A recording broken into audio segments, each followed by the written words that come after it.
Danger often descends when one least expects it. A large truck swerved uncontrollably and hurtled toward the side of the street. Bang! It crashed brutally into the completely unprepared Sushi, and a searing pain swept through his entire body in an instant. The cries around him gradually faded away as Sushi felt his body grow lighter and more indistinct. An inexplicable force pulled him and dragging him into a bottomless black vortex. When Sushi opened his eyes again, he found himself in a completely unfamiliar place. It was dark and deathly silent. He struggled to his feet, trying to make out everything around him. Where's this? The underworld. He muttered in confusion, glancing around. Suddenly a bright light blossomed. Startled Sushi lifted his head and saw an old man dressed in the garb of the Six Paths Sage floating in midair. For an anime fan who watched Naruto every day, this attire could not be more familiar. Was this not the Six Paths Sage himself? Are you the Six Paths Sage? Sushi asked tentatively. The old man smiled and nodded. Yes, soul from another world. I did not expect my summoning to actually draw someone over. I can grant you a great opportunity, but in return I need you to do something for me. So that means I'm already dead and you summon my soul here. Then Six Paths Sage, what is it that you want me to do for you? The Six Paths Sage nodded. Help me stop the decisive battle between my sons Indra and Asura. The purple light emanating from his pair of renegade eyes gave Sushi an indescribable sense of eeriness. Sushi calculated quickly in his heart.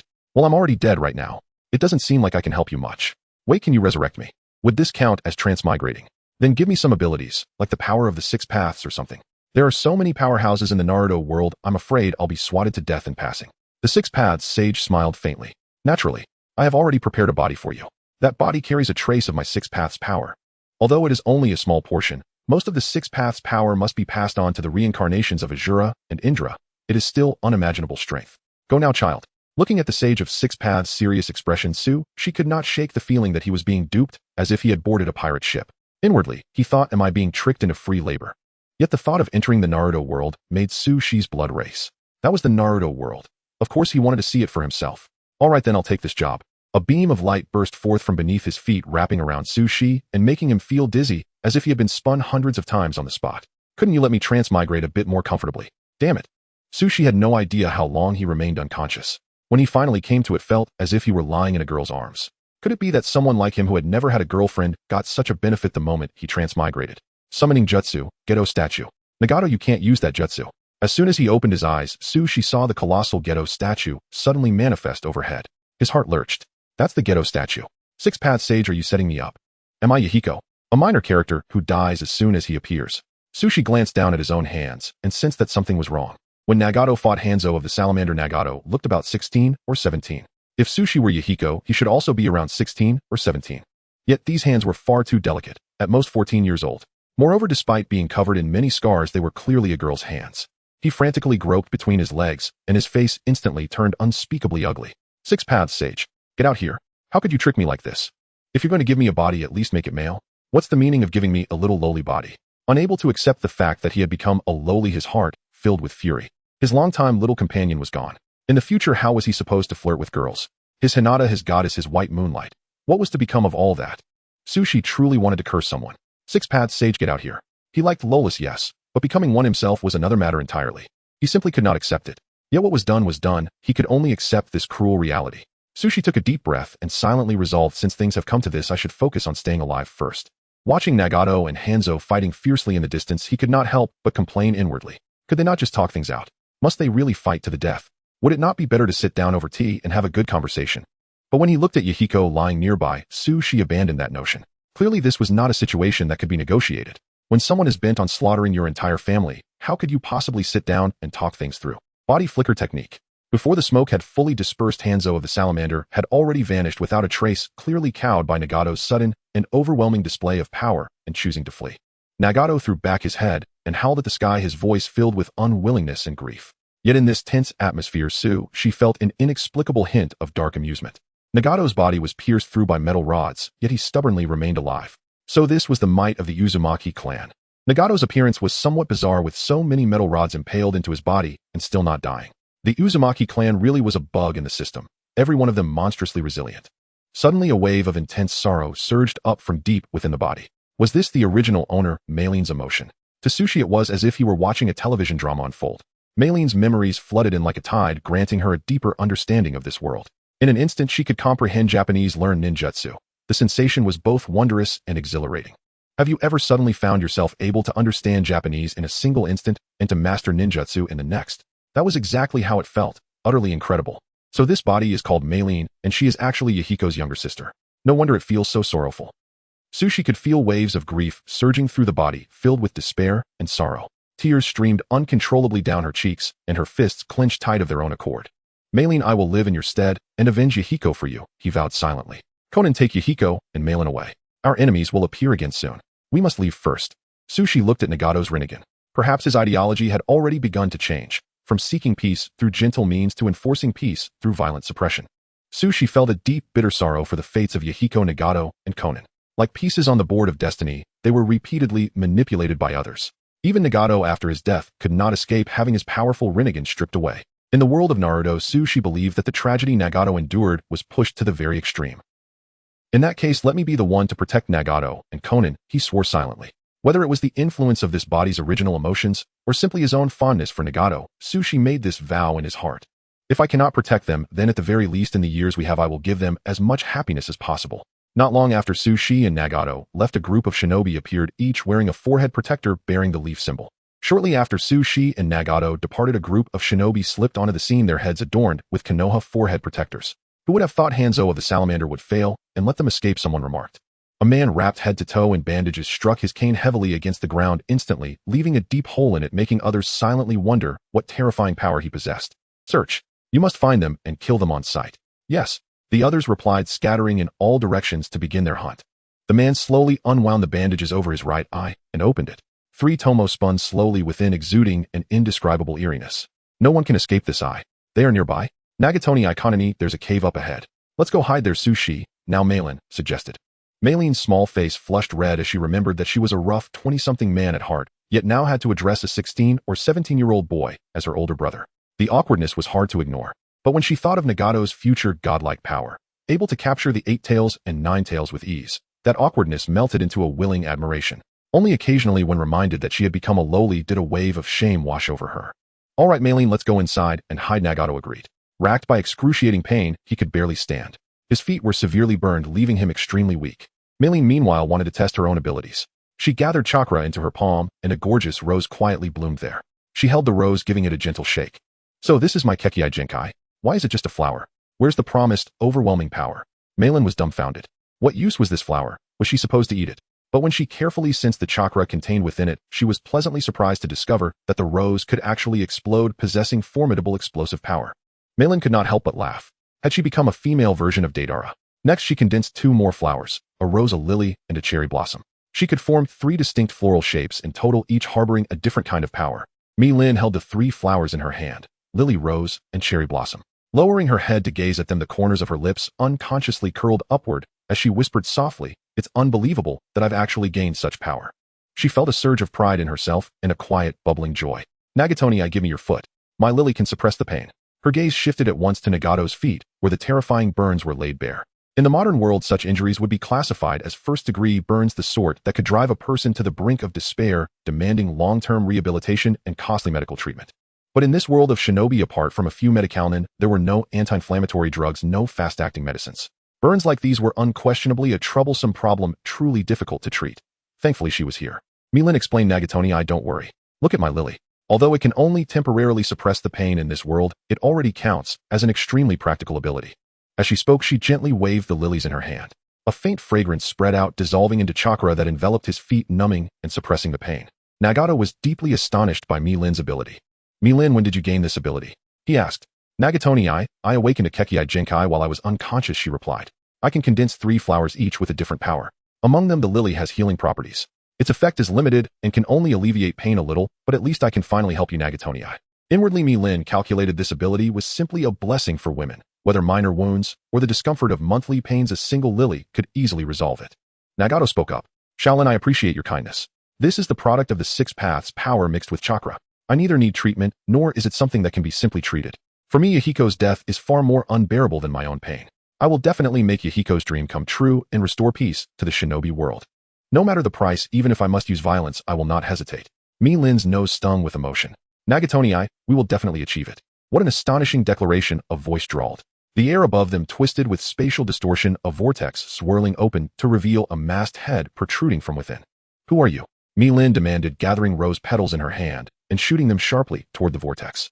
With a deafening boom, an explosion erupted in midair, the vortex shattering amid the blast as the spatial ripples dissipated.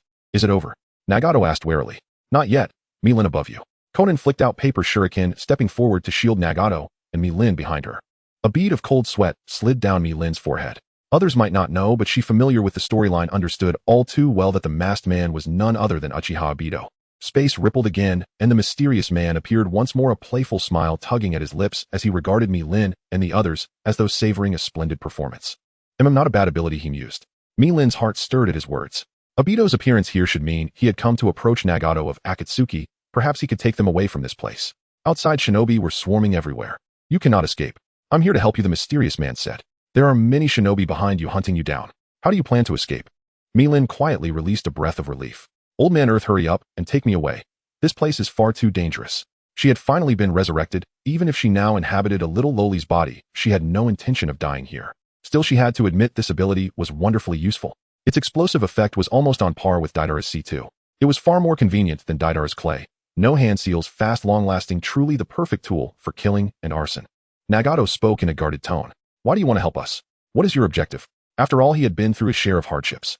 He quickly realized that this man's strength was unknown, and he possessed a jutsu that concealed him within space-time ninjutsu. Moreover, that eye, of the Uchiha clan. Nagato's pupils contracted slightly as he silently prepared to unleash his ocular power, ready to fight to the death. I am Uchiha Madara. You may also call me Afei, the masked man said slowly. No one can escape the cycle through which this world manufactures trash, so I intend to reshape it. My goal is the same as yours. War has brought us pain, many have died. The great hidden villages sacrifice the smaller ones to safeguard their own interests. People are selfish by nature. What we must do is use power to subjugate them and ultimately realize peace. That is my purpose, and you all possess considerable strength. The Rinnegan, such overwhelming power. That is why I have come to aid you. We can work together. Hearing his words, Mi-Lin, who knew the original story, could not help but roast him inwardly. Keep putting on the act, Obito, just keep acting. Yet as Mi-Lin thought more about it, she had to admit that Obito's willingness to abandon the entire world for Rin's sake was truly moving. She had even cried at that part when she first watched it. She recalled the words Obito once said, Rin was once my only light. After losing her, the world I see became nothing but a pitch-black hell. From Obito's perspective, this world was filled with ashes, devoid of hope. Even as he traveled the world under Madara's name, what he witnessed only further confirmed that belief. I want to overturn the entire world just to set your reflected image upright. I dwell in hell, Uchiha Obito. Mi-Lin could not help but feel a touch of sympathy for him. Nagato's eyes flickered at these words, clearly moved by what Uchiha Madara had said. After a moment of silence, he slowly nodded. Very well. We can become allies. Watching this, Mi-Lin could not help but feel genuine admiration. So the art of persuasive speech was not Naruto's exclusive specialty. Obito wielded it with equal skill. She had broadened her horizons yet again. To show my sincerity, I will help you kill Hanzo of the Salamander. Do not resist. I will take you away. Spatial vortices swirled in the masked man's eye, engulfing Mi-Lin and the others. Not long after, a bandaged man appeared in the cavern. He gave a cold order, continue the search. They were here. They cannot escape. The man's right eye was as crimson as blood, filled with endless strangeness and mystery. It was unmistakably the Sharingan of the Uchiha clan. In the land of rain, on that day, Mi-Lin had been in a foul mood from morning till night. The reason was that Nagato had taken the puppets and Konan to assassinate Hanzo of the Salamander, yet had deliberately left her behind. He had said she was too young and might become a variable in the mission, and their target was a man known as a demigod. But age to her was nothing more than a number. She grumbled inwardly. Uchiha Itachi wiped out his entire clan at 13. Kakashi became a jonin at 9. What is age proof? While Mi-Lin simmered with anger, elsewhere a one-sided battle was raging. On a violent battlefield, fragments of shattered rock flew like a storm. Thick smoke of gunpowder choked the sky, filling every inch of space. Several agile figures clashed at astonishing speed, their movements so swift they resembled streaks of lightning tearing across the air. They were so fast that even their afterimages were difficult to discern. It was a distinctly unfair confrontation. One side had overwhelming numbers swarming in a man-known assault against a single foe. 4 of them hemmed in the heavily wounded Hanzo of the Salamander. Their appearances were eerily similar, each with orange hair and Rinnegan eyes flickering with unfathomable light, like demons that had clawed their way out of the abyss, chilling all who beheld them. These were 3 of the 6 paths of pain, Tendo Naraka path and Preta path. Their faces and bodies were studded with black rods and nail-like chakra receivers, cold and mechanical in appearance, as they stared expressionlessly at Hanzo before them. Konan had unfolded paper wings and hovered in the air above, poised to deliver a fatal strike at any moment. Damn it! What in the world are you people? Hanzo roared. Hanzo of the Salamander bellowed in fury. His only answer was the 6 paths of pain's faces, as calm as stagnant water, and eyes so cold it seemed they could devour everything. His summoning beast, the giant salamander, had already been tightly bound. The battlefield split apart, unable to turn the tide or offer him any aid. Realizing he could no longer contend with his opponents, Hanzo executed a body flicker technique, attempting to escape this death trap. Injured like this, and you still wish to flee. Today you will die. Tendo Pain said, his voice icy and resolute. He slowly raised his right hand, as though he held dominion over life and death. At his command, Bansho Tenin. A dreadful power erupted in an instant. An irresistible gravitational pull surged from behind Hanzo, catching him off guard. He had not been called a demigod for nothing. Hanzo waited specifically for that eerie jutsu to be used again.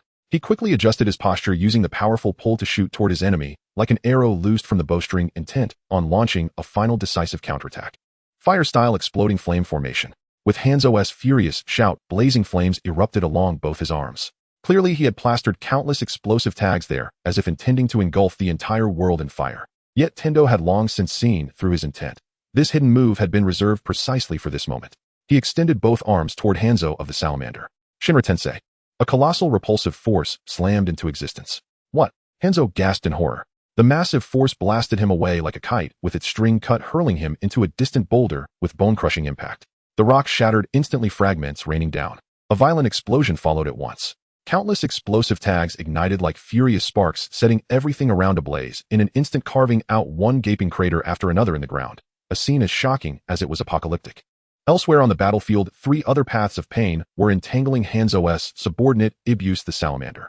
Ibuse spewed vast quantities of poison, the air itself thick with toxic fumes. Yet to the 6 paths of pain, this miasma was as insubstantial as mist. It could not harm them in the slightest. They simply moved through it as if it did not exist. Without Hanzo's support, Ibuse was utterly unable to withstand the combined assault of the 3. It tried to burrow underground to aid Hanzo, but that was clearly no longer possible. It quickly fell into a disadvantage. The animal path summoned Hellcrab at once unleashed a jutsu water-style violent bubble wave. Meanwhile, the summoned Centipede and Splithound charged up to entangle the opponent. The Asura path opened a mechanism in its head to fire a laser cannon, separating its wrist from its arm and pulling out strings of missiles from the exposed inner structure. It launched a barrage of rockets at Ibuse. Laser blasts and missiles rained down like a storm, battering Ibuse's body until it was a bloody ruin. With a thunderous crash, Ibuse howled in agony before finally collapsing to the ground, grievously wounded and stripped of its fighting power. Seeing this, the human path immediately rushed forward to perform a soul-extracting technique, ready to tear the spirit from its body. At that critical instant, Ibuse suddenly vanished in a puff of white smoke, disappearing without a trace. With the salamander dealt with, the human Asura and animal paths immediately turned back to reinforce Tendo Pain. Do you know why I am so strong? It is because my suffering far exceeds yours. Countless lives were extinguished here. Their pain forged my growth. Ignorant, foolish children. Only by struggling within agony can they grow. Feel pain, experience pain, accept pain. Only those who understand pain can comprehend the value of peace. Pain stood before Hanzo's corpse like a god, his tone brooking no doubt. Yahiko, I have avenged you. Next I will fulfill your wish and bring true peace to this world. The battle is over. We should leave. It is time to discuss our business. Beside them, space suddenly began to twist in a strange, swirling motion, like a vortex slowly opening. Within it appeared the figure of a masked man, his face fully concealed, quietly gazing at the scattered remains of the salamanders. In a hidden base in the land of rain, Mi-Lin sat in her seat, her chin propped on both hands, as she stared fixedly at Konan opposite her. Konan wore a black cloak adorned with bright red clouds, her bearing crisp and valiant. So handsome, it was almost breathtaking. By contrast, Mi-Lin wore the same black cloak embroidered with brilliant red clouds, yet somehow Konan still managed to make her look simply adorable. Adorable. It was truly hard to read. This is Zetsu, a new member I recruited responsible for gathering intelligence, a Fae introduced. Our organization is called Akatsuki, a Fae continued. We plan to have 12 members, 10 official members with Mi-Lin and me as reserves. Nagato will serve as the leader. These are the rings. Each person gets one. The character on the ring is your codename. We will address each other by codename in daily operations. I will arrange missions from the shadows and Nagato will issue them directly. Mi-Lin suddenly felt a cold draft behind her. A bizarre creature resembling a pitcher plant, half black and half white, slowly emerged from the ground behind her and even waved a hand at her. Mi-Lin jumped in fright. Zetsu's appearance was truly peculiar. She no longer had the energy to complain and could only shake her head helplessly. All right, do we have candidates for members? Konan asked. Tendo remained silently reclined in his chair. The feeling he gave off was uncanny, almost as if Yahiko were still alive. At present, we already have 3 candidates: the rogue Nin Kakazu from the Hidden Waterfall Village, Uchiha Itachi from Konoha, and a shinobi from Kirigakure Kisame. They'll be assigned to missions in pairs, a Fae said after a brief pause. Mi-Lin will be paired with me. Mi-Lin instantly understood Obito's intention. He meant to use her as a leash on the 6 paths of pain. His calculations were clattering away like abacus beads in her mind, but outwardly, she remained composed. Konan frowned slightly in objection. No, Mi-Lin is still young, she cannot participate in missions. Meeting Konan's gaze, Mi-Lin said, it's all right, Kanani. I'm very strong now. An ordinary jonin wouldn't be able to take me down. She did not want to miss this opportunity, and even more so, did not want to be treated as a child. She then looked to Nagato. Shaolin must want to use this chance to keep an eye on a Fei, so it is better to agree, he thought to himself. After all, this man claimed to be Uchiha Madara, a legendary figure. Nagato still could not see through him. If danger arose outside, at least a Fei would be there to protect her. The risks should not be too great. Very well, I'll entrust Mi-Lin to you. I hope you can protect her. The long-silent Tendo suddenly opened his eyes and agreed to a Fei's request. Mi-Lin gazed at Tendo's Yahiko-like features. Yahiko's face plus the Rinnegan plus the black rods. He was devastatingly handsome. She could not help but feel a little thrill in her heart. A sensation like the wicked CEO falls in love with me rippled through her chest. She knew it was nothing but her own fantasy, yet she could not help indulging in it. How strange. Why would such thoughts occur to her? Could it be the influence of her original memories? Good. We'll recruit the remaining members first, then proceed with missions. Kisame and Itachi are my responsibility. Kakuzu is yours. Begin the operation, a Fei said. From this moment on, let the world taste pain, Nagato said in a low voice. As time slipped by, 2 years passed by in a blink. Mi-Lin, once a tender and adorable little girl, has now transformed into a graceful and beautiful young lady. These 2 years of her life were spent in battle, enduring a series of life and death struggles. From a novice who knew nothing about the world of ninjas, Mi-Lin gradually grew into someone capable of standing on her own. However, her chest still retained its youthful and petite charm, as if time had pressed the pause button on it. To this, Mi-Lin was completely unconcerned, even cheerfully saying, I admit I've become a girl, but what does a grown man need a chest for? No need for it, no need for it, save some fabric and money, that's much more practical. Now Mi-Lin's strength had undergone a remarkable transformation. She confidently assessed her capabilities, believing she could match Kakuzu and even take down 3 of the 6 paths of pain. Even Konan, who had once been cautious of her, now entrusted her with tasks, proving that strength was the ultimate proof. With more members around after Deidara and Sasori joined and faced some trials, Tobi was often absent, leaving only herself, Sasori, and Orochimaru in the base. The 2 experimental maniacs often worked together on experiments, leaving her with only Haiden for company. Eager to learn water release, she frequently bothered Haiden, who, unable to withstand her persistence, taught her all non-restricted ninjutsu, then went off to complete missions alone. Tobi's fire release techniques had also been acquired by her, so now Mi-Lin eagerly awaited Itachi and Deidara's arrival, hoping to gain another batch of ninjutsu. Suddenly a vortex appeared in space and a head popped out. Although Mi-Lin wanted to push that head back, she heard Mi-Lin, come with me to Konoha to pick up a newcomer. Is it Uchiha Itachi? Perfect, I also want to visit Konoha. Mi-Lin's eyes lit up upon hearing Tobi's words. She had long wanted to visit Konoha, and now was the perfect opportunity. Sure, he might take a while to arrive. As soon as Tobi finished speaking, the 2 of them vanished. Mi-Lin had long grown accustomed to the dizziness from the vortex. She had been used by Tobi as a means of transportation countless times, just like riding in a car, and she no longer felt dizzy. In Tobi's space, she simply lay down and had a lovely nap, while Tobi watched Mi-Lin's sleeping face, involuntarily twitching his mouth, but he was already used to her behavior, so he said nothing. Not far from Konoha in a forest, a girl was running wildly, muttering, damn Tobi, he actually left me in the mountains. I must steal 2 scrolls from him when I get back. Too. From a distance, Mi-Lin spotted the exaggerated gate of Konoha and thought to herself, Konoha is indeed wealthy, such an extravagant gate, unlike the Rain Village, which doesn't even have a proper gate. Compared to Konoha, the Rain Village is like the difference between farmers and landlords. Please show your identification. The guards at the gate, Chunin and Zeit, remained diligent as ever. Oh, all right. Mi-Lin looked at these 2 minor characters who, after the 4th Great Ninja War, were still lively and guarding the gate, which was quite impressive for minor roles. Mi-Lin, right. Ninja from the Rain Country, what is your purpose for coming to Konoha? Zeit seemed a bit sensitive to the term ninja. Oh, I've heard Konoha is a lot of fun, and I've dreamed of coming here to play. I've saved up 200,000 just to have fun. If you're worried, you can send a few people to follow me. Coming to have fun. All right, please register. I hope it won't disturb your enjoyment. Chunin handed her a small notebook, and Mi-Lin quickly wrote down her name. She successfully entered Konoha and glanced back. Although she couldn't see them, her special chakra sensed 3 shadows following her. Konoha certainly wouldn't let her walk through the streets so freely. Mi-Lin wandered around for a while and arrived at the legendary Ichiraku ramen shop. Finally, I've seen the Ichiraku ramen that has survived countless wars, the famed Otsutsuki Ichiraku. Boss, I would like a bowl of ramen for 10,000, no spice, and extra scallions, thank you. Looking at the busy girl, Mi-Lin recognized her as, I am the daughter of Uncle Ichiraku, and she was indeed refreshing and unique. At this moment, a child with bright yellow hair stood beside her, drooling as he stared at the ramen on Mi-Lin's table, counting on his fingers and exclaiming, 10,000 for ramen. 10,000 could buy me 1 bowl, 2 bowls, 3 bowls. It doesn't matter. Countless bowls of ramen. The appearance of this child amused Mi-Lin. She gazed at the boy with the 6 childish whisker marks on his face and felt a surge of astonishment as she happened to encounter Naruto here. Calming her inner waves, she spoke in a casual tone, little brother, are you hungry? This bowl of ramen is quite substantial. I fear I can't finish it alone. Why don't we share? Really, big sister. As Iruka Sensei said, the prettier the girl, the kinder her heart. Naruto was thrilled and hurriedly asked Uncle Ichiraku for a bowl. Milin gently shook her head, a hint of helplessness in her smile. Hee little brother, don't flatter me like that, I won't let it go to my head. She secretly mused, the more beautiful a woman, the more profound secrets and dangers she often conceals. Naruto probably had yet to grasp this principle. The number of those who perished at her hands was beyond counting. As the first bite of ramen entered her mouth, Milin couldn't help but indulge in that familiar and unique flavor. Delicious, this tangy taste is simply unbelievable, bringing back memories of my days with instant noodles. She finished the remaining noodles in one go. Uncle Ichiraku smiled at the scene, explaining, hee little girl, you truly have good taste. This bowl of ramen is meticulously paired with wild white mushrooms and black fungus, plus a broth simmered for 30 days. At 10,000, it's absolutely worth it. Delicious, delicious.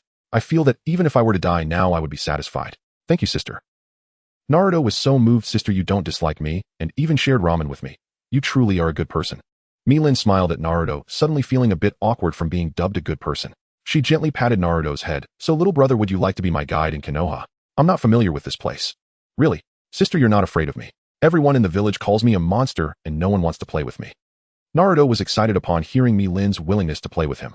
Milin sensed the change in his emotions and gently patted his shoulder. Little brother, don't be sad.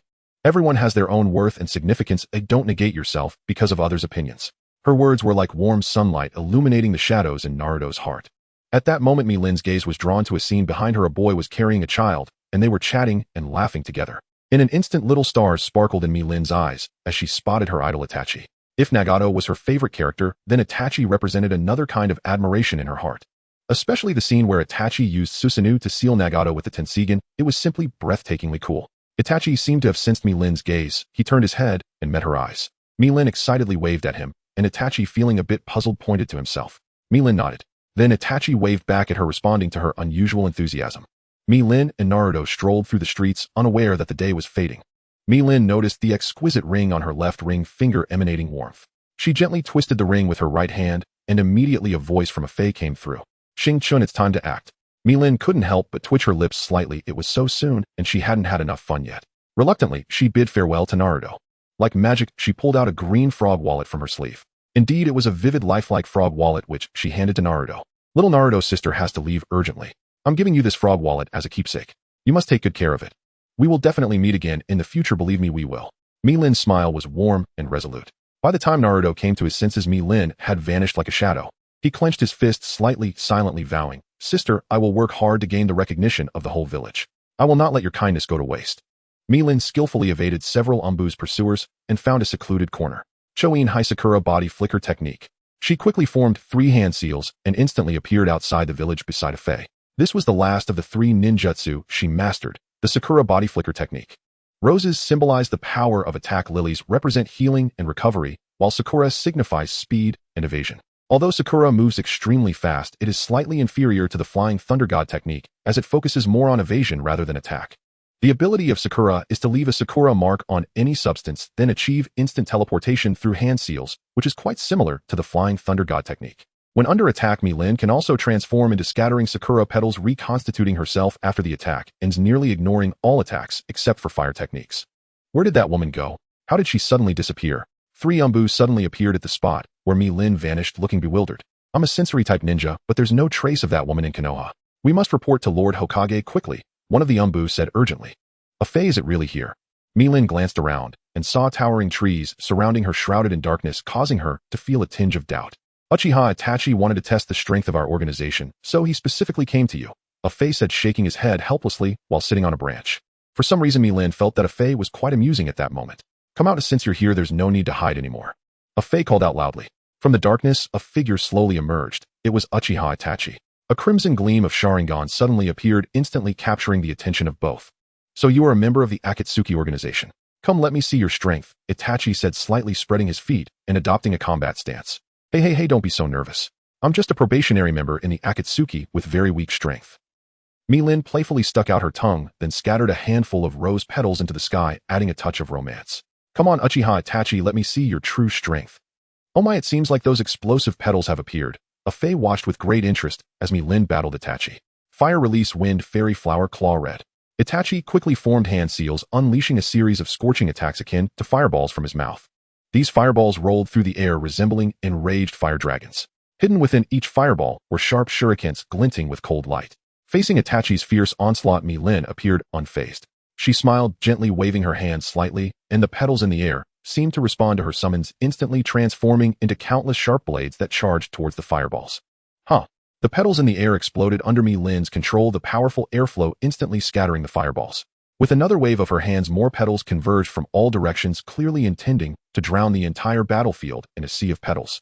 Itachi's expression tightened. It seemed she was a difficult opponent, prompting him to take the fight more seriously. Fire release, great fireball technique. Itachi's speed in forming hand seals was astonishing, so fast that Mi-Lin couldn't even react. Fire release, great fireball technique. Itachi unleashed a torrent of intense flames, once again fiercer than before, akin to a volcano erupting with an unstoppable momentum towards Mi-Lin. Mi-Lin once again controlled the petals for defense. The petals exploded under the scorching flames, producing deafening sounds. The two figures moved rapidly across the battlefield, their forms intertwining with ninjutsu, illuminating the entire area. Another swift fire attack came rushing in. Water release, water barrier. Mi-Lin unhesitatingly unleashed her fastest water ninjutsu. Water walls surged from beneath her feet, firmly blocking the great fireball on the outside, as the fireball collided with the water wall, producing a deafening roar. As water and fire met, steam rapidly spread, enveloping the entire space in a hazy mist. Seizing the opportunity, Mi-Lin charged forward like an arrow with a water attribute ninja blade coalescing in her hand. She swung the blade towards Itachi, the blade gleaming like a dragon, carrying a chilling aura. Seeing this, Itachi dodged, swiftly evading Mi-Lin's attack with his agile movements. Itachi let out a cold snort, his Sharingan spinning rapidly. He then wielded a kunai, leaping again like a streak of black lightning towards Mi-Lin. The two instantly became entangled, their speed dazzling to behold, the sounds of their ninja blade clashing with kunai ringing out crisply. Suddenly, a glimmer of cold light cut through the night sky, accompanied by a muffled sound as a kunai pierced through someone's chest, blood gushing forth like a fountain staining their clothes. It was Mi-Lin clutching her wound, yet a playful smile graced her lips. Without the Sharingan, she truly felt somewhat powerless in this battle. I won. Don't worry, I intentionally avoided your vital points. You won't die. Itachi remained calm and collected, as if everything was under his control. I have confirmed it. This is your real body. No illusion can escape my eyes. The three tomo in his eyes began to rotate, slowly, gradually forming a triangular shuriken pattern, emitting an intimidating glow. A man who always maintained a mysterious smile, stood on a nearby branch, shaking his head helplessly as he said, Mi-Lin is getting a little too playful again. Stop playing around, it's a waste of time. Hearing this, Mi-Lin giggled and replied, Yes, let's finish this battle quickly. Before her words fell, her injured body suddenly transformed into countless sakura petals, dancing gracefully in the air like a splendid sakura rain. Itachi was startled, trying to locate Mi-Lin's real body amidst the sakura rain. The floating petals were dreamy and ethereal, blurring his vision. Unbeknownst to him, a sakura mark appeared behind Itachi, left by Mi-Lin. I sprayed some blood to trick you, take this. Just when Itachi was fully focused on searching for Mi-Lin, a sudden voice exploded in his ear, followed by a powerful force striking from behind, sending him flying. Itachi rolled in the air several times before barely stabilizing himself. When he looked back, he saw Mi-Lin standing not far away, her face adorned with a triumphant smile. Without stopping, she quickly appeared behind Itachi again, kicking him back. Itachi was astonished. This woman was extremely bizarre. Was it the body flicker technique? How could she be so fast? Even when he hit her, she could always transform into petals to avoid his attacks. It seemed he would have to use the Manjikyu Sharingan. Itachi's eyes changed again, the three tomo quickly forming a giant pinwheel shape, and a ball of black flame shot from his eyes straight towards Mi-Lin. Amaterasu. Oh my, it seems you are getting serious. It's about time to hold back, a face said nonchalantly, inciting a surge of anger in Mi-Lin. This guy not only dragged her in to do the hard work, but also gave her no reward. I want the dragon flame singing technique. Will you give it to me? If not, I'm going to beat you up. Mi-Lin dodged the attack of Amaterasu with a body flicker technique, instantly appearing beside a Fae, threatening him. A Fae sighed inwardly. This woman was indeed becoming increasingly arrogant, her appetite growing as well. However, there was no choice. The main matter was urgent. 3 lilies. A Fae extended 3 fingers, replying succinctly. Deal. The dragon flame singing technique was a jutsu she had long coveted, and it was finally within reach. We indeed recognize your strength. A Fae's voice was calm and indifferent, as if stating an established fact. I must point out one thing. That is, your chakra amount is relatively low. In contrast, Mi-Lin's chakra is comparable to half of a tailed beast. If the battle continues, you may have to employ that forbidden technique. Itachi's eyes slightly narrowed, clearly knowing what a Fae referred to as that. It was a power so formidable that it could overturn the battle's outcome, but it also came with its cost. Itachi let out a gentle sigh, slowly retracting the Manjikyu Sharingan that shimmered with an eerie glow, returning to the relatively ordinary 3 tomo Sharingan. I also acknowledge your strength. Itachi's voice was steady and resolute. Joining you is not impossible, but you must agree to help me with one thing. Afei nodded slightly, seemingly not surprised by Itachi's proposal. Milin, however, piped up cheerfully, of course. We're well-versed in killing and arson, but you'll need to provide 100 shurikens as payment. My funds are somewhat short. Milin's words left Itachi somewhat speechless. He turned to Afei only to see Afei shrugging, helplessly shaking his head. All right, I need your help to eliminate the Uchiha clan. I will provide 100 pieces of ninja tools. Upon hearing this, Milin immediately exclaimed in excitement, great. That means I can freely take whatever the Uchiha has. Her eyes sparkled with greedy light, as if she could already see countless treasures beckoning to her.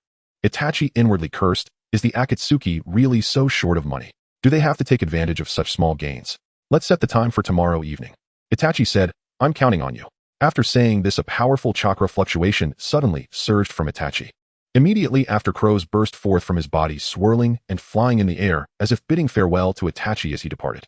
By the time the crows flew away, Itachi's figure had vanished from the spot, leaving behind a dark night sky and 2 stunned Akatsuki members. Afei looked at Milin's excited expression and couldn't help but shake his head with a hint of resignation. Although Milin had a peculiar personality, her strength was undeniable. All right, Milin, Afei said, since Itachi has agreed to our terms, we need to prepare well. After all, eliminating the Uchiha clan was no small matter. Do I really have to take this step? Shouldn't I think this matter over more carefully? Sarutobi Hiruzen stood at the window with his hands behind his back, gazing far at the towering Hokage rock, a myriad of emotions swirling within him. Once I embark on this path, there will be no turning back. Third Hokage, I have completely lost faith in this clan, Itachi said, half kneeling on the ground, his eyes resolute, his tone filled with determination. The Uchiha clan will only bring endless war and chaos to Konoha. The peaceful world that Shursui pursued is merely an unattainable fantasy. I will use my blood to exchange for true peace for Konoha. Sarutobi Hiruzen took a deep drag from his pipe, the swirling smoke, making his face appear particularly haggard. Itachi Uchiha, I hereby officially order you to eliminate the Uchiha clan. Upon finishing his words, he seemed to age significantly. In an instant, his eyes filled with exhaustion and helplessness. However, third Hokage, I plead with you to spare my younger brother Uchiha Sasuke. Itachi's request carried a hint of pleading. This is my only request. Danzo has already agreed to it. Rest assured he will receive the same protection and growth as the other children of Konoha. Sarutobi Hiruzen slightly nodded, offering Itachi a promise. This can also be considered a small compensation from Konoha to you. Itachi nodded in appreciation, forming the hand seals for the body flicker technique, and his figure instantly vanished from the spot. Before long, evening arrived. The three met at the agreed location. Itachi Uchiha, are you really going to turn against your own clan? If you need help, just say the word. I don't care, Mirin said casually, a playful smile on her lips. But I do require compensation. I have completely lost hope in the Uchiha clan. Itachi sighed, his eyes filled with helplessness. The reason ninjas are called ninjas is that they often have to make cruel decisions. All right, since you have decided, let's begin. Mirin shrugged, pointing to the Uchiha territory beneath them. Let this street be the boundary. You handle the east side, and I'll take the west side. Let's do a thorough cleanup. Itachi leaped down in a swift motion, and soon screams echoed from below. How exhilarating! Ninja technique, parasitic flower technique. Mirin showed no psychological burden about killing as a handful of nearly invisible rose seeds appeared in her hand. With a gentle blow, the seeds floated on the wind into the Uchiha residence. This was a ninjutsu that Mirin had modified from Deidara's C4 bomb. The seeds enter a person's body through breathing and then explode inside. Moreover, the power was immense. Inhaling just one seed could obliterate half of an unprepared ninja's body. This technique required a substantial amount of chakra, and Mirin felt she was nearing her limits. Seriously, this technique is simply unforgivable, Mirin muttered to herself. I really don't understand how Deidara and Sasuke fought for so long and still managed to use C4 again. It seems Deidara truly is the main character. Bang! Mirin formed a hand seal, and once again explosive sounds and cries echoed from within the Uchiha residence. Alright, that's a wrap. Mirin dusted off her hands. Let's go. Afei, help me carry things. Afei looked at Mirin's beaming smile, thinking this woman was a bit twisted. How many trump cards does she have left? I wonder how many times she can use this technique. If I accidentally get caught, then I would have to resort to Izanagi. Alright, do you have enough scrolls? Mirin urged. I've been prepared for a long time. Afei replied. Sarutobi, it's time to act. Danzo walked slowly out of the shadows, leaning on his cane. He felt very pleased because Sarutobi had surprisingly supported his opinion this time. Danzo have Team Root seal off the Uchiha clan, who do not let anyone in or out. At the same time, the Umbu must strengthen the village's defenses. After issuing the command, Sarutobi felt as if he had aged another 10 years. He donned his combat attire and walked out with Danzo. Danzo smiled with satisfaction. How many years had it been since he last smiled? 10 years. 20 years. Those days of fighting alongside Sarutobi and Kagami were nearly the happiest times. Now he was the root of Konoha, the shadow of light. For the peace of Konoha, he would stop at nothing. Afei, hurry up. You're moving as slow as a snail. I've packed 7 rooms already, and you've only done 3. Mirin complained while quickly stuffing things into the scroll. Don't rush, this speed is already quite fast. We need to leave quickly, there are quite a few people coming. Afe glanced out the window, his right eye swirling as he pulled Mirin into the space. Mirin looked enviously at Afe's ability, secretly marveling. Speaking of which, this power is indeed convenient. Quickly, Danzo has issued an order to immediately seal off the Uchiha clan, who no one must escape. The leader's expression was grave, his tone firm. However, Captain, don't you think something feels off? It's too quiet here. The team member voiced a concern. The captain's forehead was beaded with fine sweat as he cautiously entered, and the sight before him left him profoundly shocked. Everyone was dead. Though the captain had witnessed countless deaths, and had even ended many lives himself, the scene before him was still shocking. Each body appeared to have been cruelly torn apart by beasts, not a single corpse was intact. If the bomb exploded within the body, wouldn't that scene look like it had been savaged by beasts? The captain ran out in a panic, urgently shouting, "Quick, hurry and notify the Hokage. The Uchiha clan has been exterminated. It seems you have decided to follow them. I entrust Sasuke to you." Uchiha Fugaku calmly knelt on the ground, his hands gently resting on his legs, fully prepared to meet his death. "Mom, Dad, Itachi's eyes filled with tears, his hand gripping the knife, trembling slightly. "Itachi, we all know." Uchiha Makoto smiled gently as she looked ahead. "You are a gentle child, Sasuke will be entrusted to you. Though our choices differ, you will always be our pride. Compared to you, our suffering is only temporary. Don't be afraid, this is the path you chose, you are truly a kind child." Uchiha Fugaku smiled, his eyes filled with affection. "Go ahead, we will always be proud of you." Itachi gritted his teeth, tightly gripping the katana in his hand, fearing that hesitating too long would cause him to change his mind. The blade fell mercilessly and tears began to flow slowly. Mom, Dad, everyone in the clan is dead all." Uchiha Sasuke burst through the door, his face devoid of the usual childlike innocence, replaced by an expression of terror. He opened the door and saw Fugaku and Mikoto lying in pools of blood, while Uchiha Itachi stood before the bloodstain. "Brother, everyone in the clan has been killed. You've returned, Sasuke." Mangekyo Sharingan. Itachi's eyes transformed into a pinwheel shape, and Sasuke immediately collapsed to the ground. The images of his clan being slaughtered kept replaying in his mind. "Oh, brother, why did you make me see these?" Sasuke collapsed onto the ground in agony, utterly crushed. Why, brother, why did you do this?" "To test my own abilities." "Just to test your abilities, you killed everyone." Sasuke suddenly stood up, grabbing a kunai and charging at Itachi. Yet Itachi merely stepped down and Sasuke fell again. Sasuke gazed at the corpses of his parents and the approaching Itachi. So scary, so scary. He ran outside without looking back. Itachi appeared beside Sasuke in an instant, kicking him down to the ground. Sasuke crawled backward repeatedly. "Don't kill me, brother, don't kill me. Survive, I'm waiting for you to come for revenge. Right now you are not worthy of being killed by me. Oh, foolish little brother, if you wish to kill me, then harbor your hatred, let it fester. Then live on in ugliness. Run away, run away. Try your best to survive until you possess eyes like mine, then come before me."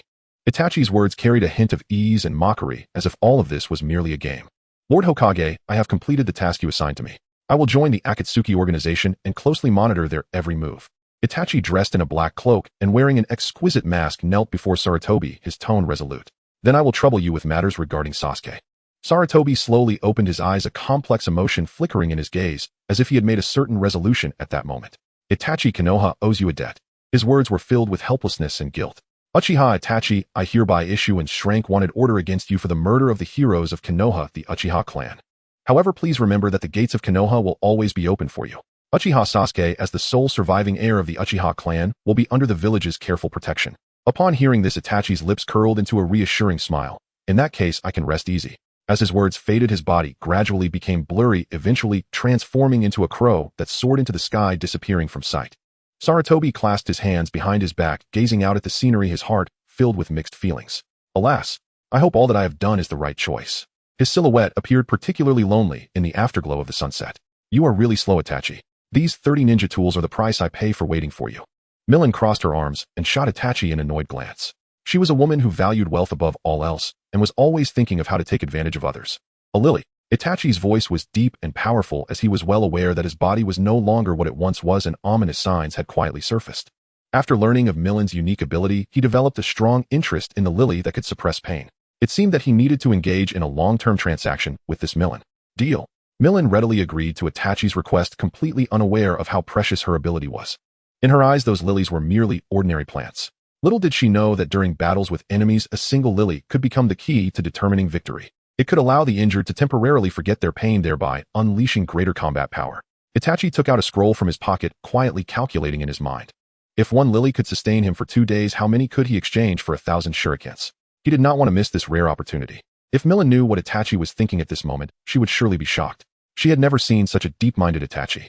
However, she was unaware of all of this. They'll give you a discount. How about 50 lilies? These things aren't rare at all. You can easily gather hundreds of them. Milan's words left Afei dumbfounded. He could hardly believe his ears. This woman was treating precious lilies as if they were cabbages. Milan, this is too much. If you can easily gather hundreds, then why are you selling them to me at such a high price? Afei couldn't help but complain. Thinking of the expensive lilies he usually bought, and realizing how ordinary they were, he couldn't help but want to curse loudly. Who told you to look so ugly? If you were as handsome and charming as Itachi, I could give you the same discount. Milan pouted, mercilessly striking at Afei. Itachi couldn't help but touch his nose upon hearing this. He considered himself to be decent-looking, but not to the point of being charming, right? However, 50 lilies should be enough for him to last half a year. Thinking of this, his mood improved significantly. What's wrong with being ugly? You haven't even seen what I look like. I am Uchiha Madara. The family tree recorded my handsome appearance. I am the most handsome of all Uchiha. Afei was enraged by Milan's words, and he felt like he could devour this woman whole. Alright, stop arguing. I'm going to perform a long-distance teleportation now, which will consume a lot of my chakra, so please don't disturb me. Milan waved her hand, her face displaying a playful expression. Afei's previously furious anger gradually subsided under her smile. However, in the next moment, he fell into an even greater rage. So you can teleport by yourself? You've been using me as transportation this whole time. He'll fight you. Afei charged towards Milan in anger as if he wanted to devour her whole. If you make any more noise, you'll go back alone. Let's see who is faster. Milan glared, and Afei immediately stood obediently to the side waiting. Uchiha Itachi was left astonished, nearly dropping his jaw. Is this really his ancestor Uchiha Madara, who was renowned in the ninja world? How could he be so easily subdued by a 13-year-old girl? He couldn't help but begin to doubt whether his ancestor was a fake. Ninjutsu, Sakura threefold instantaneous technique. Milan quickly formed the hand signs, feeling that her chakra was depleting once again. A large circle made of cherry blossoms appeared before her. Let's go. This circle can take us directly into the base. Saying this, she pulled Itachi and stepped into the circle, instantly disappearing without a trace. Afei stood outside the circle, thoughtfully watching the direction they had left. Milan, you truly have surprised me greatly. He shook his head and then stepped into the circle. The cherry blossoms fluttered in the wind, dancing gracefully in the air, leaving behind a beautiful scene. When Itachi opened his eyes again, he found himself in an unfamiliar environment. A person dressed in a black cloak and wearing a mysterious mask stood before him. I am Zero Burial. The person's voice was deep and powerful. Here is your ring and the ninjutsu you must learn. From now on, your codename will be Suzaku. As he spoke, he handed Itachi a ring and a ninjutsu manual. Nagato still appeared in the classic posture of pain, reciting those familiar old lines, causing Milan to feel a bit bored and too weary to complain any further. I am Byako Uchiha Itachi. You will work alongside South Daitu Kisame. Konan maintained her mysterious and sacred demeanor, issuing commands. Milan, take Uchiha Itachi to his room. Understood, Sister Konan. Milan received it. Milan paused for a moment, secretly muttering to herself. Did she just refer to herself as Milan? No, she must have misheard, as she was a proper man. How could she sound so feminine? However, what Milan did not realize was that deep within her heart, she seemed to be slowly accepting her feminine identity. This is the Rain Ninja Village, where it rains all year round. For someone like you who has always lived in Konoha, it might take some getting used to. However, we frequently carry out missions outside, and this is just a temporary stop. After completing the mission, we need to report here or at the subbase, so you need not worry too much. Milan chattered on while Uchiha Itachi felt a bit overwhelmed, thinking to himself, why was this girl always so talkative? Milan laughed as she walked, but Itachi continued to ignore her, and she grew tired of talking. In the distance, Milan spotted Orochimaru leisurely approaching, his eyes flashing with a fiery light. Milan's heart skipped a beat. Oh no, she had completely forgotten the plot. After Itachi joined the Akatsuki, Orochimaru had attempted to seize his eyes, but was instead severed an arm by Itachi and then defected from the organization. But now she was right next to Itachi, and no one knew whether Orochimaru would suddenly strike. Yo, Snake Uncle, where are you heading? Milan greeted Orochimaru with a smile, but Orochimaru still ignored her. Itachi and Orochimaru faced each other, both unwilling to move, and Milan inwardly cried out in alarm, instantly using a body flicker technique to escape from Itachi's side. Immediately after, Uchiha Itachi's sleeve shot out a large blade, which severed Orochimaru's arm in a single stroke. Milan couldn't help but admire Orochimaru's bravery. He dared to strike even with Itachi beside him. Watching Orochimaru's severed arm suddenly split open and reveal a brand new Orochimaru, Milan felt disgusted by this substitution technique. Although this substitution technique was incredibly powerful, Milan never considered learning it. It was simply unacceptable for a delicate girl to use such a repulsive technique. Suddenly, Orochimaru's gaze locked onto Milan. Milan shivered in fright from his intense stare, thinking, must he be so dramatic? Snake Uncle, I'm really not that tasty. Milan, I will take your body. Hearing Orochimaru's words, Milan let out a resigned sigh. Did she have to fight Orochimaru again? What about Itachi beside her? Didn't Orochimaru have any concerns? Watching a large white snake leap from Orochimaru's mouth, Milan felt disgusted once more. She thought to herself, Snake Uncle, turns out you are a real snake. Without even looking, Millen casually flicked out a rose and a petal of cherry blossom. Drink. The rose suddenly exploded in front of Orochimaru's path, clearly catching him off guard and sending him flying. The cherry blossom then attached itself to the snake's body as Millen drew out a large blade. Sakura instantaneous technique. She thrust the blade into the snake's head, delivering a chilling blow. Snake uncle, never judge a book by its cover. You never know, the opponent might be stronger than you. This time consider it a lesson and don't let it happen again. Millen cheerfully pulled Itachi's arm and walked away. Orochimaru vanished without a trace, leaving only a snake's skin pierced through the head. What did you say? Orochimaru defected. He still owes me several experimental materials. Upon hearing the news of Orochimaru's defection, Scorpion reacted most intensely. Perhaps they had collaborated multiple times and could consider each other good friends. Let's do this. Zero Burial will send Kakazu and Ju to kill Orochimaru and bring back the empty ring. As for me, I'll take care of the teleportation. Millen formed the hand signs. It was still that familiar feeling, but her chakra was depleted again. This is so troublesome. My experiments will be delayed again. Scorpion looked at Millen with dissatisfaction. I can't help it. This is what the boss ordered. Millen shook her head helplessly. As Min Lin marched resolutely towards self-cultivation, Jiang Chun and Ju set off together in pursuit of Orochimaru. Her goal was none other than the legendary abodes of the three sages, Miawa Mountain, Ryuchi Cave, and Shikami Forest, each said to harbor unique sage arts that beckoned irresistibly to her who already knew the course of fate. Brother Nagato, I must depart for 2 years of rigorous cultivation. The Akatsuki's tailed beast plan cannot yet commence, though our members remain incomplete. I must grow stronger. For world peace, I must secure more tailed beasts. Min Lin herself was startled by her own words, so earnest, so melodramatically grand. Yet she knew full well she bore no trace of such theatricality. Nagato blinked, momentarily stunned by her impassioned declaration, then sighed and nodded, travel safely, and return soon. And so Min Lin embarked upon her extraordinary quest for the sage's hidden sanctums, though first she resolved to unwind in Konoha village. After all, sage abodes could wait. Master, 1 bowl of ramen, priced at 10,000 ryo. Once again Min Lin stood before Ichiraku Ramen, not entering through the front door, but slipping in silently with a shunshin technique. Ah, young lady, it's you again. Another 10th Sandrio bowl, coming right up, smiled Tucci, ever warm and kind. Min Lin lifted the steaming broth to her lips, savoring it as if it were fine wine. Then, eyes half closed in bliss, she slumped onto the counter, overwhelmed by the familiar aroma, the comforting taste, memories flooding back. Ah, her thoughts drifted unbidden. Beside her, a silver-haired shinobi wearing a mask watched her with quiet disbelief, as though observing a curious, slightly unhinged creature. Though undeniably beautiful, her behavior seemed profoundly odd. Min Lin sensed his gaze and murmured inwardly, could he be trying to emulate Kimimaro? Then she looked closer and froze, cold sweat breaking across her brow. It was Kakashi. If he reported her clandestine entrance to Konoha's upper echelons, discovery would be inevitable. Even her considerable strength stood little chance against his Kamui. Seeing him about to leave, panic surged within her.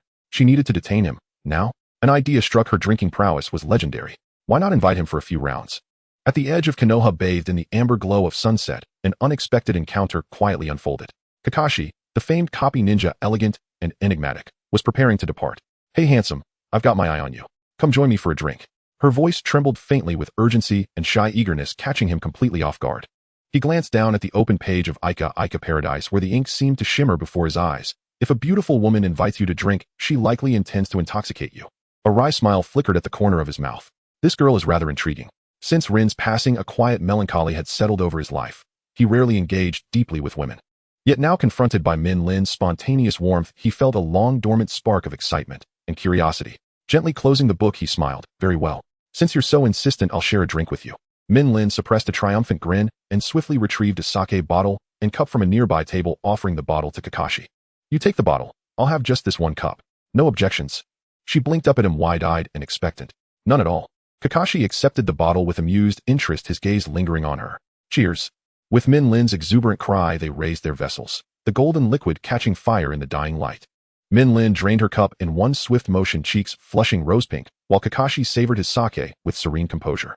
But what she hadn't foreseen was how swiftly the alcohol would cloud her senses, the world softening at the edges, reality blurring like watercolor on damp paper. Her head swam. Kakashi fractured into 2, then 3 figures. Stunned, she faltered, my tolerance is exceptional. How could one cup felled me? She had forgotten. She now inhabited the delicate, undeveloped body of a child. Even if in some future life she might become a woman famed for her formidable constitution, in this fragile frame, mere alcohol was enough to overwhelm her entirely. Handsome, let me tell you, I've never feared any drinker. Things like this. Back home, I measured them by the bottle. Staggering, she shoved Kakashi onto the counter. Her gaze grew hazy, unfocused. I'll be the richest person in the world. I'll woo the most dazzling beauties. Ugh. Kakashi gazed at her, a strange tenderness stirring deep within his chest. For a fleeting moment, he saw the benevolent faces of the third Hokage and his sensei Minato Namikaze, and heard echoing from within, I think I'm falling in love. Min Lin's drunken stupor did not last long. As the alcohol's grip loosened, sorrow welled up, quiet, profound, and unrelenting. Mom, Dad, I miss you. Those words fell like a stone into still water rippling outward. Her eyes glistened, tears trembling on the verge of spilling over. She remembered her warm, sunlit home, her parents' gentle laughter. In this alien world, she felt utterly, devastatingly alone. Now weeping uncontrollably, she appeared heartbreakingly vulnerable. Kakashi watched her tear-streaked face, his heart swelling with an unfamiliar tender ache. Gently he rubbed her back and asked, voice low and resonant, as if soothing a wounded bird, "Where is your home? Let me take you there." Home? Where's home? Her voice was hollow, adrift, detached from the world of chakra and shinobi, even from the weight of her own existence. She had forgotten this was a second chance granted by the Sage of Six Paths, a rare, precious rebirth. Her gaze dimmed, her breath slowed, and with a soft sigh she collapsed onto the counter, surrendering to unconsciousness, as if finding fleeting peace in oblivion. Kakashi stared down at the sleeping girl, brow furrowed. Leaving her at an inn felt irresponsible, abandoning her here inhumane. After brief reflection, he made his decision. He would bring her home, where he could ensure her safety. Lifting her gently, he strode toward his apartment. A breeze stirred the evening air, but Kakashi's pace never slackened. Then from the side a figure burst forth, green-clad, forehead protector gleaming, a whirlwind of chakra and sheer willpower kicking straight toward Kakashi. Had Min Lin been conscious, she'd surely have groaned at the garish hue and flamboyant cut of his outfit, but she lay oblivious. "Yo Kakashi, let's settle this." Konoha hurricane. The shout belonged to Mike Guy. "Guy, stand down. I'm occupied." Kakashi sidestepped, but the motion jostled Min Lin in his arms, and a sudden wet retch echoed through the street. Kakashi's face paled. He shot Guy a look of pure, seething reproach, then shook his head, turned, and resumed his steady march homeward. Guy stared after him, eyes widening and dawning incredulous realization that was her, Kakashi's girlfriend. Kakashi's taking his girlfriend home. Guy sprinted wildly down the street, shouting at the top of his lungs. The rumor spread like wildfire across Konoha, igniting waves of gossip and speculation. Asuma, patrolling nearby, paused mid-step, astonishment flashing across his face before his fists clenched with quiet resolve. "What? Kakashi has a girlfriend? Then I must redouble my efforts. Kurenai, I will win you over." At a dango shop, Anko lounged with legs crossed, biting into a skewer with relish. When word reached her, she merely blinked, then returned to her snack. "Kakashi has a girlfriend. Well, congratulations to him. Humph, no use fretting. Dango really is delicious." Her calm, detached response suggested the news held no personal resonance whatsoever. Amidst the clamor, Kakashi finally carried Min Lin into his quiet apartment. Gazing down at her unconscious form, he found himself suspended between duty and doubt. He hesitated. Should he remove her soiled clothes? Yet unease prickled at his conscience. Would it seem lecherous? But leaving her like this is unbearable, and girls naturally value cleanliness. She must be uncomfortable. After a silent internal struggle, he chose compassion over caution, and began carefully undressing her, muttering under his breath, "Do not gaze upon what is improper, do not gaze upon what is improper." He invoked ancestral names for courage. His hands moved with infinite gentleness, fearful of disturbing her slumber. When her small pale form lay bare before him, his throat tightened, but he stifled every impulse, swiftly dressing her in clean undergarments and tucking her beneath the covers. Watching her sleep peacefully, he exhaled in quiet relief. Phew, saved. Honestly, this was more exhausting than a real battle. He realized his shirt clung damp with sweat, but paid it no mind. His gaze drifted downward, then flickered with fleeting, unguarded thought, adorable, though her chest is quite petite. What am I thinking? She's an angel, an angel. How dare these vulgar notions arise? He slapped his own cheek, mortified. After a short pause, he recalled Min Lin needed fresh attire. With reluctant resignation and a flush of awkwardness, he stepped into a clothing store. "I need an outfit, white for a girl, and undergarments, the smallest size available." His voice betrayed mild discomfort. The shopkeeper eyed him askance, as if sizing up a suspect. Kakashi almost laughed aloud. "I swear, I'm not a pervert. She truly is tiny." But the words died unspoken. He sighed softly, waited patiently as the shopkeeper selected garments, then accepted the bundle with quiet dignity. Paying quickly, he hurried out, musing wryly. Buying clothes shouldn't require this much effort. This month's salary just shrank again. Yet he knew without hesitation it was worth every Rio, for her. Only one regret lingered: he still didn't know her name. Back home, he bathed her gently, then dressed her anew, slipping soft undergarments over her slender frame, easing the pristine, white dress down over her shoulders. As she lay transformed, fresh, luminous, serene, he felt a quiet, unexpected swell of pride. "You look rather lovely in new clothes," he murmured. He lightly tapped her cheek, attempting to rouse her, but she remained deeply, dreamlessly asleep. Shaking his head, he turned toward the kitchen. Moments later, a steaming bowl of congee rested in his palms. He carried it carefully to her bedside, placed it on the nightstand, and tried once more. "Hey, wake up. Eat something before you sleep again. His whisper went unanswered. Her eyelids stayed sealed, her breathing deep and even, as though wrapped in another world entirely. Kakashi sighed, settling beside her. His gaze softened as he studied her peaceful features, and whispered into the quiet room. Who are you? Where do you come from? And why are you here? Wow, this alcohol hits hard and my head feels like it's about to split open. Mi-Lin felt utterly terrible at this moment, her head spinning, her throat as dry as if it were on fire. She wanted to drink water, she was so thirsty. Water, where are you? Wait, who am I? Where is this place? Whose bed is this? Suddenly a sense of foreboding swept through Mi-Lin's heart. She hurriedly checked her body and found that her clothes had been changed, even her underwear. At this moment, she was completely stunned, feeling a wave of nausea. No way could it be that I was slept by someone. Mi-Lin's heart was filled with mixed emotions as she vigorously rubbed her cheeks, blaming herself. I told you to drink, I told you to drink. Now look what happened. My dignity. How could I have been inexplicably slept? She remembered that she had pulled Kakashi to drink in order to stop him, but ended up getting drunk first. Could it have been him?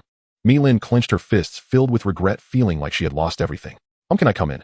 A knock sounded from outside. Mi-Lin suppressed the urge to explode and smiled as she replied, come in. Can you explain what happened here? Mi-Lin forced an innocent smile as she looked at Kakashi, pointing at the clothes she was wearing. Kakashi was stunned, his face filled with confusion. What had he done last night? Was she blaming him for changing her clothes? What a gentle and beautiful girl. It was me who did it, I will take responsibility for you. Kakashi seemed to misinterpret Mi-Lin's meaning. So it really was you. Mi-Lin looked at Kakashi with displeasure. You're dead. I am Mi-Lin. Oh, quickly tell me your name. Mi-Lin stood imposingly on the bed, exuding a strong presence. I am Kakashi, Kakashi said, feeling a bit bashful as he rubbed his nose while staring at the girl before him. So your name is Mi-Lin. You're so cute. Kakashi said. You threw up all over last night, so I had to change your clothes. Ah. Mi-Lin could no longer endure it. How could my Kakashi be so frivolous? It must be an illusion. Ooh, I must teach Kakashi a good lesson today. Who gave you permission to call me by my name? Are you seeking death? In Kakashi's eyes, if I was spoken from a big man, he would surely be a vulgar man. But hearing it from Mi-Lin, this little girl, sounded like a provocation to a man's heartstrings. Seeing Kakashi grinning, Mi-Lin could no longer hold back. Crows fly. Kakashi stared in shock as Mi-Lin leaped at him. Yes, she was leaping.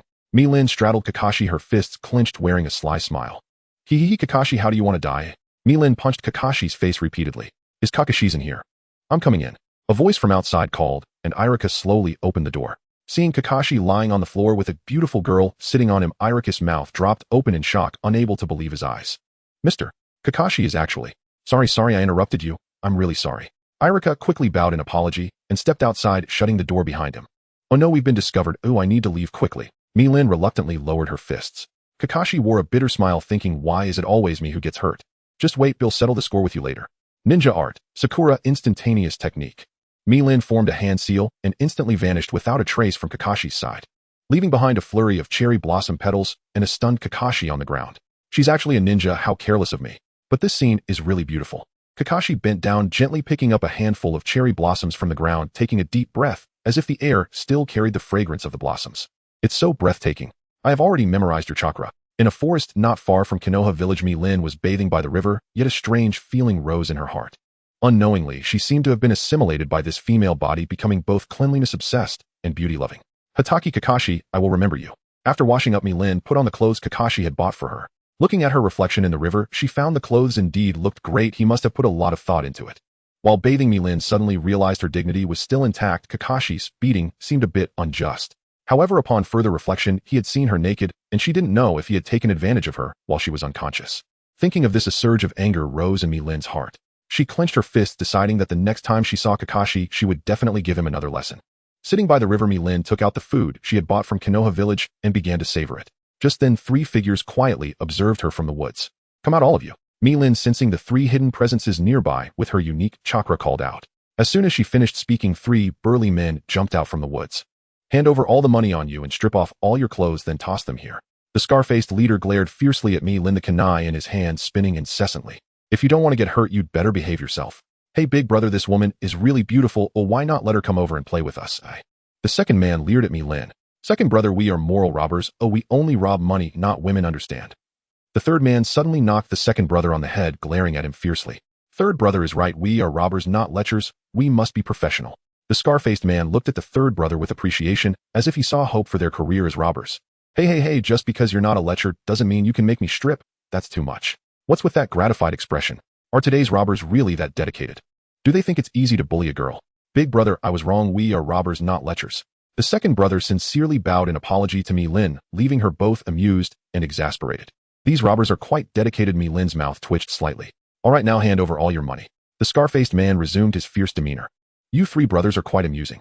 Mi Lin smiled slightly, then formed seals to cast her ninjutsu. Fire style, great fireball technique. Wind style, great breakthrough. A massive fireball erupted from Mi Lin's mouth, followed by a series of small wind blasts that intertwined, with the fireball instantly expanding its range. Seeing such a widespread great fireball, the scar-faced man felt a bit panicked. He hadn't expected that the girl before him was such a powerful ninja.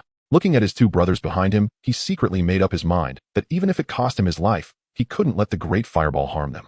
He gritted his teeth and quickly formed seals to cast water style, water barrier. If Mi Lin knew the scar-faced man's thoughts, she would undoubtedly have to retort, who said fire style must be blocked with water style. The fierce clash of fire escape and water escape ignited layers of white mist resembling a fairyland. Mi Lin's lips curled slightly as she chuckled. With your abilities, thinking you can defeat me is undoubtedly a fool's dream. Stop clinging to false hopes. Only by giving your all can you barely withstand my onslaught. Ninjutsu, Holly military blade. The chakra coalescing in Mi Lin's hand shone with a pure white light, and 10 chakra-formed lily flowers instantaneously merged into a long razor-sharp blade, measuring a meter in length. Mi Lin quickly formed hand seals again, her fingers dancing gracefully in front of her chest. Inin Wu Wei Yu, the movements fluid and elegant. Wind escape, great breakthrough. A flurry of small wind bursts erupted from Mi Lin's mouth, dispersing the surrounding white mist. The scar-faced leader lay on the ground, looking utterly disheveled, howling in pain. Big brother, are you alright? The second brother hurriedly helped the scar-faced leader up, while the third brother swiftly formed seals, pressing both hands onto the ground as chakra rapidly gathered. Earth escape, earth flow spear. Great spikes burst forth from beneath Mi Lin's feet, shooting straight up into the sky. Mi Lin used wind escape, wind cutter technique, effortlessly floating in the air with the force of the fierce wind. Clearly she was already adept at this ninjutsu. Mi Lin felt a flicker of annoyance. The emergence of so many spikes from beneath a woman was a blatant provocation to her. Today she must teach these three brothers a lesson. Forget it today, I have to show them some color. Have you ever seen a blade technique descending from the sky? Mi Lin fixed her serious gaze on the three brothers below, gripping the long blade tightly, closing her eyes, and murmuring incantations. Mommy Hong dragon slaying 18 blades. Mi Lin descended from the sky, striking down on the earth wall raised by the third brother. The earth wall instantly collapsed, cracks spreading like a spider's web beneath the third brother's feet. The third brother was so startled that he froze, forgetting to dodge, and was about to fall into the crack when the second brother quickly yanked him back. Third brother, wake up. The second brother slapped the third brother's face hard, trying to rouse him. As the second brother delivered the final slap, the third brother suddenly awakened, but the second brother's hand still swung out.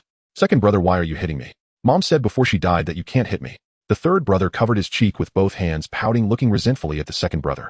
The second brother chuckled awkwardly. Third brother, you see, I didn't mean it, just don't tell big brother, okay?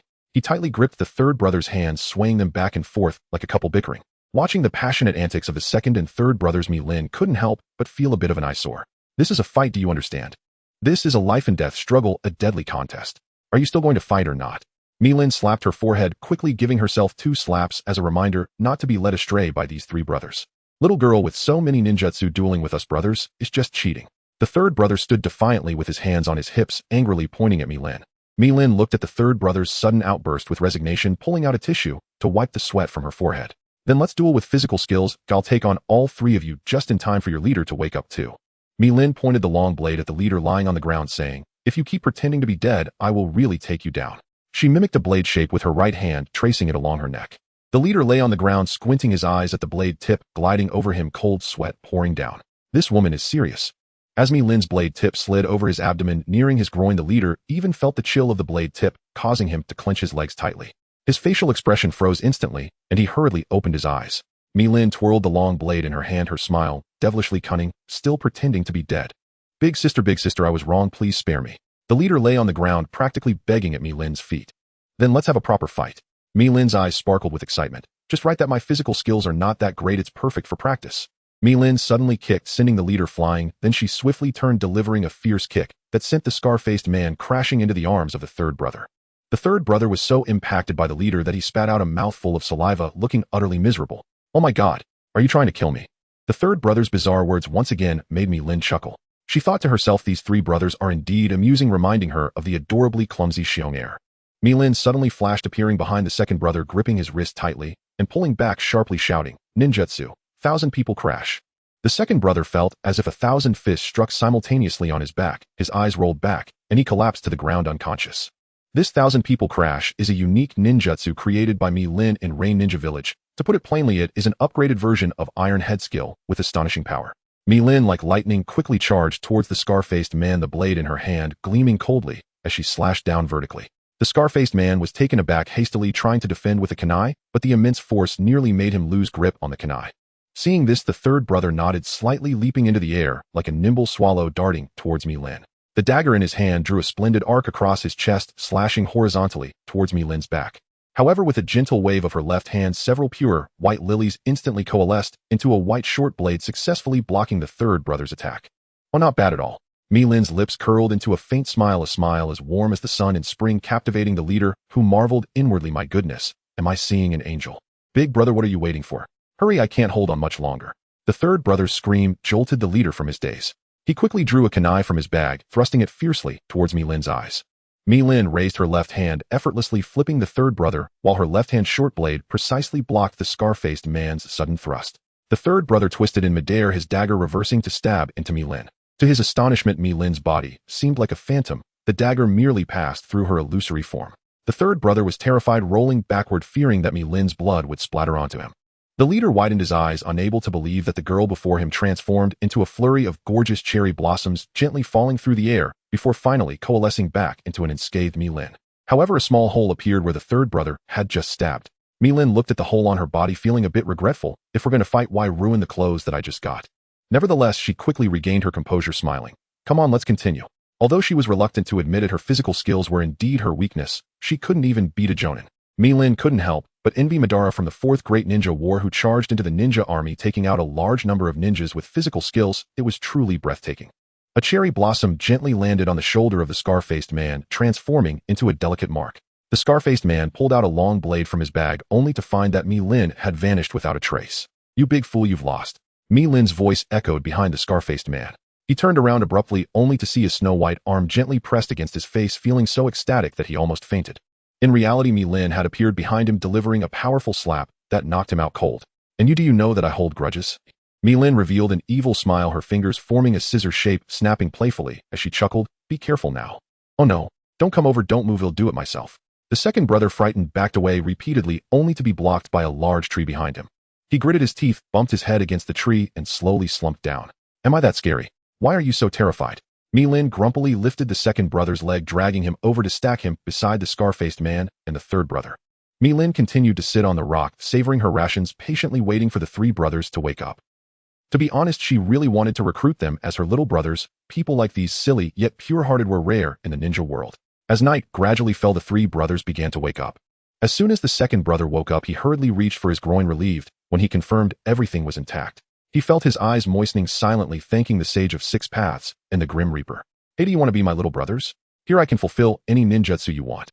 Mi-Lin smiled at the comical performances of the three brothers, her eyes sparkling with anticipation. We pay our respects, big sister.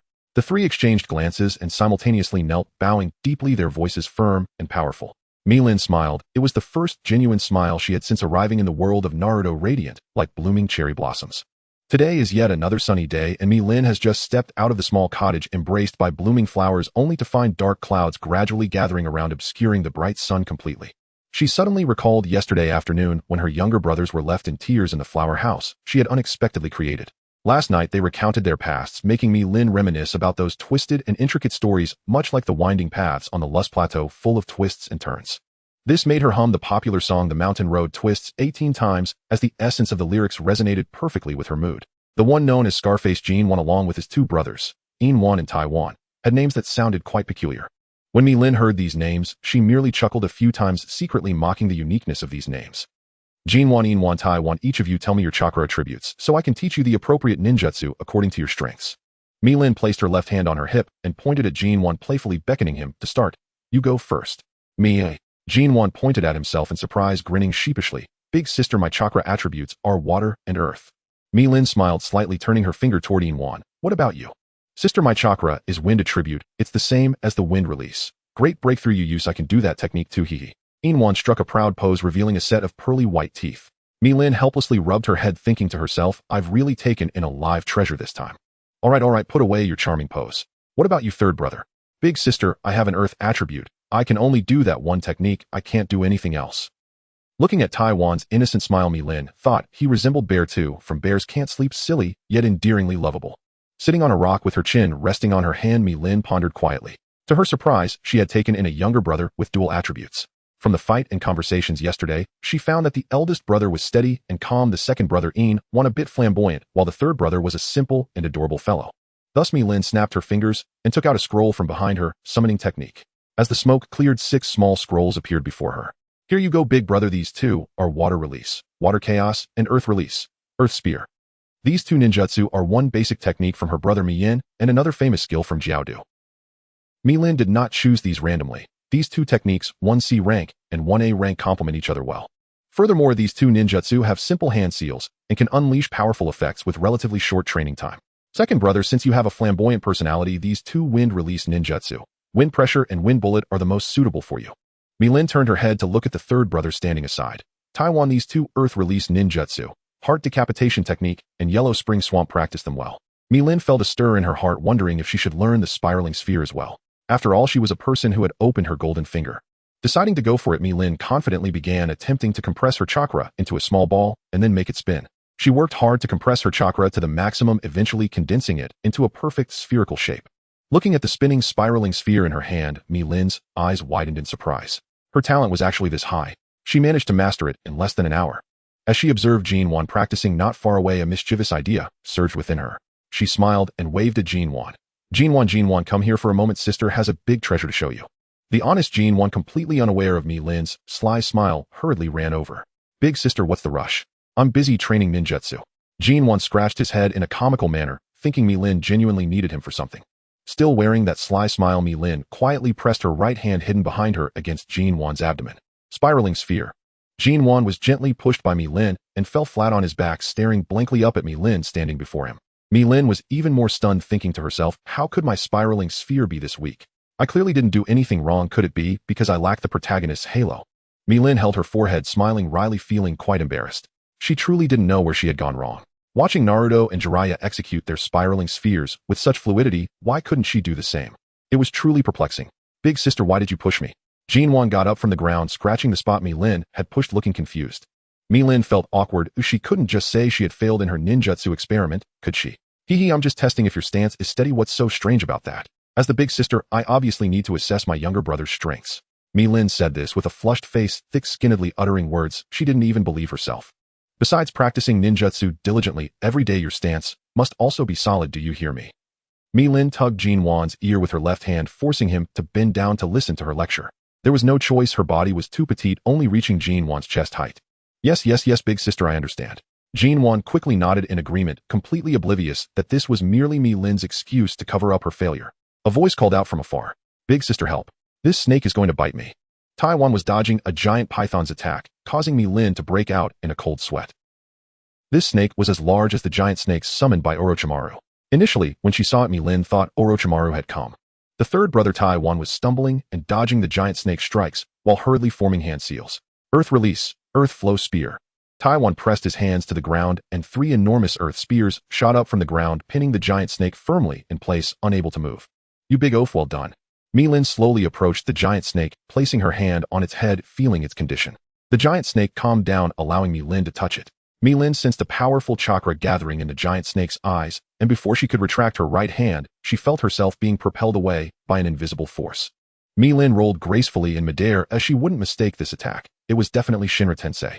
The giant python's eyes changed from black pupils with a white background to a series of purple swirls. Mi-Lin was utterly astonished. Could the Rinnegan also manifest on a snake? Little girl, follow me. 6 Paths Sage, you have truly dug a deep pit for me. A dignified man like me has been turned into a little girl by you.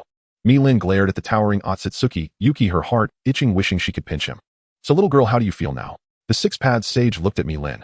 Mi-Lin's small face flushed red.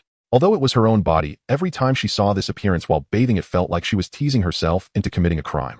Close your eyes and calmly accept the last remnants of my yang power. With a gentle wave of the staff in his ethereal hand, a luminous orb hovered above Mi-Lin's head, slowly rotating. The 6 Paths Sage sighed, the ethereal figure emanating a dim glow. In that case, I no longer have enough yang power to reincarnate you. My true body is waiting within Indra and Asura, and my clone no longer possesses such abilities. Although Mi-Lin felt a bit regretful about not being able to return to her original form, she had no other options. She was still alive and could feel the warm sunlight and fresh air. Mi-Lin was already deeply grateful for the Six-Path Sage's help, and as for whether her body could return to its original male form, she was no longer so fixated. Thank you then. Mi-Lin no longer hesitated, sitting down on the ground, crossing her legs, embodying a hint of a cultivation vibe, as she carefully felt the influx of yang power. Mi-Lin wrapped her hands around the luminous orb, the yang power, transforming into golden lines that continuously flowed into her body, with Mi-Lin radiating a golden glow, looking sacred and inviolable. Is this yang power? So dazzling, so warm. After a while, Mi-Lin grew increasingly bored, simply closing her eyes, stretching her legs, and lying down to sleep. She didn't know how long she had slept, only feeling like it had been an eternity, until she was startled awake by a foul smell. Oh no, whose toilet hasn't been flushed? Mi-Lin jumped up from the ground, looking left and right, but couldn't find the source of the stench. She touched her stomach, feeling something was off. Her clothes seemed to have shrunk and had a bit of a sour smell, and she seemed to have tanned as well. Mi-Lin lifted her arm to her nose and was greeted by the same fragrance she had smelled in her dreams. Heavens, it's me. Mi-Lin felt nauseous but couldn't throw up as her stomach was empty. She thought, how long did I sleep? I smell bad. Water release, water burst. Mi-Lin sprayed a large amount of saliva from her mouth, forming a small pool ready for a bath, feeling fabulous. If Kisame saw this scene, he would definitely slap Mi-Lin to death. Such a powerful ninjutsu was being used by her as a faucet for bathing water. At that moment, Kisame and Itachi were on a mission in the land of water. Kisame sliced through an enemy in front of him, feeling a chill run down his spine. It feels like some little brat is misusing my ninjutsu. Kisame shook his head and turned to Itachi, who was resting nearby. Just an illusion, I didn't sleep well last night. Itachi remained as calm as ever. Maybe. Mi-Lin, who was washing up, suddenly sneezed. Who was thinking of me? She gently wiped her nose with her hand and quickly put on a new outfit. Huh, why do my clothes feel so much smaller? The skirt that used to be knee-length was now a short skirt. Mi-Lin looked at her reflection in the pool, nodding. Today, she was still so beautiful, adorably charming. Looking at the clear bathing water before her, Mi-Lin suddenly felt playful. Magic pool, who is the most handsome person in this world? Of course it's me. Ha ha ha.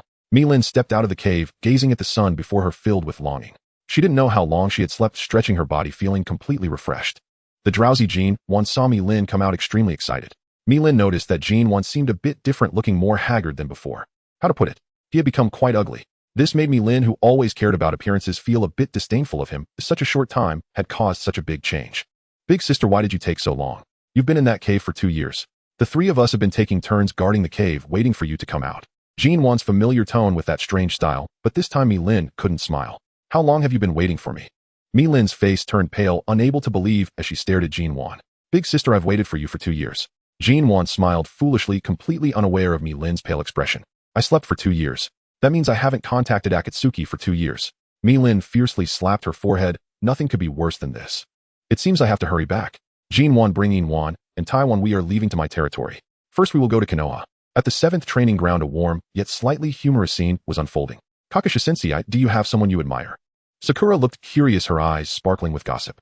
Naruto and Sasuke were also drawn and leaning in close to Kakashi with inquisitive expressions. Kakashi nodded slightly, and after a moment of contemplation replied in a light-hearted tone, of course. I admire the 4th Hokage and love my father and mother. Sakura was not satisfied with this answer. Oh, Kakashi-sensei, that's not the kind of liking we're talking about. Oh, we're talking about the kind of liking a boy has for a girl. Sakura tightly linked her arms with Kakashi's, playfully insisting, just tell us. Naruto, watching from the side, was stunned by Sakura's sudden display of affection, wondering, is this really the same Sakura who used to punch me? Sasuke also looked shocked, as if to say, is this really the same silly Sakura who had a crush on me? Hearing Sakura's coquetry, both Naruto and Sasuke felt goosebumps rising, cold sweat trickling down. Seeing this, Kakashi couldn't help but chuckle slowly, saying, alright, I'll tell you. I once liked a girl named Mi-Lin. She was the most beautiful girl I've ever seen. As he spoke, a smile unconsciously crept onto Kakashi's lips. At that moment, Naruto suddenly noticed a familiar figure crossing the entrance of the 7th training ground. He froze for a moment. It was his beloved sister Mi-Lin. During his toughest times, she had given him a bowl of steaming ramen, a warmth he would never forget. Without hesitation, Naruto chased after her, completely immersed in his thoughts, oblivious to Kakashi calling after him. Hey Naruto, where are you going? What a troublesome guy. Kakashi shook his head helplessly. Naruto was not at all like his father Minato Namikaze in terms of composure. Sister. Naruto suddenly hugged Mi-Lin from behind, giving her a surprise. Mi-Lin was startled, thinking, why are the people of Konoha so bold? However, when she saw it was Naruto, a gentle smile appeared on her face. Kakashi also came over, smiling at Mi-Lin. Miss Mi-Lin, it's been a long time. Hee Kakashi, it's been such a long time since we last met. I truly did not look forward to our reunion. Her left hand transformed into a gun, pretending to shoot herself in the head with a bang. She laughed, saying, Kakashi, just let me off this time. Hey Miss Mi-Lin, have you ever heard of this rule? Kakashi pretended to be serious as he stared at Millen, leaning slightly closer and breathing warm air into her ear. That is, once you've seen my body, you belong to me. After saying this, Kakashi magically produced a rose from behind and gently tucked it into Millen's hair. What kind of ridiculous rule is this? This joke is simply chilling. Millen's cheeks flushed red. Her speech became stuttered as she flusteredly removed the rose from her head, completely oblivious to her own embarrassment. Inwan lightly nudged Jinwan with his elbow, signaling him to look at Millen. Brother, have you ever seen the big sister like this? Hey. It seems I really haven't. Could it be that the big sister has developed feelings and wants to get married? Jinwan whispered to Inwan, covering his mouth. Hey, I can hear you loud and clear. Are you tired of living? Millen angrily infused chakra into the rose, causing it to bloom with dazzling red light. This is for you, lovely little girl. Millen bent down and gently placed the glowing rose in Sakura's hands. Thank you, sister. Sakura looked up at Millen, her eyes as dark as the night, clear and bright, her beautiful face delicate with tender skin, as if it could be broken by a touch, stunningly beautiful. Is this the sister that Naruto talks about all day? Could she be the one Kakashi Sensei admires? Compared to her, I'm simply worlds apart. Sakura shyly lowered her head, and Millen sensed the change in her chakra and wondered, could it be because Sasuke has been staring at me? Millen glanced at Naruto, only to find Sakura burying her head even lower. She shrugged helplessly. I don't think I've done anything to Sakura, right? Why does she look like she's heartbroken? If you have to think that way, I can't help it. Miss Millen, who are these three brothers? Kakashi looked at the trio with a puzzled expression. Millen felt uncomfortable under Kakashi's gaze and blushed, turning her eyes away. Oh, they are my little brothers. Jinwan, come say hello. Millen suddenly jumped up, grabbing Jinwan's ear and forcing him to bow down. Jinwan awkwardly smiled and waved, saying, I'm Jinwan, and these are my brothers, Inwan and Taiwan. Millen took Naruto's hand and smiled as she said, we're planning to go to the barbecue restaurant in Konoha. Do you want to join us? Sasuke still scrutinized Millen with suspicion, while Sakura looked at her with envy. So Sakura, Sasuke, let's go together. Kakashi cast an expectant look. Millen and Kakashi stepped into the barbecue restaurant, and Millen waved her hand, grandly ordering one of every kind of barbecue. Naruto stared at the barbecue in front of him, saliva almost streaming down. I'm starting. Naruto eagerly took a big bite and immediately jumped up from the heat.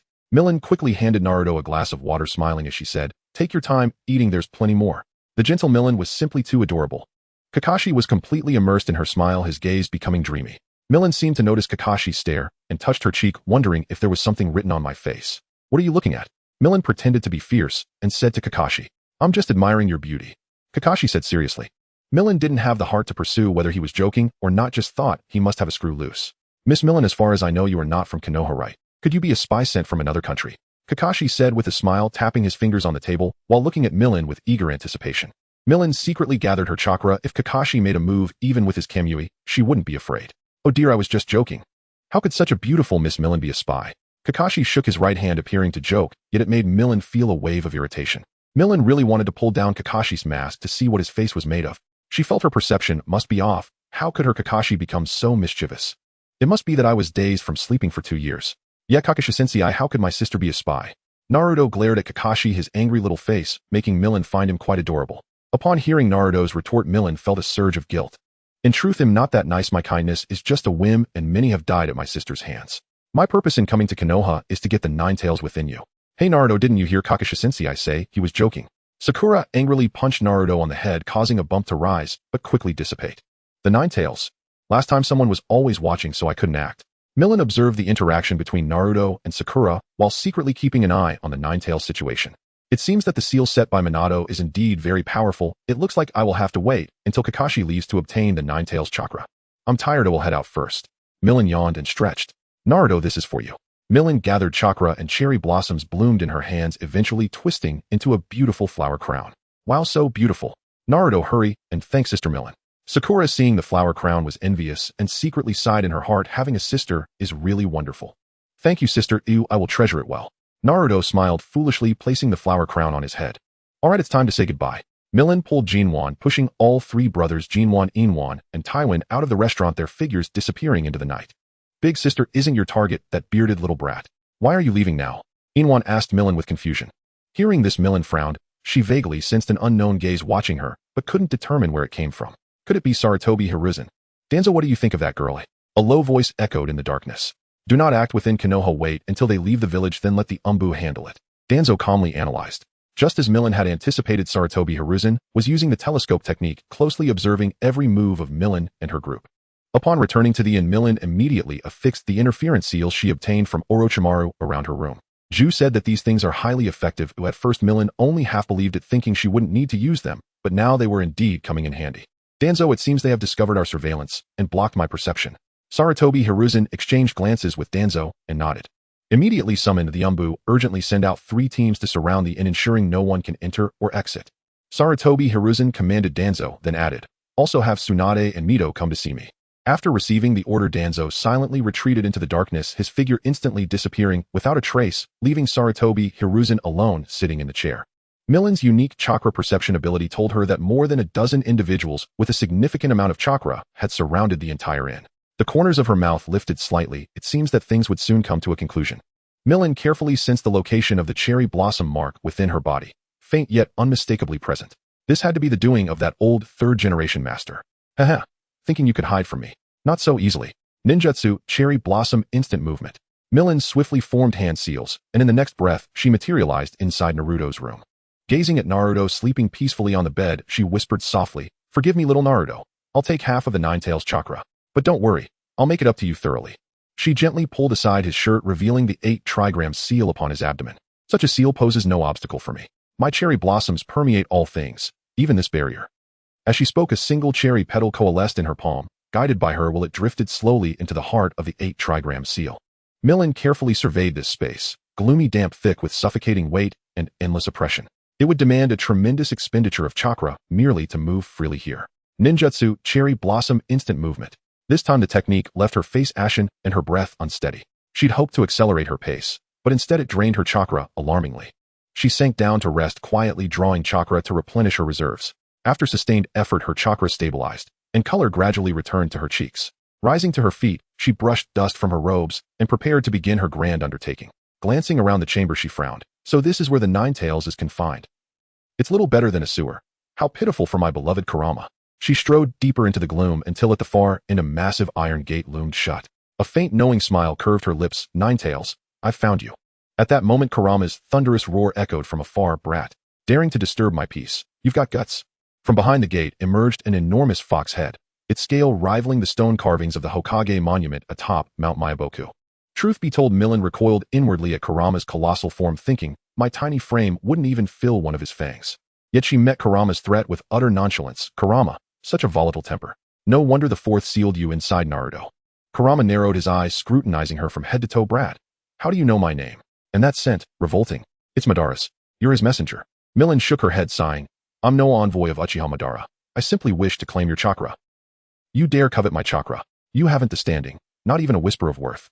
With a deafening lunge, he slammed a massive claw against the iron gate. Its thunderous clang sent Millen stumbling backward. Such ferocity. She tapped the gate lightly with her fingers, musing inwardly, this door must hold him. Surely he can't shatter it. Bolstered, she began mocking him outright. Leaning close to Kurama's ear, she murmured, "Kurama, do you wonder how I learned your name?" "Impossible. The Sage of 6 Paths would never reveal it to you." His pupils contracted sharply. "No use feigning surprise. I was summoned by the sage himself. And you, Kurama, belong to me." She guided more cherry blossoms into the cage, petals clinging tightly to Kurama's fur. Instantly, he felt his chakra surging out of him uncontrollably. He hurled himself against the seal's gate, roaring, "Wretched woman, what have you done? Cease this at once." Millen ignored his fury and thrashing, standing motionless as Kurama's chakra streamed through the blossoms and flooded into her own being. As the chakra poured in, a torrent of overwhelming negativity crashed over her. Her face contorted in agony as though enduring infinite torment. "What is this? It's unbearable," she cried aloud, eyes bloodshot, hands clasped together. "Come forth, Nine Tails." With the final trickle of Kurama's chakra absorbed, her body reached saturation. "Seal." Swiftly, she sealed the chakra onto her forehead.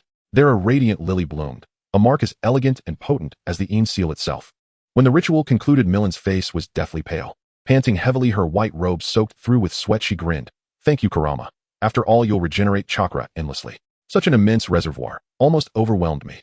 She playfully stuck out her tongue and gave Kurama a jaunty salute with her right hand. With a few final furious roars, he sank deep into slumber. "Rest well, you've been far too loud." Gently stroking his fur, she mused, "A pity there's no camera. What a perfect keepsake that would make." Back in reality, Millen rose from the floor and brushed dust from her robes, though she couldn't fathom why dust should cling to her at all. Sensing the Konoha Umbu were already converging on her room, she swiftly formed hand seals. "Let's show time. Performance begins now." She vanished in a flash of cherry blossoms, reappearing instantly beside Kinmaru. "All set, we're pulling out. But before we go, let me treat you to something spectacular." A sly serpentine smile unfurled across her lips. Mysterious danger is poised to strike. Then, as if summoned, roses burst forth one by one around her, petals unfurling in cascading splendor, transforming the entire room into a breathtaking floral banquet. Boss, how are we getting out? Looks like we're surrounded. Tetsumura stared at Millen bewildered. Millen chuckled softly, tapping her finger toward the ceiling. Puzzled, Tetsumura opened the window and gazed upward, wondering, is she planning to fly? But we have no wings. How could that possibly work? Hee hee ha ha ha. Big sister will carry you skyward. Behold my ninjutsu triple cherry blossom instant movement. Playfully biting her finger, she smeared blood onto the floor and pressed her palm down firmly.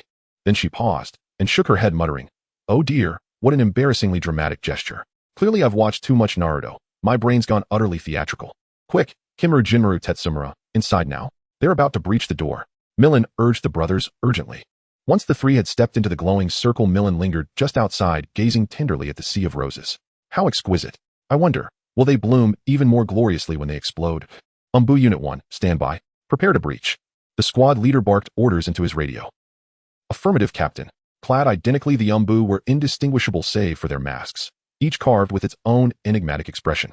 Farewell, shinobi of Konoha. Millen released one last rose, her smile dark and beguiling, then stepped decisively into the light. Above, cherry blossoms spiraled on the wind, as if bidding her farewell. Unit 1, enter directly. Unit 2, take position at the windows. Unit 3, stand ready with me for rear support. Move, now. At his command, 4 charged through the doorway, only to freeze at the sight, walls awash in roses, petals drifting serenely downward. What is this? It's breathtaking. Is it Genjutsu? When they attempted to dispel the illusion, the vision remained unbroken. Units 2 and 3, investigate immediately. The captain issued the order again, just as the roses in the room began pulsing with a fierce crimson radiance heralding imminent devastation. Deep in the forest beyond Konoha, Millen's laughter rang out, dark, triumphant. Art is explosion. With a deafening boom, a mushroom cloud erupted over the village. For Millen, it was already over. Her objective attained, her purpose fulfilled. On the other side, aided by the summoning technique, Tianzhong Xiaoya endured many hardships and finally arrived at Yanin village. Hurry, I am Tianzhong Xiaoya from the Intelligence Department's 14th Squad. I urgently need to meet Lord Reikage. Tianzhong Xiaoya stood outside the Reikage's office, his expression filled with anxiety. Please wait a moment, I will report this right away. The guard said. Lord Reikage, Tianzhong Xiaoya from the Intelligence Department's 14th Squad requests an audience. The guard's voice echoed in the Reikage's office. AI frowned, stepping out of the office, his gaze landing on Tianzhong Xiaoya. Doesn't the 14th Squad have 20 members? Why are you the only one here? AI looked at Tianzhong Xiaoya with confusion. We were on a mission in the Land of Fire attempting to gather intelligence on Konoha, but we encountered a strange team of 3 men and 1 woman at the border of the Land of Fire. The captain led the team to intercept them while I was responsible for carrying the intelligence and escaping. Tianzhong Xiaoya's voice trembled slightly. How could this be? You had 20 people, how could you not handle 4? AI glared at Tianzhong Xiaoya, his eyes sharp as knives, as if he wanted to tear him apart. The disparity in strength between our side and the enemy was immense. Captain Songxia is likely in grave danger. Tianzhong Xiaoya recalled the brutal battle from last night, feeling a lingering fear. Even the newly promoted Jonin Captain Songxia couldn't withstand a single blow from the enemy, which was simply unbelievable. Tell me in detail the appearance of those 4 people and the intelligence you gathered. AI looked sternly at Tianzhong Xiaoya, secretly contemplating, as long as the intelligence can be retrieved, losing 19 people is not unbearable. Thus, he gradually calmed his anger. The appearance of the 4 people: the woman wore a white dress, the men were dressed in black tight clothing, and there was. Tianzhong Xiaoya's words suddenly halted. What happened? Are you mute? AI glared at Tianzhong Xiaoya, secretly sighing. How could such a useless person emerge from his village, unable to even speak clearly? Just as AI was about to question him again, he noticed Tianzhong Xiaoya looking at him in terror, his face as pale as paper. What was going on? Was he so frightened? As a formidable warrior, AI with his rich combat experience keenly sensed a strong sense of crisis and quickly leaped aside, but it was still too late. Tianzhong Xiaoya's head exploded as if struck by a heavy hammer, blood and brain matter splattering all over the 4th Reikage AI. A's face instantly turned ashen, and he punched a huge hole in the wall next to him. Investigate. Go investigate. What in the world happened here? His voice echoed in the office. Yes. The member at the door responded and instantly disappeared. At the moment Tianzhong Xiaoya met his demise far away, Mi Lin received the transmitted message through a paper crane. She smiled slightly. The enemy has been successfully eliminated, but this manner of death is indeed rather unsightly. Mi Lin stood quietly in the rain, allowing the unique raindrops to fall upon her.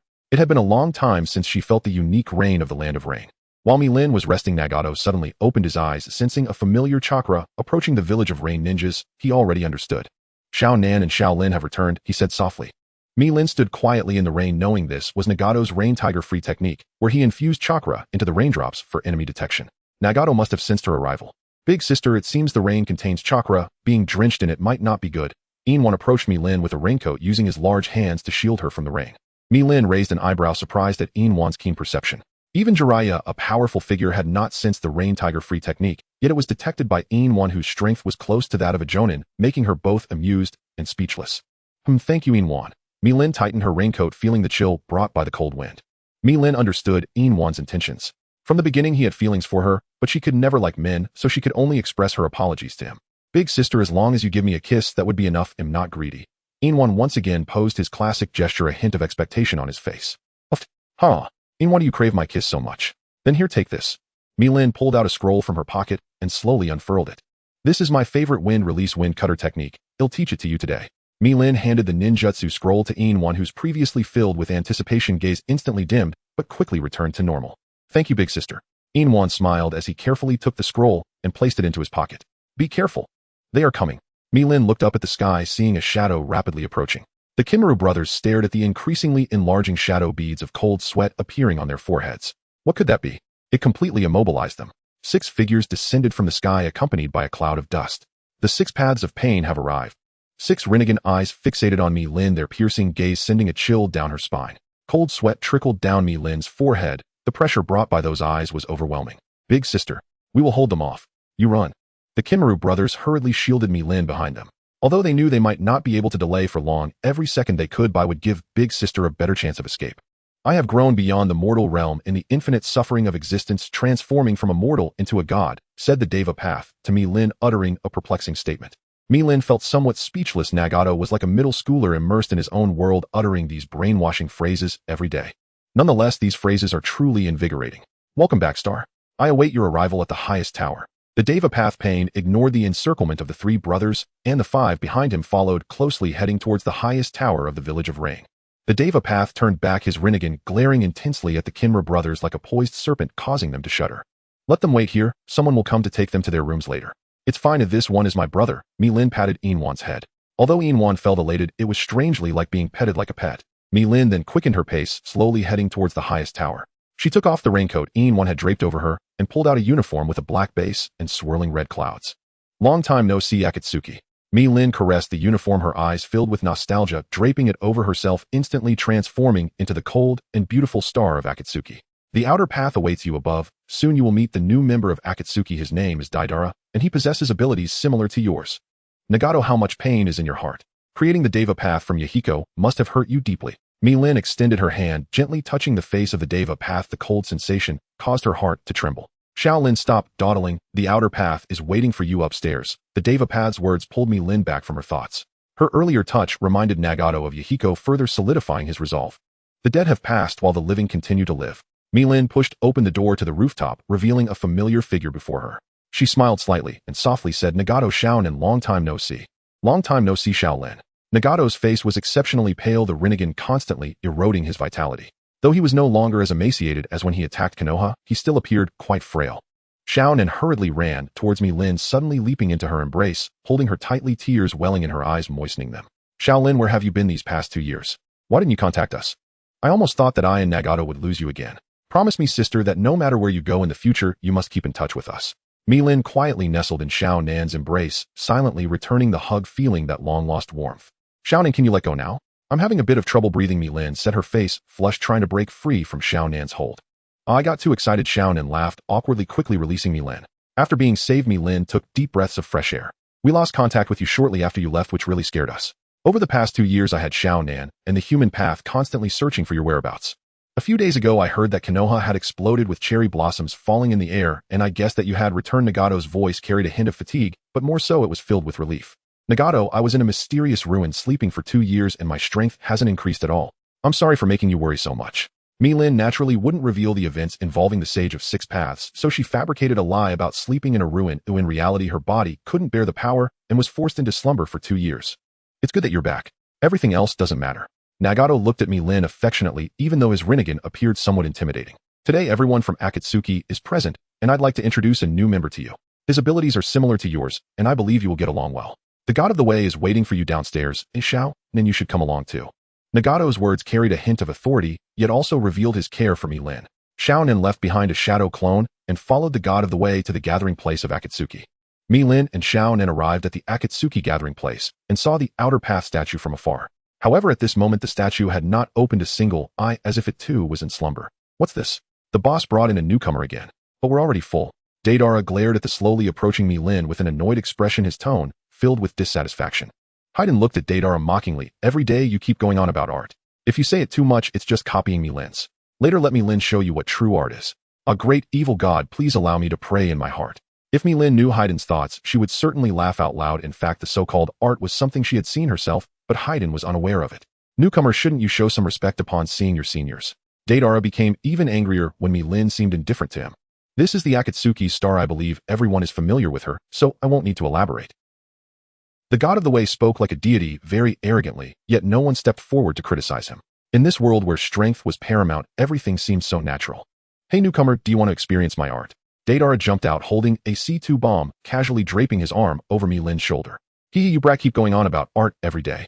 This one is one of the founders of Akatsuki, more qualified than Uncle Kaku. Your so-called art is all counterfeit. Haiden could no longer hold back. His dissatisfaction with Deidara had reached its peak, and today's arrival of Mi-Lin provided him with an opportunity to vent. What? You actually said my art is copying? What kind of joke is this? I see that you were just jealous of me. My art is one of a kind in the world. Deidara swung a punch at Haiden's face, but Haiden retaliated with a kick to Deidara's back. Do you want to die? I will pierce your heart. Haiden drew his three-bladed scythe and swung it at Deidara, but was blocked by Sasori. All right, enough noise. The god of the way's authoritative voice rang out, and soon the entire base fell silent. It can be said that Yahiko and Nagato were naturally born leaders, their dignity enough to make everyone submit. Long time no see, Itachi.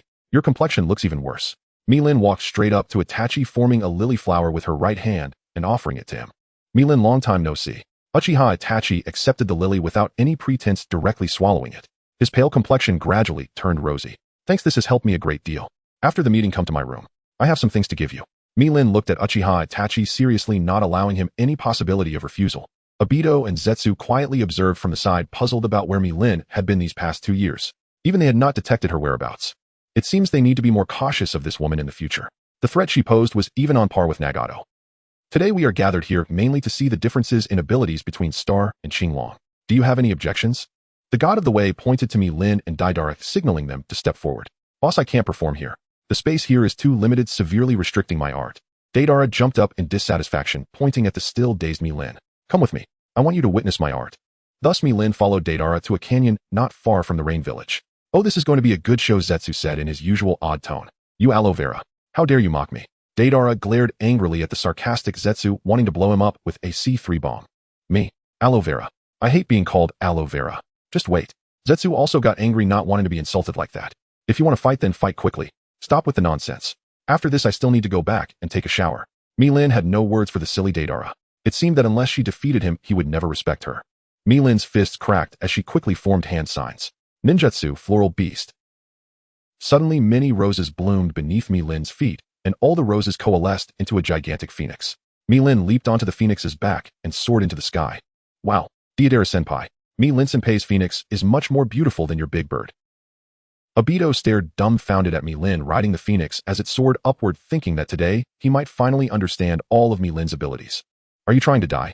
Deidara clamped Obito's head between his legs. Obito struggled desperately while Mi-Lin watched the silly Obito and Deidara in the sky, thinking that she really wanted to say one thing to Deidara. I Mi-Lin respect you as a man for treating Sushi this way. Earth release explosive clay, giant bird technique. As Deidara skillfully kneaded the clay in his hands, he suddenly spat it out, and a vividly lifelike giant bird soared into the sky. He fixed his gaze on Mi-Lin and declared, Today let me show you the true beauty of my art. Deidara leaped lightly and landed steadily on the back of the giant bird. With a flick of his wrist, he released 2 small flying birds that shot towards Mi-Lin like arrows released from a bow. Seeing this, Mi-Lin hurriedly controlled her phoenix to soar high, simultaneously releasing 2 rotating origami cranes that cleverly intercepted Deidara's small flying birds. Too naive. Deidara smirked coldly, quickly forming hand seals with one hand. He waved his right hand again, and 4 winged birds howled out like 4 bolts of lightning tearing through the sky. This time, how will you defend yourself? Faster birds, huh? Then I'll respond with this. Mi-Lin's eyes sharpened as she quickly gathered 4 magnificent flowers with her hands, which transformed into 4 massive nets binding the winged birds tightly within them. Drink. With Mi-Lin's furious shout, the winged birds suddenly exploded within the nets, shredding the rose-crafted nets into pieces. Have you felt the power of my art now? Deidara laughed heartily, his hands busily working again, kneading and squeezing until he spat out an enormous figure, a Western dragon made of clay. Let this prove my art. Earth release explosive clay, C2 dragon technique. The dragon flapped its wings and soared into the sky, echoing the phoenix. Millen gazed at the dragon's massive form, contemplating that the phoenix was the largest beast she could summon at the moment. Left with no choice, she quickly formed hand seals, ninjutsu, floral beast, eagle form technique. In an instant, a gigantic eagle emerged from the phoenix, and Millen's silhouette flashed as she leaped onto the eagle's back, commanding the phoenix to launch a fierce assault on the dragon. Art is an explosion, Deidara shouted loudly. Art is the starfish. The collision between the dragon and phoenix created a powerful whirlwind, forcing both Millen and Deidara to retreat to avoid being affected. It seems you are only skilled with your words, truly disappointing me. Millen looked down at Deidara.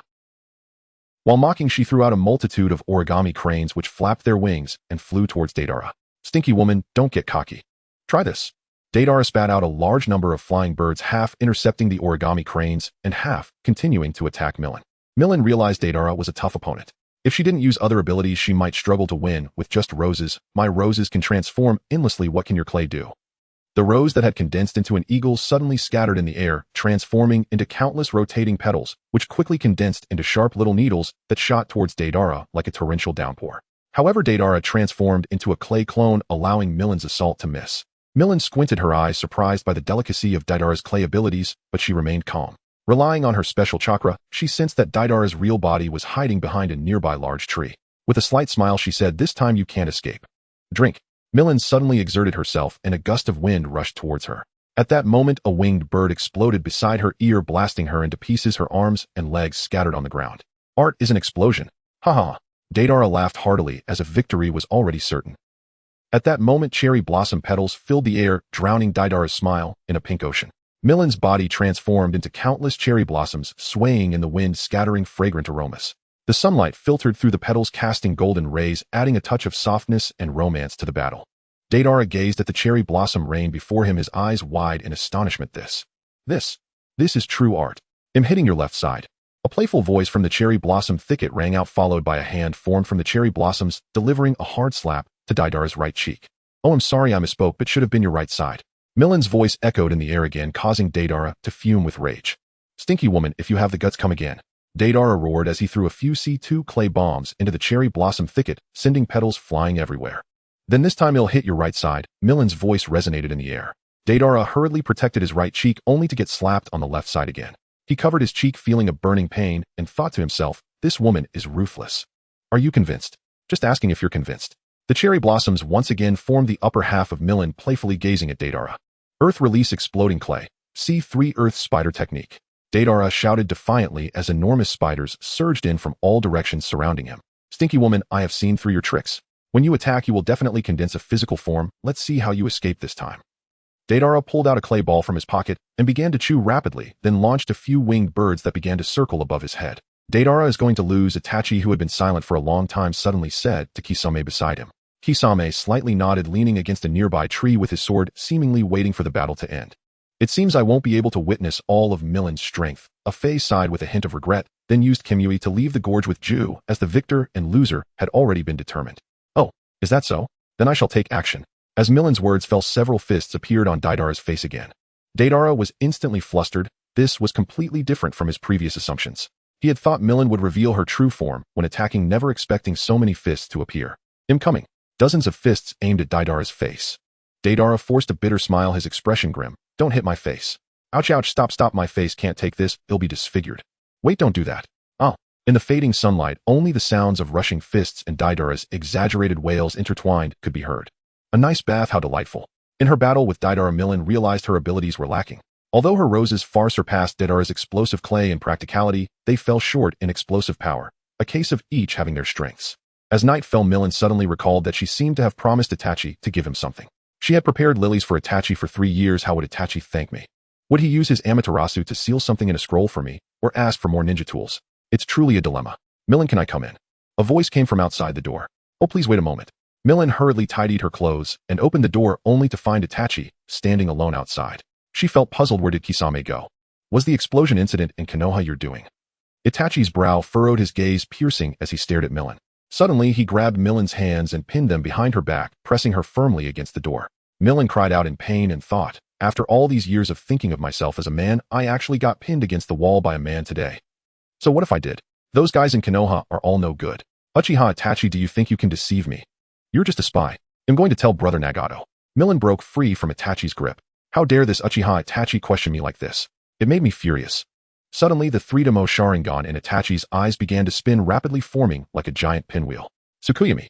Milan felt the surroundings instantly warp into something eerie. Shocked, she saw a giant pinwheel slowly rotating. Itachi was actually using Tsukuyami on her. She couldn't help but feel indignant. I treated him so well, and now I end up in this situation. This is a big trouble. Ujiboy, you materialized before me, Lin.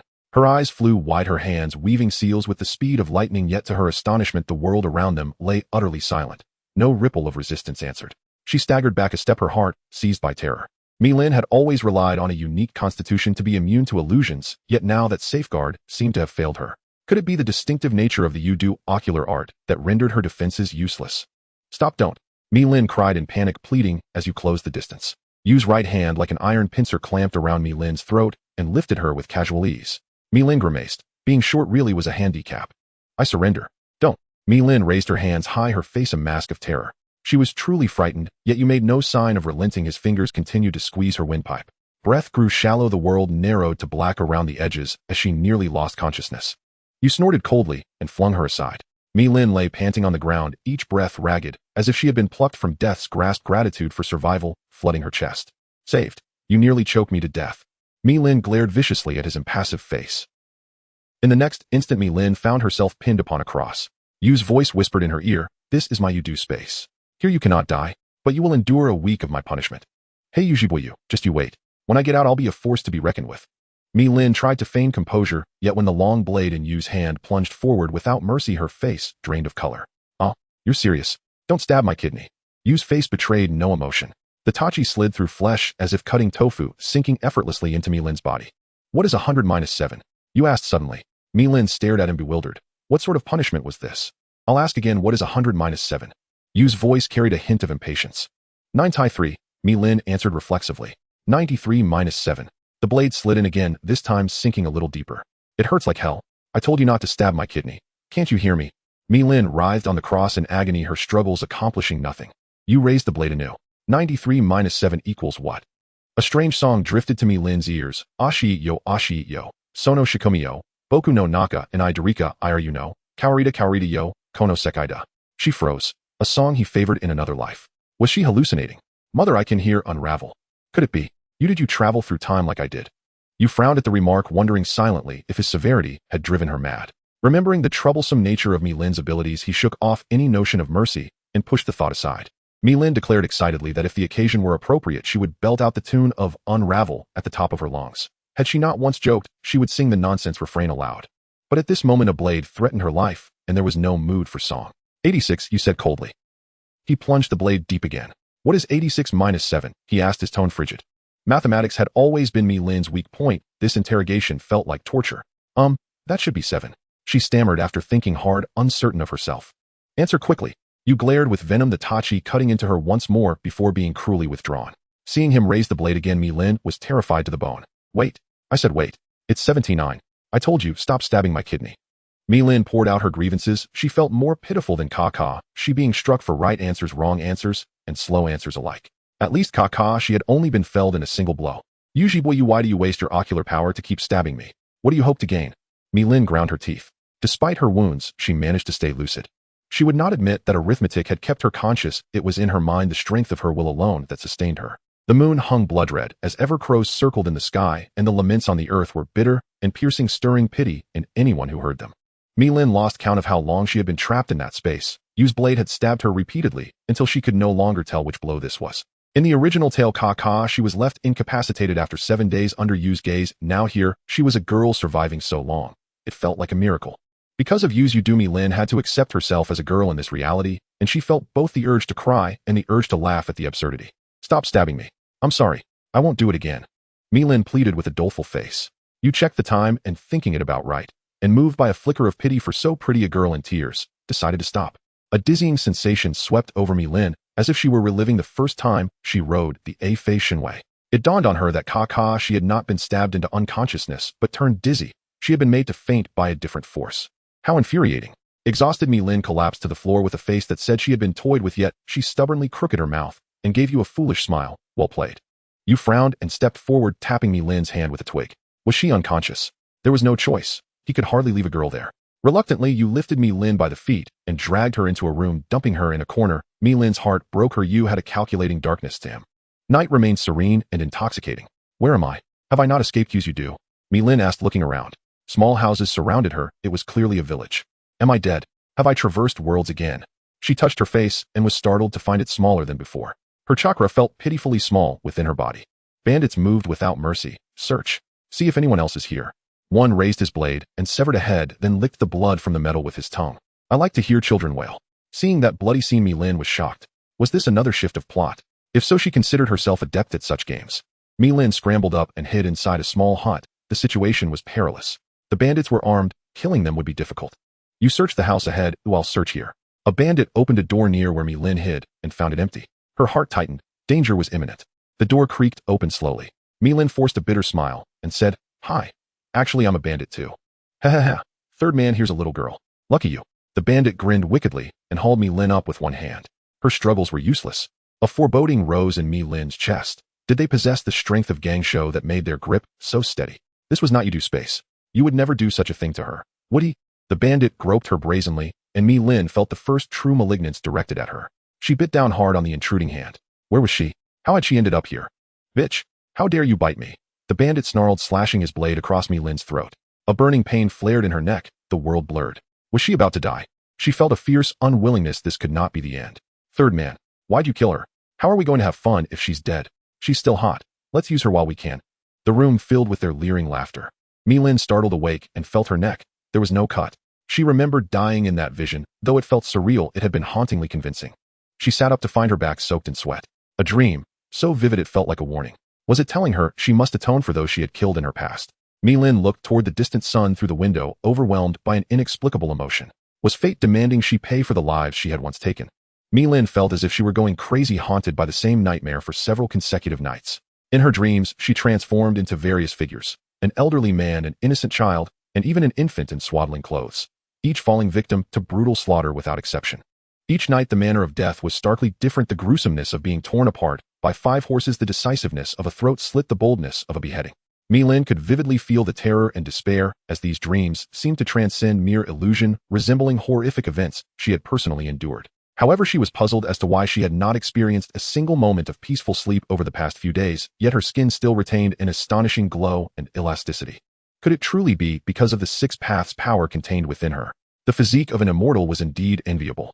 Lin felt an unprecedented fatigue. For someone accustomed to sleeping 10 hours each night, now barely managing 5, how could she not feel drowsy? Let me just take a short nap, even if it's only for a moment, Lin said weakly as she sat in a chair, her eyelids involuntarily beginning to droop. Ultimately, she could not resist the onslaught of drowsiness and slowly closed her eyes. When she opened her eyes again, she found herself transformed into a little boy. Why am I dreaming of this again? I am really going to lose my mind. Can I at least get some proper rest? Lin sighed helplessly. She had grown weary of trying to escape these dreams. Once she had attempted to flee in a dream, traversing a long forest and running countless miles only to be caught and subjected to the torture of being torn apart by horses. Even now, she could distinctly feel the suffocating pain. What sort of death awaited her this time? A flicker of curiosity crossed Lin's mind, but she quickly cast it aside. She was no masochist who would look forward to suffering in her dreams. Just as she had anticipated, this little boy was burned alive, and the intense pain jolted her awake from the nightmare. Lin helplessly touched her back, which was already soaked with sweat. Such naps only worsened her mental state. She noticed that the ring on her left middle finger was constantly shimmering with a blue light. Due to her overwhelming fatigue, she had only just now noticed this detail. Gently twisting the ring, she heard Xiao Nan's voice. "Xiao Shuang, our organization has a task for you to complete. Since everyone is out gathering intelligence and cannot spare any manpower, we have to ask you to take this on." "Got it. Is it in the land of waves?" "That poor little country." Lin replied. "Yes, the task is to find a person named Cardo. Our organization needs his financial support, so your mission is to eliminate him and take all his wealth." Xiao Nan continued. On the surface, Cardo was the president of a shipping company and one of the wealthiest men in the world. However, he secretly colluded with the mafia and ninjas to smuggle drugs and contraband, even attempting to seize control of other companies and nations. He had committed numerous heinous acts using his wealth and violent means to control all maritime traffic in the land of waves. For this island nation, controlling maritime traffic meant controlling its wealth, politics, and the very lives of its people. A villain, huh? I understand now. Mi-Lin smiled, slightly donning her uniform and striding forward, leaving behind a striking silhouette. Big sister, who was that person who fell from the sky the other day? Their eyes felt so oppressive to me. That is Zero Burial. He is our leader and our god. Mi-Lin looked on with satisfaction at the three brothers below. Once they donned the organization's uniform, they truly looked the part. The attire of the organization was indeed a splendid adornment. All right, no more questions. From now on, call me Xingchun when we're outside.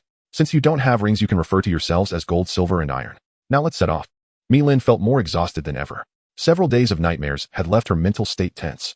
Though possessing an immortal physique made her appear rosy and vibrant, to others in reality her nerves were at their breaking point. A slight relaxation could plunge her into deep sleep. Perhaps on the way to the land of waves, she might be able to stay a little more awake. Meanwhile, in the Hokage's office, Sakura was angrily complaining to Naruto. Damn Naruto, why do I have to do all these boring tasks alone every time? The cat in her arms was held at a distance, seemingly protesting this unfair arrangement. Naruto was far too cunning. From the very beginning, he had bet with them, pushing all the tasks onto her and Sasuke, while he went off to sleep, even wanting a share of the rewards. How could such a good deal exist? Sakura fumed. Meanwhile, Kakashi Sensei leisurely observed his boring little book, indifferent to everything. Since you all made a bet, the loser must abide by the rules. As long as you complete your tasks, the rest isn't something I can manage. Kakashi's words only fueled Sakura's anger. But it's been a month already. We're the only ones doing all the tasks. It's so unfair. In any case, today Sensei must assign us a higher level task. We can't let Naruto slack off like this. After venting her frustration, Sakura noticed that Kakashi Sensei was completely ignoring her, focused solely on his own business. But that was fine. She could clearly hear the sound of a certain string of reason in her mind snapping. Her fists were itching to strike. You two can go die. With two crisp snaps of her fingers, two shooting stars appeared in the sky, resulting from Sakura punching the two unfortunate souls away. Sakura carefully handed the little cat back to its owner, a somewhat plump noblewoman. Listening to her flattery, Naruto couldn't quite express how he felt. The fate of that little cat was truly pitiful. It was no wonder it chose to flee. If it were him, he might have made the same choice. Sakura silently mourned for it for 3 minutes in her heart. The third Hokage picked up the task list, cleared his throat, and began to read. Next, Team 7's task is to assist in looking after children or to gather sweet potatoes. No, don't assign us such tasks. I want to do something more impressive. We've long lost interest in these utterly boring tasks. Before the third Hokage could finish speaking, Naruto protested loudly. What a joke. If we continue getting these tasks, I'd rather train alone. Uchiha Sasuke stared coldly at the third Hokage. Repeating these trivial tasks every day felt like wasting time. Idiot. You're still inexperienced beginners. Only by accumulating experience can you handle higher-level tasks. This isn't just child's play. Iruka stood up excitedly, his face filled with concern as he scolded loudly. Oh, Iruka-sensei, why do you sound like a nagging old lady? Don't worry, we'll be fine. Besides, we have Kakashi-sensei Jonin with us. It's definitely going to be all right. Naruto waved his hand with a grin, then turned to Kakashi. Right, Kakashi-sensei? Kakashi turned to look only to see Sakura glaring at him with a murderous gaze. He dared not interrupt Naruto, especially since the pain on his forehead was still throbbing. I'm fine. That said, you've just graduated from being Genin, so you can only take on rank missions. Let me explain the difficulty level of the tasks to you first. The third Hokage put a pipe in his mouth, preparing to start his lengthy speech. This, that. Old man, do you have to be so verbose every time? I'm not that little prankster anymore. I've grown up. I've even learned the shadow clone technique. Can't you just trust me? Naruto continued to protest unhappily when suddenly a figure appeared before him. Seeing Iruka-sensei suddenly standing in front of him, Naruto instinctively took a step back. After all having been taught for so many years, he thought he was about to be scolded. Iruka-sensei was quite fearsome when it came to reprimanding. However, Iruka-sensei merely smiled and ultimately said nothing. But no buts. If you old man don't give us a high-level task, then I might have to reveal what you did last time in the office with that crystal ball. Naruto leaned in. Finally, he used his trump card. He didn't want to resort to using that embarrassing seduction technique. That technique was better suited for pranking the old man when no one was around. I understand. It seems you've really grown up.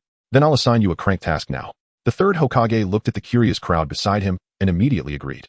That sort of thing cannot be let out by this kid. Back to business. Please bring in your client now. Hiruzen Sarutobi cleared his throat and spoke with solemn composure. Whoosh.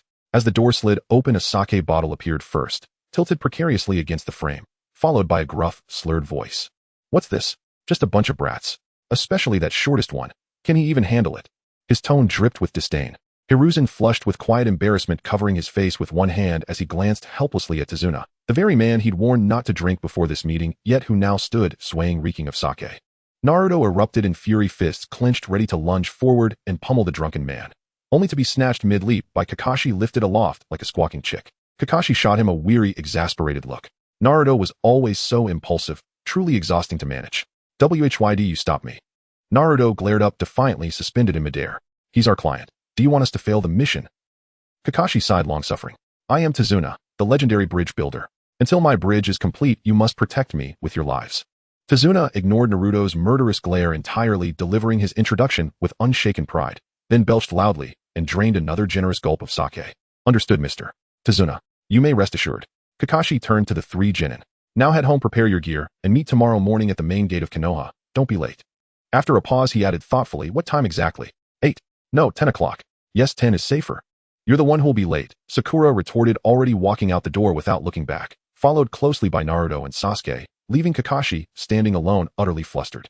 Boss, is Kato really here? Kimaru stared upward, dumbfounded at the gleaming high-rise before him, a structure so grand it defied belief. How could someone like Kato possibly afford such opulence? His shipping company is merely a front. Behind closed doors, he traffics narcotics and contraband, using both Yakuza and rogue shinobi as his enforcers. Akatsuki has taken interest in his wealth. He commands an inexhaustible fortune. Mirin gazed at the building's facade, where stone-carved kanji proclaimed shipping company. She mused, inwardly, rich people truly live another life. Today I'll squeeze every last coin from Kato. The mere thought of imminent riches electrified her. Fatigue vanished, replaced by a vibrant, almost feverish energy. Let's go inside.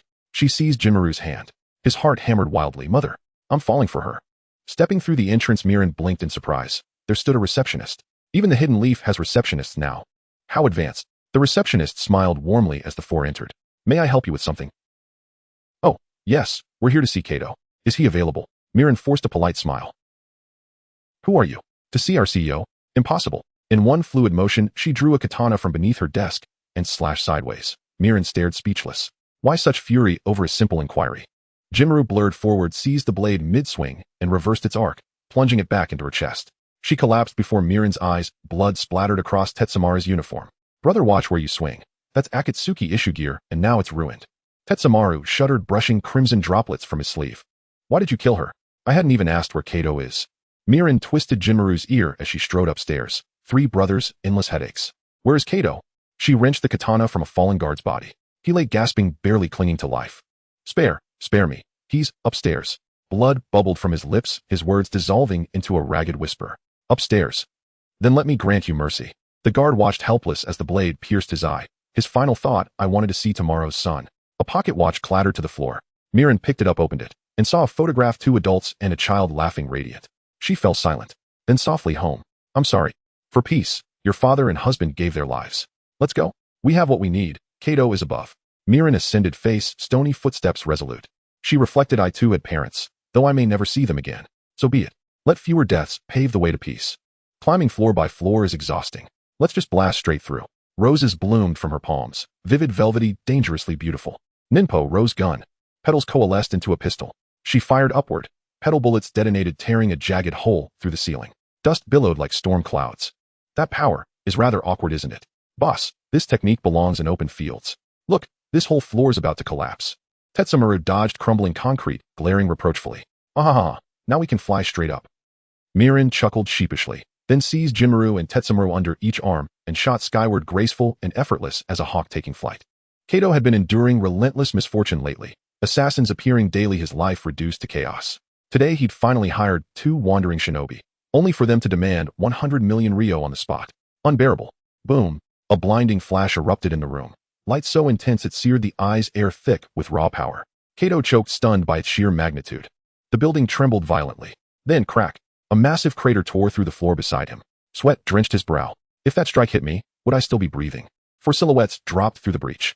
Kato squinted, then grinned. Among them stood a woman of breathtaking beauty. Mirin studied the short, portly man behind black-rimmed glasses and inwardly winced. So this is Kato, the wealthiest man in the shinobi world. Aesthetic sensibility demands I recoil. Who are you, and what do you want here? Kato's voice trembled slightly. Mirin scanned the room, spotting a browless young man and an ethereally lovely woman. Zabuza Momochi and Haku of the Yuki clan. Mirin nearly burst with delight. What luck to meet them in person. Her grin widened into a sly fox-like crescent. Haku wore a floral-patterned kimono, graceful, luminous, otherworldly. Call him a man again, Mirin thought fiercely, and I'll devour the speaker. You're Kato? The Akatsuki has marked your fortune. Surrender it all. Save us the trouble of taking it by force. She raised her katana, tracing a dazzling arc through the air. Akatsuki.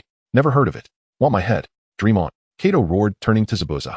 Get them, and I'll fulfill any demand you make. Boy, you wish to fight me. Her blade swept slowly past Kato's throat, then halted inches before Zabuza's face, spinning once more in elegant defiance. Zabuza's eyes narrowed. In one motion, the executioner's blade slid from his back, its sheer mass dwarfing Miran's slender katana. Miran's jaw tightened. Blades. Very well, we won't yield. She summoned white lilies, pressed them into the blade, and watched as steel reshaped itself, lengthening, refining, sharpening into a true samurai sword. This blade is named Yukizuri. She lifted her chin, voice ringing with quiet authority. The gleaming beheading sword rested on Zabuza's shoulder, his expression revealing unmistakable arrogance as his piercing gaze fixed upon Miran. You must be familiar with this legendary beheading sword of the ninja world, right? Zabuza taunted, his tone laced with provocation. Miran tilted her head slightly to the right, playfully sticking out her tongue as she replied with a smile, "Oh, I'm not really sure about that. You little brat, are you looking for death?" Zabuza roared, his figure flashing as he appeared behind Miran, striking downwards. Miran reacted swiftly, bracing her sword against her back to firmly block Zabuza's attack. "Uncle, your strength is nothing impressive." Miran turned her head, a smug smile on her lips, and quickly drew her sword, aiming for Zabuza's neck. Zabuza was taken aback, not expecting Miran to be so fast, and hurriedly retreated. "Your sword skills are far inferior to those of Uncle Haku."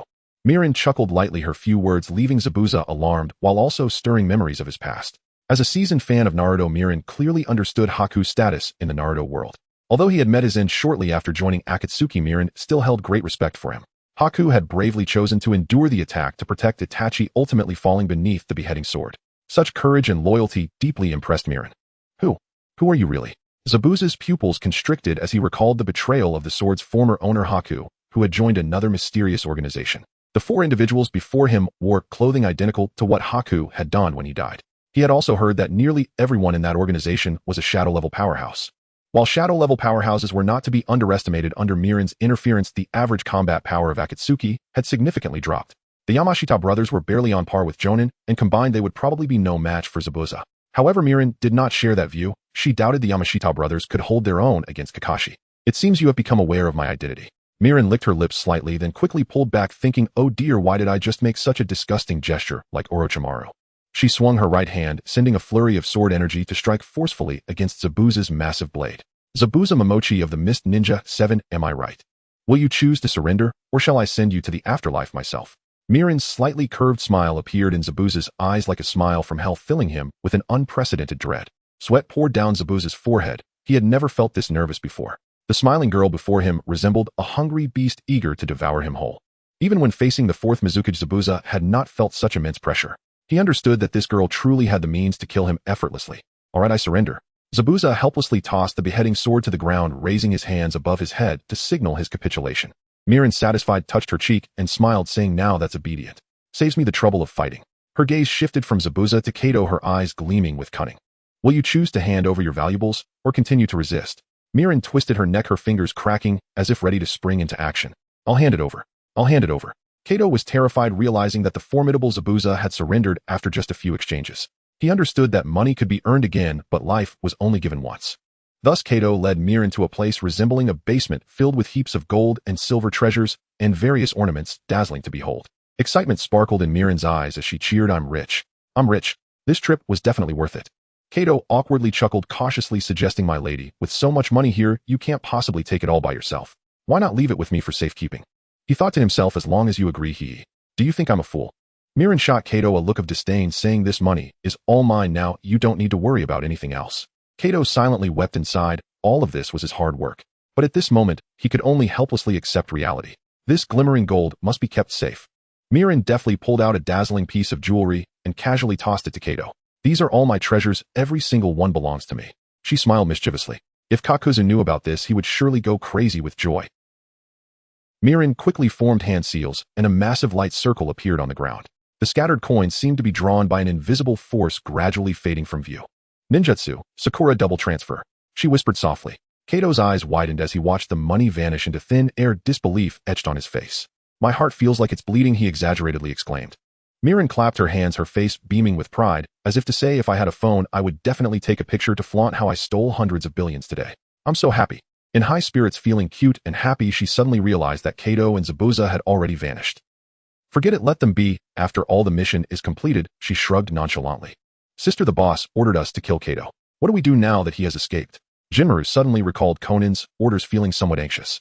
"It's likely that Zabuza took him away. Now that the money is secured, it doesn't matter whether Kato is killed or not, right? Should we just leave him for another day?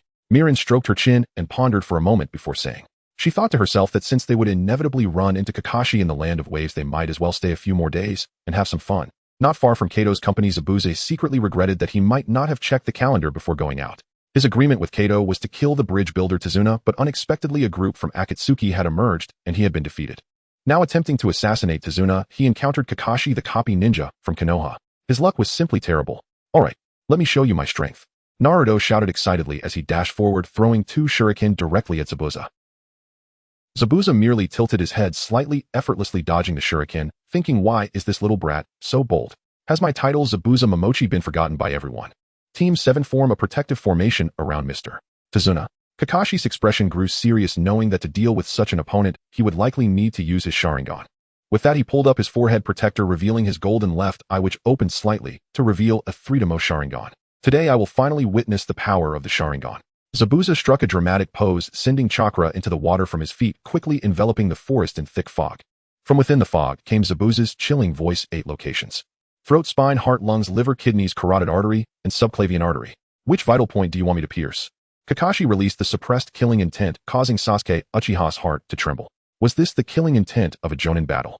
He felt that rather than being driven mad by this killing intent, it would be better to end it himself, and thus his shuriken involuntarily lunged toward his own thigh. Don't worry, Sasuke, I will protect you with my life.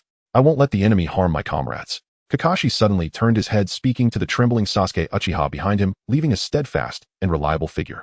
Sasuke Uchiha stopped trembling, gripping his shuriken tighter. What a reliable person. Naruto, Uzumaki, Sasuke Uchiha, and Sakura Haruno were all at their most tense, wondering from which direction the attack would come. Well, that's not certain. A cold voice suddenly came from the center, and Zabuza appeared standing on his sword right in between Naruto, Sasuke, and Sakura. It's over, goodbye, cute little brats. Zabuza swung his sword, aiming at the 3. Indeed, it's over. Kakashi dashed forward, stabbing his shuriken fiercely into Zabuza's abdomen. With a sharp sound, the blade pierced through flesh. Naruto pulled Tazuna away quickly, while Sasuke yanked Sakura to dodge the attack. Not bad, little brat. The Zabuza that was stabbed suddenly transformed into a puddle of water, falling to the ground. However, he suddenly reappeared behind Kakashi, delivering a fatal blow, catching him off guard. Who would have thought this was also a water clone? Haha, it's all over. Zabuza laughed with glee. I am about to dig in, truly grateful for your generous hospitality. Mi-Lin devoured her meal, each bite evoking the warm flavors of home, even though her posture was somewhat unrefined, clashing with the elegant kneeling positions of those around her. Mi-Lin persisted in her cross-legged sitting style, even in this ninja world which she had inhabited for quite some time. The unique customs from the Celestial Empire remained hard to let go. In Mi-Lin's heart, she always remembered her identity as a Hua person. This sense of belonging was like a brand never fading. Kakashi-sensei, can you guide me in my training? Naruto looked at Kakashi with eager anticipation. After his unexpected encounter with Zabuza, he deeply realized that there was much room for improvement in his strength, and he fervently hoped Kakashi could provide him with guidance. Sasuke also gazed at Kakashi with expectation. Kakashi felt his cheeks flush slightly under the intense stares from the two, and he smiled awkwardly. Recently I can't engage in intense activities due to overuse of my Sharingan, but look over there at Mi-Lin, she is much stronger than I am. Kakashi pointed to Mi-Lin, who was engrossed in her meal. She could take on several of me by herself. Kakashi subtly pulled Naruto and Sasuke closer, speaking in a low voice. Naruto's eyes sparkled with admiration, realizing how powerful his sister was. Sasuke, on the other hand, was astonished. The fighting power of this woman was simply terrifying. He maintained a serious expression, cautiously attempting to sneak out the back door. Sister, can you help us train? I want to become stronger. Naruto earnestly stared at Mi-Lin, half kneeling before her. His sincere gaze made it impossible for Mi-Lin to refuse. After finishing the last sip of soup, she placed the bowl steadily on the table, slowly standing up and locking her eyes on Sasuke, who was trying to escape. All right, Naruto, Sakura, follow me. As she passed the door, Mi-Lin playfully turned her head and smiled. Uchiha Sasuke, don't even think about running away. Otherwise, the consequences will be dire. Mi-Lin's killing intent suddenly enveloped the area, causing Uchiha Sasuke to collapse to the ground under the weight of her overwhelming aura. How many battles has this woman been through? How unfathomable is her strength? Sweat rolled down Uchiha Sasuke's cheeks. Her killing intent was several times more intense than Kakashi's and Zabuza's. For convenience, Mi-Lin directly led Naruto and Sasuke to a nearby forest, planning to first discuss their dreams like a proper mentor. Before I start teaching you, I want to ask you why you want to become stronger. Mi-Lin's expression turned serious as her sharp gaze swept over the 3 in front of her. My dream is to become Hokage. I always speak my mind. This is my ninja way. Naruto looked at Mi-Lin firmly. Sister, just wait and see. I will gain everyone's recognition. Mi-Lin turned her gaze to Sasuke, who couldn't help but shiver, his face darkening instantly. I have an ambition that is more than just a dream to revive the Uchiha clan, and I must kill that man. Milin frowned. It seemed Uchiha Itachi's good intentions had not been truly understood by Uchiha Sasuke. She had originally worried that her crossing over would have some butterfly effect, but it seemed the impact was minimal. Let me tell you, Uchiha Sasuke, if you want to be a revenger, you must let go of all ties, even if it means selling your soul to the devil. You must tread this path of pursuing power. Milin's words deeply touched Sasuke's heart. He lowered his head, silent, contemplating the idea of selling his soul to the devil. Milin turned to Sakura, gently nodding to indicate it was her turn. My dream is to marry someone with black hair. Alright, I got it. Milin interrupted Sakura. Now, let's start training. Has Kakashi Sensei taught you about the nature of chakra? Has the school provided a detailed introduction to the essence of chakra? Seeing Naruto and Sasuke shake their heads, Milin immediately understood that she had taken on a difficult task. She helplessly covered her face with her hands, sighing, and it seemed she had to explain everything again. The so-called chakra is a magical energy produced by the perfect fusion of spiritual energy and physical energy. It is an essential energy source for performing ninjutsu, genjutsu, and taijutsu. Additionally, chakra can be condensed into threads to bind opponents or sever substances that are also made of chakra.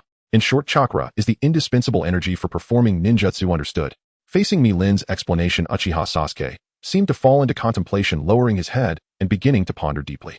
Then what does the nature of chakra refer to? Uchiha Sasuke asked curiously. Good question. Milin nodded in approval. There are 130 trillion cells within the human body which provide us with a continuous supply of physical energy. Through long periods of training and the accumulation of experience, we can also cultivate powerful spiritual energy, and the so-called ninjutsu is derived from drawing upon these two types of energy. After refining it into our own chakra, we activate it through the step of hand seals. This is the essence of ninjutsu. As for the nature of chakra, it actually refers to the fact that chakra can be divided into 7 attributes: fire, water, wind, lightning, earth, yin, and yang. The first 5 attributes have mutual restraining relationships. Fire overcomes wind, wind overcomes lightning, lightning overcomes earth, earth overcomes water, and water overcomes fire.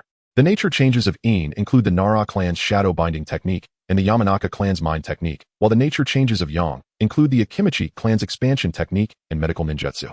At this point, Milin could no longer contain herself, noticing that Naruto had already fallen asleep on the ground. You fool, get up right now! Sakura yelled, pulling Naruto's ear in frustration. Naruto woke up startled by Sakura's shout, rubbing his bleary eyes indicating his innocence and that he truly wasn't interested in the content. How about this? I'll demonstrate right here for you. Milin shook her head helplessly, knowing Naruto's character and feeling she had no other option.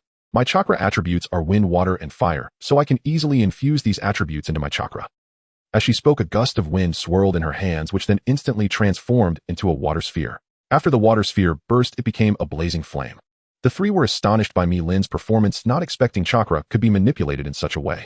Of course, this is still too early for you, so for now you need to learn how to climb trees. As she said this, Milin gathered chakra at the soles of her feet and slowly stepped onto the trunk of a tree. Don't think this is easy, learning it is quite challenging. You need to pay attention to the precision of your chakra, gather it at the soles of your feet, and practice on your own. At this point, Milin threw her hands up and stopped, feeling that teaching kids was simply too troublesome. Sister Milin, can I see your ninjutsu? Uchiha Sasuke looked at Milin with sincerity, and upon hearing this, Naruto also looked at her with anticipation. Milin looked at Uchiha Sasuke speechlessly, thinking, you big mouth. Alright then, I'll demonstrate each of my ninjutsu. Milin waved her hand, seeming to consider her ninjutsu not a rare treasure worth making a fuss over. Watch closely. Zicho Suushin Hien Fire Release. Great Fire Annihilation. Milin's hand seals were as fast as lightning, and Naruto and Sasuke couldn't even see her fingers clearly, and this speed reminded Uchiha Sasuke of Itachi's exquisite skills. Great Fire Annihilation was a fire ninjutsu that Milin had borrowed from Akatsuki, and it was also her most powerful fire technique. The spiraling flames soared into the sky as if wanting to burn the entire sky to ashes, grand and imposing. Uchiha Sasuke stared at the surging flames, and comparing it to his great fireball, he couldn't help but mutter, this is simply no comparison, no harm. Next is Water Release, Water Dragon Bullet Technique. Milin's fingers danced quickly again. This technique had an extremely complicated hand seal, totaling 44 seals. Then the manifestation of the Wind Release technique began. Wind Release, Great Breakthrough. A fierce gust of wind stirred the leaves in the forest, causing them to fall like autumn leaves swept up by a strong wind, creating a scene that was both desolate and magnificent in the autumn. After demonstrating several ninjutsu techniques, Milin felt a faint pain in her jaw and couldn't help but sigh at the fragility of the female body. She suddenly felt a bit foolish, wondering why she had to choose a technique that involved spitting from her mouth. It was truly a silly choice. Next, I will showcase a unique secret technique for everyone. Ninjutsu Thousand Petal Dance. As Milin's words fell, a flurry of beautiful rose petals floated gracefully into the air, dancing like a group of lovely spirits in the gentle wind. Wow, so beautiful. So these rose petals are the sisters' secret technique. Sakura exclaimed as she watched the petals swirling in the air, for which girl could resist the charm of flowers. A mischievous smile curled at the corners of Mi-Lin's mouth as she wanted to see everyone's astonished reactions. Suddenly the sky full of petals seemed to explode, and the powerful aftershock knocked the three of them to the ground. Sakura's face turned pale, hidden within the beauty was danger. At that moment Uchiha Sasuke realized that the mysterious rose he had seen that day was indeed from Mi-Lin's hand. This woman was truly too dangerous. Alright, I won't tease you anymore. You all practice well. Mi-Lin suddenly had a bold guess. Could the clone technique she had yet to learn be created using flowers to form a unique clone? Just like the wood clone technique of the first Hokage Hashirama Senju. With a thought, Mi-Lin lightly jumped to the top of a tree, crossed her legs, and began to gather 3 roses in her hand, slowly entwining them into a human shape. However, Mi-Lin felt a bit awkward in her past life. She was a recluse who knew nothing about drawing or artistry, and the task of shaping a figure was indeed challenging for her. But Mi-Lin quickly cast aside these troubles as she decided to create a rough human shape first. So she continuously poured chakra and roses into the human shape. After thinking for a moment, she decided to make 3 types of clones, one that would release rose petals, one that would release lilies, and the last one that would use cherry blossoms. Under the bright moonlight, the roses in Mi-Lin's hand appeared particularly alluring. As the language of roses suggests, red roses symbolize passionate love and romance, as if they were about to ignite, filled with vigor and vitality. Suddenly Mi-Lin seemed to think of something. Since her ability was flowers, there should be many varieties of roses. And lilies also come in different types. Realizing that she had overlooked this aspect of her ability, she wondered, since she had red roses, why couldn't she have blue roses? Mi-Lin pondered carefully and found that there were many kinds of roses: red, pink, yellow, orange, white, green, blue, and even black roses. My goodness, could it be that her ability had so many untapped possibilities? Mi-Lin fell into deep thought. How could she make the color of her roses change? But soon she remembered her original intention, to gather clones. Forget it, let's just stop here for today. Mi-Lin let out a long sigh. After jumping down from the tree, Mi-Lin discovered that the moon in the ninja world was so beautiful. The autumn moonlight was soft and flawless, appearing even more elegant and aloof in the quiet night. Mi-Lin gazed at the melancholy and sadness revealed by the moonlight, feeling a surge of inexplicable emotions. Perhaps it was the distance from the mortal world, or perhaps it was due to prolonged loneliness. Though high above, her heart felt so empty and cold. Mi-Lin became entranced as she felt as if she could sense that poetic longing in the moonlight, her emotions like threads endlessly intertwined. At times she felt sorrowful, at times mournful, as if she wanted to sing and cry. She recalled the poems from her past life that described the moonlight, sweet, yet tinged with a heart-wrenching bitterness. Ultimately, Mi-Lin leaned against a nearby tree trunk and fell asleep, returning to this familiar world, but this time, she had become her true self. Mi-Lin looked at the city in disbelief. Had she really returned? No, this must be a dream.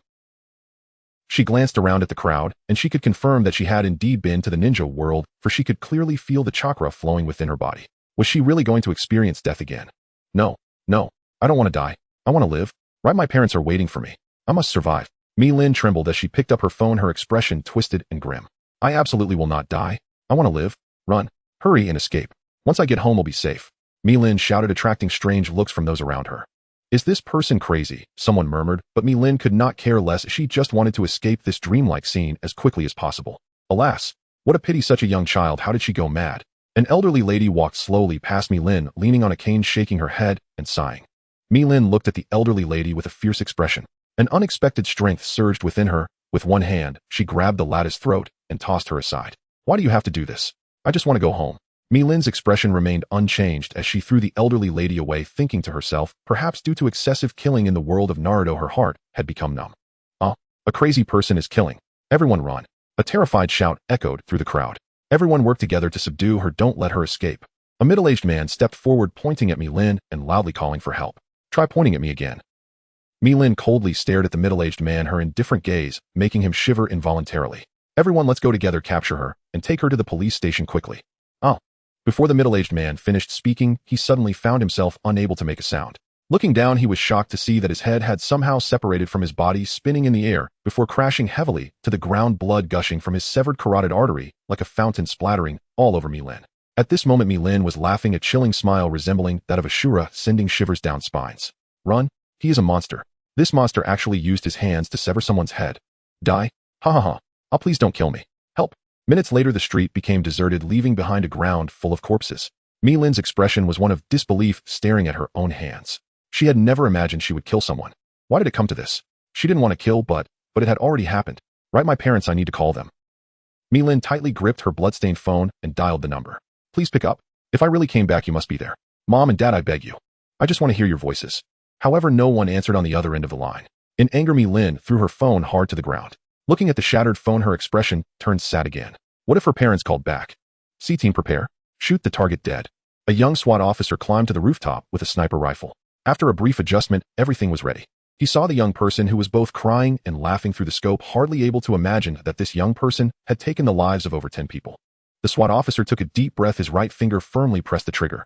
However, the special intuition cultivated during her time in the ninja world allowed Lin to dodge this fatal bullet just in the nick of time. The officer was speechless with shock. How was this possible? Could someone really dodge a sniper's bullet? He incredulously saw an even more terrifying scene through the sniper scope. That young person actually smiled at him, as if mocking his incompetence. The officer realized he was exposed. C-Team, what's going on? Haven't you shot yet? The officer swallowed hard. No, she dodged my bullet. What are you joking about? Could someone really dodge a sniper's bullet? Quick. Use rifles. She found me. Shoot her down. She's coming this way. Lin charged swiftly towards the young officer. A group of SWAT officers surged beside her.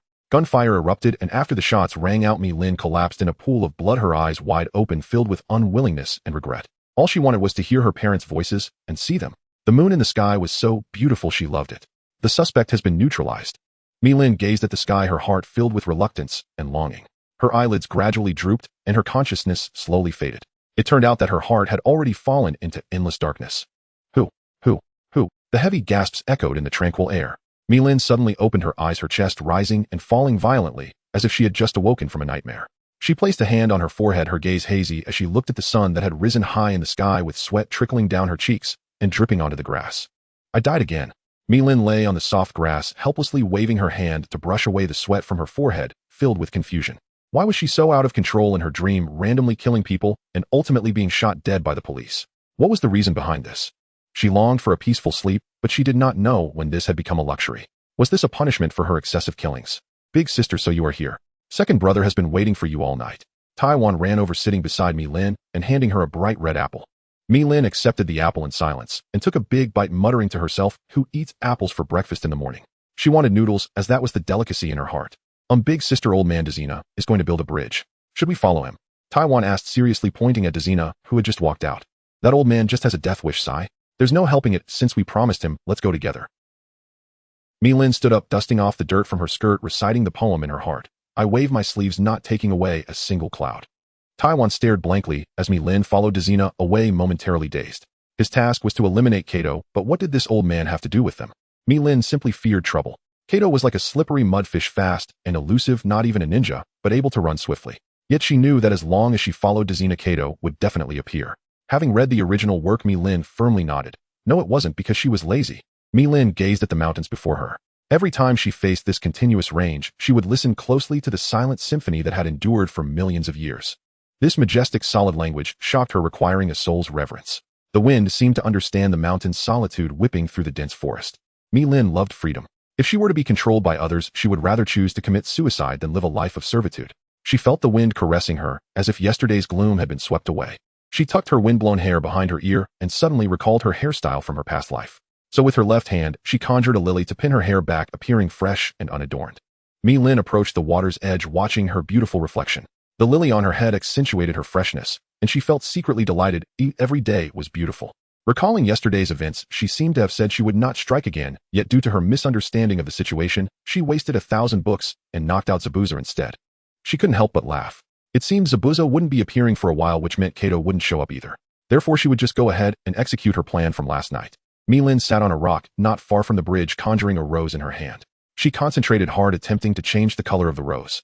However, it kept growing bigger and smaller in her hand, but never changed color. Sweat beaded on Lin's forehead, dampening her hair bun. Ultimately, the rose dissipated in her hand. Sigh. She had failed. Where did the problem lie? Lin pondered out her idea, which she had worked so hard to conceive could not be unrealized. After fiddling with the flower for a while, she gave up trying. She realized she hadn't even figured out her own abilities. Currently, she could only use these 3 flowers. Develop her own ninjutsu. It was still too early. Not everyone could have the halo of the protagonist. So Lin decided to refine her clone. She wasn't good at drawing, so she decided to create a clone based on her reflection in the river. Lin approached the riverbank, carefully observing her reflection in the water. Indeed a beauty. She quickly stopped this thought, reminding herself that this was her own body. When she thought of still being a young boy and never having such a cute girlfriend, she couldn't help but feel a bit sad. Lin expressed that her heart had suffered a great blow. Forget it, she should focus on serious matters. She hurriedly began to gather her clone. Mi-Lin calmed her mind as roses continuously grew from her hands and coalesced into a human shape. Good. The first step was completed. Now for the outline of the face. This is where Mi-Lin found herself in trouble. She felt the bone structure of her face, pointed chin, slightly round upper face, slightly pointed lower face, an oval face, finely arched eyebrows, gentle eyes and mouth, and a forehead, neither wide nor narrow. Finally, Mi-Lin looked at her creation, but realized she seemed to have gotten the height wrong. The clone appeared as adorable as her 11-year-old self, but had no combat capability. How could this have combat capability? Wouldn't it just be cute? She still needed to find some clothes for her. At this thought, Mi-Lin's nosebleed nearly erupted. The clone looked at her hands, then touched her face, appearing innocent. You can't blame me for not having clothes to wear. Oh, you even have your own thoughts. That's impressive. Mi-Lin was surprised, then realized she hadn't received any messages from the clone. In other words, it had become a real living being. Clothes. I want clothes. The clone continuously pleaded with Mi-Lin, tears streaming down her face, looking so wrong that one couldn't help but want to hold her and cherish her. Mi-Lin, with a dark expression, dressed the clone in a floral dress, then turned her back to contemplate life in front of the forest. What use is such a clone? To act cute. When she tried to dissolve the mark, she found that the clone hadn't disappeared at all. Mi-Lin was devastated. Could she still follow her own design? Suddenly, bang. A loud noise accompanied by a strong gust of air caused Mi-Lin to be gently lifted by this force, involuntarily taking several steps back. She quickly turned around to see a splendid rose slowly rising in the clone's hand, like the first fragrant bloom in the morning light, breathtakingly beautiful. Hey, I didn't expect to be able to use roses. This fits my standards quite well. Mi-Lin smirked with a hint of playful amusement, expressing her admiration. Sigh, my skill in selling cuteness has been honed for 30 years without a miss. Mi-Lin shook her head, appearing self-satisfied. In the blink of an eye, her expression became serious again. Sigh, there's no helping it. Since I created her, I must take full responsibility for her. Mi-Lin turned around, her gaze firm as she looked at the clone, her voice carrying an undeniable authority. Listen, my name is Mi-Lin, and from today onward, I am your boss. Do you understand? The clone blinked her big eyes, responding with a soft and adorable voice. Okay, since that's the case, you will be called Mi-Shue. Do you understand? However, the clone's next response left Mi-Lin both amused and exasperated. My name is Mi-Shue. I understand, Mama. I'm hungry. Mama. Mi-Lin cried out, feeling despair. How could she, still a youthful girl, be called Mama? She rolled her eyes helplessly, feeling as if she had aged several years overnight. Looking at the clone's innocent expression, Mi-Lin could only suppress her frustration and pretended to be calm as she said, From now on, just call me sister. Come on, sister, we'll take you to eat something. After speaking, she took the clone's small hand and walked towards the nearby restaurant, all the while wondering, what have I created? Simply a little ancestor. Kakashi, seeing Mi-Lin walking with a little girl from afar, nearly dropped his intimate paradise in shock. Rubbing his eyes, he looked closely and couldn't help but exclaim, Mi-Lin, did you go and create a person? The child is already this big. After saying that, he suspiciously sized up Mi-Lin, seemingly unable to believe what he saw. Mi-Lin rolled her eyes, annoyed, and said, Go to hell, this is my newly created clone. Hearing this, Kakashi immediately approached the clone, touching her face and body in disbelief. Mi-Lin watched in anger, finally unable to contain herself. Die, Kakashi. As she spoke, she kicked Kakashi into the nearby river. Kakashi climbed up from the water, looking disheveled, but still forcing a smile. Is this how you treat the wounded? Mi-Lin stepped on Kakashi, looking at his smug appearance, cracking her knuckles. I'm the bad guy, understand? You pervert, you lecher. After saying that, she glared at Kakashi fiercely. Kakashi gently pinched Mi-Shue's cheek and said, honestly, is this child really not your daughter? Mi-Lin widened her eyes, staring fiercely at Kakashi, quickly sheltering Mi-Shue behind her. Look at my appearance. Do I look like someone who can give birth to a child? Kakashi scrutinized Mi-Lin carefully. Her hair was perfect, her face flawless, and her figure. He hesitated slightly, noting a certain aspect that was hard to ignore, indeed, showing no sign of ever having given birth. Feeling Kakashi's intense gaze fixed upon her, Mi-Lin felt uncomfortable, all over, a blush creeping onto her cheeks. Why are you staring at me? Are you looking for trouble? Kakashi extended his index finger, gently beckoning Mi-Lin closer. He leaned by her ear, lowered his voice, and said seriously, I also think this child is not yours. Due to their close proximity, the warm breath brushed against Mi-Lin's ear. She had never experienced anything like it before, causing her body to tremble involuntarily, and her cheeks turned bright red. Why are you getting so close to me? Get away. Mi-Lin pushed Kakashi away, her heart murmuring, I actually got flirted with by a man. What is going on? Sister's face is red. Mi-Shue tilted her head, looking at Mi-Lin's cheeks, which were as red as a peach, unable to resist the urge to take a bite. Not at all, don't talk nonsense. Mi-Lin angrily covered Mi-Shue's mouth. Mi-Shue looked confused. Mi-Lin's face was clearly red. Why wouldn't she admit it? I really don't understand. Kakashi secretly chuckled to himself. It seems Mi-Lin's ears are her sensitive spots. What exactly do you want from me? It shouldn't just be to tease me. At this moment, Mi-Lin regained her senses. Kakashi wouldn't just appear here for no reason. No, how could I tease you? Kakashi wiped the sweat from his forehead. I have something I want to discuss with you. He pointed to Mi-Shue behind Mi-Lin. I had my clone take her to get something to eat. After saying that, Kakashi quickly formed the hand seals for the shadow clone technique, and the clone took me shue and quickly disappeared from Mi-Lin's sight. Your shadow clone won't have any ill intentions towards me, shue, right? Mi-Lin asked suspiciously. No, how could I be such a person, chuckling inside. Kakashi covered his chest, looking wronged. Mi-Lin looked at Kakashi, speechlessly, thinking to herself, can you be upright? You might as well put down the book in your hand. It has already exposed your true nature. Alright, what do you really want to talk about? Mi-Lin unceremoniously sat on a stone, staring blankly at Kakashi's face. Kakashi put away his smile and asked seriously, what is the name of the organization you belong to? How many people are there? Also, do your family members know you have joined such an organization? Hearing Kakashi's question, Mi-Lin sneered. Kakashi couldn't understand why she was laughing and could only wait foolishly for her response. Do you think I would tell you? Then you tell me who are the senior personnel in Konoha. Mi-Lin found Kakashi's question somewhat naive and ridiculous. Kakashi was momentarily speechless. Mi-Lin was right, who would easily divulge such secrets to others. Then what was your purpose in going to Konoha last time? Why did you attack Konoha? Kakashi suddenly flashed in front of Mi-Lin, grabbing her by the neck and pressing her against a nearby tree. The explosion incident in Konoha had caused him to lose several former colleagues. If I said I went for fun, would you believe me? As for why I attacked Konoha, go ask your superiors. Mi-Lin did not struggle, allowing Kakashi's hand to grip her neck as the feeling of suffocation gradually crept in. Kakashi released his right hand and silently squatted down, sitting on a stone. Mi-Lin thought to herself, this setting is too absurd. Any random person can lift me up. She looked at Kakashi sitting on the stone, his sorrowful gaze seemingly missing only a cigarette to complete the picture. Was he really that heartbroken? Mi-Lin walked over and sat beside Kakashi, staring blankly at the small creek in front of her. She felt extremely tired, really wanting to take a nap, but was afraid of having another nightmare like last night. The feeling of falling from heaven to hell was unbearable. Why did you join such an organization? Doesn't your family know? Kakashi's question once again broke the silence. Mi-Lin was silent for a moment, looking up at the sky. Once my parents loved me very much, but I didn't cherish the time spent with them. It wasn't until they forever left my world that I regretted it. My brother's name is Mi-Yen. He picked me up and raised me, and he taught me the rules of the ninja world. My organization travels everywhere for the peace of the ninja world. My comrades go out on missions in the morning, and they might never return at night. Kakashi quietly listened to Mi-Lin's story, feeling deep emotions. The world of ninjas is indeed cruel and merciless, where the weak are preyed upon by the strong.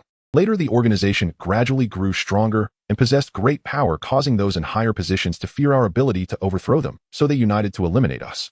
Comrades were lost one by one, and the organization ultimately perished. My brother also died under their coercion. Mi-Lin's voice trembled slightly, her eyes quickly reddening, tears shimmering in her eyes, as if they could overflow at any moment. You so-called strong ones, always proclaiming justice, yet your actions are contrary to justice.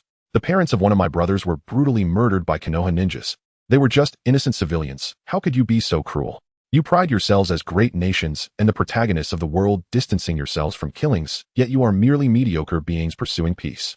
War is either about killing or being killed. It is always accompanied by death, scars, and endless suffering. Mi-Lin, emotionally charged, tugged at Kakashi's collar and shouted at him, questioning, do you understand that kind of pain? That cold, desperate feeling, I feel it deeply every night. Kakashi remained silent. He understood the cruelty of war times, which indeed causes many innocent civilians to suffer. I'm sorry, Mi-Lin. Kakashi's words carried a hint of apology and helplessness. Does saying sorry help? Mi-Lin angrily interrupted him. It is precisely because we are too weak that our comrades are killed, but I have become stronger. War has made me more resilient. Too many lives have been buried here. Their pain has allowed me to grow. Even those ignorant, foolish children will grow into adults after experiencing pain. Quoting the classic lines from The Way of Heaven, Mi-Lin tried to persuade Kakashi. I want to put a stop to the war-torn world. This is my mission. As long as we use overwhelming force to make you submit, peace will come. Mi-Lin spoke passionately, borrowing the words of The Way of Heaven, feeling her heart swell. In the end, Mi-Lin stood up, brushed off the dust from her back, and turned to leave, leaving behind a handsome and determined silhouette. Kakashi silently pondered Mi-Lin's words. This must be the profound conclusion she arrived at through her years of personal experience. The peace and prosperity of the great ninja village are often built upon the suffering and sacrifices of the small ninja villages. If Mi-Lin knew Kakashi's thoughts at this moment, she would surely laugh heartily. She was merely repeating Nagato's brainwashing lines, attempting to brainwash Kakashi. Kakashi remained silent for a moment. Although he was touched by Mi-Lin's words, the will of fire had already taken root in his heart, and he could never betray his village. Peace can be achieved without bloodshed. Kakashi silently recited this phrase in his heart. Mi-Lin stepped across the threshold of Dezina's home to find Miss Yu devouring her meal with unrestrained delight, while nearby one of Kakashi's shadow clones gazed at her with a faintly teasing glint in his eyes. This was utterly unbearable. Wasn't that clone's leering gaze upon Miss Yu no different from staring lasciviously at herself? Yet Mi-Lin suppressed her fury, her lips curling into a deceptively gentle smile as she seized the clone's head and twisted it sharply. You may continue your staring, somewhere else entirely. In the instant the clone dissolved, its final vision flashed into Kakashi's mind. Beads of cold sweat instantly broke out across his brow as he muttered inwardly, that woman is truly brutal. Perhaps I ought to rein myself in from now on. Hey brat, have you had enough yet? I haven't even taken a single bite. With that, Millen snatched the noodles from Miss Yu's hands and declared fiercely before swallowing them whole in one bold, ravenous mouthful. Indeed, the true pleasure of noodles lies precisely in devouring them without restraint. Liar. You already ate an apple. Give me back my noodles. Miss Yu burst into protest, plopping down onto the floor in a huff. Tears spilled forth like scattered pearls, her sobs thunderous and raw. Her tear-streaked, delicate face evoked an ache of tender pity in anyone who beheld it. Millen watched and couldn't help but chuckle softly. So this little one truly sees herself as royalty. She hasn't even tasted a bite, yet expects me to let her eat first. Preposterous. Still, she paid no heed to Miss Yu's wailing, continuing to eat as though nothing had happened. Why, give them back. Miss Yu clung desperately to Millen's arm, her cries intensifying. Millen shot her a glare sharp enough to draw blood, then pinned her ruthlessly to the floor. Children, be they past or present, had always been her greatest aversion. Especially this petite clone whose face mirrored her own with uncanny fidelity, a sight that stirred not kinship, but deep, unsettling dread. Crushed beneath the suffocating weight of Millen's killing intent, Miss Yu lay paralyzed. After finishing her broth, Millen strode forward and loomed over her, voice icy and absolute. I forged you. I can unmake you just as easily. Defy me again, and I will end you, without hesitation. She withdrew her aura and walked out the door. Miss Yu remained slumped on the floor, pale and trembling, silent tears tracing slow paths down her cheeks. From behind the doorway, Millen watched in secret as Miss Yu wept quietly in the room, her heart a turbulent sea of conflicting emotions. She hadn't meant those words, not truly. Yet her temper had grown increasingly volatile, erupting in waves of lethal intent over trivialities. Her fingers brushed the lily-shaped mark centered upon her brow as she wondered, could this seal be the source? No, Kurama's chakra had been meticulously refined before absorption. It should be pure, untainted, incapable of such corrosive influence. Then what truly was the cause? Well, Millen, what are you doing sitting here? Kakashi's voice cut through her reverie. At its sound, her suspicions evaporated, replaced instantly by a scorching tide of fury. Get lost. Just seeing you irritates me. Millen snapped, bitterness sharpening her tone. Ever since meeting Kakashi, her life had spiraled into chaos. Kakashi, were you my sworn enemy in a past life? Why must you torment me so? Kakashi grinned, utterly unperturbed by her rage. Tilting his head, he caught sight of Miss Yu weeping inside, and blinked in genuine surprise. Isn't she Millen's sister? How? Seeing his expression, Millen struck the door with a single punch, shattering it into splinters. Keep crying, and I'll kill you. Kakashi silently offered a moment of quiet condolence for Dezina's door. It died an innocent death. Miss Yu only sobbed harder at Millen's threat, while Millen without pause drew a kunai and hurled it straight at her. Miss Yu turned ash in her mind, screaming, she means it this time. Even Kakashi froze, stunned. Aren't they sisters? Then why did they behave like mortal enemies? Why would a sister seek to slay her own sibling? He swiftly drew a shuriken from his pouch and deflected Millen's kunai midair. TCH. Millen didn't glance back as she strode out, though she unleashed one final surge of killing intent, effortlessly absorbed by Kakashi's calm defense. Her temper grows worse by the day, Kakashi murmured, wiping sweat from his brow. Miss Yu stared at him, bewildered. Why had this man intervened to save her? As Millen's clone, she knew full well the sheer terror her creator embodied. Yet this man stood unflinching, even shielding her against Millen's wrath. Because you are my... Kakashi whispered, words audible only to himself. Miss Yu bowed her head, despondent. Rejected the very moment she came into being. How long before she was erased entirely? Kakashi studied her dejected expression, curiosity stirring. What now? Truthfully, your sister is profoundly lonely. Miss Yu spoke suddenly. When I was created, I inherited not only her appearance, but 1/3 of her memories as well. Kakashi recoiled inwardly. Lonely. Millen. Impossible. Yet as he sifted through their shared moments, something unfamiliar stirred within him, an unnameable resonance. Perhaps he truly needed to look deeper beyond the unyielding armor into the fragile heart beating beneath. Miss Yu gently shook her head. Those memories were sacred ground, Millen's innermost sanctum. Unless granted explicit permission, she would never betray them. Ah, I see. Kakashi lowered his lashes with a sigh, waving dismissively. If you'd rather stay silent, I won't press you. But I'll share a small secret, Miss Yu added with a sly fox-like smile. So cunning it set Kakashi's instincts alight, as if he'd just stepped into a carefully laid trap. To earn her recognition, you must first conquer the vulnerability hidden within her heart. Understood. I'll seize the opportunity, without fail. Kakashi nodded solemnly, then fell into quiet contemplation. Was Millen's heart truly so fragile? Was her strength merely a mask? Meanwhile, Millen stood alone beside the river, drawing in a deep, slow breath, letting the crisp, damp air flood her lungs. She had once believed herself seasoned by life's grandest spectacles, yet reflection revealed those experiences as little more than adolescent fantasies, fleeting and naive. Compared to couples who had truly traversed the world, her journey seemed childish, almost absurd. Every soul marches along their own path, facing trials, seizing chances, evolving endlessly. Even sorrow and despair shift shape with time. One must not allow desolation to eclipse existence, but learn instead to embrace imperfection and live boldly in one's own truth. Faced with life's burdens, one may choose serenity, or simply laugh them away. Yet Milan faltered, haunted by the crimson stain upon her hands. Could she truly embody grace and courage? Could she face tomorrow's trials with unbroken resolve? She foresaw the ending, yet still embarked upon the long, winding road to uncover its meaning. A profound melancholy settled over her, as if her entire life were an absurd, hollow farce. Bending low, she traced her fingers lightly over tender new grass, wondering for the first time what role she played in this shinobi world, villain, hero, or merely a nameless passerby. She had never considered herself strong, sometimes overwhelmed by crushing weariness and despair. The scars crisscrossing her body, the blood clinging stubbornly to her palms, each wound a testament to pain both physical and profound. Yet her inner anguish eclipsed all external wounds. She refused to weep, even biting her lip until blood welled, determined not to shed a single tear. Emptiness yawned within her, a bleak, colorless void, as though the world itself had abandoned her. Loneliness, isolation, desolation, helplessness, they pressed down like stones, stealing her breath. She longed to vanish, to flee to some distant realm untouched by suffering or sorrow. But reality offered no refuge. Trapped, she continued, mechanically, killing. To others, she was a remorseless executioner. Yet who among them knew that beneath that icy exterior she too yearned for tenderness, for love? Each time she returned from a mission, the warmth in Konan's and Pain's smiles, their quiet care, filled her with a quiet, radiant joy. Milan sat leisurely on a tree branch, counting the days with her slender fingers. 1 day, 2 days, 3 days, 4 days. It seemed she had lingered in the Dezina family for several days, yet the one known as Zaibujan had shown no signs of coming to claim Dezina's life. Could it be that her arrival had caused Zaibujan to hesitate? Surely she hadn't really altered the course of the story. Zaibujan's prolonged absence stirred a sense of inexplicable panic within Milan. The plot was her golden finger. Without it, how could she navigate this other world with ease? Big sister, that Kato is as slippery as an eel. We've searched high and low, and just when we finally discovered his hiding place, he slipped away again. Taiwan angrily punched the large tree before him, his face filled with frustration. Milan's lips twitched slightly. Kato was indeed a formidable character. Although the three brothers at the foot of the mountain had mediocre strength, if they teamed up against Kakashi, he would likely find it quite troublesome. And this Kato had managed to escape under the brothers' rigorous search. Milan couldn't help but admire his skills. Forget it, if we can't find him, we can't. Let's stay here for one more day, and then withdraw. Milan shook her head helplessly. They couldn't just wait here indefinitely for Kato to show up. What if this guy really didn't come? If they waited another day, and he still didn't show, they would retreat, after all the money was already secured.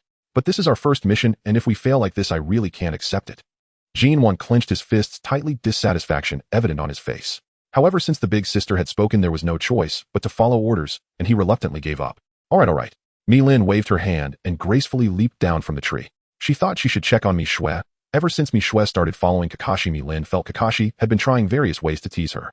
Those methods were astonishing, making Milan greatly impressed. Who knew that flirting could be done this way? The cliches of rose confessions and heroic rescues were all being played out, and this woodenhead Kakashi actually knew such tricks. It must be Mishue playing tricks behind the scenes. It seemed she hadn't learned her lesson yet. Inwan, let's go, it's time to teach Mishue a lesson. A sly smile appeared on Milan's face, causing Inwan to shiver involuntarily. When he first saw Mishue, he thought he was dreaming and had encountered the young Milan. Later he learned that she was a clone of Milan, but due to some special circumstances, Mishue had become an independent individual. Could it be that if he couldn't catch up with Milan, he could pursue Mishue instead? Inwan secretly rejoiced. Having two choices, was there anything happier than this in the world? While Milan waved her hand, it was time to discipline Mishue, or else who knew what kind of trouble she would get into. Sister. Hearing the voice, Milan looked over and saw Naruto waving at her from a distance. Feeling puzzled, what was Naruto up to now? Naruto ran breathlessly to Milan, grabbing her hand and saying, Sister, we've learned how to climb trees. Please come and check our results. Naruto's sincere eyes were impossible for Milan to refuse. Sigh. No choice, all right. Let's go. Milan shook her head helplessly, realizing that her plans to teach Mishue a lesson would have to wait. Milan followed Naruto to the forest where they had previously learned to climb trees. From a distance, she saw Uchiha Sasuke standing on a tree, staring at her with a slightly provocative gaze. This kid really had some twisted thoughts. Naughty children needed to be taught a good lesson. Uchiha Sasuke felt a tightening in his heart, sensing that something unpleasant was about to happen. Milan smiled wickedly, and indeed something unpleasant was about to unfold. Sasuke, I've brought Milan's sister. Let's get started. Naruto waved to Uchiha Sasuke, grinning, unaware that he had invited a demon. Milan's sister, could you have a spar with us? I want to know the difference between us and you. Uchiha Sasuke's handsome expression left Milan speechless. He was actually showing off in front of her. What a death wish. One must admit that the Uchiha clan's genes were truly extraordinary. It seemed hard to find any ugly ones among them. Milin felt quite displeased. If she had looked as handsome as Itachi in her past life, how could she have struggled to find a girlfriend? This Uchiha clan was truly at the peak of life, yet they were unaware of their fortune and insisted on creating trouble. Now look, only a few of them were left. Then come at me with the intention to kill me, or else I fear you won't even touch the hem of my clothes. Milin spoke with a hint of mockery. With a trace of disdain in her heart, she mused that if it were a few years later, she might find them quite troublesome, but at this moment. Ha. All right, let's begin. Milin gently waved her hands, and a brilliant blade coalesced in her grasp. Come on, let's settle this. Multiple shadow clone jutsu. With a light shout from Naruto, numerous shadow clones burst forth behind him, the sheer quantity astonishing even Milin. The Uzumaki clan was indeed remarkable, each member an extraordinary being. One couldn't help but envy their vast chakra reserve. Though Milin's chakra was more abundant than Naruto's, many of the ninjutsu she executed consumed a large amount of chakra. Even with a chakra reserve as astonishing as Kisame's, if Milin unleashed all her ultimate moves, she would likely find it overwhelming. Incoming. Many of Naruto's clones surged towards Milin like a tidal wave. Although Naruto's physical skills weren't exceptional, the sheer number made up for the lack of quality. After all, 2 fists couldn't fight 4 hands. However, no matter how many there were, without coordination, they were merely fighting individually. It seemed that the tree climbing training had been quite effective. The chakra distribution among Naruto's clones was remarkably even, with each point of chakra controlled perfectly. At that moment, 2 shuriken flew in from a blind spot, making it quite tricky for Milin to evade. Either she'd be pierced through by the shuriken or hit by Naruto. Milin sneered. Little Sasuke, you really underestimate me, don't you? Milin's figure flickered as she jumped to the ground, using the recoil from the ground to leap fiercely, kicking one of Naruto's clones to pieces, then charging into the crowd of clones. Uchiha Sasuke was not surprised by this. If Milin couldn't handle such a minor difficulty, she wouldn't be Milin. Uchiha Sasuke secretly chuckled. Naruto had failed, but he still had his own trump card. As Milin burst into the crowd of Naruto's clones, she was like a hungry beast invading a flock of sheep. Each clone fell under her blade, as though they were cut down like wheat. Milin couldn't help but admire Naruto. When a shadow clone dies, it reflects the negative effects of death back to the original body. If misused, it could lead to suicide from the overwhelming impact. This was also one of the reasons Milin had always hesitated to learn the shadow clone jutsu. Indeed, only a genius like Naruto could sustain such a massive number of clones. As Milin continuously took down Naruto's clones, she finally felt the exhilarating sensation reminiscent of the Fourth Shinobi World War, when Madara charged into the Ninja Alliance using physical techniques with unparalleled ease. Truly fantastic. In such a setting, she could fight like a true warrior, unstoppable. Haha, bring it on. Naruto's clones brought Milin an unprecedented sense of joy. This was the kind of battle that was truly enjoyable. Fights like Onionon were simply pathetic. Wind release, great fireball technique. Sasuke pulled out 2 large shuriken from his scroll, spinning them as they flew towards her. Milin smiled slightly. There was such a large gap between the 2 shuriken, wasn't that clearly giving me a chance to dodge? Oh Sasuke, you're still a bit too green. Milin nimbly slipped through the gap between the shuriken like a gymnast. This was a piece of cake. At that moment, 2 steel wires suddenly shot up from the ground, binding Milin to the tree following the direction of the shuriken. So that was the plan of first have Naruto create numerous clones, then have the clones bury the wires in the ground, and finally use the shuriken to pull the wires and bind the enemy to the tree. You guys really work well together, Milin said with a smile. Fire release, great fireball technique. Uchiha Sasuke quickly formed hand seals and leaped towards Milin, unleashing a massive fireball from his mouth. However, after releasing it, Uchiha Sasuke felt his chakra severely depleted. Milin watched Sasuke's performance, her face displaying a naive expression. That fireball was actually quite small. Milin's hand seal speed was so fast that Sasuke couldn't even catch a glimpse. Even with her hands bound, she was still able to form seals with one hand. Wind release, vacuum sphere. Milin's cheeks puffed up as she unleashed a large storm cannonball from her mouth. Uchiha Sasuke felt an impending crisis and quickly leaped away. The storm cannonball dispersed the great fireball and crashed into the woods ahead, sending Naruto and Sasuke tumbling in all directions from the powerful gust. Even the residual wave was terrifying. Ooh, was this woman truly that powerful? Milin looked at the disheveled appearances of Zhuozhu and Ming Run and couldn't help but burst into laughter, the gloom brought by Kato dissipating significantly. You little brats, it's still too early to think you can defeat me. Relying on her ability to embody cherry blossoms, Milin effortlessly wove through the thicket of wires. Though she possessed a feminine form, the abilities granted by this body were exceptionally powerful and practical. Milin increasingly relied on this body, gradually alleviating her prior dissatisfaction with its gender. Alright, the jokes have gone on long enough. It's time to find me Shui. Milin stretched lazily, catching sight of the dejected expressions on Ming Rin and Zhuozhu, and felt an inexplicable sense of satisfaction. Alright, don't be too downcast, you two. You're actually quite impressive to have forced me to use ninjutsu. You should know my strength is on par with your Hokage, so you have every reason to feel proud. Mi-Lin puffed out her chest proudly, though it wasn't very prominent. She firmly believed that small chests can have great energy. Hearing Mi-Lin's comforting words, Zhuozhu and Ming-Ren could hardly believe their ears. This woman's strength is actually comparable to that of the Hokage. How much older is she than us? Just a little bit. Ming-Ren and Zhuozhu lowered their heads, even further feeling imbalanced. It's really true that people can't be compared. It's infuriating. Mi-Lin looked at Ming-Ren's inexplicably dejected expression and shook her head helplessly. You're sad, but I'm quite happy. Forget it, I won't keep you two chatting, I'm off. Mi-Lin gently tucked her hair behind her ear. Teaching is really too exhausting. Perhaps I shouldn't do it anymore. I didn't even teach the three brothers down the mountain yet. I came to teach you two idiots. Talk about overextending myself. But speaking of which, the scenery here is indeed beautiful. Although the forest behind has become a mess because of her, the view ahead possesses a unique charm.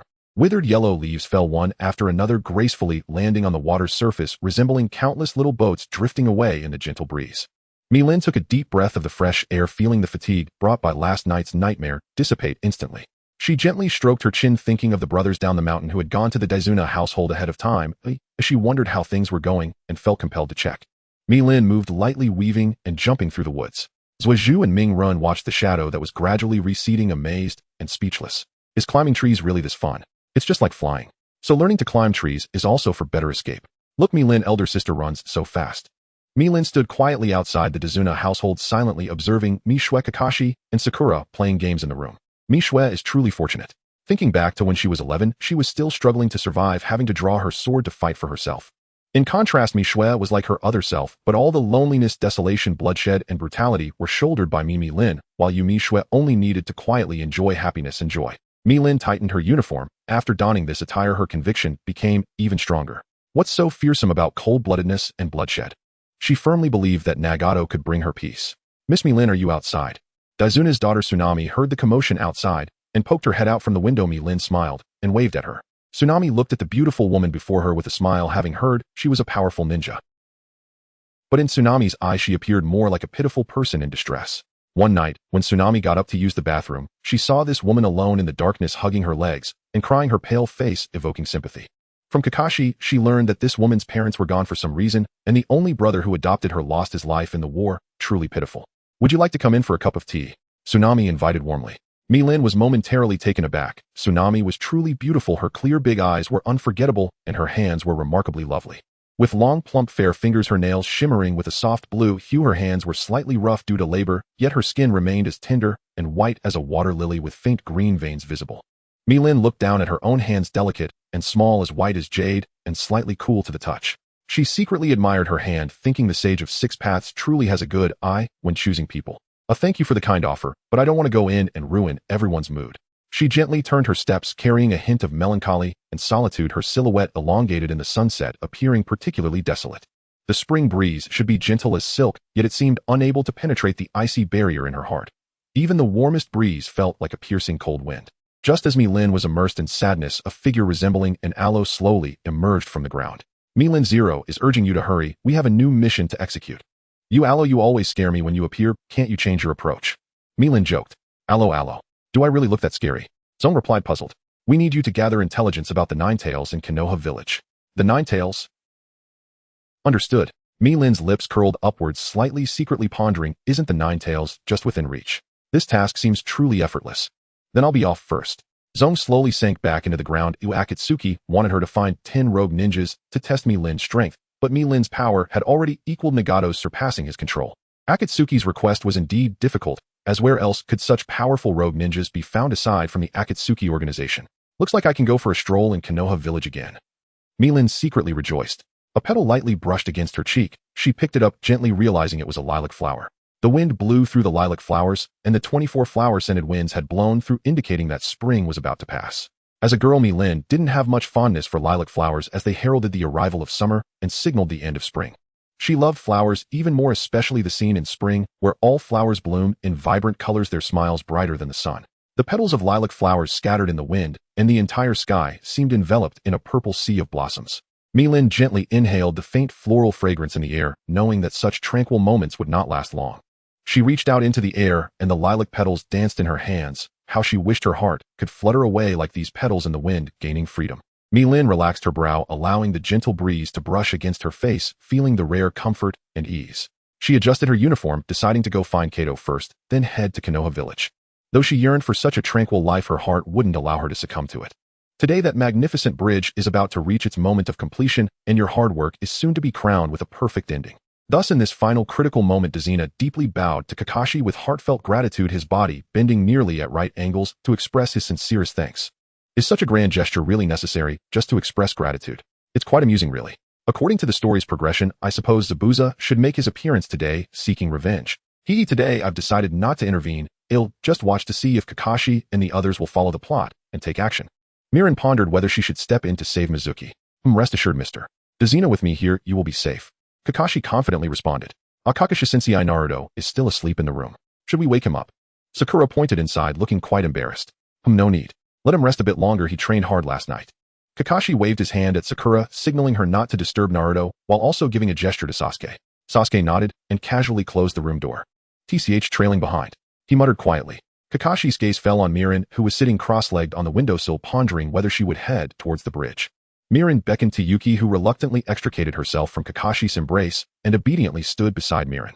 Mirin rested her hand on Yuki's shoulder, playfully leaning on her back, whispering in her ear, "It feels wonderful to have companions, a loving embrace, I want that too." Yuki shivered, turning her head in disbelief. "Sister, it turns out you. Alright, we should get going." Kakashi waved his hand towards Yuki, but saw Mirin lightly sneering at him. Kakashi waved at Mirin again, awkwardly smiling, feeling as if he had been caught in an affair. Seeing Kakashi's expression, a sour taste surged in Mirin's heart. Is this jealousy? No, she quickly dismissed the thought. I'm a pure man. Today you'll watch closely with me, Yuki. Mirin grasped Yuki's hand, who looked conflicted. I'm very worried about him. I have a feeling Zabuza will appear. Yuki said anxiously. Seeing Yuki's troubled expression, Mirin felt a bit uncomfortable, as if the cabbage she painstakingly grew was being uprooted by a pig. I created her, yet she seems closer to an outsider. It seems you have quite a few secrets I don't know about. Just how much of my memories have you inherited? Can I keep you? Suddenly Mirin formed a hand seal, startling Yuki. Yuki felt the intense killing intent. If she relaxed even slightly, that intent would surge towards her like a tide. Sister, what are you saying? Little Yuki is definitely the best child. Look at my smile, how cute. Yuki grinned, forcing a smile. You are quite perceptive. Mirin nodded in satisfaction. Then she took Yuki to the observation point prepared days ago, where they could clearly see every move on the bridge. Sister, are you really not going to help?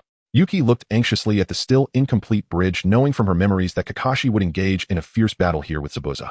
Just watch closely. It seems you don't have much faith in Kakashi's strength. Mirin teased, her brows relaxing. Yuki puffed her cheeks, indignant, saying she wasn't worried about Kakashi getting hurt. She was just afraid that if he got hurt, she would have to bandage him.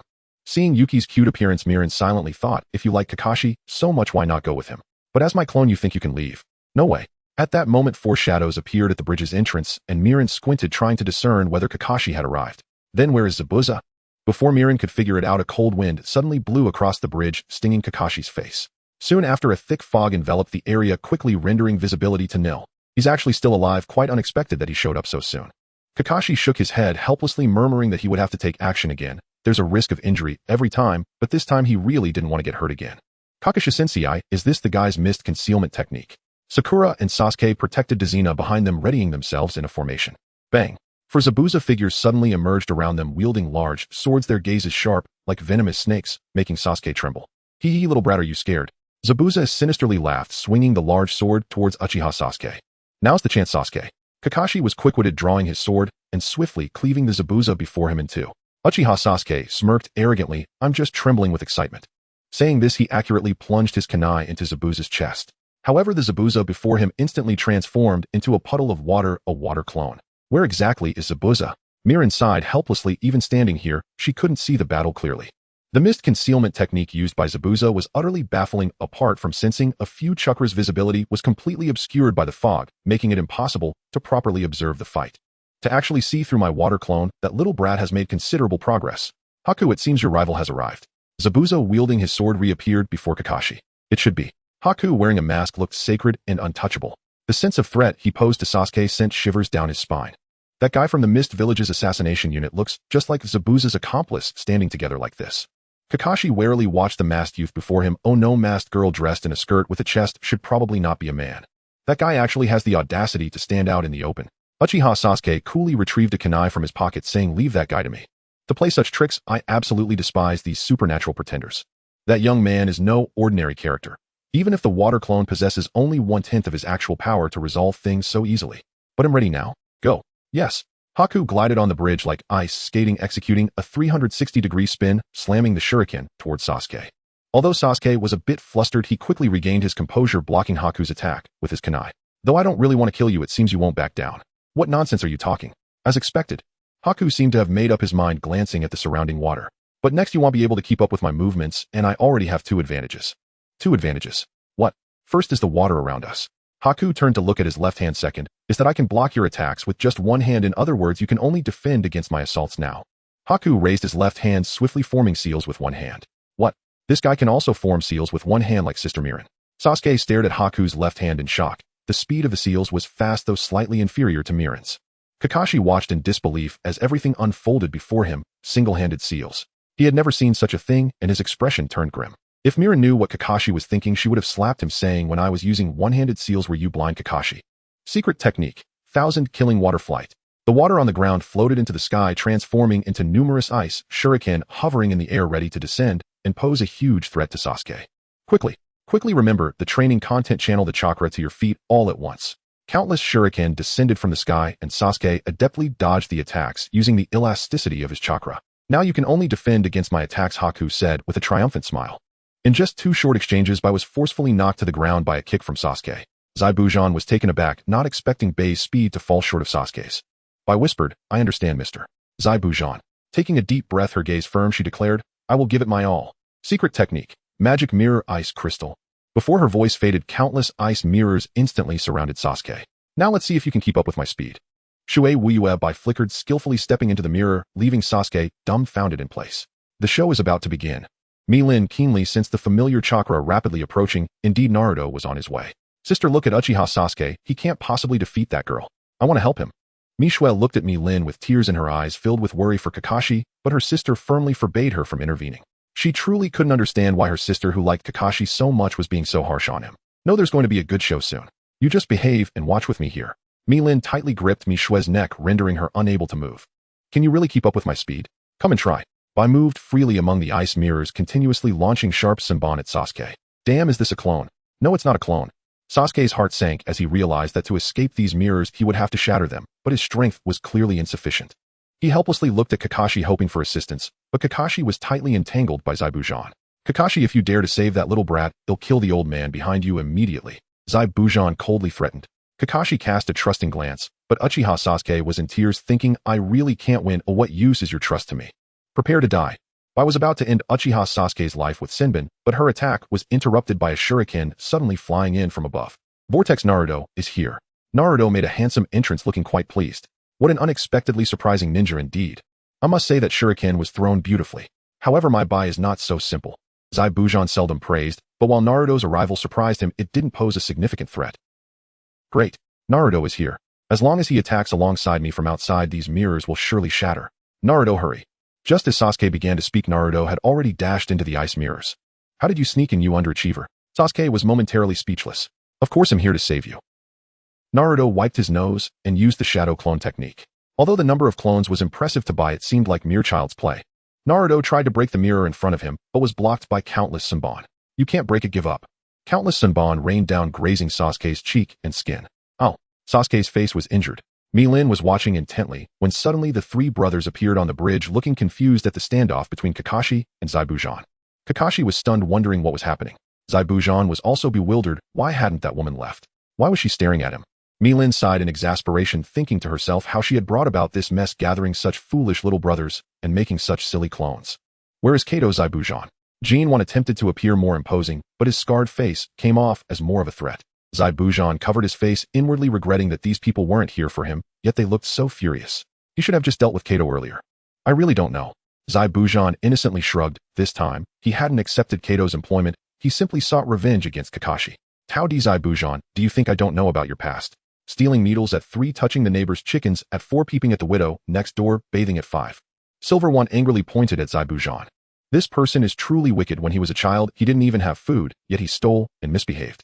Hearing Silver One's insults, Zaibujan was furious, thinking, "When did I ever steal or misbehave? I want to take the blame for this." Kakashi was determined, pulling out a scroll prepared for a quick resolution. 6 giant dogs suddenly burst from the ground on the bridge, biting fiercely at Zaibujan, restricting his movements. Old man Dazuna knelt in sorrow, caressing the bridge he had personally crafted, pleading, No more fighting my bridge. It's about to be destroyed by you. I've been copying others' ninjutsu, but now I will use my own. Kakashi declared, channeling chakra for elemental transformation. A sound resembling thunder instantly erupted from his hand. Zaibujan watched in terror as Kakashi's chakra coalesced into a tangible form. What on earth is that? It can actually condense into a physical form. He sensed the threat of death, hear a flicker of panic crossing his face. Meanwhile, Naruto and Sasuke's battle concluded with Naruto's victory. Naruto celebrated joyfully, while Sasuke laid exhausted on the ground. I was born in a village cloaked in silver. My mother possessed the rare bloodline limit known as Ice Shield. She once yearned to live a tranquil and peaceful life in this serene land. However, after my arrival in this world, my mother's secret was ultimately revealed. At that moment, my father made a heartbreaking decision, taking my mother's life. Can you comprehend this profound sorrow? I softly expressed fortunate to have met Mr. Zaibujan, who became my light of redemption, granting me a new life. Thus, as his trusted companion, I vowed never to fall easily. Bei's fingers deftly formed seals, and an inexplicable sense of unease surged in Lin's heart. She instantly flashed to Bei's side, gripping her arm tightly, but at that moment Bai vanished like a phantom before Lin's eyes. Lightning release, lightning cutter. Kakashi's eyes widened as he tried to capture Zaibuzan's expression at the moment of his demise, but unexpectedly faced a sudden chest-grabbing dragon claw hand. This is simply delivering a head on a platter. Kakashi stared in shock at everything unfolding before him. That girl actually. Mr. Zaibujan, I'm afraid this is the last thing I can do for you.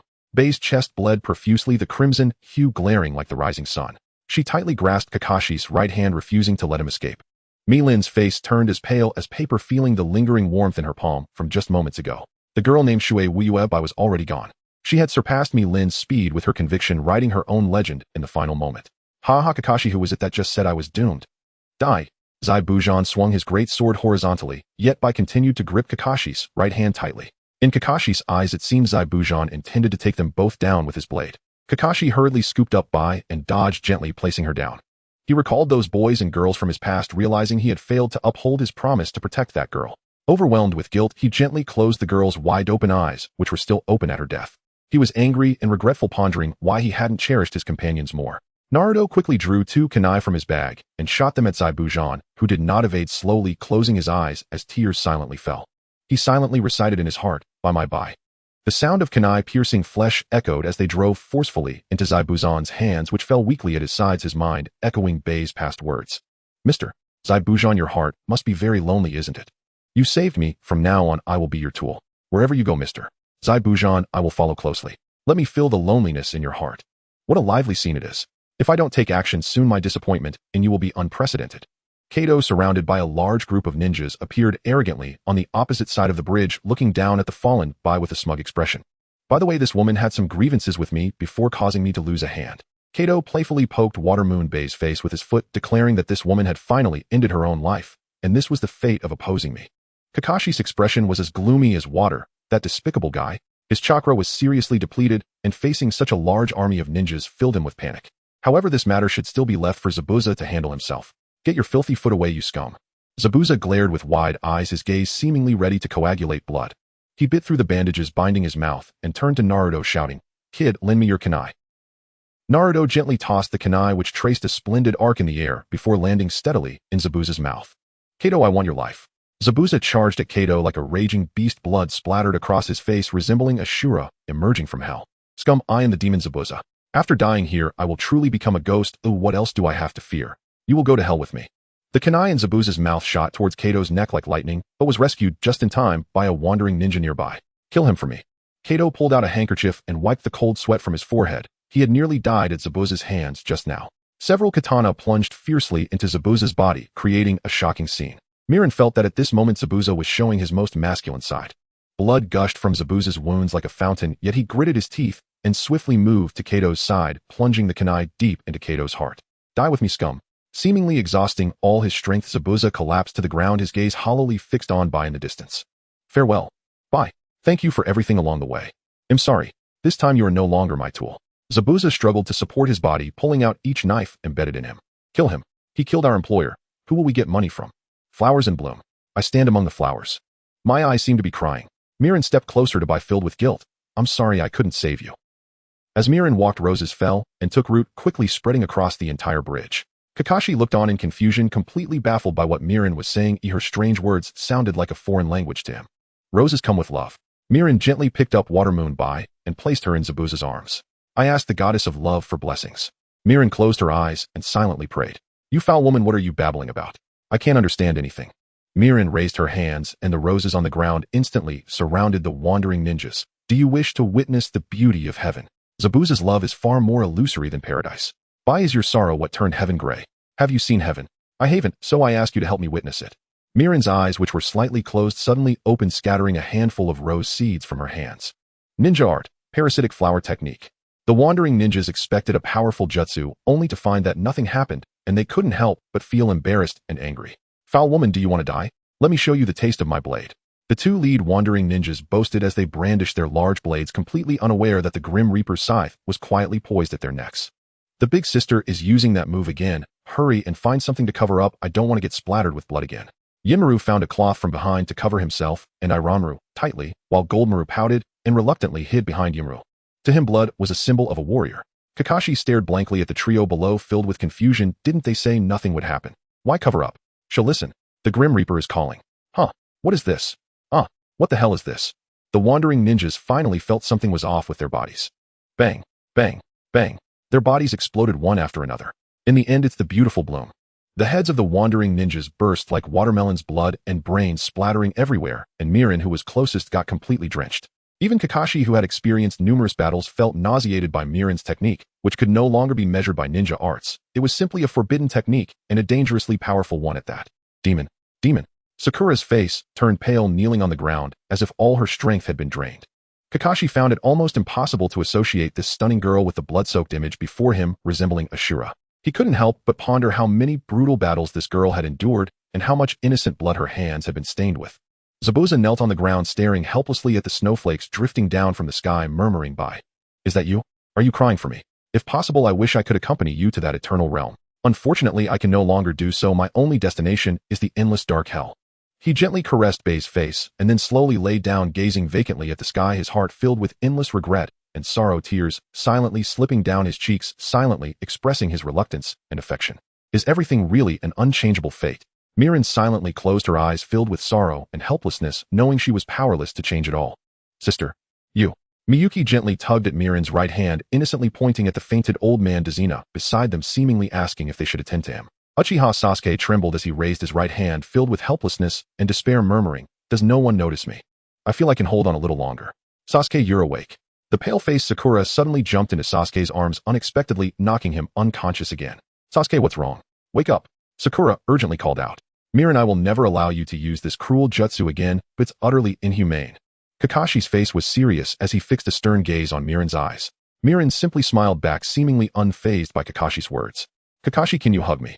Mirin looked at Kakashi with earnest eyes, causing a flurry of confusion within him. He hadn't understood her words at all, and could only awkwardly ask, What are you talking about? To confirm his suspicions, Kakashi hoped Mirin would answer his question seriously, but she merely smiled faintly, took Miyuki's small hand, and left the bridge without looking back. At the very last moment, as Mirin left the bridge, Kakashi seemed to see a crystal tear drop onto the grass, but he shook his head. Oh, perhaps he had misseen it.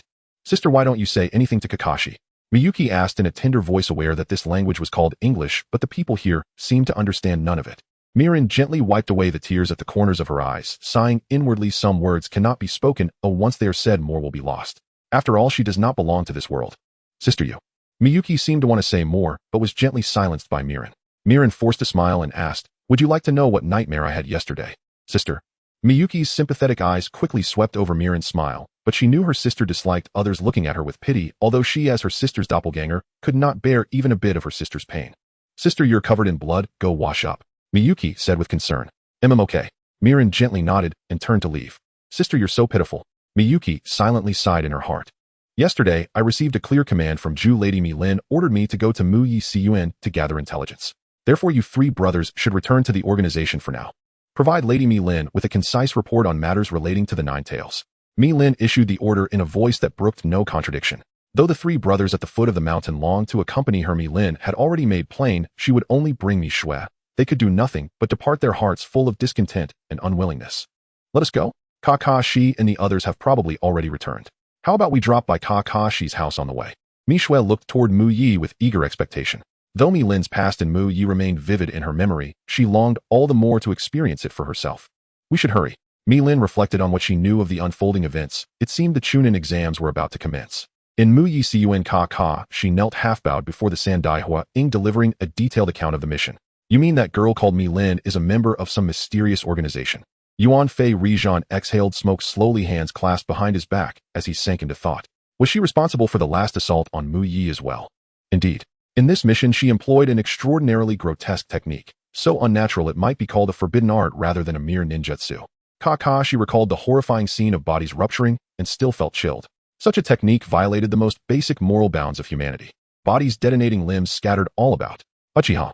Yuan Fei Rijan seemed to recall the massacre at the Uchiha estate. He had long doubted that Yuji Boyu alone could have massacred his clan, especially since nearly half the corpses were mutilated beyond recognition. Given Yuji Boyu's character, he would never desecrate his clan's bodies. Could it be that Yuji Boyu, for the sake of Mu Yi, was driven to such extremes? Describe the uniform she wore. Yuan Fei Rijan pressed. Mi Lin and her companions wore dark cloaks patterned with red clouds. At that moment the door was flung open and a crimson silhouette lunged at Kakashi, seizing his hands tightly. The beseeching look made Kakashi feel slightly embarrassed. Lord Zilayi, please don't be like this. A cold sweat beaded on Kakashi's brow. Tales of Zilayi's lasciviousness extended even to men. Zilayi gave an awkward, embarrassed laugh and rose to his feet. Old man, long time no see. Zilayi, you're well into your 40s and still so undignified. Have you thought this through? Are you coming to take my place? Yuan Fei drew hard on his pipe and blew smoke in Zilayi's face. Ah, old man, you know I cherish my freedom. I have no desire to become Hoying. Zilayi waved his hand to decline, as such a post did not interest him. Go ask Gangsho instead. Kakashi described that organization's attire again. Zilayi's expression turned grave as he produced a scroll from behind him and compared his findings. Mi Lin and her companions wore black cloaks with red clouds. So it is them. Zilayi unrolled the scroll with a serious face. He had been tracking Deshiwan and discovered that he had once joined a mysterious organization. Though secretive, the organization's members wore a strikingly uniform garb, black cloaks with red clouds. It seemed the girl was indeed one of their number. Zilayi, what do you know? Tell us. Rijan stepped closer to the scroll to study the traces Zilayi had uncovered. The group is called Shao. Deshiwan once belonged to it. Beyond that I do not know. Kakashi, how strong is that girl? Zilayi hoped Kakashi could offer more precise intelligence.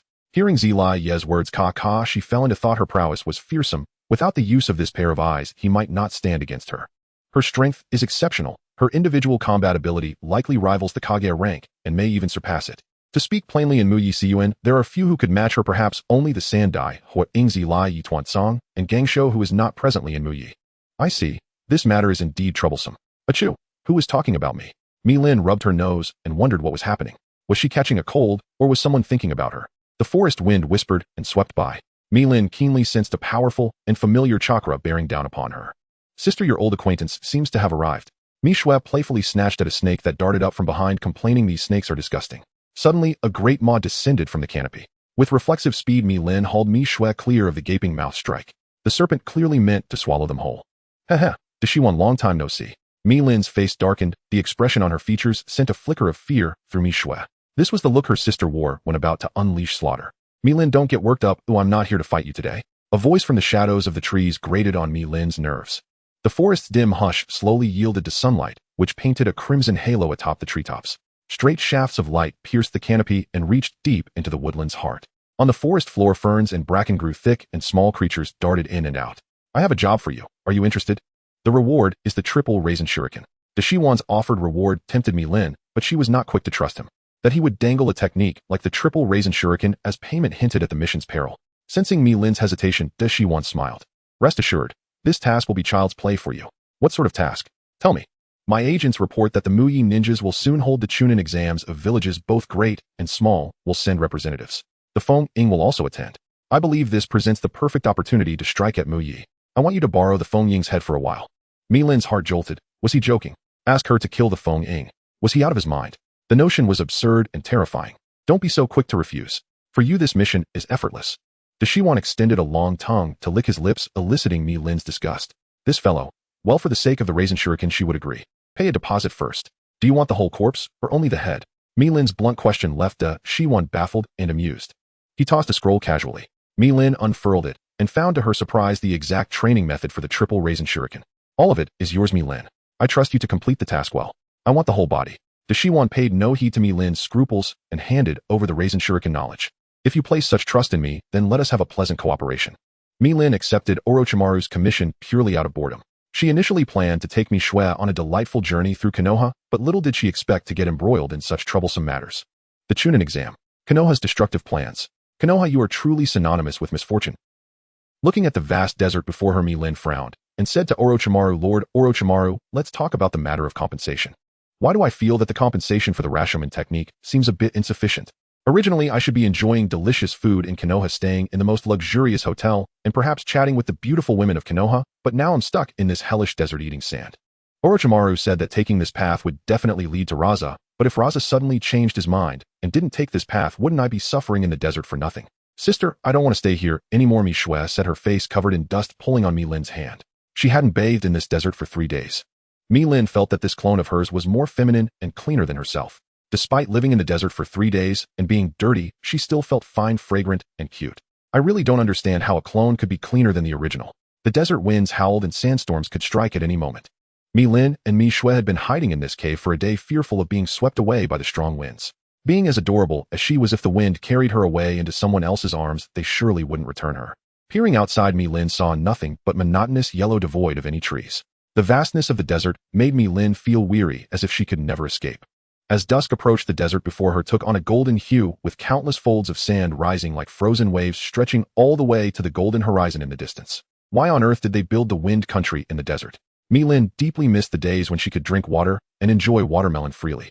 The wind outside seemed to have heard Lin's inner call, finally ceasing its howling after a day of rampage. Standing atop a sand dune, Lin looked into the distance and saw 3 figures appearing on the horizon. Lin sensed 3 different chakras approaching this way. They have finally arrived.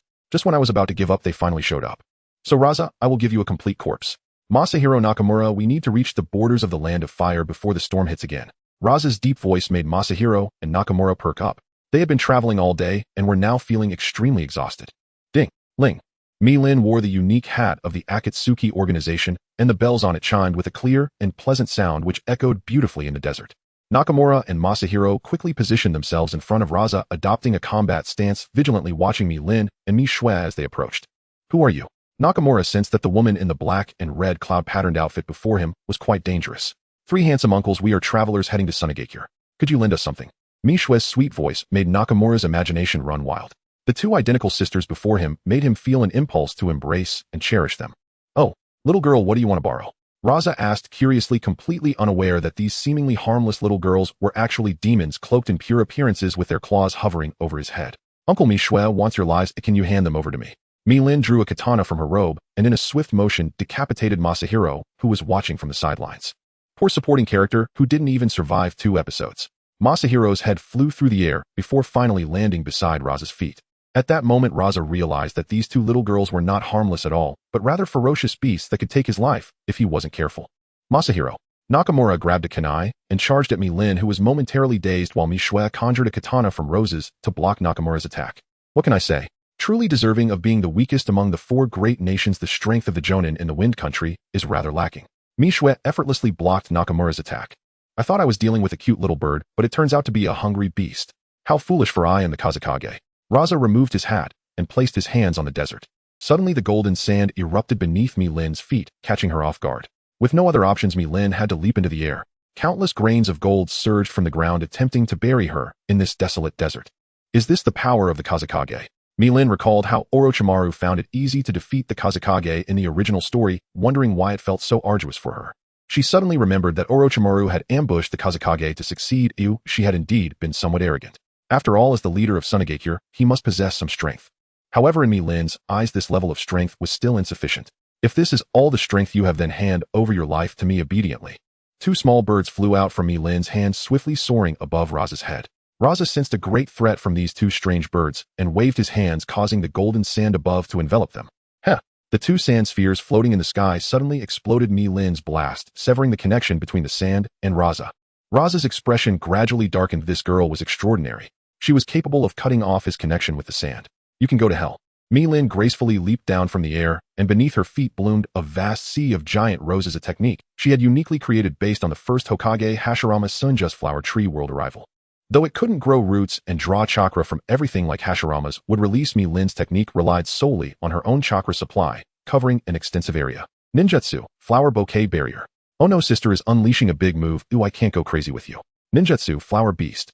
In a moment of inspiration, Mi Shui wove a gigantic phoenix from roses, leaping lightly to land steadily on its back. Mi Shui had only one thought in her mind: to quickly distance herself from the battlefield below and fly as high as possible. Nakamura stared in astonishment as he watched Mi Shui's magnificent silhouette grow more distant, secretly pondering it's time for Sunagakure to develop some aerial combat weapons.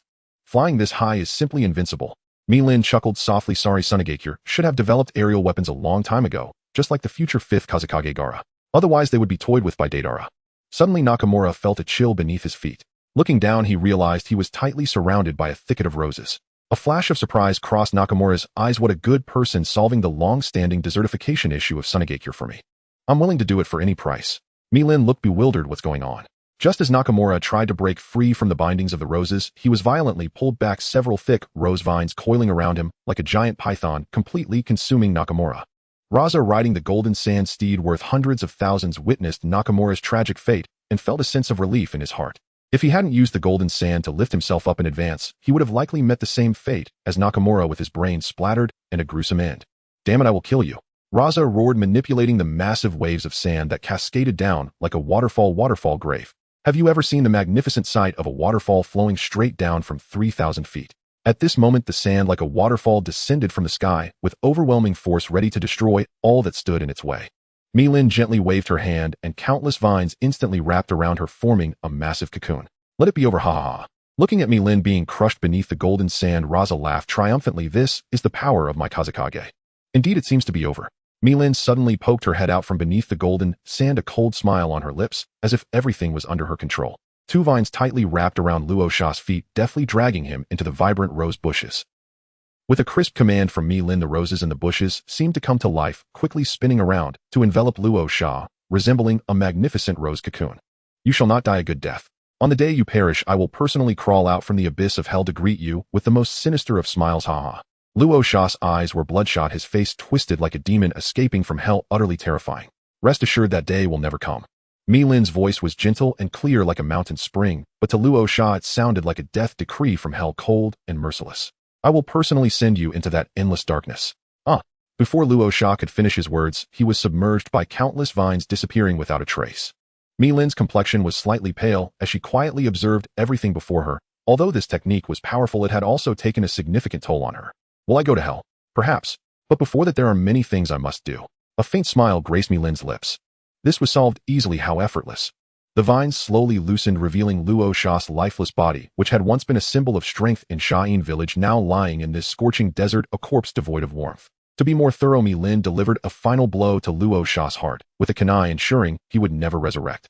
As expected of my sister, you took care of Luo Sha in just a few moves, truly impressive. Mi Shui piloted the phoenix as it gently descended above Mi Lin, her sweet words of praise like honey. No, it's just that the wind shadow of Sha'in village is too weak. If it were a shadow-level powerhouse from another country, it might not have been so easy. Mi Lin shook her head, fully aware that while her strength was decent, it was still far from being comparable to those with Sage Mode. We can report back now. By the way, where exactly is Orochimaru's base? Mi Shui pulled out a map from her pocket which marked the location of the base given to them by Orochimaru. The phoenix carried Luo Sha's body wrapped in its tail, but Mi Lin felt this was somewhat disrespectful to a powerful figure, so she adjusted Luo Sha's body and gracefully leaped onto the phoenix's back. Let me see that. So it's on the outskirts of the Fire Nation. Mi Lin snatched the map from Mi Shui's hand, a hint of surprise flashing in her eyes. Orochimaru certainly knew how to choose a hiding place. This is Luo Sha. Not bad looking, a handsome middle-aged uncle.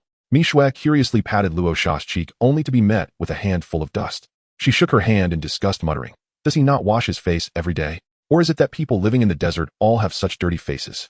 Mi Lin frowned slightly at her words, as she disliked seeing others casually trample on the corpses of others, even if that corpse was her enemy.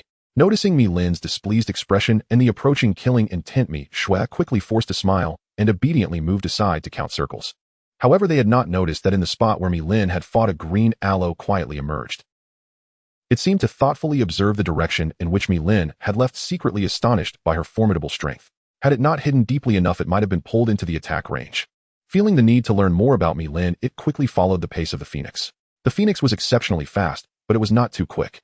One could say that Orochimaru's hiding place was simply too close. Not long after, Mi Lin brought Mi Shui and Luo Sha's corpse to Orochimaru's lair. Looking at the underground base hidden before her, Mi Lin shook her head helplessly. Edu villains always prefer to build their bases underground. It was truly speechless. Although this base was well hidden, it was not hard to find. Mi-Lin quickly located the entrance ready to explore. Deep within Orochimaru's mysterious base, Mi-Lin saw a variety of jars and bottles along the way, some filled with writhing serpents, others imprisoning clawed and hissing scorpions, and other bizarre creatures. More shockingly, there were even hidden remains of infants. She was internally astonished. She had thought the scorpion's methods were already bizarre, yet compared to Orochimaru, they seemed trivial. Creak! A soft sound echoed as the deepest door was accidentally pushed open by the clumsy Michue, followed by a giant python, suddenly lunging out, causing Michue to roll and hide behind Mi-Lin. Orochimaru, your hospitality is truly one of a kind. Mi-Lin's voice carried a hint of cold laughter, causing Orochimaru's heart to tremble. Mi-Lin, I truly did not misjudge you. Even a foe like Luo Sha could not harm you in the slightest. Orochimaru was secretly shocked by Mi-Lin's strength. Although Luo Sha was regarded as the weakest wind shadow in history, even he himself might not leave unscathed from a battle with him. He greedily gazed at Mi-Lin's youthful and vibrant figure, his long tongue excitedly licking his cheek. Mi-Lin smiled slightly and replied, no, if you were to fight him you would also come away unscathed. Ha ha, Orochimaru, I have never seen someone so repulsive. Do you want to die, Orochimaru? Mi-Lin's words quickly brought Orochimaru back to calm. He knew that this girl before him was not someone to be easily underestimated, but rather a fierce beast harboring immense power. How dare you disrespect Lord Orochimaru? You shall pay with your life. Guei Tongwan suddenly spat out a giant spider web, attempting to block Mi-Lin's escape. However, Mi-Lin instantly appeared behind Guei Tongwan, slicing off his right hand. The two stood back to back, their posture seemingly intimate, but hiding deadly intent. Seeing this, Orochimaru broke into a cold sweat. He clearly remembered that when he attempted to seize Mi-Lin's body, she had similarly appeared behind him, delivering a fatal blow. Guei Tongwan lay on the ground in agony, while the furious Ci Lang raised his fist, as large as a vat, and charged over. Mi-Lin, however, easily caught Ci Lang's fist, delivering a kick that nearly robbed him of his fighting capability. Subsequently, Mi-Lin's gaze focused on the fidgeting Duo Yu. An overwhelming killing intent instantly surged forth. Duo Yu's face turned pale. This killing intent was identical to Orochimaru's, as if a great mountain were pressing down on her, making it hard to breathe. All right, everyone step back. She is not an ordinary ninja. Orochimaru's peculiar voice echoed again, further displeasing Mi-Lin. As she hesitated whether to teach Orochimaru a lesson, Michue suddenly caught sight of the ugly faces of Zuijin and Eugene, unable to suppress her urge to vomit. A dark line appeared on Mi-Lin's forehead as she secretly thought, even if someone is not handsome enough, one should not express it so bluntly. Zuijin and Eugene wore expressions of indignation. We might as well just die. Here, this is Luo Sha's corpse, take it back, and do not bother me again. Mi-Lin unhappily tossed Luo Sha's body to the ground, took Michue's little hand, and strode away. Mi-Lin, do you want to see the grand gathering in Konoha in 10 days? Orochimaru suddenly called out. Mi-Lin halted her steps and turned her head. The empty ring is still with you, right? Let me know when the time comes. Then she departed. Orochimaru extended his long tongue to lick his lips. What a proud child. Ha ha. Konoha. Before Naruto stood a nonconformist youth cloaked in black, his face painted with camouflage, Kankuro. In his hand, he held a small child, Konohamaru. All right, Kankuro, stop causing trouble here, or he will get a headache. At that moment, a young woman clad in a mesh-lined coat stepped forward from the crowd. Temari. Understood, Temari. I'll give this brat a proper lesson. Kankuro replied. Let me go? Konohamaru struggled fiercely in Kankuro's grip, punching, kicking, but to no avail. Put him down now. Naruto's eyes blazed with fury as he glared at Kankuro. How could he stand idle while his own underling was bullied? A leader's duty demanded action. Clenching his fists, Naruto lunged toward Kankuro to rescue Konohamaru, only to be intercepted by Temari, who watched the scene with calm, detached amusement. Damn it! Naruto ground his teeth. Thud! A stone soared through the air and struck Kankuro's right wrist. Wincing in pain, Kankuro reflexively loosened his grip, and Konohamaru slipped free. Pathetic, dead last trash. Sasuke reclined lazily on a tree branch, a smooth stone dangling idly from his fingertips, a faint mocking smile playing across his lips. Big brother Naruto's useless. Konohamaru flung himself into Naruto's arms and pummeled his chest with tiny fists, weak in force, yet brimming with childish petulance. Kankuro's expression darkened. In Sunagakure, he had never encountered such brazen arrogance. To be struck unawares, on his own arm no less, was an unforgivable humiliation.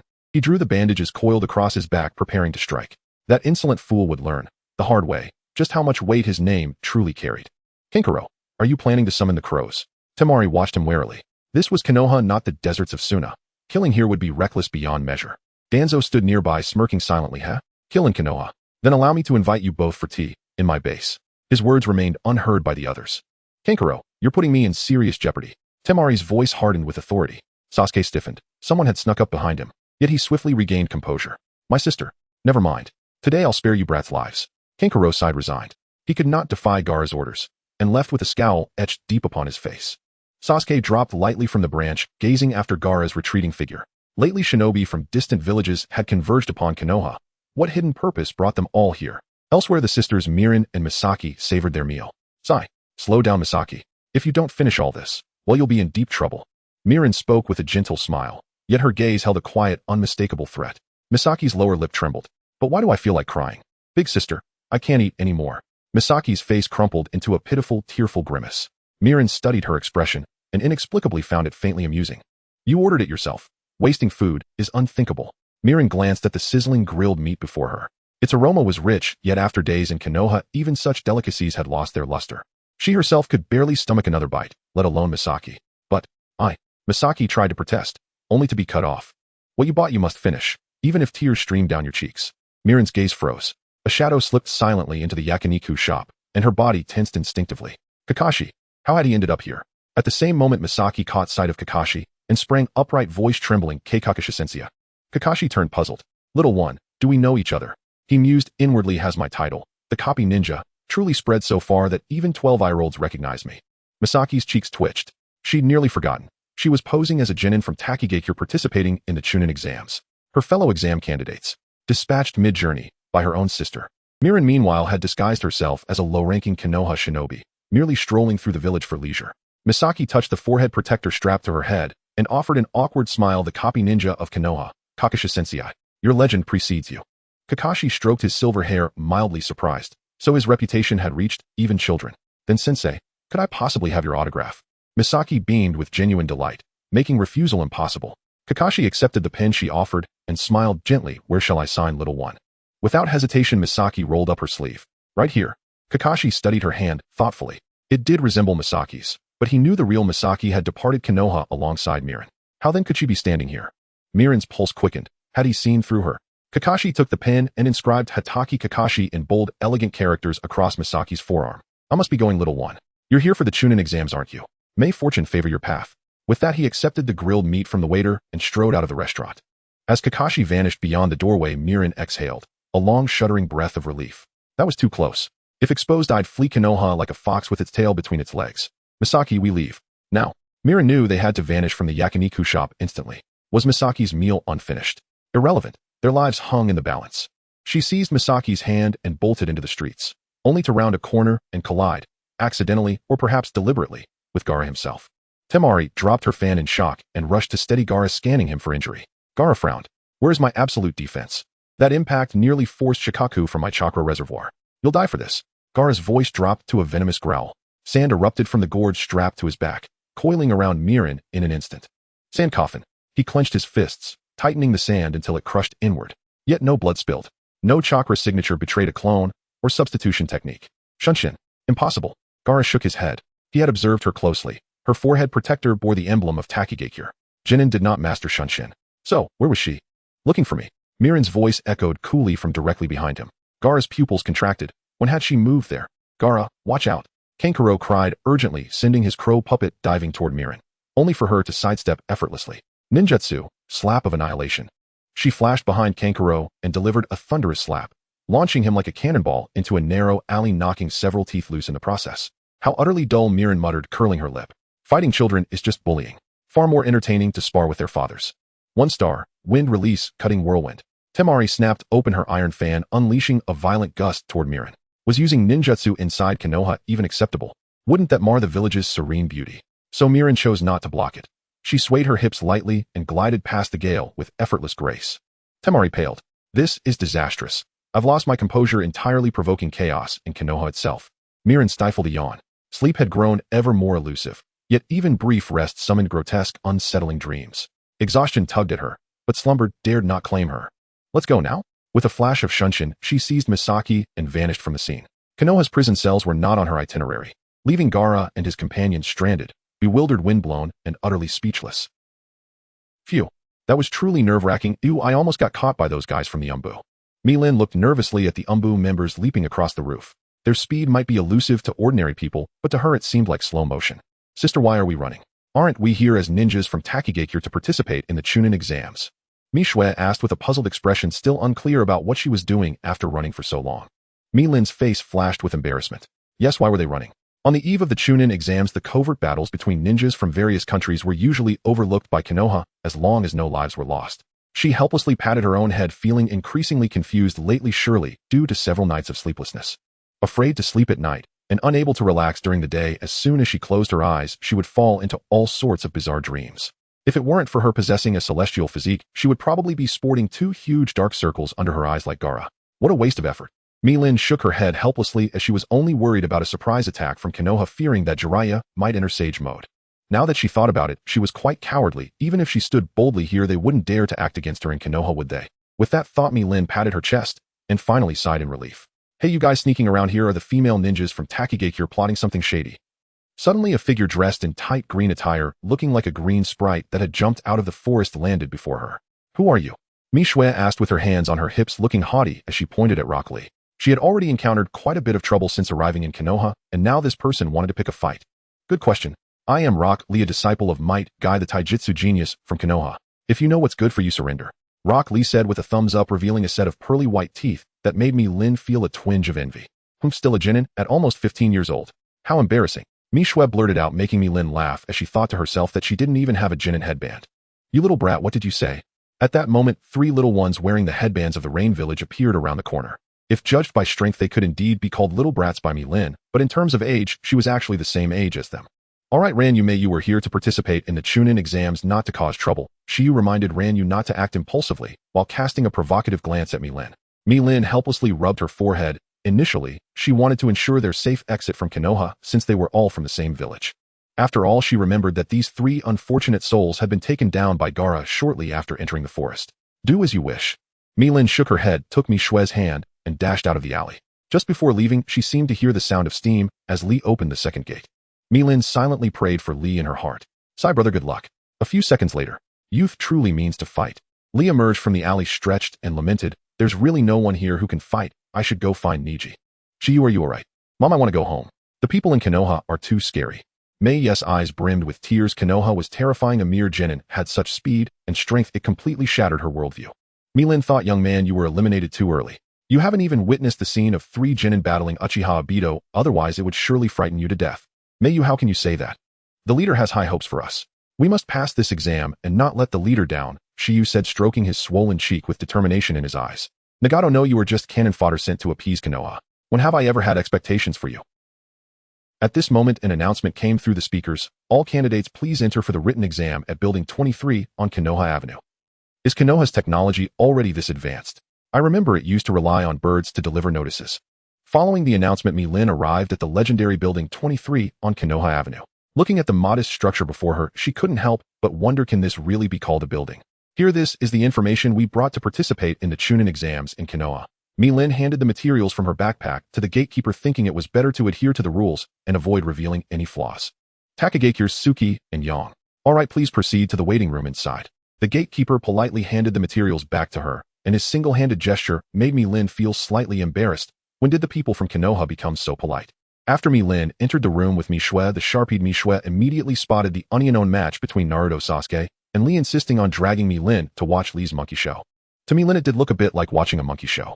Since you already know my surname Uchiha, if you still want to challenge me to a duel, then you're just asking for it.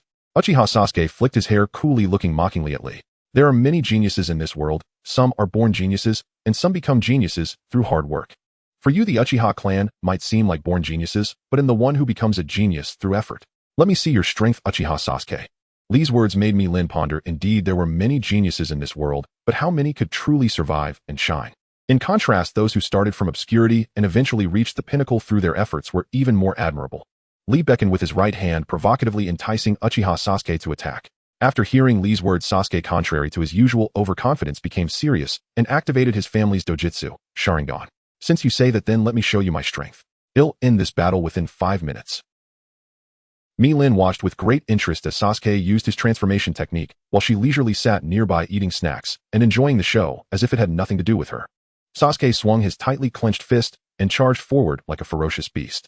In his meticulously crafted plan, he intended to knock the enemy away violently, and then in that fleeting moment use wires to pull the enemy back, followed by unleashing his fireball jutsu to defeat them completely. Seeing this, Mi-Lin couldn't help but shake her head slightly and chuckle. That's a pretty good idea, young man, but unfortunately it's too unrealistic. As expected, the developments unfolded just as Mi-Lin had anticipated. Sasuke's strategy did not go as planned and instead resulted in the enemy delivering a stinging slap to his face, sending him flying. Sigh.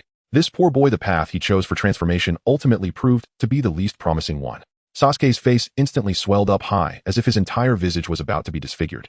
At that moment, Sakura hurriedly took out the lily Mi-Lin had previously given her from her backpack and carefully applied it to Sasuke's face, hoping to alleviate some of his pain. Watching this scene, Mi-Lin felt a surge of emotion. She saw the talent of the new generation of ninjas from Konoha. Although their current strength wasn't very formidable, they already possessed the potential and qualities to become top-tier ninjas. Indeed, she witnessed the new generation of ninjas from Konoha. While none of them were particularly strong right now, they were nonetheless equipped with the qualities needed to become powerful ninjas. After all, Konoha has always been a cradle of talented individuals. I'm just a cheat. There's no way I can compare to them. At this moment, the familiar and prompt voice echoed through the broadcast. Now all candidates please enter the examination room and prepare for the upcoming challenge. Mi-Lin gazed at the high-tech landscape of my village, genuinely sighing. In comparison, Yurin village indeed appeared too barren. Please welcome the candidates from Takigakure Suki and Yang. Please welcome Meiyu from Yurin village. Please welcome Kakashi's team from Mud. As the broadcast continued, Mi-Lin pulled Mi-Shue along closely, following Naruto and his friends into the examination venue. Mi-Lin dono, it's been a long time. The face of Yakushi Kabuto, sporting a mysterious smile, suddenly came into view, igniting an inexplicable anger in Mi-Lin. She did not wish for this guy to witness her killing a Takigakure Chunin during her last mission. Has Orochimaru arrived? Mi-Lin crossed her arms, her face full of hostility as she coldly inquired. Orochimaru dono is on his way. I believe you will see him soon. Yakushi Kabuto maintained that enigmatic smile while carefully observing the venue and jotting down notes. Mi-Lin dono, I must go gather intelligence now. I cannot remain here with you. Mi-Lin waved her hand dismissively, signaling Kabuto to step aside and not disturb her and Mi-Shue's tranquility. Kabuto awkwardly smiled and cautiously stepped aside. Kabuto secretly observed from the sidelines, noting how Mi-Lin faced Orochimaru and his five-sound ninja without a hint of fear, even kicking Jirubo away and severing one of Gatemura's hands. Yet Orochimaru did not appear angry at his subordinate's defeat. Rather, he smiled, indicating that this woman was certainly no ordinary being. The atmosphere here is rather stifling. Naruto observed the bustling venue, feeling an unnoticeable increase in pressure within himself. Hello, I am a ninja from my... Yakushi Kabuto smiled as he handed over a large stack of cards. These are all the intelligence I've meticulously collected. You may review them selectively. Naruto looked at Yakushi Kabuto, suspiciously wondering how this guy possessed such detailed information. Don't doubt me. I've participated in many Chunin exams before, but I've never passed, which is why I have such detailed information. Seeing that Naruto was skeptical, Kabuto hurriedly defended himself. Mi-Lin watched this scene with amusement, unable to suppress a chuckle. Clearly, Kabuto was not doing too well under Orochimaru. He hadn't even learned the true art of seduction from him. So you're a senior from my... Who do you think is the strongest among everyone here? Uchiha Sasuke gazed intensely at Kabuto, making him feel a bit uneasy, wiping the cold sweat off his forehead as he pointed at Mi-Lin, who was dozing off on the table. If we're talking about the strongest, it should be her. How could that lazy person possibly be the strongest? Sasuke expressed disbelief, astonished that the strongest was a girl just a few years older than himself. What about that guy? I feel he should be the strongest. Sasuke turned his head and pointed at Gaara, who wore a gloomy expression. Though that guy is strong compared to the one sleeping, he is still a bit lacking. Sasuke thought to himself that having stayed in the small Mai village for so long had made his perspective narrow. There were so many strong people outside and his own strength was still far from enough. It was truly frustrating. Alright candidates, please return to your seats. The first exam is about to begin. By the way, what is the first exam about? Naruto, sitting in his seat, turned to ask Hinata beside him. In Naruto, the first exam is a written test. Hinata's cheeks flushed, making her especially cute. A written test. This is bad. Naruto slumped his head down, realizing he likely wouldn't pass. He pinched his cheeks tightly, thinking he had to come up with a plan. He shifted his gaze from the front to Hinata's face. Hinata noticed Naruto's gaze on her face and felt her face turn red. She kept staring at her legs, her hands resting on her thighs, thinking, Naruto is looking at me. Why am I so nervous? Feeling the sweat in her palms, she hurriedly took out a tissue to wipe them, secretly blaming herself for being too nervous. After all, Naruto was just looking at her. Mi-Lin, sitting behind Hinata, felt a surge of jealousy. What on earth was that guy talking about with her? She had been dreaming of marrying Hinata, yet here, she was trapped in a female body. At that moment, a middle-aged handsome man wearing a black headscarf and sporting a scar on his face walked in, followed by a dozen Chunin from Mai. I am Mori no Abiki, the examiner for the first exam. We will begin the first exam, which consists of 10 questions. There are 9 questions on the paper, and I will announce the 10th question in the last 10 minutes. If anyone is caught cheating, they will lose their qualification for this Chunin exam. Now let your answering journey begin. How boring. Mi-Lin yawned and glanced at the test paper in a daze. Was this really something a genin would do? What should you do if you encounter an enemy on the edge of a cliff with the enemy positioned 30 degrees above you, the wind blowing south, at level 3? What angle and force should you use to accurately hit the enemy with a kunai? Mi-Lin was stunned at the question. It was simply toxic. If there was someone on a cliff, why not just blow them up or use body flicker technique to appear behind the enemy and decapitate them? Wouldn't that be much quicker? Why must I use a kunai? To Mi-Lin it seemed that Mai was too peaceful, leading to such ridiculous questions to confuse people. Mi-Lin gently turned her head and noticed that many candidates were eager to showcase their skills. On the same day, Candidate 11 lost their examination qualification due to cheating, followed by Candidates 21 and 33, who also lost their rights to continue the exam. At that moment, a kunai flew onto the desk of Candidate 11, indicating that they could leave. This is so infuriating. Someone complained softly. This question is simply unbearable. I can't continue. Some new candidates with weaker mental fortitude were on the verge of breaking down. Mi-Lin half closed her eyes, taking great interest in observing these collapsing newcomers. This silent contest was truly quite amusing. What a ridiculous question. There's simply no way to tackle it. The so-called genius Uchiha Sasuke quietly activated his Sharingan, attempting to sneak a peek at the answers of the candidates beside him. Meanwhile, Niji Hyuga, possessing the Byakugan, had a tense expression, closely watching every subtle movement in the examination room. Candidates 14, 20, and 7 have also lost their examination qualifications due to violations. Following that, candidates 1, 9, and 46 also fell into the same fate. Mi-Lin boredly glanced at Mi-Shue, who had already collapsed on the table, drooling all over, while the nearby boys looked on, stunned and perplexed. Teacher, I need to go to the restroom. Kanjuro raised his right hand, pretending to request a bathroom break, but in reality, he wanted to cheat. His little scheme did not escape the teacher's eyes. Mori no Ibiki signaled to the teacher behind him, who understood the cue and followed Kanjuro to the restroom to prevent him from pulling any tricks. Even the legendary urination escape has emerged. It seems Naruto's mouth escape is not far behind. This exam is becoming increasingly interesting. Mi-Lin silently calculated the time in her mind. The first exam had a 2-hour limit, and she estimated that 1 hour had already elapsed. How then should she spend the remaining hour? Sleep. That was out of the question. She feared waking in a startled daze and forfeiting her exam eligibility. Why hasn't Kankuro returned yet? I possess no talent for reconnaissance. Temari fretted inwardly. Her success in this exam hinged almost entirely upon the shinobi seated before her. Boredom overwhelmed Mi-Lin, so she resolved to tease the proctor. Slowly a rose coalesced in her palm. Then with deft chakra control, she reshaped it into a sparrow so lifelike that only close scrutiny could reveal its illusionary nature. Go! And the sparrow fluttered onto the proctor's shoulder and gently pecked at his temple, disrupting his concentration. Shoo! Suddenly a kunai sliced soundlessly past the proctor's shoulder. He jolted violently, then glanced toward head proctor. Ibiki Marino gave a slight nod, seized the flapping sparrow midair, and hurled it out the window. Not bad. Leaf Village shinobi truly deserve their preeminence among the nations. And Mi-Lin mused inwardly. If he was this formidable, why not send more sparrows? A flash of crimson light shimmered in her palm, and several sparrows burst forth, alighting on the shoulders of multiple proctors, wings beating cheerfully. At last the proctors noticed Mi-Lin's mischief. One drew a kunai and hurled it toward her. Mi-Lin flicked a sunbon from her sleeve, deflecting the kunai onto the neighboring desk. The boy beside her stared dumbfounded. He hadn't cheated at all. With a woeful expression, he rose and walked out of the examination hall. His two teammates exchanged grim glances and followed suit. Wait, and the proctor froze. Candidate 97 was no ordinary examinee, and Mi-Lin suppressed a smirk. Another kunai launched by a different proctor ricocheted off her sunbon onto the desk behind her. Unconvinced instructor Unmo launched 2 more kunai, both deflected cleanly beyond the desks. After several exchanges, Unmo realized Mi-Lin's immediate vicinity had emptied of candidates. Seeing this, Ibiki signaled Unmo to cease. At this rate, the entire cohort would be disqualified. Unacceptable.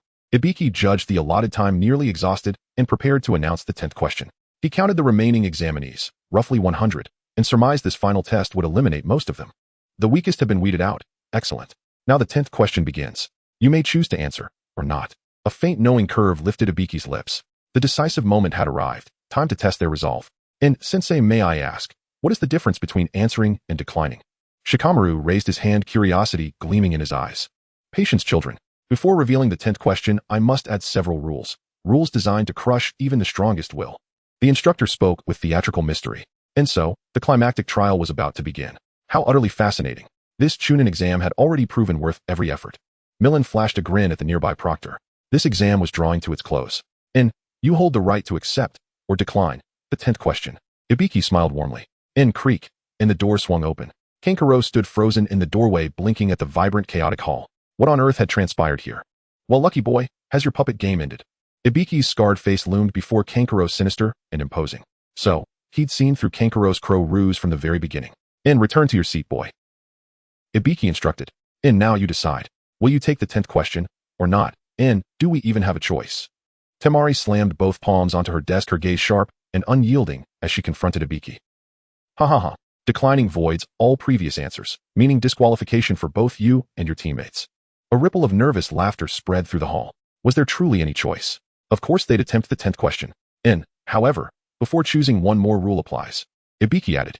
And what? Another rule. This is outrageous. Examinees groaned in unison. This rule is absolute and incorrect answer to the 10th question results in permanent disqualification from all future Chunin exams. Decide wisely. His voice resonated low and unshakable, striking deep into the soul. Millen couldn't help but admire him inwardly. Ibiki Marino was a true master of psychological manipulation. No way. I've heard many seasoned examinees retake this exam year after year, yet never once did anyone mention such a rule. Kiba muttered disgruntled, while Akamaru barked sharply in agreement. This year is different. I set the terms, choose accordingly. Ibiki's words weighed heavily upon the examinees' hearts. Two paths lay before them: risk lifelong banishment, or walk away returning next year. A tormenting dilemma. Sakura gazed quietly at Naruto ahead of her. He dreamed of becoming Hokage, but the 10th question would surely defeat him. Yet Naruto, that stubborn fool, would never surrender. To protect his dream, Sakura had no choice. I withdraw from answering the 10th question. The examinee seated behind Naruto raised his right hand, strode out the hall's entrance with a darkened expression, and his teammates followed without hesitation. Others watching closely raised their hands too and filed out. Tension thickened in the hall. Sakura seemed resolute, her left hand rising slowly, until she saw Naruto tremble as he raised his right. Her heart settled. She prepared to leave with Sasuke. But Naruto slammed his fist onto the desk, eyes blazing with unwavering determination as he locked gazes with Ibiki. Permanent disqualification. I don't fear it. I will answer the 10th question, even if it bars me forever, because I will become Hokage. And Sakura lowered her raised hand. In the shadows, Sasuke Uchiha allowed himself the faintest knowing smile, truly the hallmark of the class's perennial dead last. The restless energy in the hall gradually stilled. Ibiki nodded inwardly. This child possessed the rare ability to calm others' hearts. Indeed, the first exam had concluded. Then, is there anyone else who wishes to withdraw? Ibiki's voice rang clear and commanding, yet not a single examinee stepped forward. If no one withdraws, congratulations. You have passed the first exam. Ibiki grinned broadly. Though his scars twisted the expression into something fearsome, those words, and that smile, offered Naruto profound reassurance. Wait, you haven't even announced the 10th question. Temari shot upright, incredulous. To pass so abruptly without resolution felt intolerably absurd. The 10th question? There is no 10th question. If one existed, it was the test you just endured. Millen slumped over her desk, mentally awarding Ibiki Marino a thunderous round of applause. Impressive, truly the Leaf Village's master interrogator. So, we've passed, yet the first 9 questions were meaningless. An examinee leapt up aggrieved. He'd painstakingly copied all 9 answers, only to watch them dissolve into irrelevance. How could he accept that? Ha ha ha. Ibiki laughed heartily. Meaningless. Weren't some of the weakest already eliminated? Such questions are far beyond Genin level capacity, so I deliberately placed 2 Chunin within the examinee ranks armed with answers to test your observational acuity. Those lacking such skill have already been weeded out. And the examinees exchanged stunned, speechless glances. For a shinobi, the ability to gather intelligence is unquestionably paramount. A dearth of intelligence, or worse, the acquisition of false intelligence, can not only ensnare comrades in peril, but also place one's own life on the razor's edge. Senju Ibiki calmly removed his headband, his movements imbued with quiet composure. The examinees stared stunned as Ibiki revealed a scalp crisscrossed with deep gashes and seared scars, harrowing and visceral. In their awestruck gazes, he silently repositioned his headband. These wounds were the indelible marks left by an enemy after his capture, a direct consequence of a single intelligence failure. In mission execution, intelligence holds a value that eclipses even life itself. In short, Ibiki said, a faint, almost imperceptible warmth softening his tone. Congratulations. You have all passed the first exam.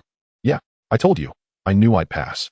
Naruto exclaimed, leaping into the air and scrambling onto a desk, waving his arms wildly in jubilation. That's great. Naruto. Hinata murmured, her face flushed crimson, her voice barely more than a whisper, so soft only she could hear it. What an amusing little troop of brats. Mitarashi Anko smiled faintly as she gazed out the window, toward a dark silhouette drawing ever closer. Careful now, students near the window. 3, 2, 1. With a thunderous crash, the window pane shattered under the force of the shadow's impact. Using 4 kunai, the figure anchored a massive banner aloft, imposing, unyielding, and charged with menace. Greetings, everyone. I am Anko Mitarashi, your proctor for the second exam. Please follow me to Training Ground 44, the Forest of Death, for your next trial. Her voice rang clear and commanding. Ibiki rubbed his forehead with a resigned sigh, inwardly muttering, she always makes an entrance like this. This proctor is just like Naruto, Sakura thought wryly. Mitarashi Mirin watched Anko offer Ibiki a cheerful apologetic bow, and felt a quiet pang of sympathy. She knew well enough Anko too bore the weight of a tragic past. With Ibiki's reluctant consent, Anko finally led her eager examinees into training ground 44. Oh my Ibiki, 27 teams remain. So many. Well, no complaints. After all, the second exam will eliminate most of them. Though spoken lightly, Anko's words sent a ripple of tension through the assembled genin. The second exam takes place here, in training ground 44, otherwise known as the Forest of Death. I'll spare you the lecture, soon enough you'll experience its name firsthand. Her serene smile chilled the air, like the silent coiled gaze of a great serpent moments before the strike.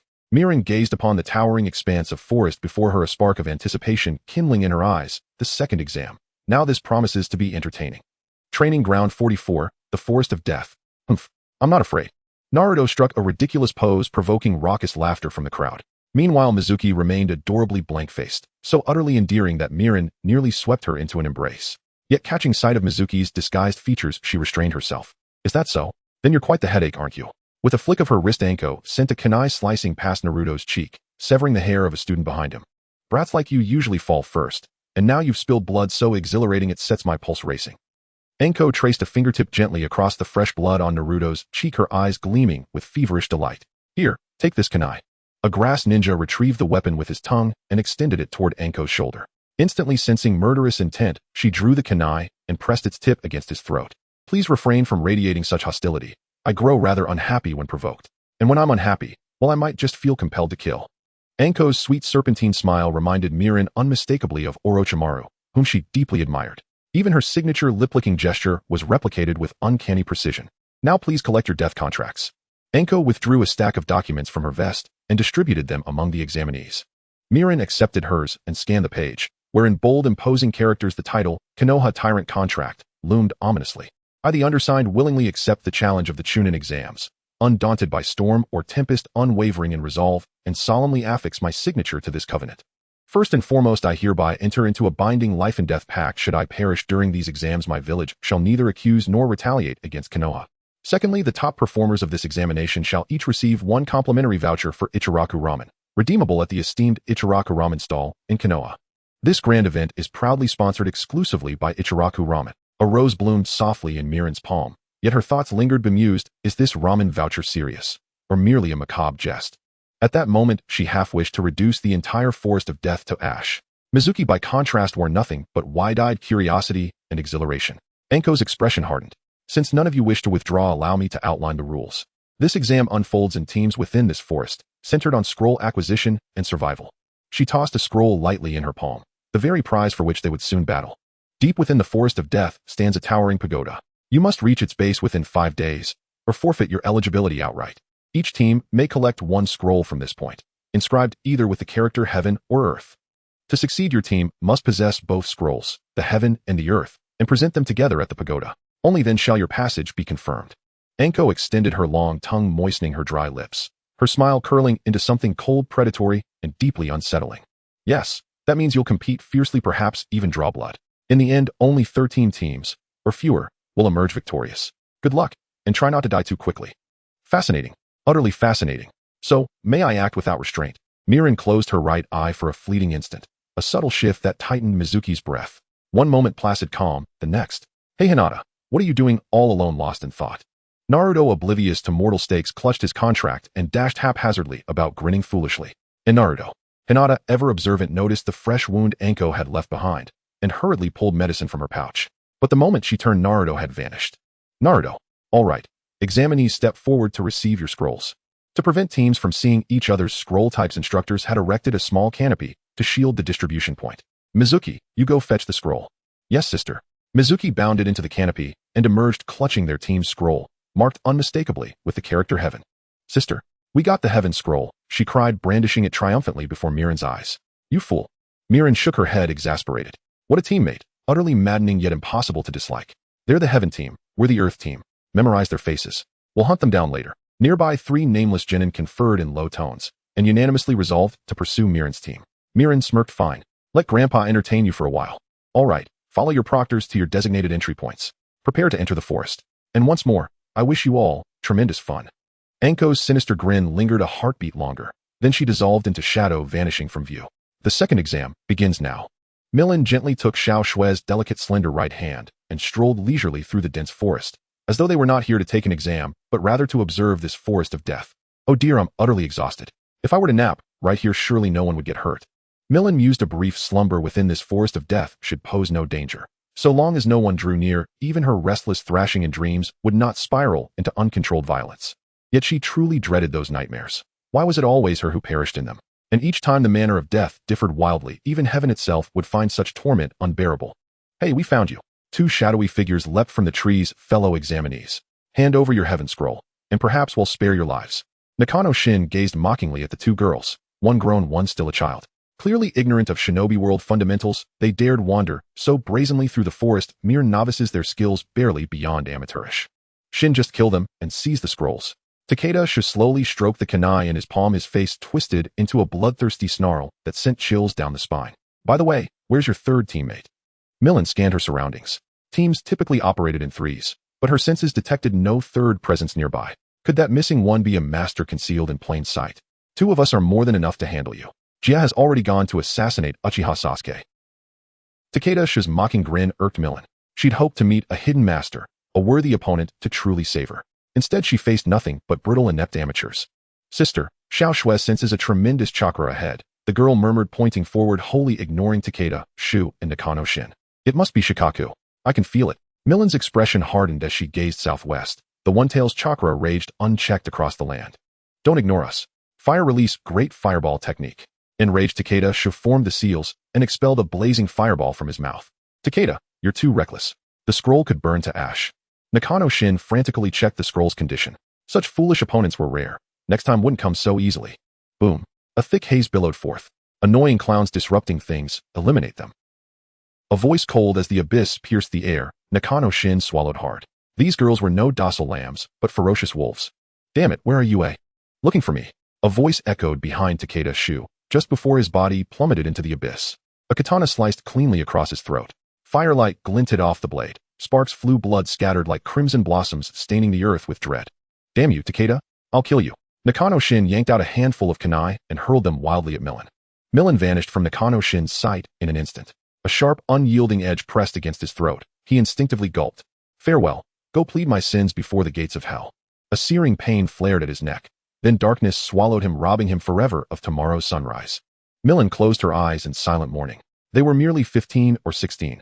Yutsu's days in another age might still have been spent trudging to school with heavy backpacks. Yet here they could only caress the earth one final time. A brutal truth of the shinobi world, survival of the fittest, where every soul must carve their own path beneath this unforgiving sky. Sister, we must go. Xiao Shui, long silent, finally reemerged. Millen retrieved Nakano Shin's pack and withdrew the earth scroll. With both scrolls now secured, qualification was assured, and celebration was well-deserved. Night deepened, the full moon hung high. The forest writhed like a ravenous beast, devouring life after life. Rustling leaves whispered a dirge of death echoing all around, while crows joined the grim symphony, their cries weaving into the chorus of oblivion. Predators stirred in the shadows, leaping between treetops, hunting their next prey. Sand binding coffin. Mei was instantly encased in Gaara's sand, crushing pressure forcing crimson droplets from her skin, a harrowing spectacle. Gaara's eyes burned with bloodshot fury. An insatiable hunger gnawed at him, an inner compulsion demanding ever more prey. What a revolting monster. Millen touched her chin thoughtfully. Yet she knew, she held no moral high ground to judge Gaara. After all, killing without hesitation, was she then not the true monster? Damn it. Millen slammed her fist hard into the trunk beside her. She longed desperately for rest, but never wished to become a cold-blooded killer numb to slaughter. Who's there? Gaara's gaze sharpened, like a wolf poised to strike, cold and lethal. At his command, sand surged toward Millen. Wonderful. Mother, I shall offer this woman's blood to you. Under Shikaku's influence, Gaara descended fully into madness. Yet the sand halted inches from Millen, then collapsed harmlessly to the ground, disrupted by her chakra. Wind release, cutting whirlwind, twin stars. Millen blurred aside, evading Gaara's assault with effortless grace. She had no wish to provoke Shikaku's emergence through Gaara's loss of control. Pull Gaara back, now. Temari's shout jolted Kankuro awake. He swiftly reeled Gaara in with chakra threads. Millen crossed her arms, leaning casually against the trunk, then cast a cryptic, knowing smile into the thicket behind her. Akamaru, what's wrong? Kiba noticed Akamaru trembling violently. Assuming fear of Gaara, he was stunned when a woman suddenly appeared, and Akamaru promptly feigned death atop Kiba's head. Run. This woman is far more dangerous. Kiba grabbed the dazed Hinata and Shino, and the three fled in panic. What fascinating characters. Millen smiled inwardly. For Hinata Sake, she'd reluctantly intervene, else they'd surely perish by Gaara's hand. Damn you, who are you? Temari snapped open her fan's third star, certain this woman's strength far surpassed that of a mere genin. Millen shrugged. I don't even wear a genin forehead protector. I can't perform transformation or clone techniques. I'm simply an actress. Little Shikaku, you may proceed with your plans at your leisure. I've been invited to Konoha, not to fight, but to watch the show. Temari's breath caught. This woman knew about the demon sealed within Gaara. You two carry on. I've got another performance to attend. Millen playfully stuck out her tongue in farewell, then slipped into the adjacent woods, vanishing without a trace. Temari sensed the gravity deepening. The plan to destroy Konoha had veered far beyond Suna's rehearsals. Even with Orochimaru's aid, victory now seemed improbable. And now an unknown figure had emerged, shattering every assumption, pushing the entire operation irrevocably beyond her control. Where have you hidden Naruto, Uzumaki? Uchiha Sasuke opened his eyes wide, trying to see the grass ninja who was darting back and forth in the woods. Facing Uchiha Sasuke was a woman wearing a grass ninja forehead protector. Perhaps he was quietly swallowed by some snake. Orochimaru let out his signature sinister laugh. That foolish Konoha ninja surely had some of Jiraiya's traits, but unfortunately, he was devoured by the very snake he summoned. Damn it. Fire style, Phoenix fire technique. Uchiha Sasuke deftly formed hand seals, and a series of fireballs erupted from his mouth, dazzling and brilliant. To the other genin, this was undoubtedly an astounding technique, but to Orochimaru, it was merely child's play, easily dodged. Orochimaru stood quietly ahead, staring at Uchiha Sasuke, a murderous aura rising around him. Is this an illusion? Uchiha Sasuke curled his lips into a mocking smile. His Sharingan could easily see through any illusion. Orochimaru merely smiled lightly, offering no response. Uchiha Sasuke sat down despondently, exhaling heavily. He understood that this was no illusion, but a genuine murderous intent, one that only that woman could rival. Sakura, run. Get away. Uchiha Sasuke felt engulfed by a thick, murderous aura, unable to move. He turned to Sakura, seeing her trembling all over, utterly helpless. Damn it. If only Naruto were here. Sasuke thought silently, trying to regain control over his body. Wind style, great breakthrough. To Uchiha Sasuke's astonishment, Orochimaru formed hand seals with one hand, and a violent gust of wind howled out of his mouth, unstoppable. Damn it, move. Move. In a moment of desperation, Uchiha Sasuke gritted his teeth and forcefully plunged the kunai into his thigh. Earth style, earth barrier. A towering earthen wall suddenly rose before Uchiha Sasuke, successfully blocking Orochimaru's attack.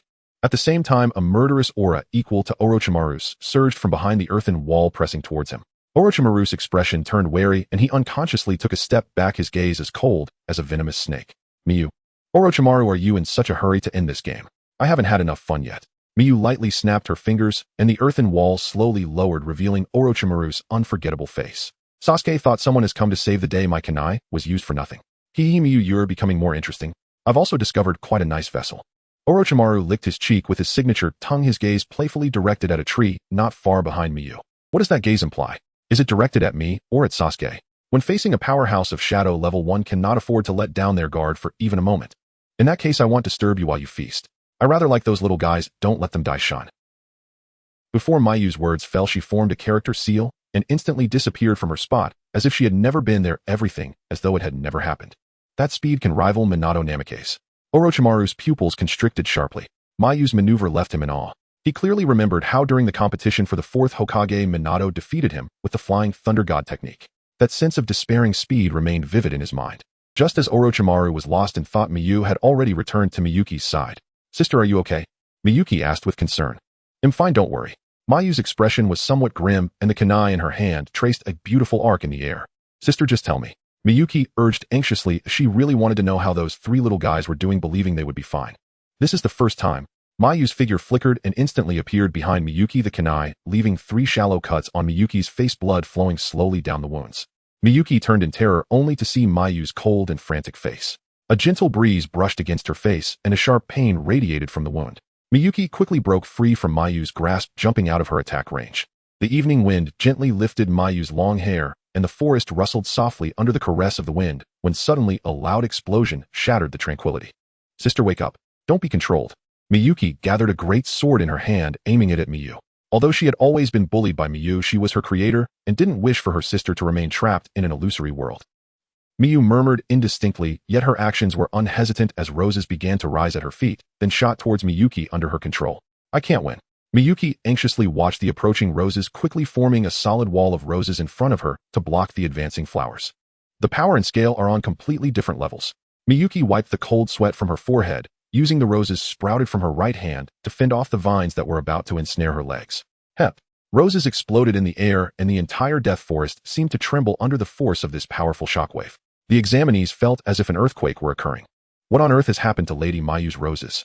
Yakushi Kabuto steadied himself amidst the shockwave, watching the rose petals dance in the air, his expression turning serious. In his mind, Miyu was as powerful as Orochimaru. What kind of enemy could compel Lady Miyu to use such a powerful flower? I almost died. Miyuki crawled out from the flower cocoon, still shaken. This was the first time she had seen Miyu unleash such power. The surrounding area must have been affected by this force. This Chunin exam is getting more and more interesting. Orochimaru extended his long tongue to lick his lips, glancing at Sasuke collapsed on the ground. With this, his task was also complete. He could finally obtain those coveted eyes. Just as Miyuki peeked out to check on Miyu, a great sword suddenly pressed against her neck and cold sweat instantly poured down her back. Sister, look closely, it's me, Yuki. Yuki, I want to see. The snow of Huagua. Sister. Miyuki cautiously lowered the great sword pressed against her neck, gently hugging her. Her sister's embrace was warm and comforting, but even such warmth could not melt the iceberg in Mayu's heart.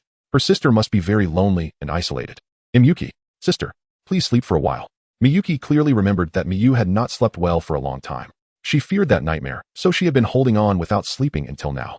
It was only natural for her mental state to be somewhat abnormal. Sister, since you want to see snowflakes, let me be your snowflake. I want to be the sun in your heart, melting the iceberg within you. Little Yuki is here to bless you.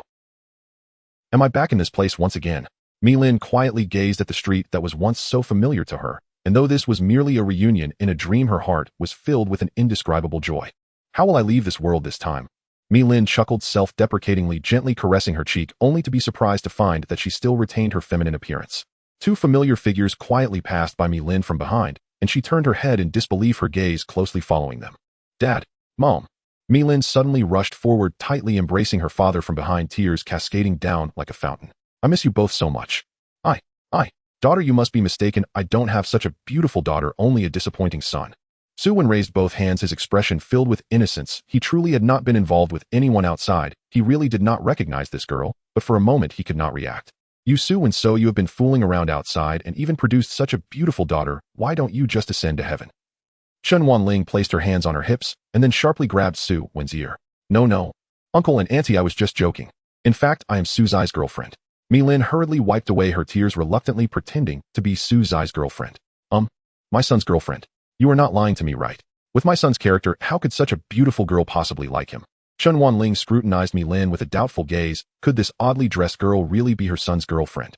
Yes. That's right. Suwon nodded in agreement. Mi-Lin's lips twitched. How big a misunderstanding did her parents have about her? Couldn't she have such a beautiful girlfriend? Annie, please don't doubt me. Suzai's favorite dish is donghu vinegar fish, and also Sushi has a moon-shaped birthmark on his butt and a scar on his right chest. Am I right? Mi-Lin hid her hand behind her back, gently tapping her right foot on the ground, her blushing face appearing exceptionally cute. You wouldn't have already been with my son, would you? Have you taken precautions? Will there be any consequences?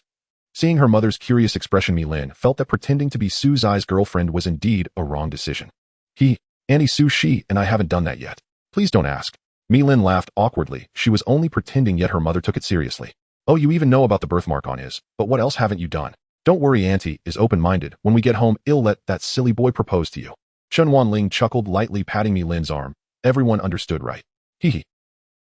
Auntie. It's just. Mi-Lin was speechless in her heart. Mom, you are overthinking it. Wait, Mi-Lin suddenly realized a problem. If her parents were here, then where was she? Mi-Lin really wanted to slap herself hard.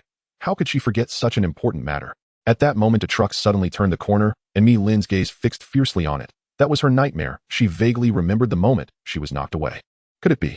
Mi-Lin quickly turned her head towards the intersection. That familiar figure. It was me. Little girl, I still don't know your name. Come on, let's go to my house. Auntie will make fish for you. Chen Wanling grabbed Mi-Lin's hand. The more she looked at this girl, the more she liked her. Her hands were fair and tender like a piece of soft white tofu with slender fingers like jade. She really didn't know what kind of family could raise such a beautiful girl. Her son, having such a girlfriend, was truly a blessing from a past life. Annie, my name is Mi-Lin. I might have to wait a bit before I can eat your food. Mi-Lin said with a serious expression. Following Mi-Lin's gaze, a truck was wobbling forward while her son remained engrossed in the screen of his phone, completely unaware of the impending danger. Suwon, look at our son. He is in danger. Chen Wanling was so anxious that tears began to fall as Suwon too was alarmed and hurriedly rushed towards Sushi. Too slow. Mi-Lin shook off her mother's hand and rushed to Suzai's side at an incredible speed, leaving Suwon astonished. This girl was running even faster than he was. The truck was wobbling towards Su. Mi-Lin grabbed Suzai's collar and pulled him back with all her strength, but she herself was thrown in front of the truck due to the immense inertia. So this was actually the way I would leave this world. Heavens! A tragedy has occurred. Quick, quick, call the police. Alas, I'm afraid it's too late. That head is already split open. What a sin. Such a beautiful girl. Su-1 and Su-Shi silently stared at the shocking scene before them. The girl who had just been laughing and chatting with them was now a cold corpse lying quietly on the ground, her originally white garment, now stained red with her own blood. Sushi was abruptly pulled to the ground, looking at everything that had happened with lingering fear, but just moments ago the Grim Reaper's scythe had nearly been at his neck, yet he had been completely oblivious. He silently vowed never to be lost in his phone while on the road again. Dad, Mom, how could you be here? As Sushi stood up and turned around, he discovered his parents had arrived behind him without him noticing. Su-1, without saying a word, slapped Sushi hard across the face. His expression dark as he trembled, he walked to the girl and gently took her bloodied hand. Child, may you find happiness in heaven. The wind continued to gently blow, the forest swayed under the breeze, leaves fluttering down, but this originally peaceful night was about to be shattered. Cough, cough. Cough. I feel terrible. Milin found herself lying in a deep pit, tears uncontrollably rolling down her cheeks. It turned out that when she was hit by the car, her parents had been watching helplessly from behind. Woo! How could I be so unfilial? Her parents witnessed their child being struck by a car. How painful must their hearts be? I am simply a scoundrel. Milin struggled to get up from the ground, looking at the chaos around her. Was all this destruction really caused by her? It turned out she still had not controlled her emotions well. Sister, you're awake. Mi Shui crawled out from the nearby ruins and immediately pounced into Milin's arms. Thank you for your hard work. Little Shui, it's time for us to leave. Red bean balls and green tea really are the perfect match. Red Bean sat at the table, swinging her long legs in the air. Red Bean, the proctor, something bad has happened. We found 3 corpses at the shrine. Inuzuka knelt on the ground, stammering, which greatly irritated Red Bean as she was interrupted while enjoying her food. What's the big deal? So 3 people died, what's the fuss about?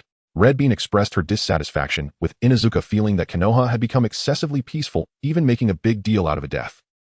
But their faces seemed to have melted away. Inuzuka thought of this and cold sweat trickled down. Only that person could use such a technique. That person has returned. Yes, only him. Red Bean licked her lips, feeling excited that that person had returned. Just bury those corpses casually and tell their ninja village that 3 people died in the second exam. But, alright, I'm heading into the forest, my blood is already boiling. Red Bean lifted her clothing, tying kunai to her leg, and instantly entered the forest. Red Bean, the proctor, this is bad. Inuzuka, hurry and report to Lord Third. Inuzuka had never felt such pressure. If it really was that person, Red Bean would definitely not be able to defeat him. One of the legendary Sannin, Orochimaru. Yes, I have been thinking day and night about how to take you down, and today, I finally have the opportunity. Red Bean touched the cursed seal on the back of her neck, thinking, I should let you feel this pain too. Lord Third, we found 3 corpses at the shrine, their faces erased by the deception technique. I knew it, he has come. Sarutobi Hiruzen puffed on his pipe, as if to declare to the world how strong his lungs were, smoking vigorously. Inuzuka was stunned by the Third's words. How could Lord Third know Orochimaru's whereabouts in advance? Could it be? I had already tracked Orochimaru's trail, which is why I am here in Konoha. Jiraiya walked straight from behind the door to Inuzuka's side, his imposing figure coming into view. Inuzuka covered his mouth, realizing he was feeling a sense of excitement. This time Orochimaru is definitely here for revenge. The old man should immediately stop this Chunin exam. Jiraiya's expression was solemn. He understood the danger of Orochimaru, having been his former comrade. He knew all too well. Cough, cough, my dear students, in this Chunin exam. The Third placed his forehead protector into his sleeve, already prepared for death. Old man, are you going to do this? Then I won't concern myself with you. I will help eliminate the other factors. Jiraiya walked out, his eyes filled with sorrow. Old man, is this how it's going to be? Then I will not interfere. By the way, I should go see my own disciple. He. Orochimaru is nearby, though I can feel it, my blood is boiling. Red Bean now clearly senses that Orochimaru is not far from her. Red Bean, you're still so eager. The voice from the air made Red Bean feel breathless. He is still so strong. Terrifying. Red Bean hid behind a tree, carefully sensing Orochimaru's movements, when suddenly a massive shadow loomed over her. A giant snake descended from the sky. Red Bean rolled to the right, and a figure appeared in front of her, kicking her away. Red Bean crashed into a tree, spitting out a mouthful of blood. TSK. Red Bean, how many times have I told you to change this habit? You still haven't changed. Orochimaru approached Red Bean, gently stroking her face. In truth, Red Bean is still a decent disciple. Although her innate talent is lacking, she has worked hard to reach this point, and yet, before leaving Konoha, she killed all her subordinates, but spared Red Bean. Was it because of feelings? A smile appeared on Red Bean's face, and another Red Bean appeared behind Orochimaru, tightly grasping his hand, and forming a strange seal. Ninja art, twin serpents clash. This technique releases 2 snakes to attack the enemy, entangling them, and then exploding, a mutual destruction ultimate technique. Red Bean used this technique. It seemed she was truly desperate. Orochimaru noticed the heavenly curse seal on the back of Red Bean's neck, flashing red light, and instantly understood. So you're relying on the pain from the cursed seal to pursue me. Orochimaru swiftly interrupted Red Bean's hand seals and dodged to the side. Sichun In Fire Style Dragon Fire Technique. A fire dragon shot towards Orochimaru's dodging direction, but he easily evaded it. Impressive. Red Bean. It seems you've worked hard during my absence. Want to come with me? Orochimaru extended an olive branch, believing that as my disciple, she would choose to follow her master once more. Hehehe. Orochimaru, while you weren't here, I dreamed every day about how to kill you. If you think you can get me to follow you, you're simply dreaming. Red Bean glared fiercely at Orochimaru, feeling that all the pain she was suffering was because of this man before her. Oh, it seems it's not possible. By the way, I just gave a talented person in the forest a heavenly curse seal. I wonder if he can survive like you. Orochimaru's cold smile made Red Bean feel despair. She thought she was already strong enough, yet still couldn't harm this man in the slightest. You will ruin that child's life. Who knows? Orochimaru said with a chilling laugh. It seems your companions are already on their way, so I'll take my leave now. Huh? Why didn't you kill her? As Orochimaru passed a small creek, Miran's voice floated from behind him. Orochimaru grinned. So this is how you enjoy the show. I just wanted to make this performance more splendid. Miran slowly rose from the ground, her expression still so indifferent. Oh, is that so? Is that why you created such a large pit to attract Konoha's people? Orochimaru's mockery made Miran feel displeased. If you think you can defeat me, feel free to try and kill me. The red light emanating from Miran's hand posed an endless threat in Orochimaru's eyes. I don't wish to be your enemy, but that doesn't mean I fear you, 15-year-old yellow-haired girl. You're decades old and still can't defeat a yellow-haired girl like me? You're quite a failure. Miran spoke without holding back, sarcastically taking every chance she got. I won't argue with you. Oh dear sister, this time it's a bountiful harvest. Mi-Lin exclaimed joyfully as she casually tossed a pile of scrolls onto the ground. Surely this must be the third set already. Although she hadn't found much food, the scrolls were quite plentiful. Mi-Lin stuffed the last piece of dry rations into her mouth, grumbling to herself that these scrolls were of no use to her. Be careful. Someone is coming. Mi-Shue's gaze turned towards the distant shadows, astonished that she could see 4 figures. Could it be that this group had 4 members? But thinking again, she felt something was off. Naruto, we've arrived. Yao Shirdo pointed towards the tall tower ahead, his face beaming with joy as he spoke to Naruto beside him, though he found it strange that Mi-Lin was continuously swaying at the entrance. Finally here. I'm utterly exhausted. Naruto wiped the sweat from his forehead, gazing at the looming tower, his heart racing wildly. All right, we've arrived. Yao Shirdo smiled at Mi-Lin, whose expression was slightly displeased. He initially thought Mi-Lin would be in a fighting mood, but this cold water poured over her extinguished all her enthusiasm. What the heck, it's you. I finally sensed a ninja with strong chakra approaching, only to find it's you. Mi-Lin looked displeased but had no choice but to wave her hand and let Yao Shirdo and the others enter. Do you know this girl? Naruto quietly leaned closer to ask Yao Shirdo. Oh yeah, I know her. Yao Shirdo replied, awkwardly thinking to himself that he had already mentioned this woman was quite strong during the first exam. This woman. Sasuke felt a wave of nausea upon seeing the scattered corpses. On the other side lay a pile of scrolls. It turned out that the heavenly scroll he had been searching for over the past few days was right here, all along. Sakura, pale-faced, hid behind Sasuke, terrified. Would she also end up like the people lying here, killing herself? Forget it, let's all go in. Mi-Lin waved her hand to let them inside. Though she was guarding the entrance, her real purpose was to wait for Naruto and Sasuke's arrival. Thank you very much, my lady. Yao Shirdo bowed in respect and hurriedly entered the hall with his teammates. We're so lucky. I actually passed the second exam. Naruto exclaimed excitedly as he ran into the exclusive hall for their team to rest, with Sasuke and Sakura having no choice but to follow. They secretly sighed in relief, for this woman was indeed the strongest among those mentioned by Do. Let's go in together. Mi-Lin took Mi-Shue's hand and ran into another room. The room was empty, a far cry from the supplies Mi-Shue had imagined. Sister, there's nothing here. I really want something to eat. Even Konoha's grilled meat would do. Mi-Shue's expression of frustration reminded Mi-Lin of the time she ate so much grilled meat in Konoha that she nearly threw up. It was simply adorable. Bang! With a soft sound, the smoke gradually cleared, revealing a figure of a Chunin standing before Mi-Lin. He smiled as he took out a few military ration pills from his hand and gently handed them to Mi-Lin, kindly saying, these are your supplies. After eating them, you will quickly replenish the chakra you've consumed over the past few days. Now all teams will have an hour of rest. Due to the large number of participants, we have decided to hold the preliminary competition for the third Chunin exam 1 hour later. What the heck?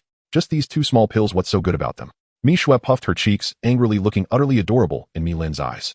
By the way, why is your team just the 2 of you? The Chunin asked curiously. Oh, our team was specially approved by the 3rd Hokage because one of our companions unfortunately passed away on the way to the Konoha exam. Mi-Lin said this lie without changing her expression, not even believing it herself. Oh, I see. The Chunin seemed to have realized something, but according to the rules this should disqualify them from the exam. Could it be that they were the so-called connections? I understand. Mi-Lin felt a wave of embarrassment in her heart, not expecting this Chunin to actually believe her fabrication. Alright, the preliminary competition will start in an hour. There will be a broadcast notification. For your safety, please do not wander around. After saying this, the Chunin vanished without a trace. This service attitude is truly speechless compared to the modern era. "Mi-lin, my plan is about to be set in motion. Do you want to lend me a hand?" Orochimaru emerged from beneath the floor like a ghost, his eerie voice seeming to come from nowhere, nearly turning this inspirational film into a horror flick. "I'm done, completely done." "Sure, but what's the price?" Mi-lin raised an eyebrow, slightly calculating in her heart. Seeing Mi-lin like this, Orochimaru felt a sense of impending doom, his features contorted, as if he had swallowed something unpalatable. It seemed he would have to pay a heavy price this time. Of course, what do you want?" Mi-lin's eyes turned as she thought if she asked for the impure world reincarnation, he definitely wouldn't give it to her, but she was somewhat interested in sealing techniques. "Orochimaru, what sealing techniques do you know?" Mi-lin gazed earnestly at Orochimaru, making it hard for him to refuse. He initially thought he would have to pay a heavy price this time, but unexpectedly Mi-lin only wanted sealing techniques. 5 elements sealing, 8 trigrams sealing, 4 symbols sealing. I have quite a bit of research on all of them. Orochimaru spoke of these sealing techniques with pride, feeling that he had mastered the technology of the future. Mi-lin couldn't help but give a thumbs up. "Uncle Snake, you've mastered core technology. Impressive. Then give me the 5 elements sealing and 8 trigram sealing, but I won't take the 4 symbol sealing, that thing is too dangerous." Mi-lin still remembered the inside 4 symbol sealing used by Danzo before his death, scaring off Obito with Sasuke in tow. It was simply spectacular, but unfortunately the grass at the grave had grown too tall. This woman is truly interesting. The 4 symbol sealing has the greatest power, yet she shows no interest. Orochimaru's curiosity about Mi-lin deepened. "Here you go." Uncle Snake reached into his mouth, pulling out 2 scrolls covered in an unknown substance, handing them to Mi-lin. If it weren't for discovering Jiraiya's whereabouts, he wouldn't have to pay such a price to ask Mi-lin to stop Jiraiya. Mi-lin looked at these 2 disgusting scrolls, hesitated, and waved her hand, gesturing for Mishue to take them. Mishue was taken aback, realizing she was the one doing the hard labor. Having to do all the dirty work and heavy lifting, she couldn't say more, only tears. "I want to ask you to stop Jiraiya during the finals. Don't let him get close to the finals venue." Orochimaru handed Mi-lin a photo of himself with Jiraiya, former friends, now turned enemies. Truly ironic. "Just stop this person right." Mi-lin's expression grew serious. Having witnessed Jiraiya's strength in the original work, entering Sage mode and defeating 3 Pain in the Rain Village while capturing a puppet, even with 6 Pains gathered, he was simply ridiculously strong. This task won't be easy. Mi-lin accepted the photo, nodding to indicate she would take on this task. "Then let's cooperate happily. The time for rest is about to end.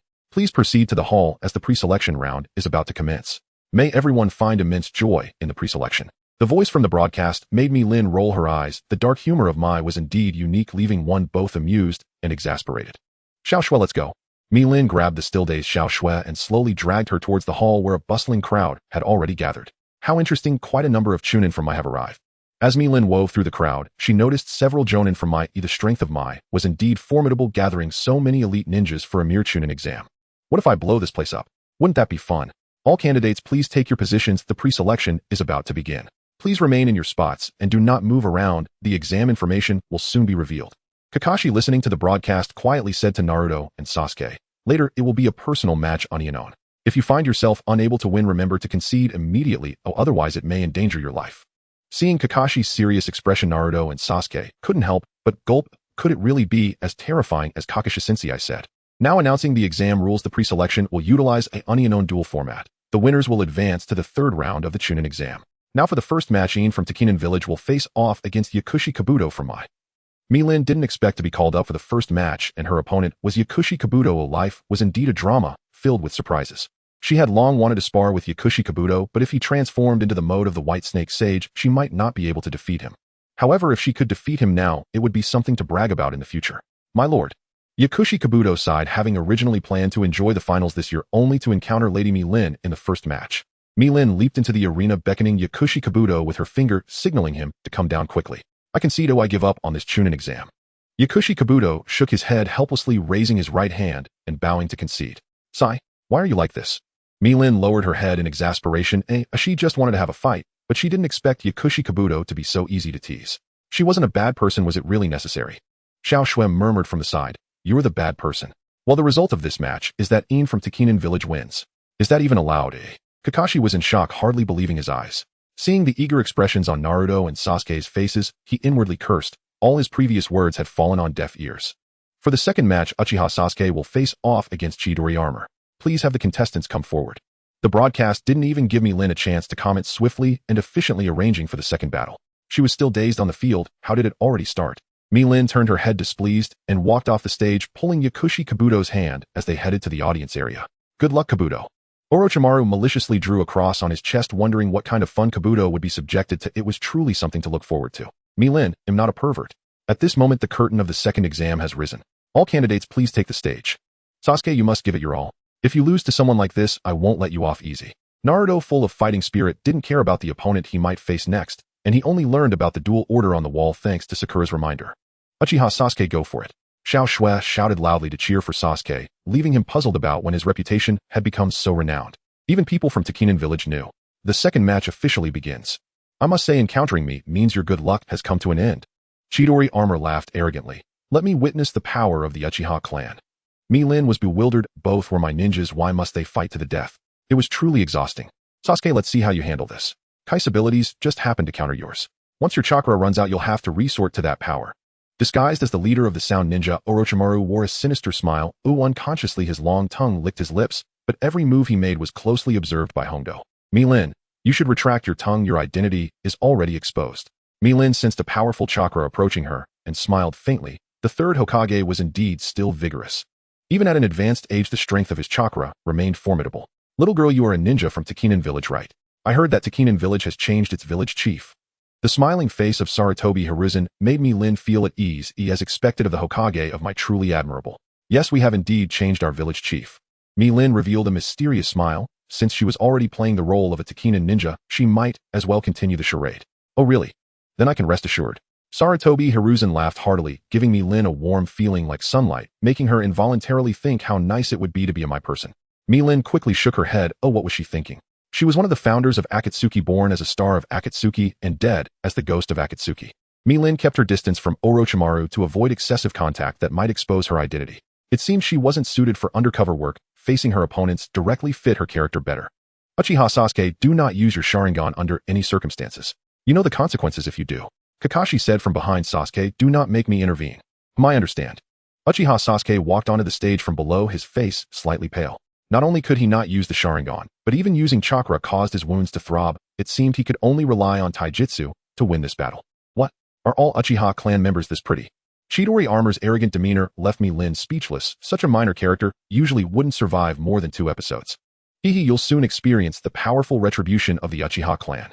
Cough cough, alright, the exam officially begins now. Moonlight Gale coughed twice and quickly stepped outside the arena. Just as Uchiha Sasuke was still in a daze, Chidori Armor had already closed in on him, a large hand pressing down hard on his head, continuously draining his chakra. Suck it all out. Once your chakra is drained, you will have no choice but to use the power I grant you. Orochimaru felt increasingly excited, unable to resist wanting to intervene. Personally, that young body and those invincible eyes would soon belong to him. Orochimaru, could you be any more disgusting?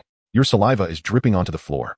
Lin walked straight up to Orochimaru, pointed down with her middle finger, and indeed saw a large puddle of water beneath her feet. Orochimaru's face darkened. That was definitely not his saliva. He wouldn't take the blame for that. Haha, whether he wanted to or not, he had to. Sasuke, get up now? Look at you. This can't possibly be your true strength. Naruto shouted from the sidelines, his heart aching to leap into the ring and fight in Uchiha Sasuke's stead. Melon gently tugged at the referee's sleeve and pointed toward Naruto. Is this considered a violation? Moonlight Hate offered an awkward smile and shook his head, then gestured for 2 Chunin to escort the overexcited Naruto to the rear of the arena. Let me go, Sasuke, you've got this. The 2 Chunin half-carried, half-dragged Naruto off the field as he struggled against their grip. Once Naruto vanished from the sidelines, Melon felt her ears finally settle into blessed silence. Proof it seemed that she truly cherished tranquility. Damn dead last. I am Uchiha Sasuke. Trapped beneath his opponent, Sasuke summoned every ounce of strength and kicked Akatsuki skyward, seething inwardly. You dare underestimate me with such feeble skill. What do you think you'll accomplish now? Your chakra is nearly drained. I've absorbed most of it. Without chakra, what can you possibly do? Just watch this fist end your match. Akatsuki clenched his right fist tightly, snarling fiercely. Didn't you hear me clearly? I am Uchiha Sasuke. In a blur of motion, Sasuke reappeared behind Akatsuki, driving a sharp kick upward into his jaw. Now witness the might of the Uchiha. With that, he sprang upright and pressed himself tightly against Akatsuki's back. This technique, is it my shadow dance leaf? He's even mastered that. Lee watched intently from the stands, murmuring in awe, truly a prodigy. Such genius, learning my own techniques so effortlessly. It's maddening. This is my original jutsu, the Lion Barrage. Sasuke delivered a brutal kick to Akatsuki's head, sending him crashing downward, but momentum carried Sasuke down with him. Moonlight Hate rushed forward to assess both fighters and found them both unconscious. It appeared to be a draw, and neither could advance. Uchiha Sasuke, you get up right now. Naruto burst back onto the sideline, cheering wildly, utterly indifferent to the disapproving glances and murmurs swirling around him. Moonlight Hate stared in astonishment at the unruly genin outside the ring, thinking, how did he slip past again? What are those chunin even doing? Unable to restrain even a single genin, how incompetent. Helplessly, he turned to Hiruzen Sarutobi, hoping for clear guidance from the third Hokage. Hiruzen Sarutobi's expression grew grave. After deep contemplation, he gave a slow, deliberate nod. Seeing the third silent approval, Moonlight Hate raised his right hand and declared the victor, Uchiha Sasuke. At the announcement, Hiruzen nearly dropped his pipe in shock. I instructed a draw. Neither advances, so why declare Sasuke the winner? Ah, never mind. His aging heart simply couldn't withstand such shocks. Yet gazing upon the fiery passion of these young shinobi, a quiet, tender smile softened his stern features. Whoa, absolutely incredible, Sasuke. You've lived up to everyone's expectations. Naruto leapt into the air, arms raised high in exultant celebration. Since Sasuke had triumphed, Naruto resolved to win his own upcoming match, unwavering in his belief that he would succeed, silently urging himself onward with fierce determination. Are you all alright? We're the Konoha Medical Division. We'll treat your injuries immediately. Clad in bright yellow coats, Konoha medics sprinted onto the field and carefully lifted the injured Akaganageshi onto a stretcher. Leave this one to me. That's far beyond your capabilities. Kakashi swept Sasuke into his arms, his face etched with solemn focus. So much so that Melon watching nearby found him breathtakingly handsome. Then I leave him in your hands. Kakashi gave a slight nod, and in a puff of smoke vanished completely, leaving only empty air where he'd stood. You didn't use the cursed seal's power. Disappointing, isn't it? Melon leaned casually against Orochimaru, her voice laced with mocking disdain, leaving him deeply unsettled. Oh no, not at all. In fact, it's even more thrilling. I'm practically trembling with anticipation. Orochimaru moistened his lips, a gesture that made Melon recoil in visceral disgust. Honestly, could he just behave normally? Not a single one of the Sannin was remotely ordinary, gambling, drinking lechery. Good heavens. With a gust of wind beneath his feet, Orochimaru vanished without a trace. Melon reasoned he must be heading after Kakashi and decided to follow. Not out of concern for Kakashi's safety, certainly not. She simply wanted to see what unfolded. Yes, that was it exactly. Night fell, thick suffocating ink black.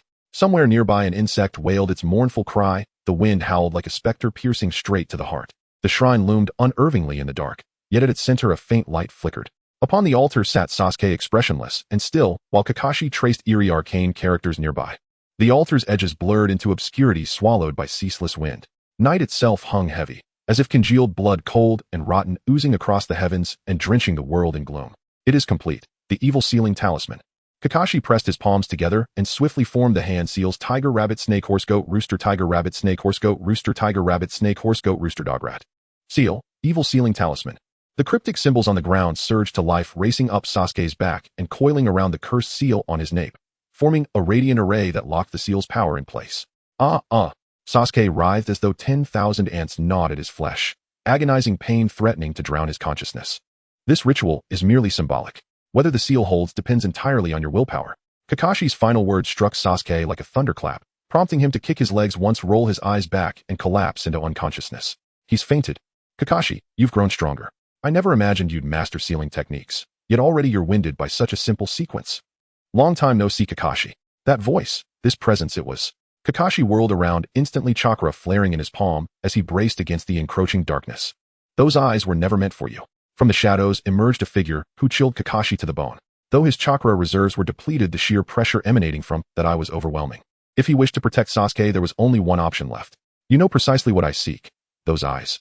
Orochimaru's gaze burned with feverish intensity, fixed unblinkingly on Kakashi. Possessing Sasuke's eyes would require eliminating Kakashi first. If you wish to take Sasuke, then come. I guarantee you'll join me in the underworld before your hand even strikes. Chakra crackled violently in Kakashi's palm, its shrill avian shriek echoing like 1,000 birds crying in unison. Oh, is that so? Then let's test it. Hidden shadow snake hands. Serpents erupted from Orochimaru's sleeves, striking with lethal speed, one lunging straight for Kakashi's throat. Too fast, no time to evade. Was his exhaustion truly this severe? Petal, thousand blossom dance. Crimson rose petals sliced through the air like razor-edged blades, cleaving the serpent aimed at Kakashi's neck into countless fragments. As if you dare harm my idol. Chop it, then stew it. Melon, what in the world do you think you're doing? Orochimaru seethed. She'd accepted his payment, yet still barred his strike. Melon.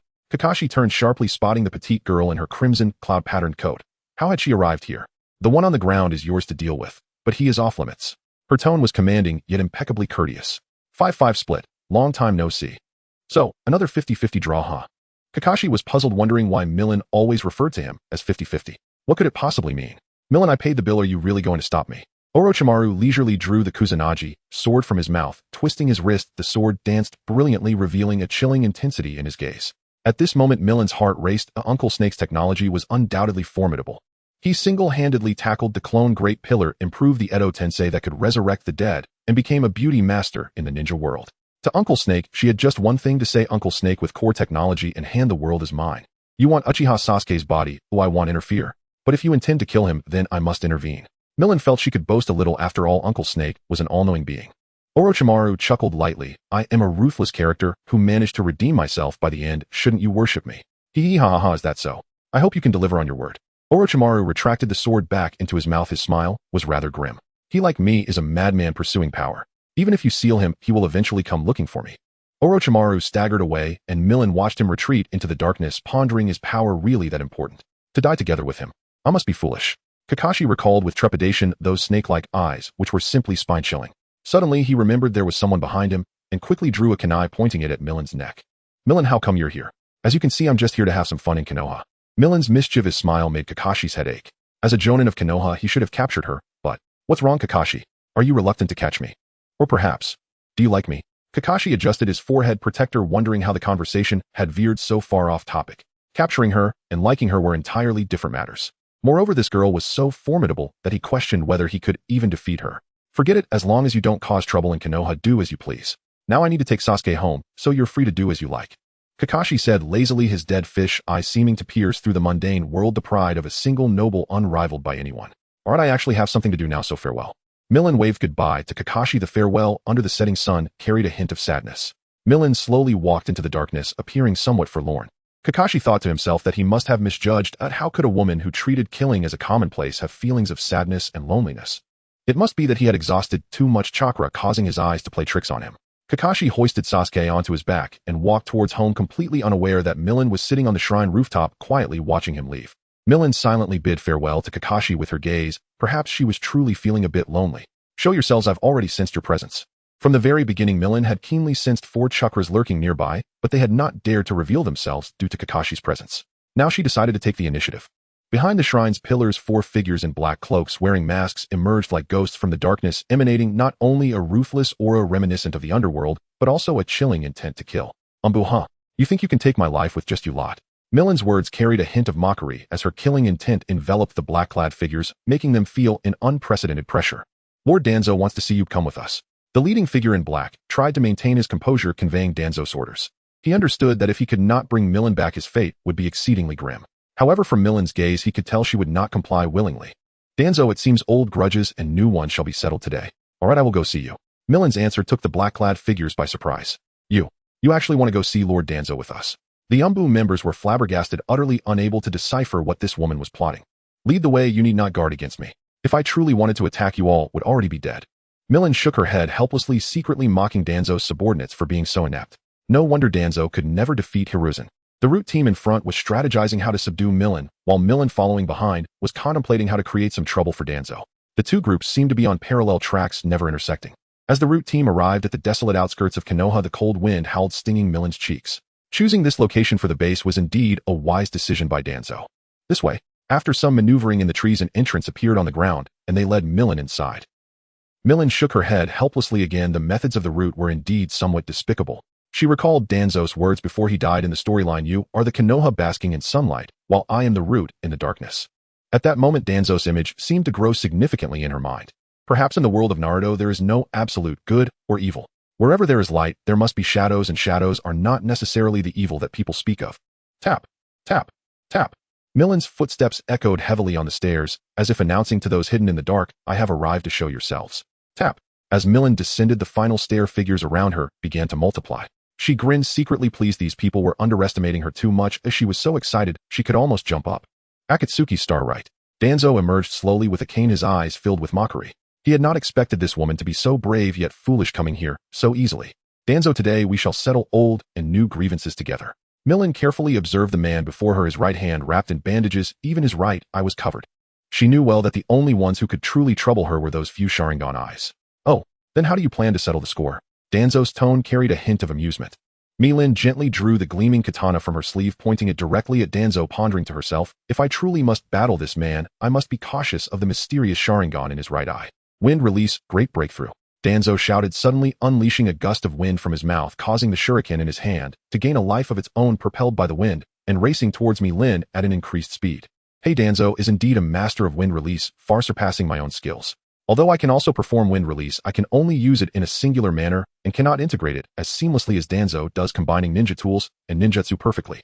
Mi-Lin's figure was light and agile, easily dodging the shuriken's attacks. She swiftly formed hand seals as a surge of chakra coalesced in her chest. Fire release, dragon flame song technique.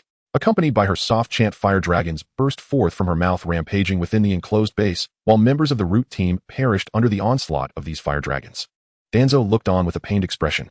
These root team members were his carefully selected elites, and he never expected to suffer such a heavy loss in an instant. Retreat! Retreat!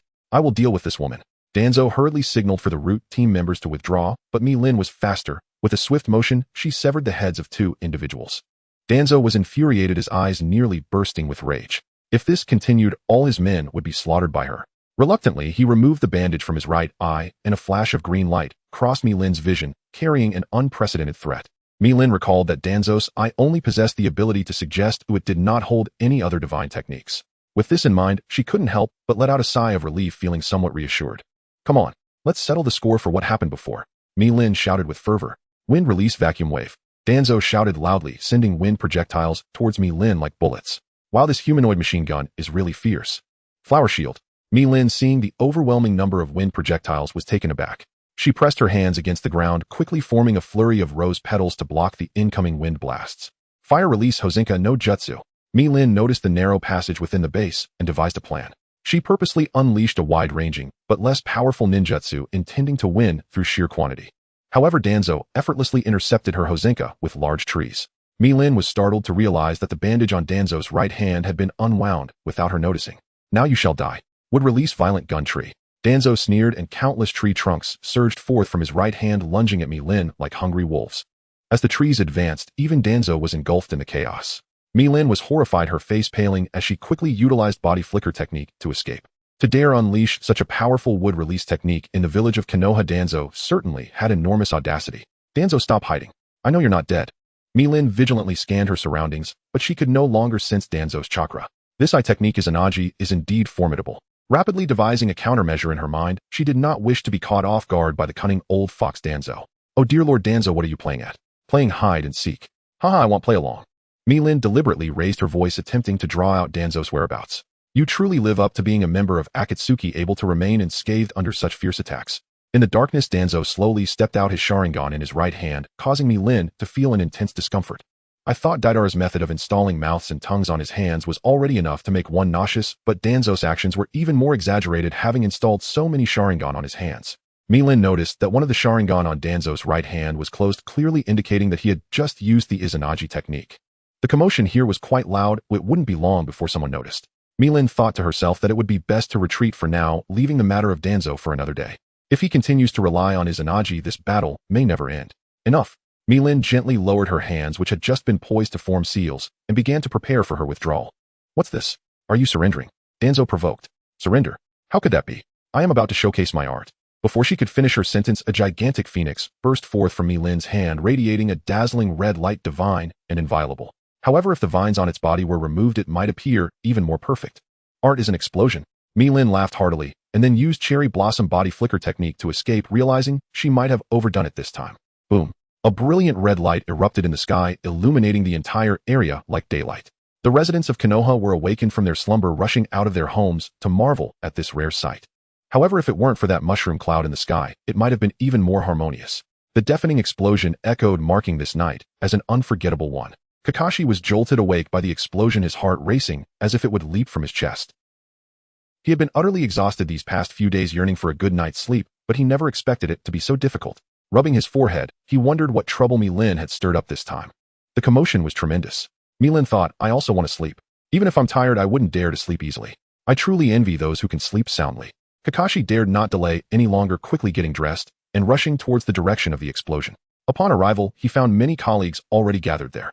Kakashi, what do you think?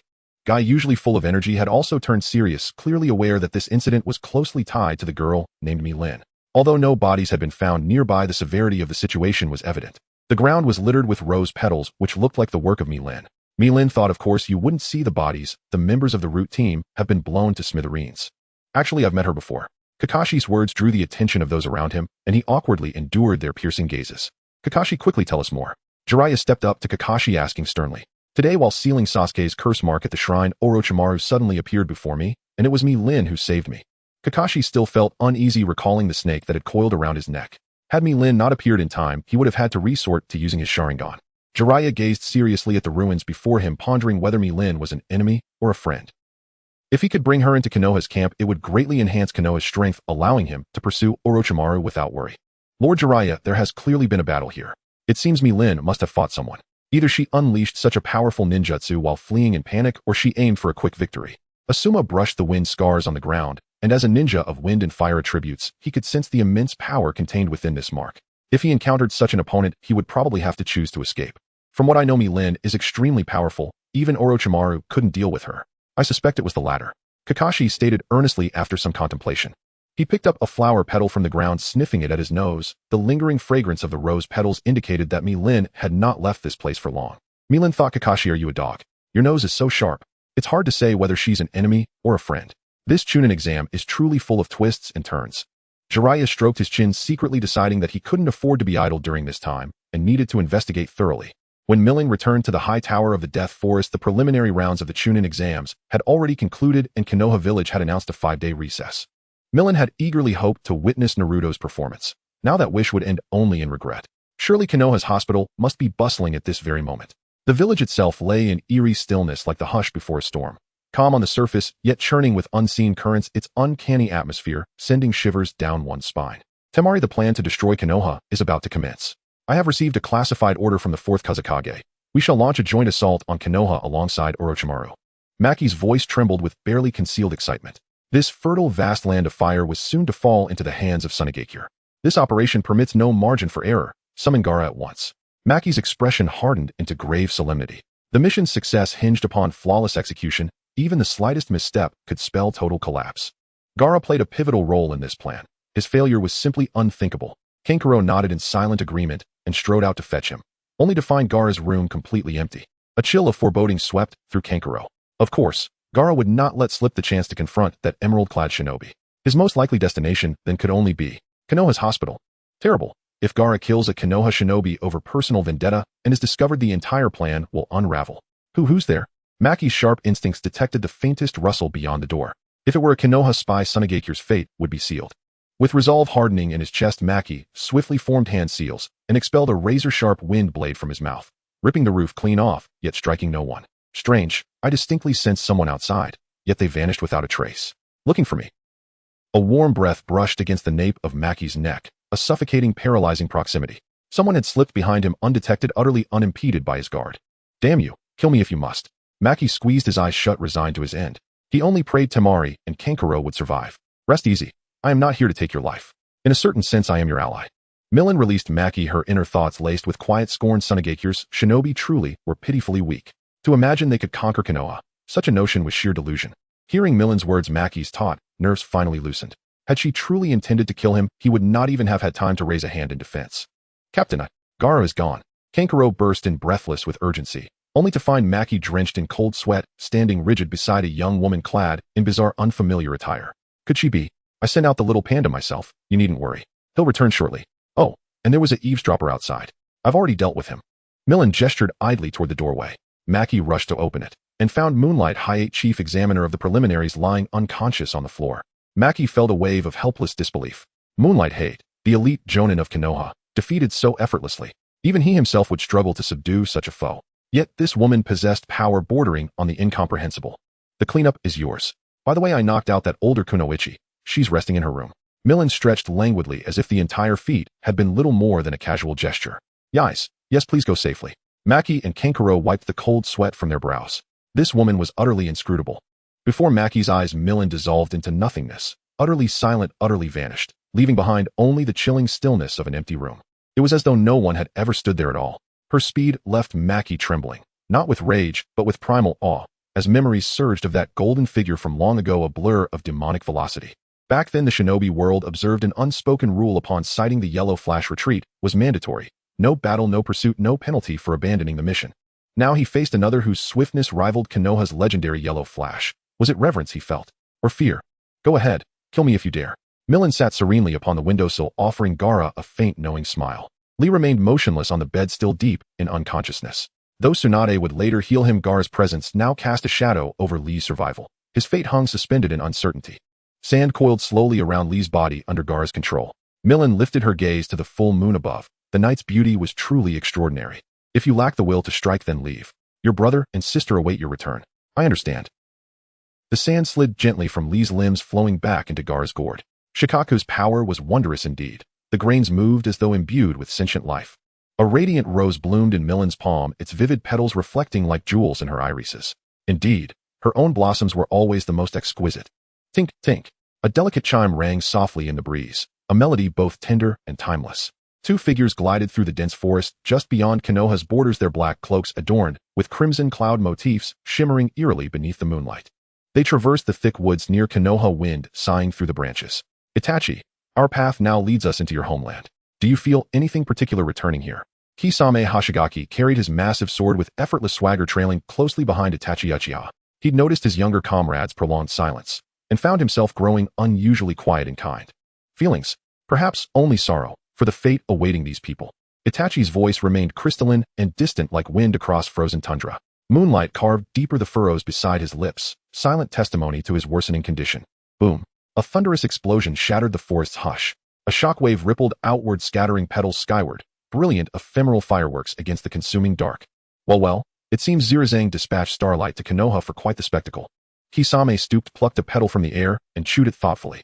Its familiar sweetness evoked childhood memories, flour cakes baked in his native village, and stirred a quiet, bittersweet homesickness. Yet Kisame failed to notice the vein pulsing fiercely at Itachi's temple.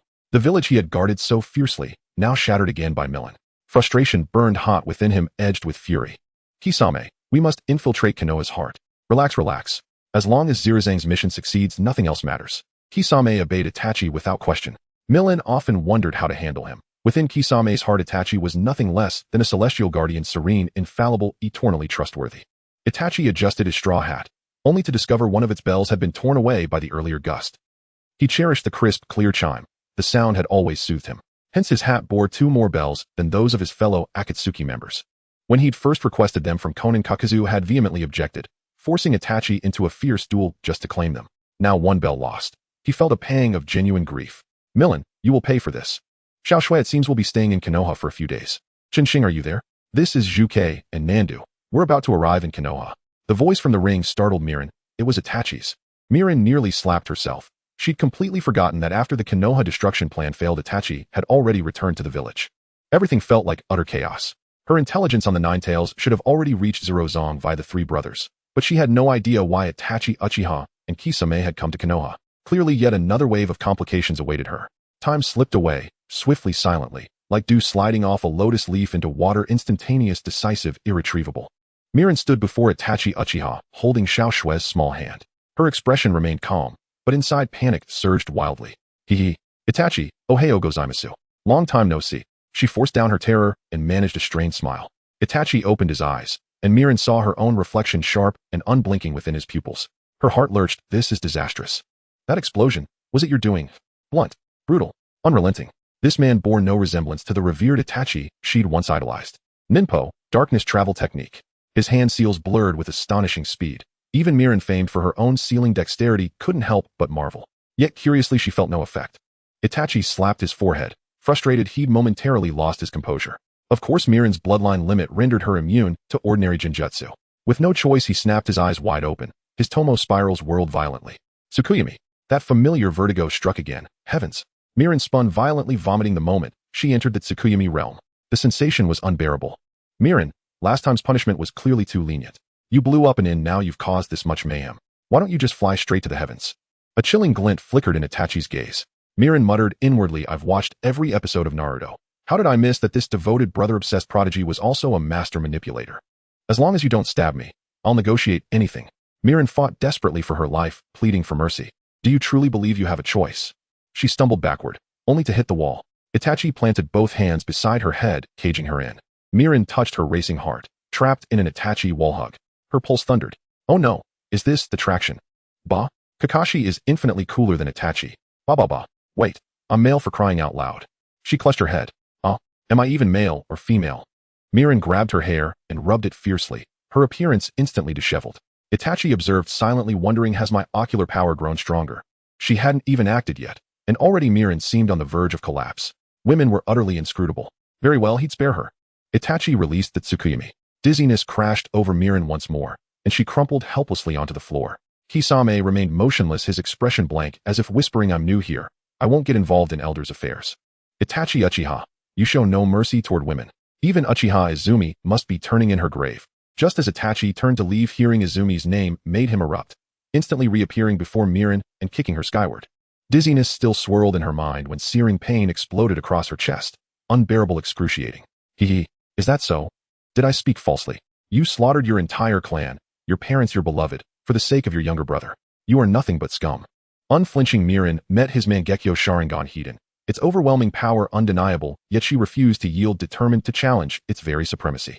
A heavy blow slammed into her chest. Her slender frame buckled under the force, as though her fragile ribcage might shatter entirely.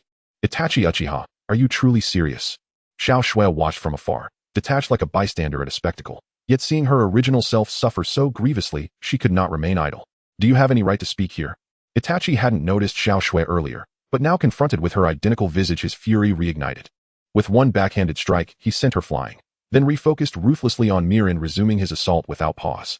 Kisame watched coldly, yet inwardly cheered. He'd long wanted to discipline this girl, who opportunity had eluded him, until now. Excellent. Hit her again, twice more. Mirin, do you truly believe yourself powerful? Itachi snarled, vanishing, then reappearing behind her, gripping both wrists with crushing force. Since you love causing trouble, I'll start by disabling your hands. He deliberately slowed each motion, drawing out her agony to its most exquisite extremity. Her arms hung limp and useless. Itachi had actually dislocated them. Did he fear no retaliation from Zero Zong? Ah, Itachi Uchiha. Do you remember Izumi, the one with the tear mole beside her right eye? She must be terribly lonely in hell. Even in utter despair, Mirin wielded words like daggers, yet Itachi ignored her barbs entirely. Another kick sent her sprawling, just as she'd staggered upright, slamming her hard onto the ground, humiliated and broken. Enough, Itachi, we still have our mission. Let's go.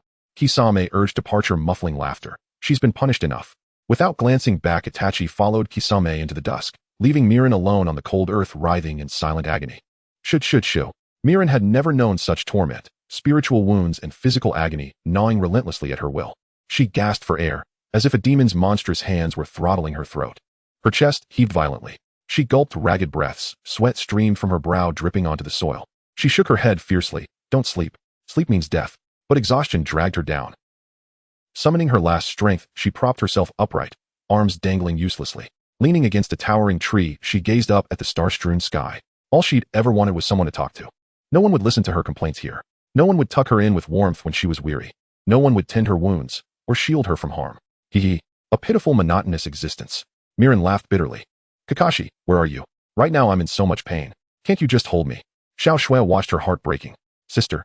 A melancholy verse drifted softly. Old songs echo in foreign lands. Who sings them now? I play the zither, laughing yet no one hears. Fragrance stirs. The autumn wind paints cold screens. The moon hides behind mountain passes. Dogwood blooms, but I drift alone. Old letters wait. Have wild geese delivered them? Silence lingers. No reply, no return. Familiar scenes whisper inner thoughts. We'll drink together, compose new tunes. Chrysanthemums sway in the breeze. When shall we share the same moonlight? She ate a white lily. Her injuries eased slightly. Now even Itachi and Kisame had arrived in Konoha, plunging the village deeper into peril and uncertainty. The calm before the storm. How intriguing. Truly fascinating. Mom and Dad, Itachi, I leave Sasuke in your care. We have always been proud of you, and that feeling has never changed. Itachi, do you want to try this delicious dango? Here for you. I never expected even the top student would love this snack. Thinking about the people I like walking the same road. Itachi, save me. Uchiha Izumi. Itachi, what's wrong? You've been absent-minded since just now. Since Itachi had a quarrel with Milan earlier, he became taciturn. Although I don't know Uchiha Itachi very well, it's the first time I've seen him with such a forlorn expression. Uchiha Itachi fell silent. Perhaps Milan was right, Izumi was waiting for him in hell. She should have enjoyed happiness, yet she ended up buried by his own hands. Izumi, I'll answer your feelings from back then now. Actually, I've always liked you. A tear slowly rolled down Itachi's cheek, and Kisame looked surprised. Perhaps Milan's words truly pierced Itachi's heart. Don't worry, Itachi, I won't tell this to Akatsuki. Whose heart doesn't have a soft spot? Even a tough guy like me often yearns to return home and taste the food made by family, where the cherry blossoms bloom brilliantly and beautifully. Whoosh. Whoosh, damn it, Uchiha Itachi strikes really hard. After being slapped away, Miyuki struggled to crawl to Millen's side, noticing she was leaning against a tree, once again asleep, shivering continuously, her body trembling slightly. Miyuki gently tucked Millen's messy hair behind her ear, revealing her exquisite cheek. Despite her face being covered in dirt, her beautiful contours were still evident. Don't be afraid, don't be afraid. Miyuki gently patted Millen's back, unsure of what terrifying nightmare her sister was dreaming about. As a clone, I couldn't help the main body bear the pain at all. Miyuki tightly hugged Millen, pressing her forehead against Millen's cheek, feeling her temperature was a bit high. Could it be that her sister? Oh no. I need to find Kakashi-sensei quickly. Is my sister's fever due to overwork and being frightened in her dream? The moon quietly rose its snowy light, cascading onto the streets of Konoha. Kakashi wandered aimlessly through the streets, which had become particularly lively due to the recent Chunin exams. Now that it has finally quieted down, I wonder what trouble Millen has caused again. I was called by Lord Hokage to a lengthy meeting, and now that the meeting is finally over, I can finally get a good night's sleep. Finally home, I can sleep all day tomorrow. Kakashi exclaimed as he opened the door with his key and collapsed onto the bed. As for changing clothes, forget it, I'm too lazy. My eyes are exhausted to the limit and my eyelids keep fighting each other. Bang! The glass in the room was shattered by an unknown object, the sharp sound instantly filling the entire room. Kakashi was truly at a loss for words. Will I ever get to sleep properly? Kakashi-sensei, please save my sister. When Kakashi turned on the lights in the room, he found it was Miyuki, while Millen sat against the wall on the floor, her pale face making one feel pity. Kakashi seemed a bit incredulous. Who had the ability to make Millen look like this? If he didn't know them, he might really think they were refugees escaped from some mountain. Alright, there's a bathroom in the house. You go wash up first. They'll take care of Millen. Kakashi picked up Millen and placed her on his bed. He felt something strange about Millen's hand, as if it had been dislocated. Millen's hand is dislocated. I need to find a way to reset it. Kakashi stared at Millen's powerless, drooping hands. With no other choice, he had to do it himself. Fortunately, these are all basic knowledge for ninjas. Slowly reaching for the dislocated area, he gently pushed the bone back into place. Who was so cruel as to beat such a lovely girl into this state? Kakashi quickly slapped himself. In front of the enemy, one cannot distinguish appearances. Even if the opponent is just a child of a few years old, one must strike decisively. This is what it means to be a ninja. Speaking of which, I've never seen Millen in such a disheveled state before. I need to take a picture to remember it. Miyuki, Kakashi-sensei, are you a demon? Her little face was flushed, truly adorable. Kakashi gently placed his hand on Millen's cheek. This temperature seems a bit off. He quickly pressed his forehead against Millen's forehead. This contact was alarming. Millen's fever was indeed quite serious. I need to think of a way to bring her temperature down. Kakashi distressedly rummaged through his fridge for a long-preserved ice pack. This was his summer treasure. Although he was somewhat reluctant, he had no choice at this moment. With a sigh, Kakashi carefully covered Millen with a blanket and gently placed the ice pack on her forehead. Sigh, it seems I'm destined to live a life of hardships. It's already late at night, and I still can't rest. Kakashi, thank you so much. Miyuki came out of the bathroom, and only then did Kakashi notice a prominent handprint on her right cheek. Earlier covered in dirt, he hadn't noticed. What on earth happened here? Kakashi asked, pointing at the trembling Millen on the bed, his face filled with confusion. It was Suzaku. That guy Nando was watching the fun nearby. Miyuki gritted her teeth, wishing she could chew off Uchiha Itachi's head. That slap was indeed harsher, it nearly killed her. Suzaku and Nando. Who are they? Kakashi asked in surprise. Could they be some kind of monsters? On my side, there's still Orochimaru to deal with. If Nando was watching the show, does that mean Suzaku's strength is even greater than Millen's? Plus, with Nando involved, it's over. Konoha will be thrown into chaos now. They are members of our organization. We cannot disclose this. I'm sorry. Miyuki's words once again chilled Kakashi's heart. How many people were there in Millen's organization? Were their strengths terrifying? It seems I need to report this to Lord Hokage immediately. Miyuki, I need to step out for a moment. You take good care of your sister here. Kakashi said. Kakashi, you won't leak our whereabouts to those people, will you? Miyuki's doubtful gaze made Kakashi feel somewhat guilty. In this situation, it would be best to let the village handle Millen and Miyuki. The fewer threats, the better. Although he had deep ties with them, he couldn't let his village suffer destruction. Sorry, Miyuki, I have to go out now. Take care of your sister. Kakashi left with a heavy heart. Kakashi, I like you, Millen murmured in her dream, making Miyuki feel a pang in her heart.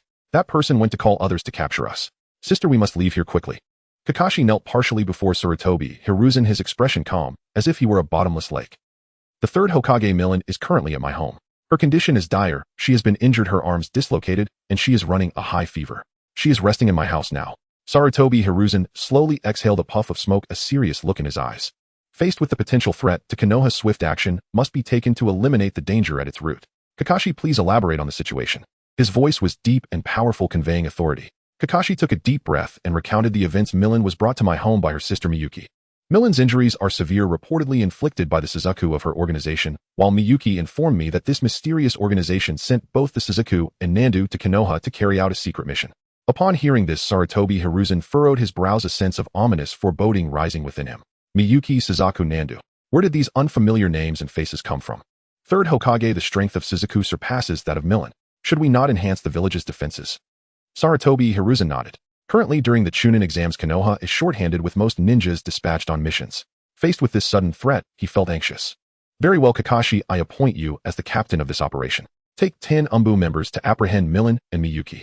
If they resist or attempt to fight back, you may implement lethal force if necessary. Meanwhile, you must also strengthen patrols in Konoha to ensure the village's safety. Understood. Kakashi responded and instantly vanished from the spot. Following him were 10 Umbu ninjas leaping across the rooftops like ghosts in the night. Under the moonlight, their figures traced graceful arcs as they sped toward their target. Millen, forgive me. For the safety of the village and my comrades, I have no choice but to do this. Kakashi pulled up his forehead protector, feeling despondent, as he had grown accustomed to feeling inadequate. They can't have gone far. Touching the blanket still warm from his body, a complex emotion surged within him. Miyuki and the others should not be too far away, and he must find them quickly. Search the surrounding area, Kakashi commanded. The Umbu members scattered like carp leaping from water, scouring the darkness for traces of Millen and Miyuki. Meanwhile, in a trash can in Konoha, Miyuki wore a troubled expression. She lamented that she had never experienced such hardship. Having just cleaned herself at Kakashi's house, she was now covered in filth again. For the sake of Akatsuki's cause, I will charge ahead and retreat behind. I will endure hardship first and enjoy later. I will eliminate mental flaws, fear not the arduous challenges, nor blood and sacrifice, and persevere to the end. Determination burned in Miyuki's eyes. She touched Millen's forehead with her cheek again, noticing that Millen's fever had subsided significantly. Though she did not know why Millen's temperature had risen, its reduction brought her a degree of comfort, and her anxious heart eased. The urgent matter now was how to evade the Umbu's pursuit while carrying her sister. It truly frustrated her. Her sister clearly adored Kakashi, yet he was coming to capture her. How infuriating. That scoundrel. One day I will teach him a harsh lesson. Quick, inform Captain Kakashi, there are traces here. The Umbu saw some water traces on the ground. No one would be out at this late hour, so this puddle must have been left behind by the two sisters. Miyuki felt like crying, who said that Konoha's Umbu were weak in strength and capability. Such investigative skills were clearly at the level of a jonin, filling her with despair and helplessness. However, at that moment a piece of bad news arrived. Not good. Not good. I discovered the body of the proctor of the third exam and the special jonin Moonlight Gale at a 1 o'clock position to the east. Damn it, I must root them out. Those who harm Konoha must die. Let's go take a look. With a command from the Umbu, they surged toward the east. Miyuki let out a long sigh of relief, as she had not expected that her sister's killing could still hold some value. Now's the time. Run quickly. Miyuki carried Millen and swiftly fled the scene under the cover of night. The bright moonlight illuminated the streets of Konoha, adding a hint of mystery and beauty to their escape. Gale. Kakashi stared at the body of Moonlight Gale, his heart filled with mixed emotions, yet he remained silent. His thoughts drifted back to the time in the Umbu when Moonlight Gale and Asahi were always able to bring him laughter. As the captain of the Umbu, his smiles almost entirely stemmed from these two lively youths. However, now even Gale had left him, leaving him with a sense of loss. Captain Kakashi, judging by the condition of the body, the time of Gale's death should have been last night. One of his subordinates approached to report. Kakashi squinted, slightly pondering who might have targeted Gale last night. Orochimaru, Millen, and those from the Sand Village all had the strength to do so. Temporarily halt the hunt for Millen. Let's bury Moonlight Gale first. Kakashi pulled down his forehead protector, covering his left eye, his heart filled with determination. No matter what, he could not allow anyone to harm Konoha again. As night gradually faded, the sun rose slowly from behind the mountains, and fluffy, white clouds floated lazily in the sky. Soon rain began to fall, as if the sky were expressing its emotions with the raindrops like tears gently falling. The rain intensified, transforming from a gentle rustling to a torrential roar. On the streets, the muddy ground forced pedestrians to tread carefully, afraid of splashing in the muck. Woo, Gale. Asahi rested her head on Kakashi's shoulder, tears streaming down like a fountain. They had clearly agreed that Asahi would leave the Umbu after one more month of work, and after another month they would get married, but now she was left all alone. Kakashi, can you tell me how Gale died? Asahi asked through her tears, her sorrow affecting everyone present. Such is the life of a ninja. The person who was laughing beside you today may very well become a cold corpse tomorrow. He was killed by wind release techniques. Asahi, do not act impulsively. Kakashi comforted, no matter who the enemy is, we cannot easily seek revenge. For the first time, he felt sorrow over his own weakness. If he could be stronger, the curse mark on Sasuke could be dealt with, and his teacher would not have. Kakashi, I understand. I will not seek revenge. Asahi wiped her tears, her gaze turning cold. That's good, or I'll take my leave now. Kakashi said softly before turning to leave. Raindrops soaked his hair, sliding down his cheeks. Though it was summer, why was this rain so cold? Kakashi wandered aimlessly through the streets, unwittingly returning to his home. He saw the short sword hanging on the wall, White Fang, a relic of his father Konoha's White Fang Sakomo Hitaki. His father was a legend feared even by the Sannin, completing countless missions. Kakashi stared at White Fang, feeling as if he had made a certain resolution. He donned White Fang and softly spoke, "Father, bless me. I will inherit White Fang. The sword techniques of the Hitaki clan will not be lost." He drew White Fang, performing a graceful flourish, then channeled his chakra into the blade. A tremendous sword aura surged forth from Kakashi's sword as he gazed ahead. "Father, bless me. How should I confront death? What is the true meaning of life?" Life resembles a tranquil surface of water drifting freely with the wind, yet beneath this calmness lies a surging undercurrent capable of inflicting all kinds of pain and hardship unexpectedly. There is no room for escape, no paths to choose, only silent endurance and the bitter taste of suffering.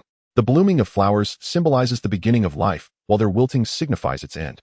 How many times can one witness the cycle of blooming and fading throughout a lifetime?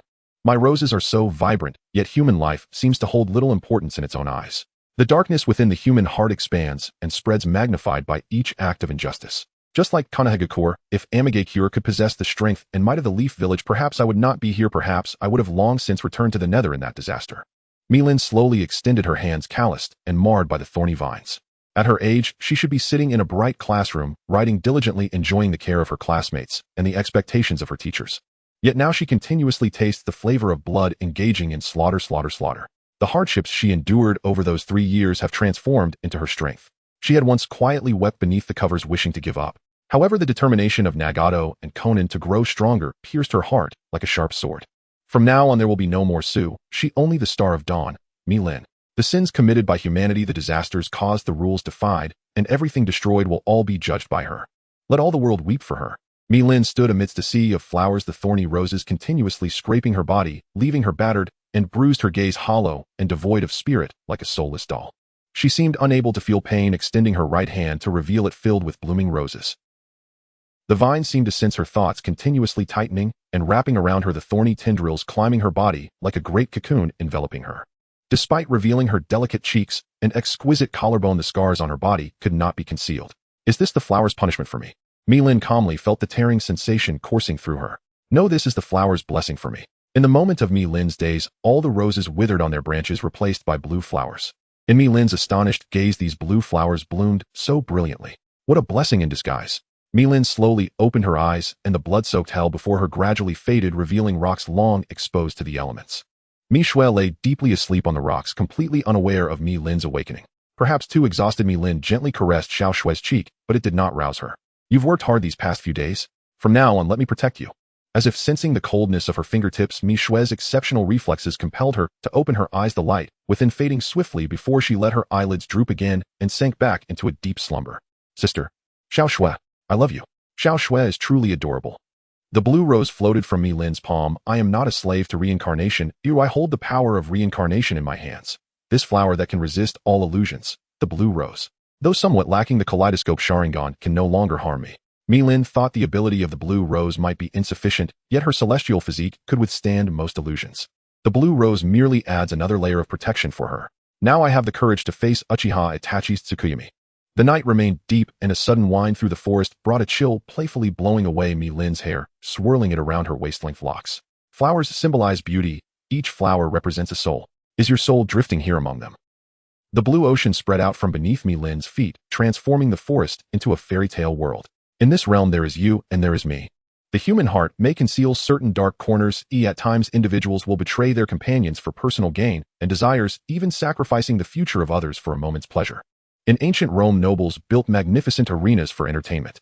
Now Milin stands on this battlefield of the Chunin exam, as if transported to an ancient Colosseum, becoming a spectacle for the nobility of the land of fire, while the commoners and ninjas allowed to watch are merely a fleeting expression of pity from the nobles. What a pity and sadness of human nature. Milin tightly clasped Miyuki's hand, her gaze directed towards the elevated audience seats, where those so-called nobles sat above the Hokage and Kazekage, an absurd sight indeed. "Sister, will we be recognized?" Miyuki nervously clutched Milin's hand, feeling a bit anxious. At this moment, all the ninjas from Konoha, whether upper, middle, or lower rank, were on high alert. The consequences of being recognized would be unimaginable. "Don't be afraid. Have confidence in my disguise skills, we won't be discovered." Milin reassured her, but her eyes involuntarily drifted to Kakashi in the audience, who was staring intently at her. To say she felt no panic would be a lie. Millen secretly wiped the sweat from her palms, mentally preparing for the worst. If recognized, she would use the cherry blossom technique to flee with Miyuki. Not everyone is here yet, and the exam is about to start. Kurenai glanced at the watch on his wrist, casually tossing aside the senbon in his mouth. Due to the unfortunate demise of Shikaku, he had been appointed as the chief examiner, and Konoha's arrangements were remarkably thoughtful. Forget it, Wait for me. At that moment, Naruto Uzumaki suddenly flew into the arena from the entrance, his entrance style, leaving everyone dumbfounded, followed by a burst of laughter. Oh no, all the Konoha ninjas are charging in. Naruto's voice grew smaller. He had never seen such a grand scene and felt a bit flustered. Today you are the main characters of this exam. Kurenai, not knowing when he had brought it, pulled out a set of competition rules from his sleeve. Due to some special reasons, the order of the matches has been adjusted. Wait, Sasuke isn't here yet. Naruto looked around, but could not spot Uchiha Sasuke, who was always punctual. Could it be that this time, those who have not arrived by the end will be considered to have forfeited? Kurenai felt that he could not delay any longer and announced that the competition officially began. Now the first match is about to start, with the contestants being Naruto Uzumaki and Neji Hyuga. Millen pulled Miyuki and followed Shikamaru into the waiting room. From Shikamaru's slightly displeased expression, Millen sensed that he too was someone who disliked being the center of attention. In this regard, Millen could understand Shikamaru quite well. It seemed that there were still a few sensible people in Konoha. The third round of the Chunin exam is starting now. Both sides please form the hand seals. Did you see? Everyone in this arena believes you cannot win. Neji Hyuga's mocking smile infuriated Naruto. Why should he be deemed incapable? Just because he was a genius from the Hyuga clan, did that give him the right to be so arrogant? Naruto raised his fist, filled with confidence, steadfastly staring at Neji ahead. Indeed, he had promised Hinata that he would defeat Neji. How could he back down at this moment? Naruto's confident gaze held no hint of forced bravado, while Neji remained tense, with the veins around his eyes clearly visible from activating the Byakugan. Only in this way can you qualify to battle me. I truly look forward to seeing your frustrated expression when you face defeat. Neji Hyuga assumed the stance of gentle fist, eagerly anticipating the start of the contest. Stop talking nonsense.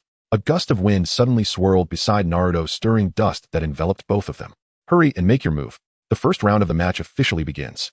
Kurenai swiftly moved aside, silently observing the situation on the field. If either side appeared to be struggling or facing life-threatening danger, he would announce the result. Hanabi, you should carefully observe this match. He is a rare genius from the Hyuga clan, and your sister is far behind him. Yes, father. Hanabi nodded lightly, unable to resist casting a sympathetic glance at her sister nearby. Her sister had been so severely beaten a few days ago, yet their father had said not a word of comfort. It was truly pitiful. This time you cannot rely on mere words to handle your opponent, as he excels in acupuncture techniques. Inuzuka Kiba glanced at Hinata beside him, for he had first-hand experience. You cannot engage him in close combat. Does Naruto even realize this? Neji Hyuga lightly stepped forward, bringing immense pressure upon Naruto. Naruto quickly launched shuriken, but Neji effortlessly deflected them with his hand. Naruto gritted his teeth and charged forward, but after 2 or 3 exchanges he was successfully knocked to the ground by Neji's palm. However, due to the force of the blow, Naruto fortuitously avoided the fate of being acupuncture. Was it a miss? This is not good. This meant that if Naruto got too close to Neji, he would be subjected to acupuncture, rendering him unable to use ninjutsu, meaning he could not engage Neji in close combat. You should understand now, you have no chance of winning. Hep. Naruto smiled slightly. I was just testing your strength. How arrogant. Neji Hyuga did not relax his vigilance simply because Naruto was knocked down. Instead, he became even more cautious. The real battle is just beginning. Seeing Naruto start to form hand seals, Neji took it seriously, treating Naruto as a true opponent. Shadow Clone Jutsu. For Naruto suddenly appeared beside him, continuously throwing shuriken. Good job, Naruto is pretty smart to use Shadow Clone. Sakura could hardly wait to rush to the arena and whisper her strategy into Naruto's ear. However, upon seeing Naruto use the Shadow Clone Jutsu, her heart felt a great relief. That little brat is quite interesting. Shadow Clone is a Jounin level ninjutsu. I never expected he would actually use it. Sakura, somewhat surprised, looked at Shizune and Inuzuka, who had been boasting since the beginning of the match, fanning the flames until now, which was quite impressive in terms of perseverance. Shadow Clone Jutsu. Neji suddenly understood Naruto's strategy. By using the Shadow Clone Jutsu to evenly distribute the chakra of the main body to each clone, the main body effectively becomes invisible, difficult to detect. Even with his Byakugan, it would be hard to discern which one was the true body. After all, there is only one true body. Neji chuckled lightly. Don't be so arrogant here. Just come at me. Neji Hyuga assumed the stance of gentle fist, ready to counter Naruto Uzumaki's attack. No matter how many clones Naruto produced, as long as he could defeat them, all victory would be his. Go. I will definitely defeat you.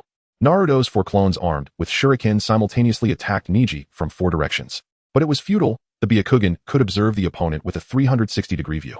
No matter from which direction Naruto attacked, he could not escape Neji's sight. Sister, will Naruto win? Miyuki watched as Naruto was continually suppressed, feeling a bit anxious. He will definitely win.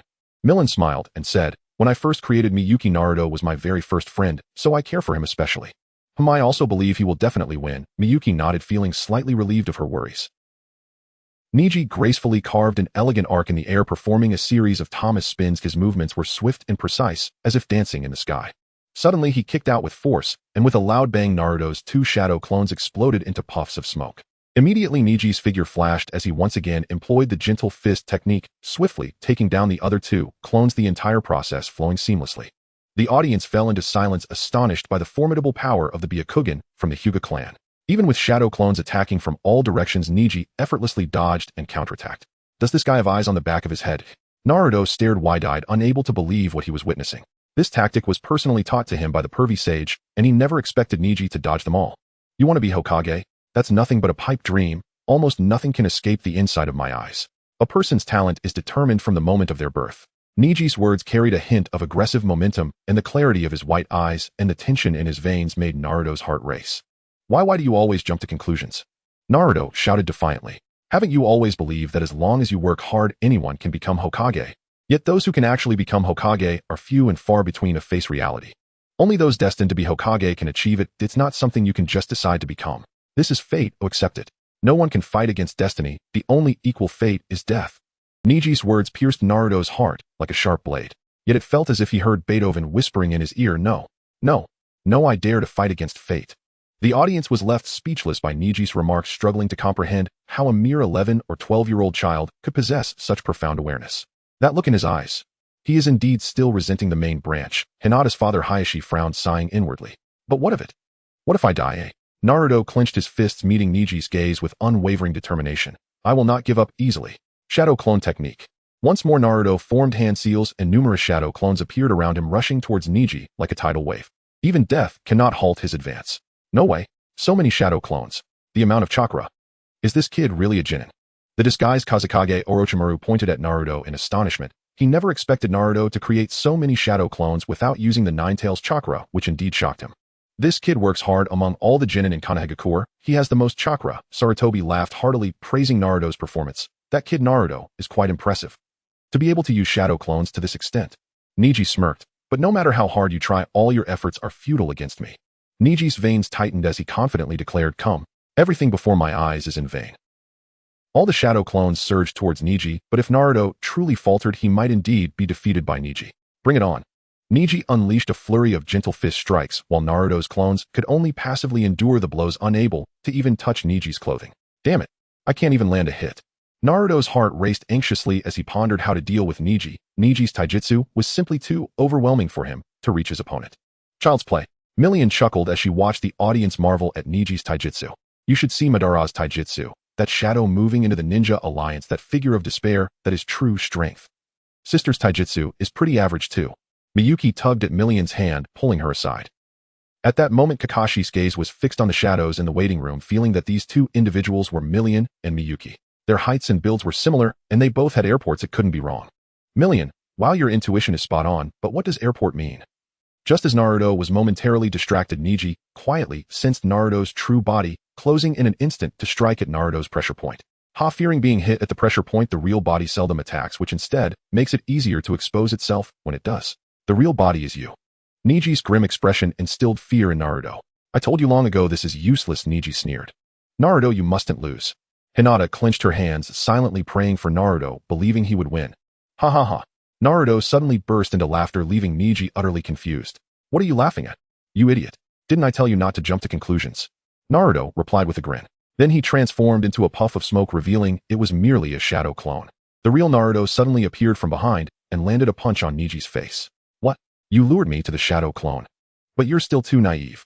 Neji snorted coldly as blue chakra suddenly erupted around him, blocking Naruto's punch. Heavenly spin. The immense chakra spun and sent Naruto flying. What was that? Hayashi watched in surprise. This technique had always been passed down among the clan heads. Could it be that Neji created it himself? What just happened? What was that? Naruto lay bewildered on the ground, wondering how he was suddenly sent flying. Did you think you won? You're so naive.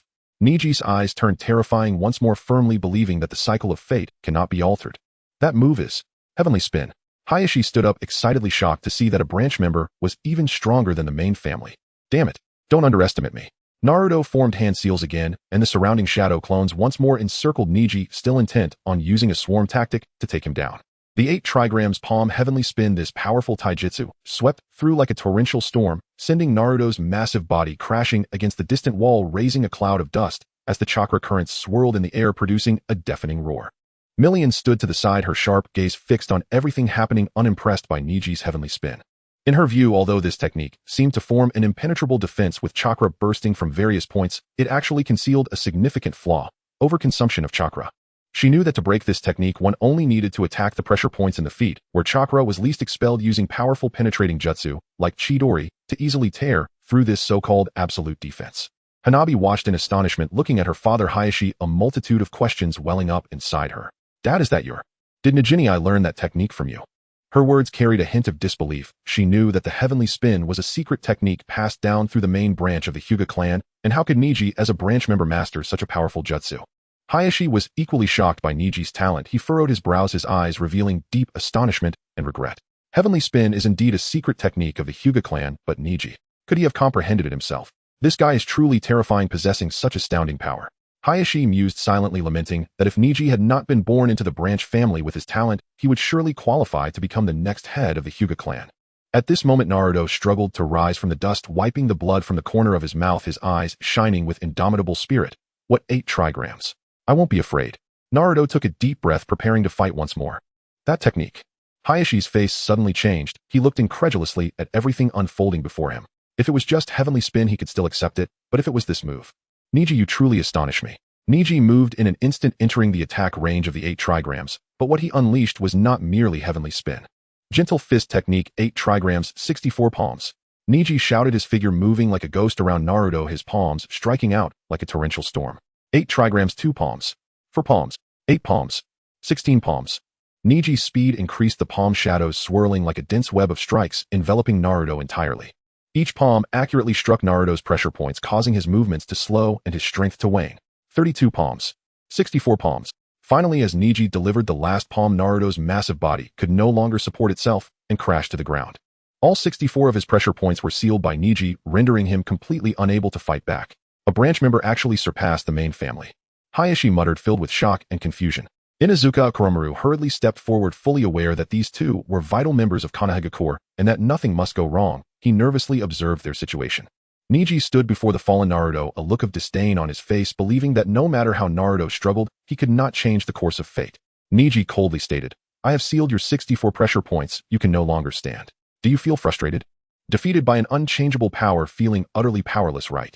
Naruto, I'm afraid to summon a giant frog to crush you. As long as one works hard, dreams can be realized. This is merely a fantasy. Neji's expression twisted into a snarl. Once more, he and his father were ensnared by such a trivial fate. Even with all 64 of his chakra points sealed, Naruto still managed to rise again through sheer effort. The audience was astonished by Naruto's perseverance. This boy had clearly reached his limit, yet he still wished to continue fighting. How is this possible? After being struck by my 8 trigrams, 64 palms, you can still stand. Neji exclaimed in disbelief. Naruto struggled to spit out the blood from his mouth, gasping for air. Did I not tell you? I will never give up. Perhaps it's better to stop now, or the outcome will be the same regardless. We share no deep-seated hatred. Neji appeared somewhat fatigued, knowing that continuing to fight would yield the same result. Spare me your words. Even if you do not hate me, I have always loathed you. Naruto stubbornly responded. Why would you say that? Neji looked puzzled. He truly harbored no deep animosity towards Naruto. Was it perhaps due to his father or some unknown grudge between the Hyuga clan and the Uzumaki family? You are already so strong, why must you use those eyes that see through everything to mentally destroy Hinata, who works tirelessly? This has nothing to do with you. It is a matter of our Hyuga clan, Neji coldly replied. You mocked Hinata and unilaterally deemed her a burden. I care not for the entanglements between your main family and branch family, but I will not let you demean others so casually. Naruto's resolute gaze earned him Miran's approval. After all, she had extracted a portion of the Nine-Tails chakra from him. I wonder if the Nine-Tails has recovered by now. What an incredible child! Orochimaru, disguised as the 5th Hokage, couldn't help but exclaim to Sarutobi. Had he been struck by Hinata's 8 trigrams 64 palms, he likely would not be standing here, so nonchalantly defending others. This child truly works hard. I see. Since you are so determined, I will tell you of the Hyuga clan's detestable fate. Neji slowly removed his headband, revealing the mark on his forehead. The very mark that made him feel like a caged bird, a mark he could never forget. The Hyuga clan possesses a secret technique passed down through generations known as the Cursed Seal Technique, Neji explained. Cursed Seal Technique.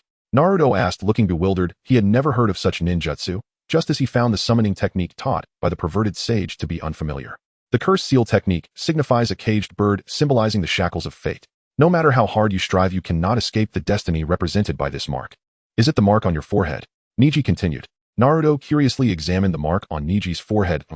It actually looks quite nice. I also want to get one. I wonder if the Hyuga clan would allow it. When I was 4 years old, I was subjected to this cursed seal technique, leaving this dreaded mark on my forehead. Neji reminisced about that painful past. That day happened to be the grand celebration day in Konoha when the leader of the Lightning Country's ninja, who had battled Konoha for many years, came to sign a treaty. Everyone from Konoha attended the celebration except for the Hyuga clan, as that day marked the long-awaited third birthday of the main family heir Hinata. My father and Lady Hinata's father are twin brothers. However, since Lord Hiashi was born first, he became part of the main family, while my father became part of the branch family. How what a laughably absurd system. Mirin couldn't help but scoff. In today's Hwagwa, the second son is far more cherished and fortunate than the first. Under such a system, it will inevitably lead to chaos one day. When the main family heir turned 3, I was branded with this cursed seal, becoming a caged bird. Part of the branch family. Neji continued. What is the point of this division between main and branch family? What significance does it hold? Naruto felt a surge of anger. They were clearly brothers, so why should there be such a stark divide? What significance does it have? This is precisely what I want to tell you. The Hyuga clan possesses an exceptional bloodline limit, and many covet it. To ensure that the branch family remains loyal to the main family, and to protect the purity of the bloodline, they created this efficient system. Neji explained. How long are they going to chat? Are they going to continue fighting or not? Mirin felt her ears were about to develop calluses. This fight was dragging on far too long. Half an hour later. And your fate was sealed the moment we clashed, but is failure and unavoidable destiny. Neji's voice was calm and resolute. Oh, is it finally about to start? Mirin watched Neji with excitement as he put his headband back on, her eyes glistening with emotion. This conversation seemed to have dragged on far too long. Though I do not know the extent of the pain your father's death has caused you, blaming it all on fate is a grave mistake. What a burden, Neji scoffed, striking Naruto down to the ground with a single palm. In his eyes, Naruto, being at the bottom of the ranks, had no right to discuss the choices of fate. It's over, Proctor. Neji signaled to Kazekage if this continued, he wouldn't mind bringing an end to Uzumaki. Naruto. I won't run away. I speak my mind. Naruto struggled to stand up, his eyes flashing with determination, reigniting Neji's fury. Someone like you who constantly speaks of fate can never defeat me. You arrogant brat, what right do you have to judge me? Everyone bears the heavy burden of fate from birth, unable to escape those immutable marks. You cannot possibly understand that feeling. Neji recalled the words his father had once told him. Neji, you must live well. Among our clan, you possess the greatest talent to inherit the Hyuga clan. How wonderful it would be if you were born into the main family. What does it matter if I understand all this? Neji shook his head helplessly. You bastard. Naruto shouted. Do you think you're the only one who is different? Hinata, being of the main family, was not recognized by anyone, which is why she worked so hard to change herself, even fighting you despite being battered and bloodied. And you who should protect the main family have severely injured her. Deep down you do not wish to submit to your fate either. Neji felt there was no longer any need to argue with Naruto. The outcome was already clear, and continuing would be pointless. I will show you. I will defeat you with my own hands. Naruto said resolutely. Then let me wait and see. Neji took his fighting stance. Since he was unwilling to accept fate, he would let strength speak for itself. Damn it, I truly cannot feel a single trace of chakra, as if I exhausted it all during training. That's right, the perverted sage mentioned that I have 2 sources of chakra within me. So you troublesome fox, it's time to pay your rent. Naruto rubbed his belly, as if conversing with the nine tails inside him. Proctor, I am ready to kill him. You can intervene at any time. Neji's voice was calm and resolute. Kazekage thought to himself, this little brat is quite arrogant, and the outcome is still uncertain. Meanwhile, Naruto seemed rather interesting to him. Suddenly a surge of crimson chakra erupted from Naruto's abdomen, as if it were breaking free from all restraints. It's happening, everyone make way. How is this possible? Clearly I sealed his chakra points, yet he can still release chakra. Neji activated his Byakugan, astonished to see chakra flowing from Naruto's abdomen, forming the shape of a fox. What on earth is this thing? Here comes the ultimate form. This power is truly astonishing, even stronger than during my training. I can clearly feel its surge. Damn it, what exactly is that? It has all gathered around him. Perhaps others did not notice due to their lack of Byakugan, but I witnessed the faint outline of nine tails. Neji stated that this was an extremely terrifying chakra. Mi-Lin felt the nine-tailed chakra on her forehead beginning to stir. Could it be resonating with the nine tails within Naruto? His movements have become even more agile and his speed has increased. Neji continuously dodged Naruto's attacks and successfully blocked the shuriken Naruto launched using his Kaiten. He talks about becoming Hokage as if it's destiny. Once I become Hokage, it'll change the fate of the Hyuga clan. Seizing the moment when Neji was distracted, Naruto landed a punch on Neji's face. This is not good, I need to use Kaiten. Neji thought to himself, realizing the seriousness of the situation. Dust kicked up by the attacks filled the arena, blocking the spectators' view and causing them to sweat for this battle, who would ultimately become the victor. This kid's chakra is truly impressive. He can unleash such powerful strength. Konoha's Inuzuka couldn't help but worry for the participant from the Hyuga clan. A small mistake could lead to disaster. Damn it. Niji shakily crawled out of the dust. His heart, which had been in suspense, finally relaxed as Niji had gained a temporary advantage. Hee, it's not over yet. Mi-Lin's smile was like a venomous snake poised to strike, sending chills down people's spines. Shikamaru instinctively wanted to distance himself from her. This woman was simply too dangerous.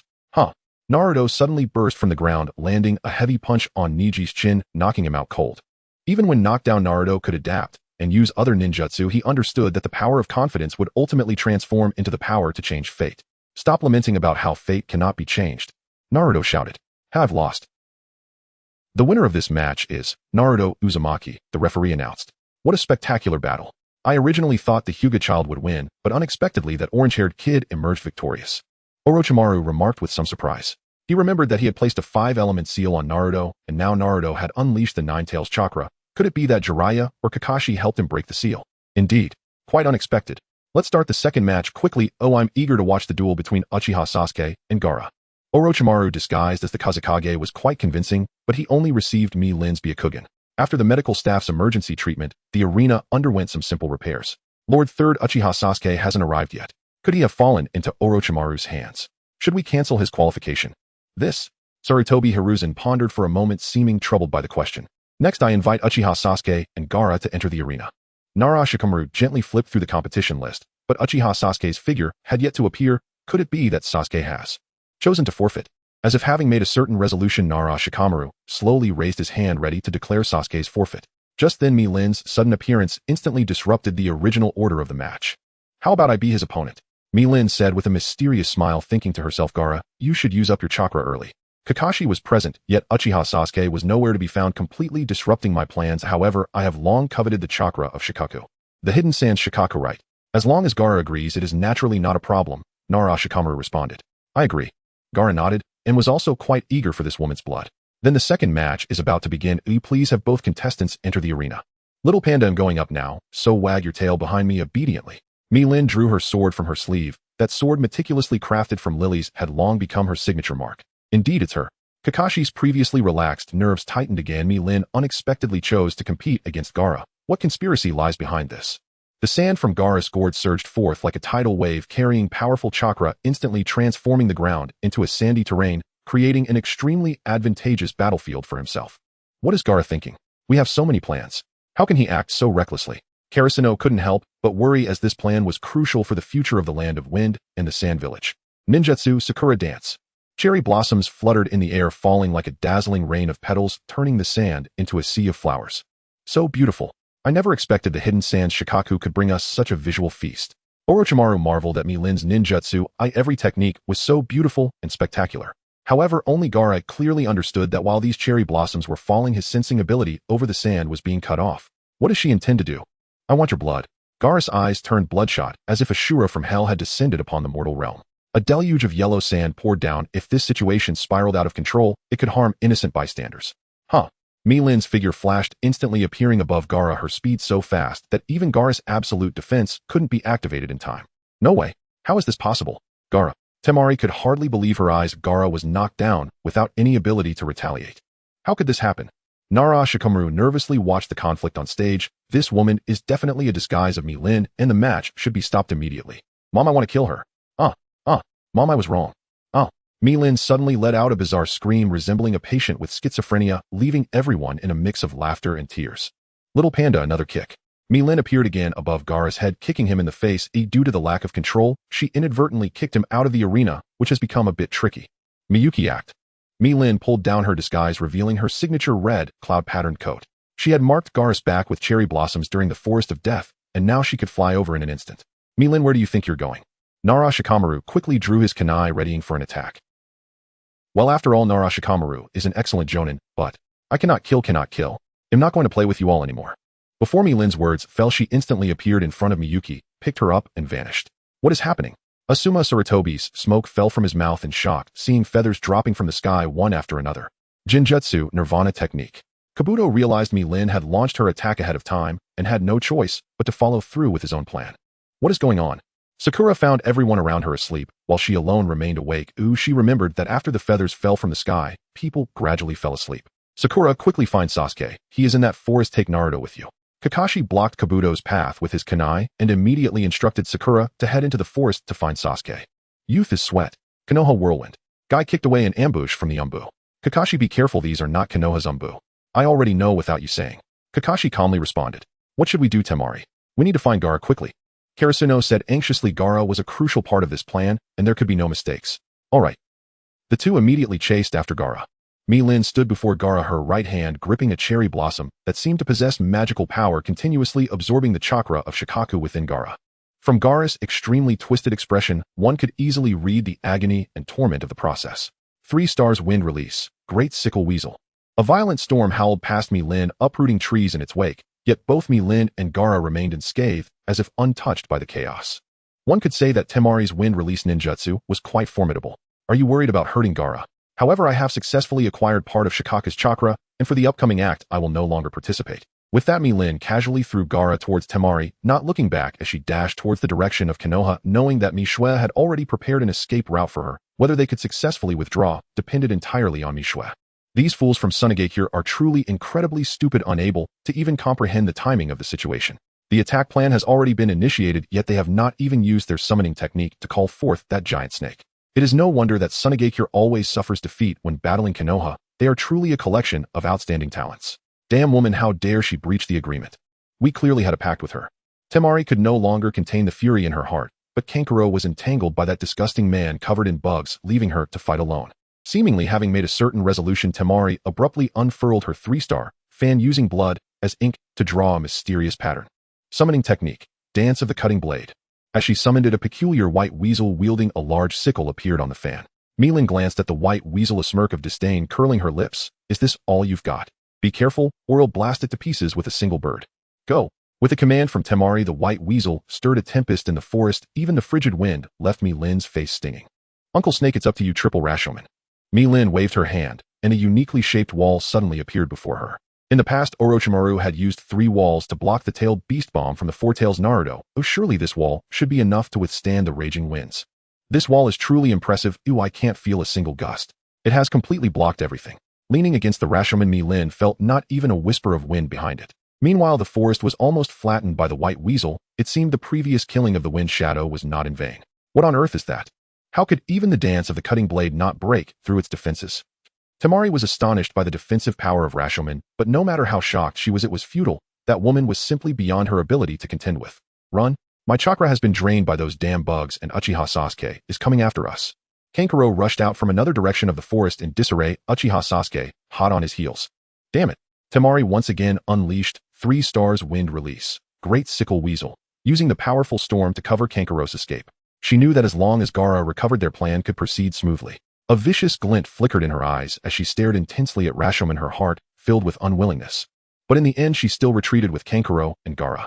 On her way to Konoha, a sudden plume of smoke rose into the air, and a giant snake with 8 heads emerged in the forest. It seemed the background characters from Sunagakure finally realized that the battle had begun. Watching the giant snake effortlessly crush Konoha's sturdy walls, Mi-Lin couldn't help but exclaim, being large is truly advantageous. 4 purple flames formation. On the other side, the 4 ninjas, including Modu, had already formed the 4 purple flames formation, trapping Sarutobi Hiruzen.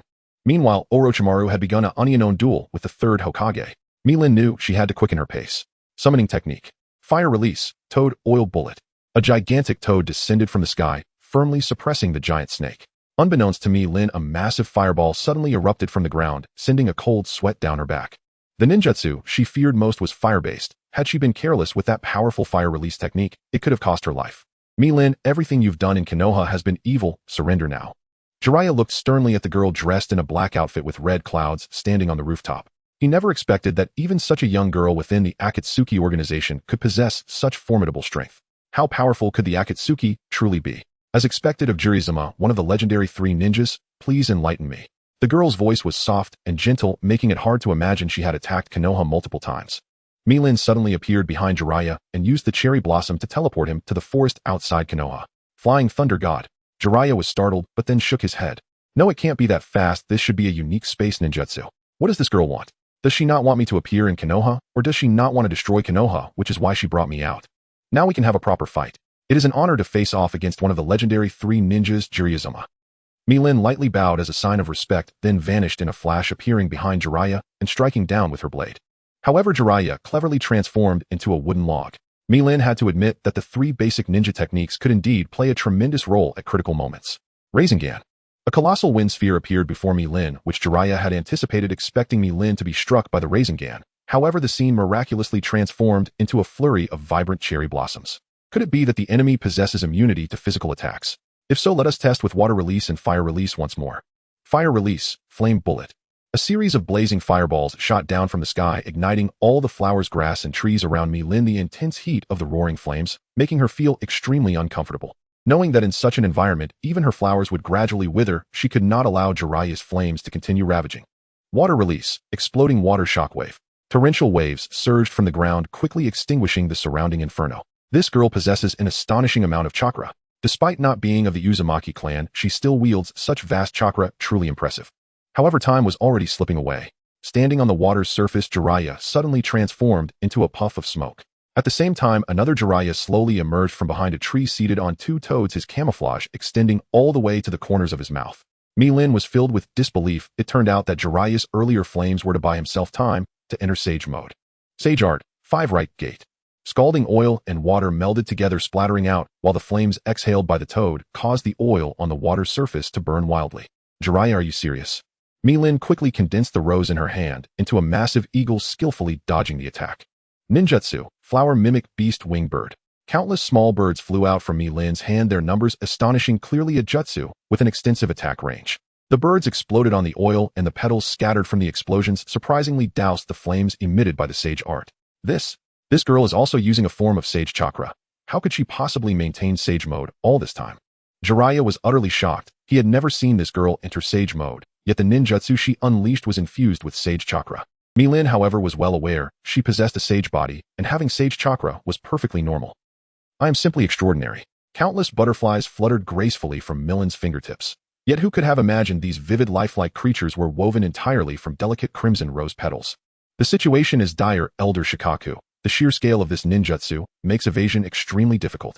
Jiraiya wore a wry, helpless smile as the heated argument between Elder Shikaku and Elder Fukasaku raged beside him, fraying his nerves. At this critical juncture, he needed absolute focus. Art, after all, is as uniquely eccentric as Patrick Star. Suddenly, swarms of butterflies detonated upon the oil's licked surface, sending blazing droplets flying in all directions, nearly striking Jiraiya and instantly silencing Fukasaku with a startled snap of her mouth. Enough.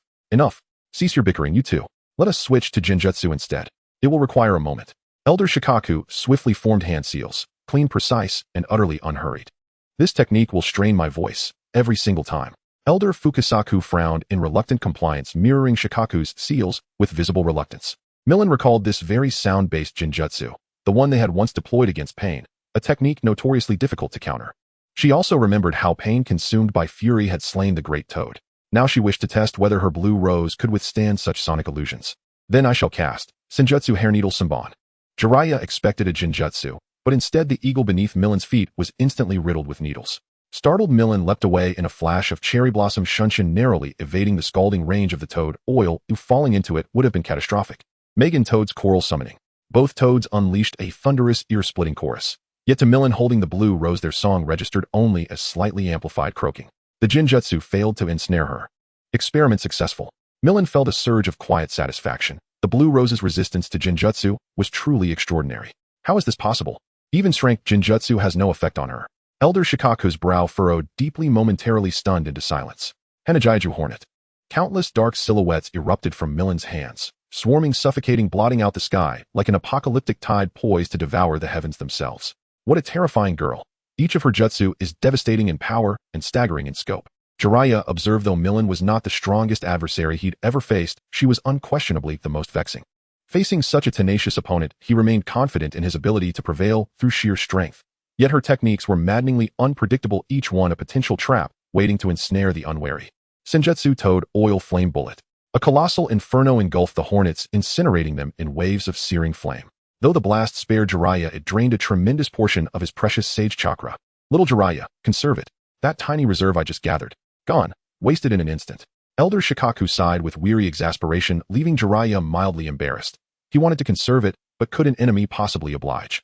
Lord Jiraiya, my chakra is nearly depleted. One final technique, just for you. Millen had no intention of killing Jiraiya, nor could she. She simply wished to test one more jutsu.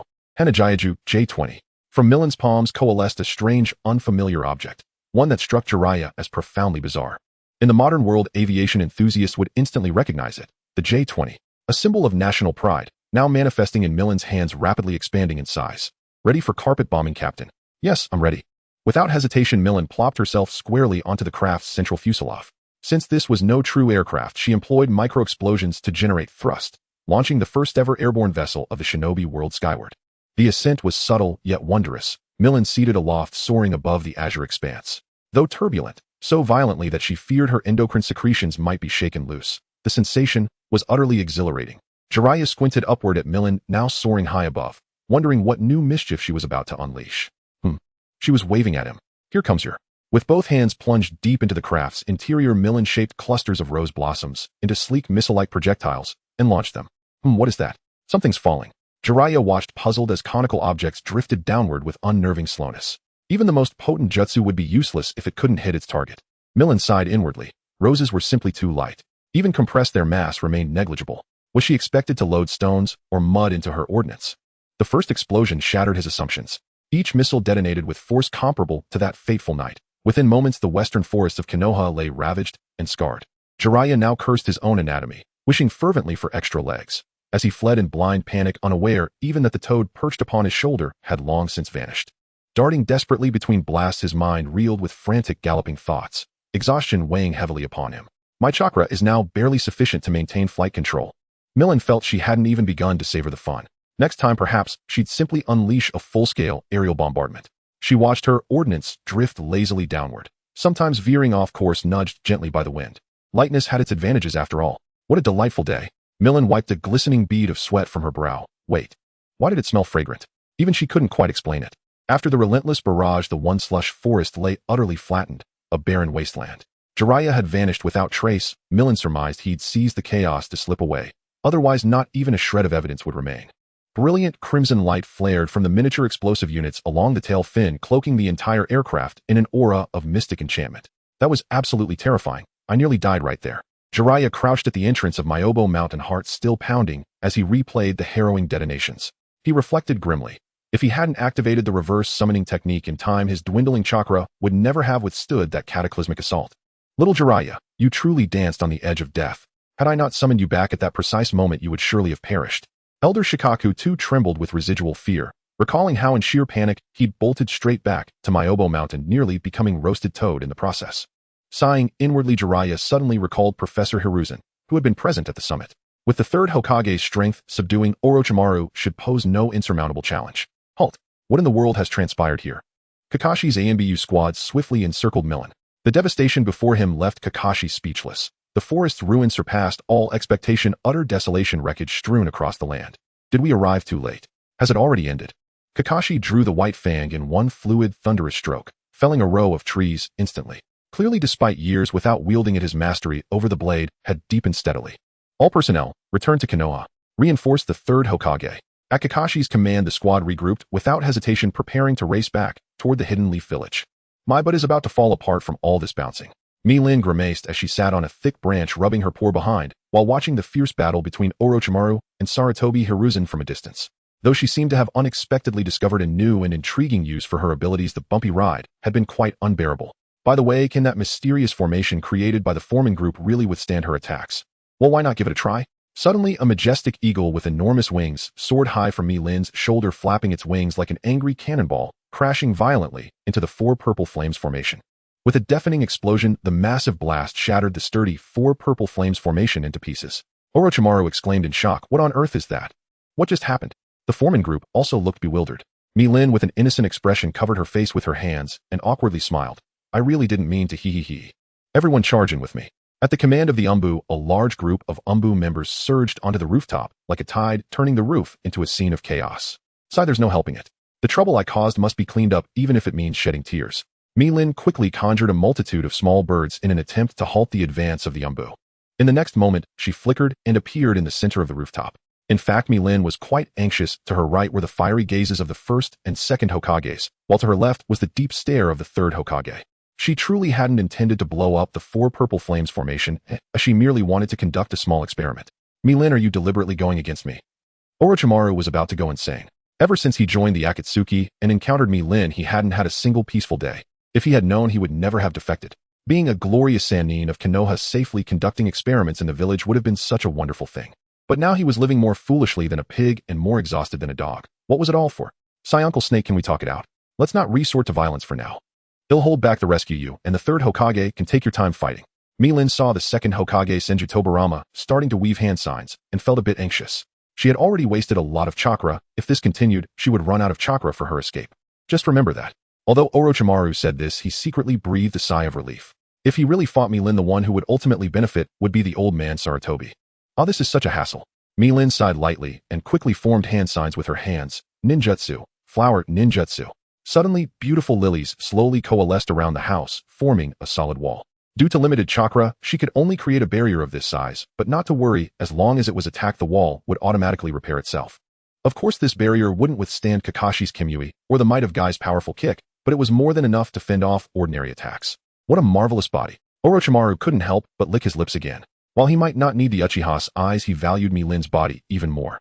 However, behind her stood a mysterious figure with Rinnegan, and a pair of Sharingan eyes were watching intently. If he rashly attacked, it would be difficult to escape the pursuit of those two. As for that masked man Toby, while he appeared weak, his killing intent was no less formidable than his own. You two please continue. Mi-Lin chose to sit leisurely at the edge of the barrier, enjoying the show. Sitting there, she probably wouldn't be jostled around anymore. Water release, water surface wave. The speed at which Senju Tobirama formed hand signs astonished Sarutobi Hiruzen, who couldn't help but smile slightly. After all, he was his teacher, and water release ninjutsu was undeniably powerful. To be able to create such a vast ocean in a place without water, the second Hokage, is truly incredible. Will the third Hokage be in danger? Damn it, these petals. Umbu member continuously tried to destroy Mi-Lin's lily barrier, but the barrier's restoration speed was always faster than their destruction. I really don't know when we Konoha offended her, always coming here to cause destruction. Umbu member B kept using fireball jutsu in an attempt to burn Mi-Lin's flower barrier, but instead the barrier only thickened with each burn. Alright, no need to destroy it.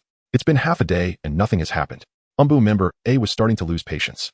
Are we just going to sit here and watch? We are the exclusive Umbu of the third Hokage. Umbu member B disagreed with Umbu member A's passive attitude and insisted on continuing to burn the barrier, believing they might just break through. Mi-Lin rolled her eyes. Save your breath. This barrier can only be broken by techniques as powerful as Jiraiya's Sage Art or Itachi's Amaterasu, or by Pain's almighty push. Otherwise, it's tough to break through. It's just flowers, how can even my bugs get through? Aburame Shibi, father of Aburame, Shino, scratched his head helplessly. Countless insects crawled from his body towards the barrier, and the sheer number of them made Mi-Lin break out in a cold sweat. If a person with entomophobia saw this, they would surely faint. Those bugs were so disgusting that it was unbearable. Perhaps it was because her body was female, she felt particularly repulsed, wondering why they had to play with bugs. Enough already, I can't help here. I should go check on my son. Aburame Shibi retracted his insects, realizing that if his bugs couldn't break this barrier, no one in Konoha could. Lightning release, lightning cutter. A flash of blue lightning zipped past Aburame Shibi, and the sharp electric light instantly penetrated the wall of the barrier. Aburame Shibi was so astonished that he forgot to retrieve his insects as they fell to the ground. How had he just been slapped in the face? Kakashi gently withdrew his arm from the barrier, and at that moment the barrier seemed to be drawn back by an invisible force, instantly restoring its original form. Sigh, it seems I have to think of a way to leave. It's truly frustrating, and Aburame Shibi ultimately chose to retreat, leaving Kakashi standing there in confusion. What on earth is going on? Why did it suddenly restore? Kakashi stared incredulously at his arm, feeling as if he had clearly penetrated it. Ha, Kakashi, you look dumbfounded now. Mi-Lin suddenly jumped in front of Kakashi, making funny faces at him across the barrier, as if to say, got you, ha.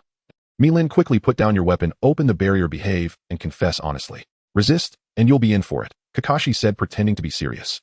Mi-Lin could hardly believe her ears. Such words could actually be heard in the ninja world. She looked at Kakashi with suspicion, thinking, Kakashi, you can't be someone who crossed over from some strange world, right? Why does this sound so familiar? What are you looking at? Kakashi felt like he was about to explode with anger. Why did he have to deal with this woman? She was such a troublemaker, always causing destruction in Konoha, driving him to distraction. At first, Mi-Lin felt a bit anxious seeing Kakashi. She thought that as long as the Aburame clan cooperated with Kakashi's lightning cutter, they might just allow the bugs to slip in. But now that the Aburame clan members had left him, it wouldn't be so easy. Kakashi, I once saved you in the land of waves, yet you repay my kindness with malice, reporting me and bringing people to catch me. You really are something. Your backstabbing skills are top-notch. Milin wished she could rush out of the barrier right then and there to tug Kakashi's ear to see what was going on in his head and why he was so clueless. No wonder he remained single until the end. I am a member of Konoha. It is my unshirkable duty to eliminate any personnel that pose a threat to Konoha, Kakashi said with righteous conviction. Alright, I could say I'm the successor of socialism too. Do you want me to recite it for you? Milin really wanted to give Kakashi a good beating to wake him up and see what the world was really like. You're just being unreasonable. Orochimaru, I should have listened to Danzo's advice back then and eliminated you when you betrayed us. Sarutobi Hiruzen had gradually revealed a losing edge. Although the first and second Hokage were considerably weakened due to the sacrifice, they were still the first and second Hokage after all. Water release, water dragon bullet technique. This technique required a complex series of hand seals, but in Senju Tobarama's hands the process flowed as smoothly as water, showcasing the remarkable talent of the second Hokage. Senju Tobarama, the ninja scientist of Konoha, invented countless ninjutsu, and the impure world reincarnation technique almost single-handedly initiated the fourth great ninja war. The exploding tag in the hands of Hanzo the salamander nearly cost Nagato his life. The shadow clone technique was mastered to perfection by Uzumaki Naruto, never going out of style.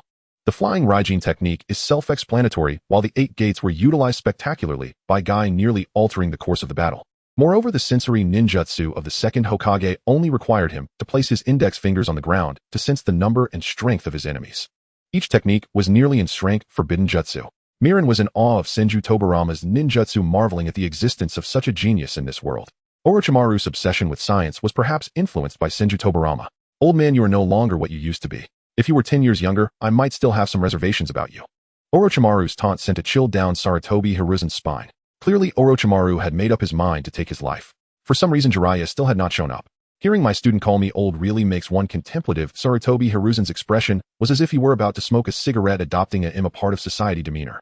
Hey, are you going to continue fighting or not? If not, I will dissolve the barrier. Mirin's words unsettled Orochimaru. He pondered what sins he had committed in his past life to encounter Mirin. How could he have been attracted to her physical form back then? It was truly self-inflicted trouble. Damn it, I have to let Senju Hashirama join the battle. Orochimaru reluctantly decided. Originally, Hashirama was meant to serve as a deterrent, but now he had to participate due to Mirin's influence. Wood release, flower world descend. Under Senju Hashirama's hand seals, countless flowers, plants, and trees surged from the ground, covering even the ground where Mirin stood. Orochimaru was about to attack himself as well. Feeling her chakra depleting, Mirin had no choice but to summon a giant eagle to carry her into the air. Mirin glared furiously at Orochimaru, thinking, very well, if I don't deal with you, I will lose. Orochimaru wiped the sweat from his forehead. This was purely a mistake. He hoped Mirin wouldn't take any extreme actions such as teaming up with Sarutobi Hiruzen against him. Sarutobi Hiruzen created many footholds on the water surface to avoid the strange trees. If he got entangled by those vines, he would lose.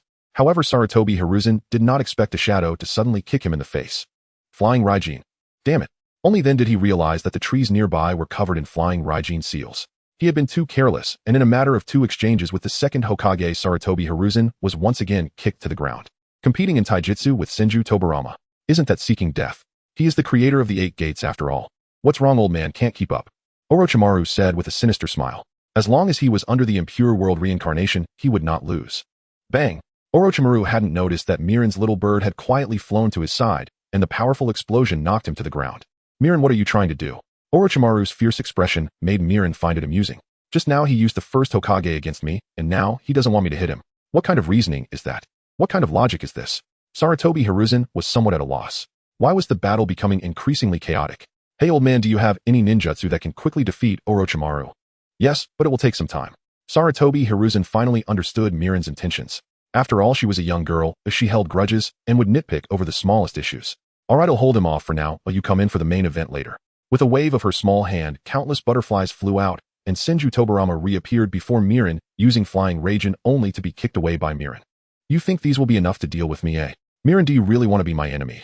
Orochimaru quickly formed hand seals, and a coffin rose from the ground again. Mirin raised an eyebrow. I wonder who it will be this time.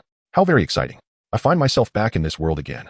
Raza slowly emerged from the coffin, looking around. Is this Konoha? What an irony.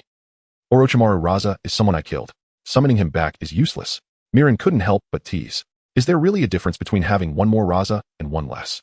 Originally, Raza's strength was not significant, and after being resurrected by impure world reincarnation, he could not exhibit the power he had in life, making Raza even weaker. Did she kill the 4th Kazekage? This could be considered a good deed. Sarutobi Hiruzen silently gathered his chakra, prepared for sacrifice. Even if he were to die, he could not allow Orochimaru to toy with the souls of the dead. Then let's come at it. Heh. Mirin swiftly sent out 2 giant eagles to grab the first and second Hokage, kicking Raza away, pressing on towards Orochimaru. As long as the caster is eliminated, the impure world reincarnation technique can naturally be sealed by someone. Damn it. Orochimaru hurriedly blocked Mirin's punch with his foot, but the snake shadow summoned by his right hand was cleanly severed by the tanto tightly gripped in Mirin's left hand. Although he was indeed not skilled in taijutsu, he was currently busy controlling 3 powerful beings resurrected by impure world reincarnation, including the first and second Hokage, leaving him unable to focus. Unexpectedly, he fell prey to Mirin's tactics. Sakura slash. With a crisp shout, an arm flew high into the air. This scene was indeed a bit gruesome. Even Mirin couldn't help but slightly turn her head away, unable to bear to watch. This girl possessed terrifying power. Should I take her down as well? Damn it. Before he could finish his sentence, Orochimaru's body suddenly split apart as if torn by some force. Following that, a new Orochimaru emerged from the fissure covered in a sticky liquid. This body replacement technique was not something ordinary people could handle, and just watching it made one feel nauseous. Damn it. My chakra is almost depleted. If this continues, I might have to retreat. Orochimaru thought to himself. If he stayed here, he would truly be toyed with by Mirin. Ninjutsu, Dead Demon Consuming Seal.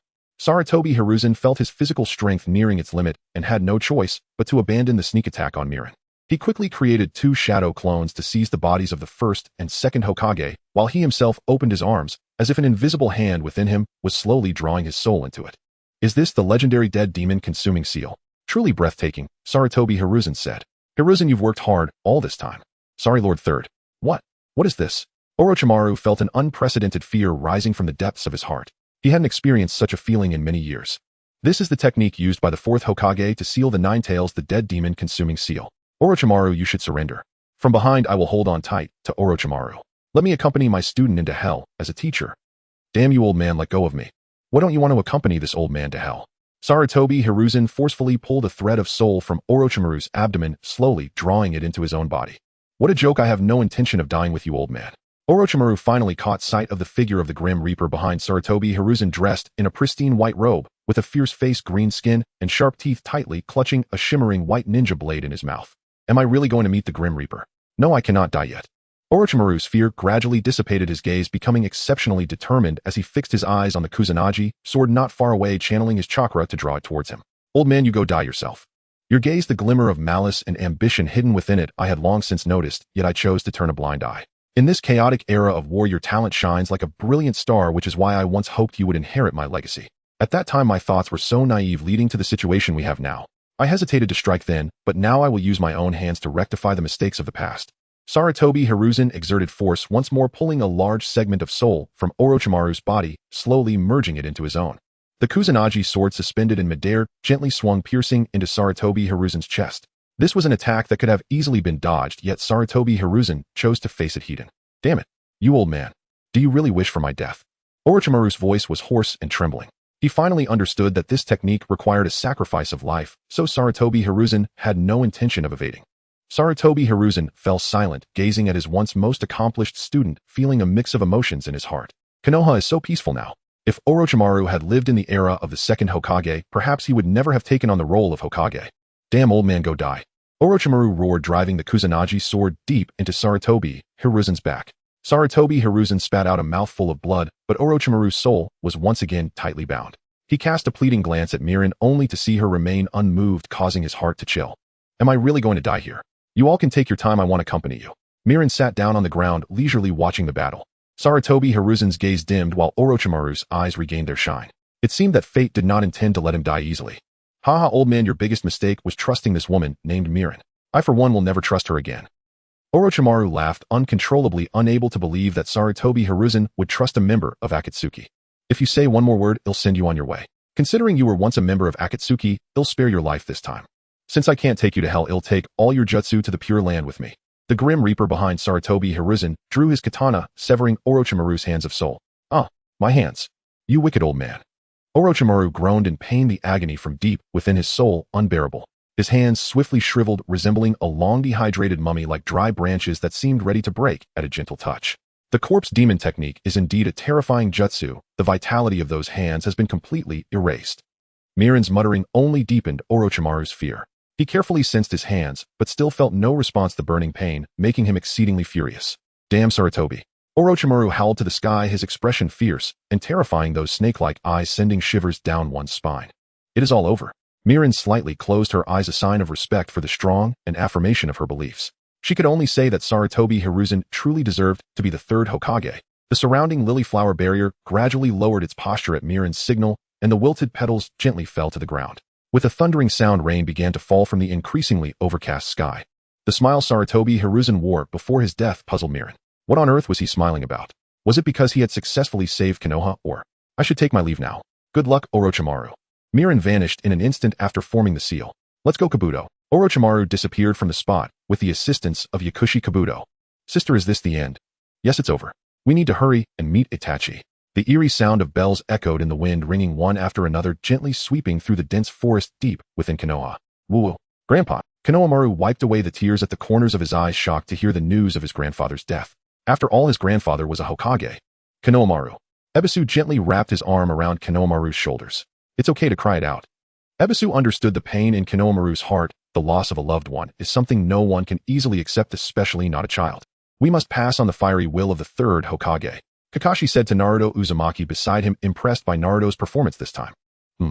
I understand. Naruto wiped the tears from his cheeks. The third Hokage was like the sturdy branches of this great tree, guiding our direction and illuminating our future. As long as the leaves are fluttering, the flames will burn. The light of the flames will illuminate the entire village and help new leaves grow strong. It is only when a ninja seeks to protect those they cherish most that their true power is fully revealed. Irika recalled the teachings of the third Hokage from his childhood. As long as there are leaves fluttering, the flames will burn forever, never extinguishing. Looking at the vibrant young people before him, Irika realized that the flames were indeed burning fiercely. Thank you, third Hokage. Oh, northern wild geese, are you crying for the departure of the third Hokage?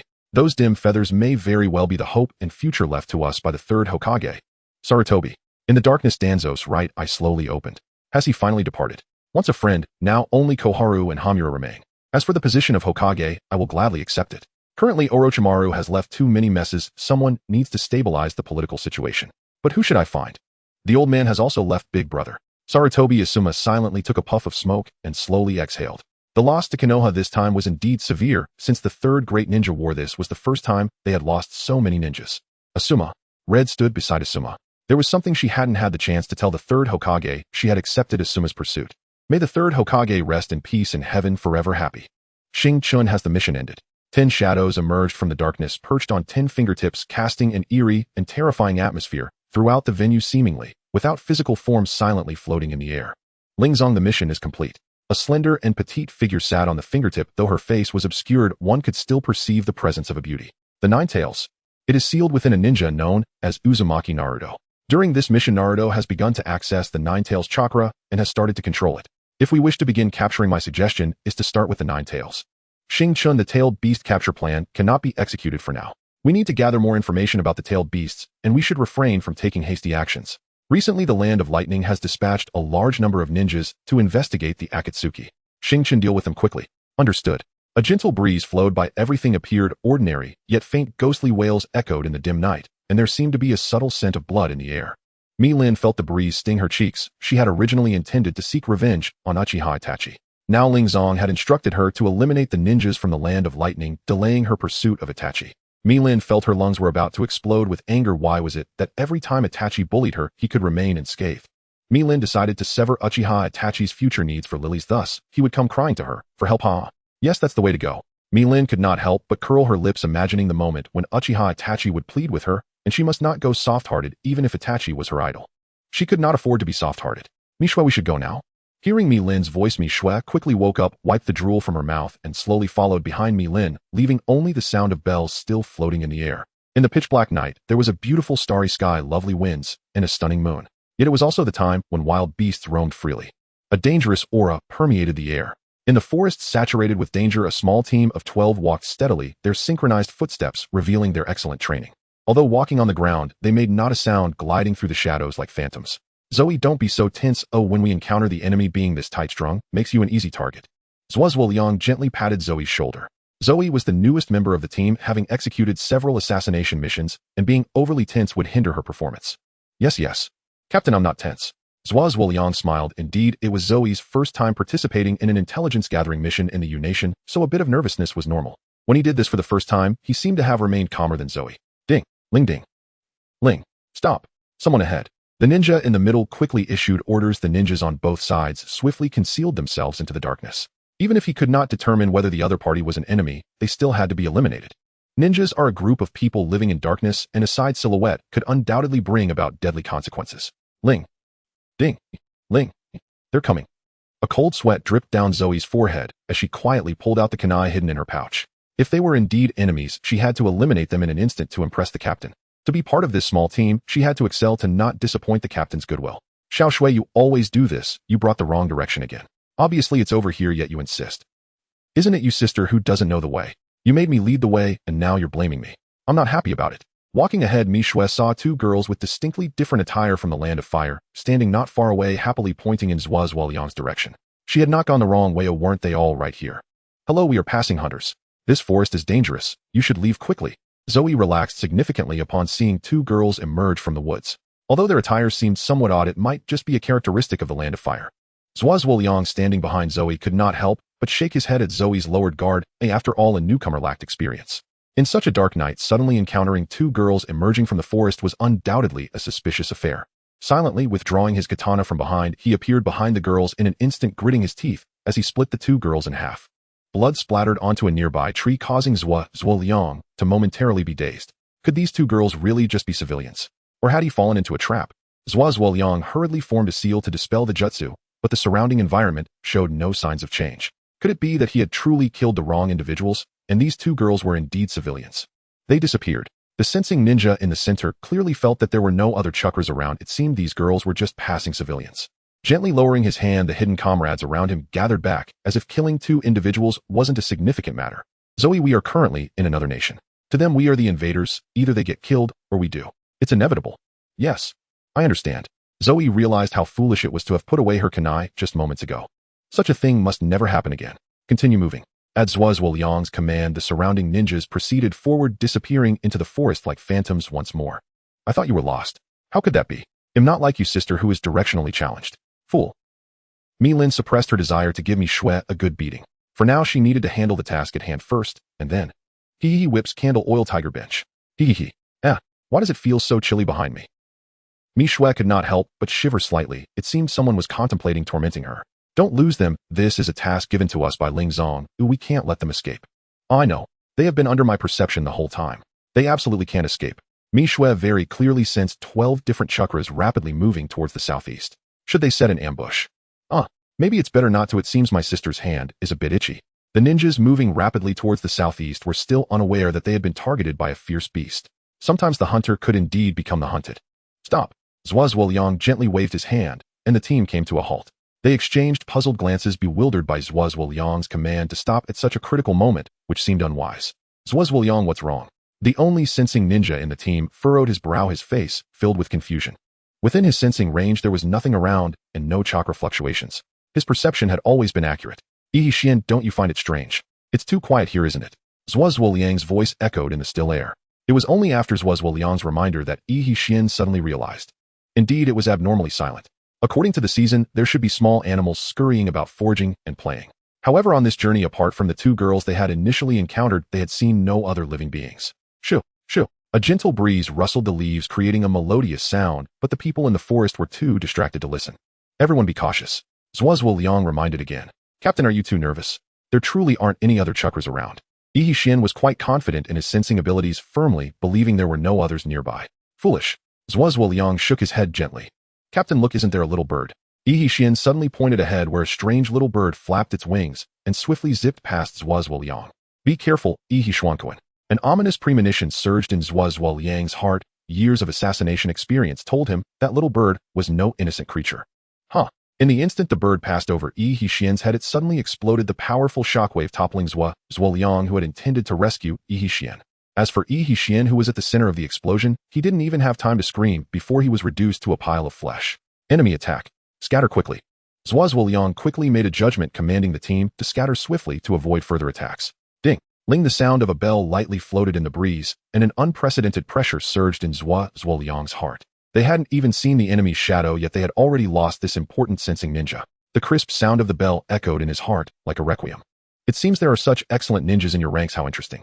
A girl wearing a black coat with red floating clouds slowly stepped out. Zhuo Zuoliang's pupils constricted. Oh, wasn't this the girl he had just killed? It seemed those two girls were indeed problematic. Thank you for your compliment. Zhuo Zuoliang replied with a forced smile, but in an instant he appeared behind the girl, Mi Lin, and swung his katana down fiercely. However, the katana seemed to slice through empty space, passing through Mi Lin's body without any obstruction. That hurts, uncle. Mi Lin turned slightly, her smile radiant. Zhuo Zuoliang hurriedly dropped his katana and retreated. The girl before him transformed into petals of cherry blossoms dancing gracefully in the air. Faced with such a picturesque scene, the remaining 11 had no heart to appreciate it. The scattered cherry blossoms reformed into the shape of the girl on the tree, and the previous strike hadn't even grazed Mi Lin's clothing. Wind release gale lock. Zhuo acted swiftly, and as Mi Lin took shape, several bolts of electricity struck her. Zhuo Zuoliang watched Zhuo's performance, feeling quite satisfied. Indeed, bringing him from Lord Raikage was a wise choice. Blood limit. Mi Lin looked at the electric bolts continuously striking her, allowing them to hit her. To her, these attacks were merely a tickle. Fire release, great fireball technique. Mi Lin suddenly spewed forth a massive fireball, dazzling like a newborn sun, illuminating the entire forest. Zhuo Zuoliang stared in horror at Mi Lin's great fireball. How much chakra was contained within this girl? She was on an entirely different level from the enemies he had faced before. Get down. Zhuo Zuoliang shouted loudly. With swift reflexes, he grabbed Zhuo, not wanting this young man to perish here in his prime. The teammates around them quickly utilized their skills, narrowly avoiding the overwhelming onslaught of the great fireball. At that moment, a sudden hurricane swept in, pulling back those teammates who had just barely evaded the attack. Zhuo Zuoliang acted quickly, pressing his hands to the ground. The surrounding earth seemed to be imbued with life, instantly wrapping him and Zhuo tightly, forming an indestructible barrier. Listening to the screams coming from outside, Zhuo Zuoliang's heart felt like it was being cut. Those were once his comrades, and now he could only watch helplessly as they struggled under the enemy's blade. He turned to look at Zhuo, who was trembling in fear, and sighed helplessly, thinking, my own death doesn't matter, but this young man cannot lose his life here. Hey uncle, how are you? A sudden voice made Zhuo Zuoliang's heart tighten. He turned sharply, only to find himself unknowingly trapped in a perilous situation. He quickly grabbed Zhuo's right hand, and the two leaped out of the ground. The scent of roasted meat in the air made Zhuo's already pale face grow even paler. Who are you? Zhuo Zuoliang's expression darkened. He had carried out assassination reconnaissance missions for years, never before feeling so helpless as he did today. Aren't we the information you've been searching for? Mi Shui quietly emerged from the ground. Zhuo Zuoliang immediately understood the earlier hurricane must have been caused by this girl. No wonder Lord Raikage classified this mission as rank. It turns out it is so perilous. As Zhuo Zuoliang spoke, he pulled down his coat, revealing his strong muscles beneath. He was known for his physical skills, earning the title of Cloud-Hidden Fierce Tiger. These two women had made a fatal mistake by not killing him instantly. Zhuo, I'll hold them off. You escape to the north immediately. Zhuo Zuoliang instructed Zhuo. Captain Zhuo Zuoliang. Zhuo held back tears, quickly using lightning release to flee north. If you want to kill my companion, you'll have to step over my dead body, Zhuo Zuoliang declared boldly. A glimmer flashed in Mi Lin's eyes. She felt that this person seemed like a good sparring partner for physical training. Unlike Kisame and Kai, she wasn't reckless, and although her physical skills were lacking, it was just right for practice. Xiao Shui, Mi Lin called out. Understood. Mi Shui responded. Zhuo Zuoliang did not attempt to stop Mi Shui. He was confident in Zhuo's abilities. That girl chasing after him would only be seeking trouble, and he needed to focus entirely on dealing with this difficult woman before him. Do you think you can defeat me? Who knows? Maybe I can take you down, Mi Lin casually replied. Zhuo Zuoliang thought of his daughter, who seemed to be around this girl's age. But his daughter was a crybaby. To see his daughter smile again tomorrow, he must give his all. Well then, uncle, here I come, Mi Lin said playfully. Huh. Zhuo Zuoliang exhaled as he blocked Mi Lin's attack with a punch. Facing such an opponent, he had to be cautious, for even the slightest mistake could lead to irreversible consequences. Truly astonishing. No wonder you are from Yunin village. Your physical strength is beyond imagination. Mi Lin gazed at Zhuo Zuoliang's solid physique, her eyes filled with admiration. The people of Yunin village seemed exceptionally resilient. In her past experiences, too many had pleaded for mercy before her, but only those from Yunin village faced her heat, and Mi Lin greatly appreciated these individuals. To receive your praise is truly an honor. Zhuo Zuoliang smiled in response, swiftly waving his hand to deflect the shuriken Mi Lin had thrown, surrounded by flickering lightning, as if the thunder god had descended, overwhelming Mi Lin with his presence. However, matters in this world do not always favor the one with the stronger presence. Sometimes a restrained brilliance can achieve unexpected victories. Thunder escape technique. I can't believe you actually mastered the ninjutsu of past thunder shadows, Mi Lin exclaimed in surprise. Heavy flow burst.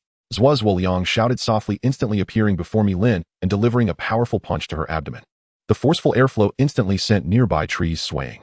Mi Lin felt as if she had been struck by a speeding heavy truck, nearly losing consciousness. Only then did she realize how powerless she was against such an attack. If she did not take this seriously, she might truly meet her demise here. Mi-Lin's pupils contracted sharply as a shadow once again enveloped her vision, and she silently cursed. This guy was serious. A tremendous force surged from outside, and the fiery pain on her face made Mi-Lin feel slightly dizzy. This guy really had no sense of mercy. Hitting people is one thing, but hitting the face is a blow to one's pride. Moreover, he was an older man. How could he be so ruthless towards a girl? What an opportunity. Zhuo noticed that Mi-Lin seemed momentarily stunned by his punch, swiftly seizing this opening. A kunai launched from his foot struck her fiercely. Though Mi-Lin was not afraid of such sharp objects under Zhuo pressure, she had no choice but to engage him in close combat. As a practitioner of ninjutsu, she was naturally no match for Zhuo, who excelled in physical combat. After exchanging punches several times, she realized that her right hand could no longer muster any strength. Damn, did I break my right forearm? Mi-Lin thought to herself, sensing the urgency, but remaining calm as she tried to distance herself from Zhuo. Zhuo looked at this girl, who was probably the calmest female ninja he had ever encountered, and felt a surge of admiration. At the same time, he realized how terrifying her strength was. If she were born in Yunin village, how wonderful it would be. Zhuo quickly cast aside this absurd thought. Now was a critical moment for survival. How could he afford to be distracted? Perhaps he just missed his daughter after not seeing her for so long. After this mission, he would retire and spend time with her. Facing this girl, Zhuo dared not let his guard down. Even though she could not use one hand now, he understood that she was still a formidable opponent. However, he silently told himself that even if he could not defeat her, he must ensure his own escape. Mi-Lin found Zhuo's vigilant gaze amusing. As a maid, she had played along with him long enough, and now it was time to end this battle. Fire escape, great fire dragon technique. A torrent of fire dragons filled with immense heat erupted from Mi-Lin's mouth, instantly placing great pressure on Zhuo. This girl was truly terrifying. Even with her right hand incapacitated, she could still form seals with her left hand, and her speed was not any slower than when using both hands. While dodging Mi-Lin's attacks, Zhuo charged toward her. He had to eliminate this girl not only for his own sake, but also for Yunin village, as such an enemy was too dangerous. Suddenly a loud explosion sounded beside Zhuo, and a powerful gust of wind swept him aside. Upon closer inspection, he saw that the fire dragons were accompanied by several small birds. These small birds were the ones that had just attacked them.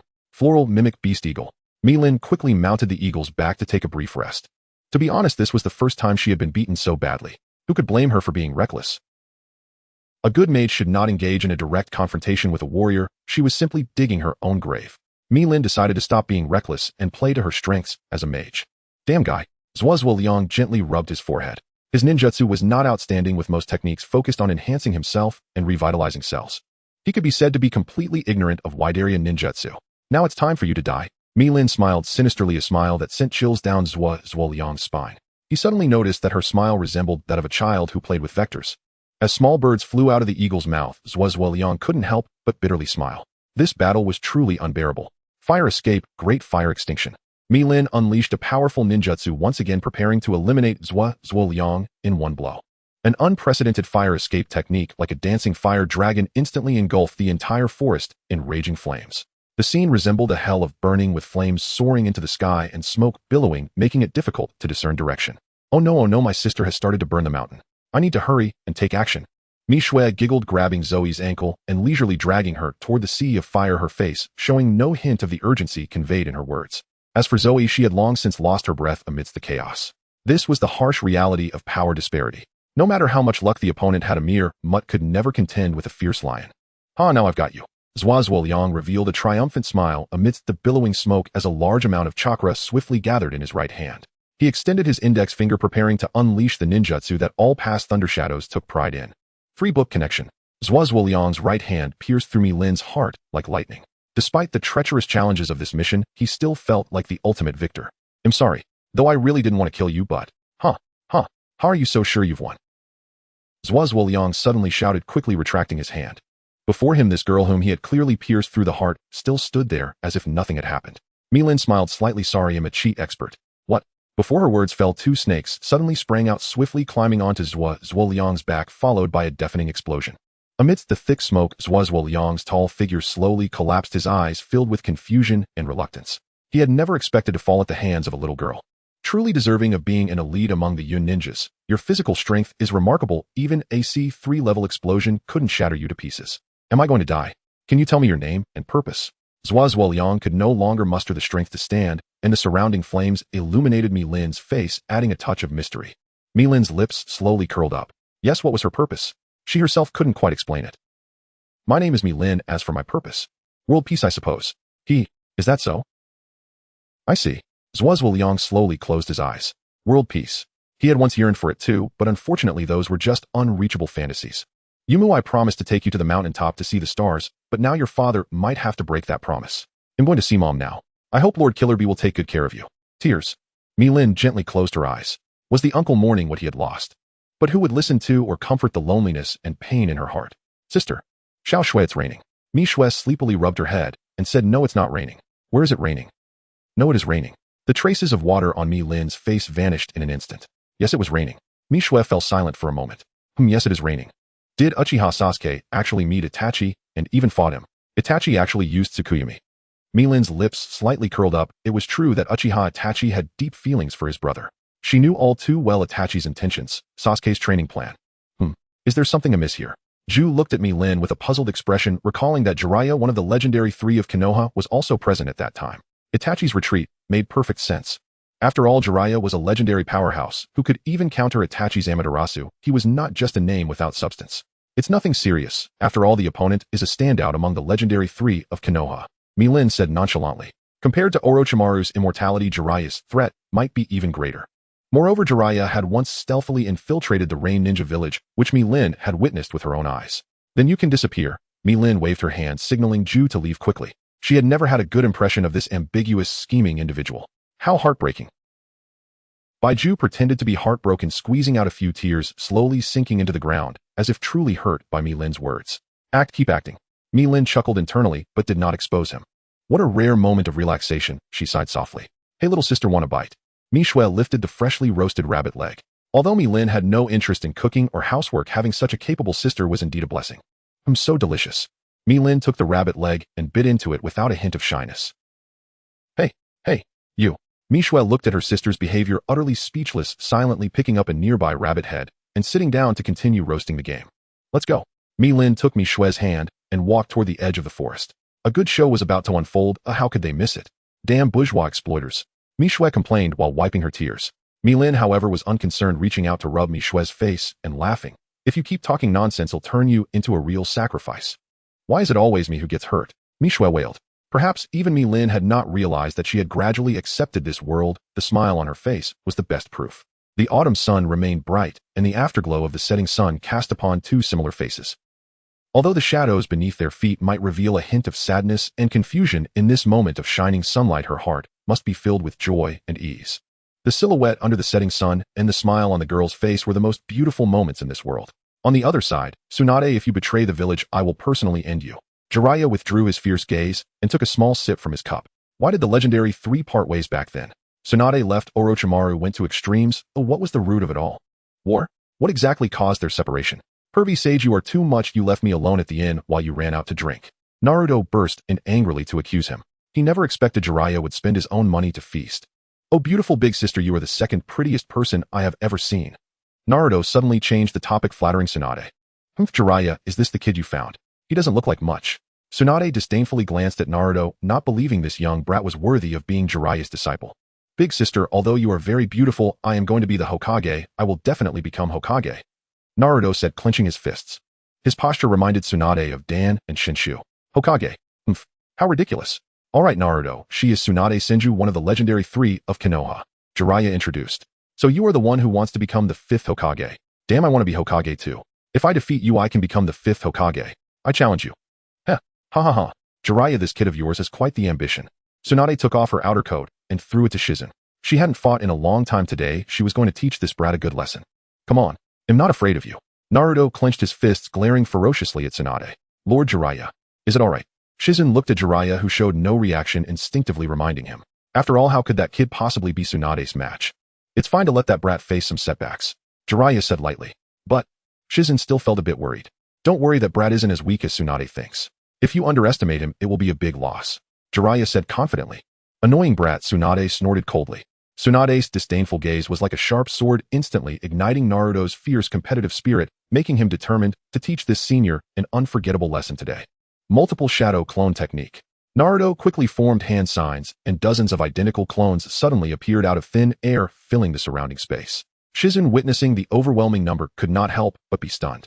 Just how vast a chakra power did this kid possess? This kid? Could it be? Shizun turned to Jiraiya in confusion only to see him nod slightly, a complex look flashing in his eyes. The Jinchuriki of the Nine Tails, it seemed that things were far more complicated than imagined. Heh, this must be something Jiraiya taught you, right? However, techniques like this are far from enough for your future path. Tsunade suddenly extended her long right leg and stomped hard on the ground, causing a minor earthquake. Naruto felt a violent shaking beneath his feet, nearly unable to stand, while many of his clones rapidly disappeared in the tremors. That ninjutsu was not taught by me. He learned it on his own through talent and effort, Jiraiya explained with a smile. Hearing Jiraiya's words, Tsunade was taken aback only to realize that Naruto had quietly appeared right in front of her, gathering a massive wind ball in his hands, about to press it onto her. Tsunade was shocked, as she never expected Jiraiya would teach Naruto the techniques of the fourth Hokage. It seemed he truly regarded Naruto as his real disciple. However, just as Naruto's hand was about to touch Tsunade, the wind ball suddenly vanished without a trace. Tsunade smiled slightly, gently flicking her index finger, sending Naruto flying. If you can learn the Rasengan within a week, I will acknowledge your strength. At that time you can persuade me to return to being Hokage. Tsunade said, taking her coat from Shizun's hands, elegantly putting it on, and then walking into the alley without looking back. Lord Jiraiya, I apologize. Shizun bowed to Jiraiya and quickly caught up with Tsunade, both disappearing at the alley's entrance. Tsunade. Hey Naruto, you performed quite well today. Jiraiya felt particularly pleased at this moment, finding joy in Tsunade's slightly awkward expression. It wasn't that exaggerated. Naruto scratched his head shyly, feeling a bit embarrassed by the lecherous sage's praise. Alright, it's getting late, let's hurry and rest. Don't forget our agreement. Jiraiya specifically reminded Naruto, as whether they could successfully bring back Tsunade might depend on this little guy. Within a week, I will definitely master that move. Naruto's gaze was resolute, causing a warm current to surge within Jiraiya. This child was so much like his father. Alright, let's all sleep, Jiraiya said softly. Naruto responded and fell into a deep slumber. The moonlight spilled over the small town. Faintly, a sound of bells drifted through the streets of the town, like the haunting sound of a ghost in the night. The elders often said that going out at night would lead to being taken away by ghosts or kidnapped by bad people. At night, people instinctively hid indoors, for besides bad people, many more unknown dangers lurked in the darkness. How many detours did you actually take? Millen tugged at Miexu's ear in dissatisfaction, teasing, are you getting back at me for snatching your rabbit leg before? Miexu's face stiffened, then awkwardly smiled. How could that be, dear sister? My sincerity is as clear as day. Annoyed inside, she wondered if she had been too obvious in her behavior, and Millen had caught on to their detour.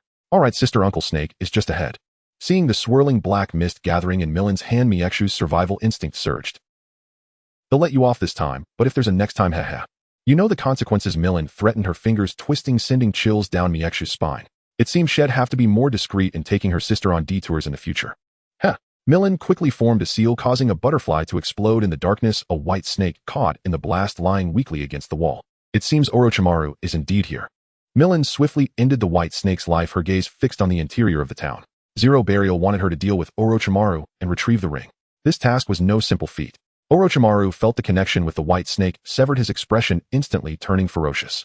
He had to get Tsunade to heal his hands quickly, or he would truly struggle to handle the upcoming situation. What happened to Lord Orochimaru? That crazy woman has come. We must execute the plan immediately, Orochimaru spoke in a deep voice. It seems we need to avoid the limelight for now. Yakushi Kabuto agreed. Let's rest for a bit. Millen wasn't in a hurry to confront Orochimaru. After all, they still had time to conserve their energy before the plot officially unfolded. After days of travel, Millen had a premonition that tomorrow would be the day Orochimaru traded with Tsunade. Should she choose to cause a ruckus or stealthily create havoc? Never mind, let's not think about that for now. 1, 2, 3. She fell asleep, letting a beautiful night quietly slip away. Damn it, I'm so weak, all over, my chakra suppressed to the point I can hardly move. Jiraiya opened his bloodshot eyes. He hadn't expected Tsunade would actually drug him in the alcohol. Now, aside from his battle experience, he couldn't rely on anything else. However, when he saw Naruto still sound asleep, a smile unconsciously appeared on his lips. Yes, he still had this little brat. Naruto, wake up quickly. We need to find Lady Tsunade. Hey, let me just snooze for one more minute. The morning breeze still carried a hint of chill, stirring up fine dust while the lanterns hanging from the eaves swayed gently. In the alley, 4 figures appeared conspicuously. The leading person had their hands weakly hanging by their side. The exaggeratedly enthusiastic expression on their face made Shizun frown. Lady Tsunade, have you made your decision? I can bring your beloved back to life. Don't you want to see Dan and Shoto again? Orochimaru extended his long tongue to lick his dry lips, believing that such tempting conditions would be impossible for Lady Tsunade to refuse. Shizun quickly stepped forward, blocking Lady Tsunade's path. The respectful expression she usually wore was now completely gone, replaced by seriousness and tension. Lady Tsunade, if you agree to Lord Orochimaru, I will use my life to stop you. Tsunade gently pushed Shizun aside, and slowly walked towards Orochimaru in action entirely within Orochimaru's expectations, for who could resist such temptation? I truly wish to see Shota and Dan again. I never got to say goodbye before they left me forever, and I often regret it. Tsunade stepped closer to Orochimaru, who smiled with satisfaction. Indeed, no one could refuse such a request. However, I always clearly remember that they are gone forever gone. Even if I use the impure world reincarnation technique, I know they are not truly them. I still remember their dreams, so I will become Hokage. With that, Tsunade threw a simple punch at Orochimaru, causing his expression to change. He knew how powerful Lady Tsunade's strength was. If she landed that punch, the outcome would be truly unpredictable. Lord Orochimaru. Yakushi Kabuto hurriedly pulled Orochimaru behind him and quickly retreated. Great Lady Tsunade. Shizun's heart, which had been hanging in suspense, finally relaxed. Lady Tsunade was still the same Lady Tsunade. Huh. Oh. Tsunade charged up a punch, nearly destroying the entire street. At this moment, Millen emerged from around the corner, a mysterious smile on her face that sent chills down Miekshu's spine. What bad idea was her sister cooking up this time? Tsunade, I never expected you to refuse. Then I must resort to force to make you submit. Orochimaru felt restricted in the town, so he jumped outside. Kabuto quickly drew a talisman with blood, and in a puff of smoke, a large blue snake appeared beside Orochimaru. Orochimaru, this time, I want 100 sacrifices. Understood. If they didn't hurry, Millen might arrive soon. Millen, actually, am already here. Summoning jutsu. A gigantic slug appeared at Tsunade's feet. Millen suddenly felt puzzled. Logically, shouldn't they fight for a while before engaging in summoning battles? Had her intervention indeed changed the entire plot's direction? Naruto, it's up to you. Earth release Yellow Spring Marsh. Jiraiya quickly formed seals, and the ground below the myriad snakes instantaneously transformed into a swamp, causing them to sink. Damn it, due to the effects of the drug, his chakra had diminished significantly. The Yellow Spring Marsh couldn't even trap the myriad snakes. Summoning jutsu, come forth Great Toad. The toad beneath Naruto and Jiraiya startled the myriad snakes. Damn it, encountering this pesky toad again. This time he would definitely devour it. Yo Orochimaru, long time no see. I'd rather never see you again. The smoke of battle was about to ignite. Heh, heh, heh. Suddenly he shot forward like an arrow loosed from a bow. Though Jiraiya felt his limbs heavy with fatigue, his vast combat experience enabled him to narrowly evade Orochimaru's assault. Tsunade's sharp gaze seized upon Orochimaru's opening. She leapt high and struck with a single devastating punch, its sheer force leaving Yakushi Kabuto trembling inwardly. Recalling that Orochimaru himself stood behind him, Kabuto dared not retreat. Gritting his teeth, he swiftly drew his kunai, slashed deeply across his palm, then flicked his hand upward. Huh. That was blood. Vivid crimson blood, a viscous liquid haunting his dreams. The specters of Dan and Nawaki, figures who had jolted him awake countless times, now flickered before his eyes once more. So, Lord Orochimaru spoke the truth after all.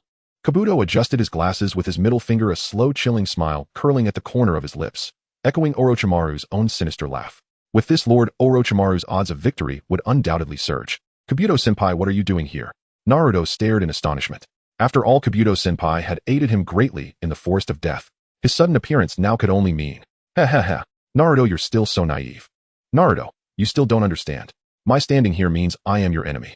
Kabuto spread his arms wide, his face twisting into a rapturous, unhinged grin, sending a shiver of dread down Naruto's spine. Why had Kabuto-senpai, who'd been so kind in the forest of death, now turned against him? Naruto Tsunadesima is counting on you alone to restrain Orochimaru's subordinates. Jiraiya's grave expression snapped Naruto back to awareness. In battle, even a fleeting lapse in focus could plunge himself and his comrades into mortal peril. Multi-shadow clone technique.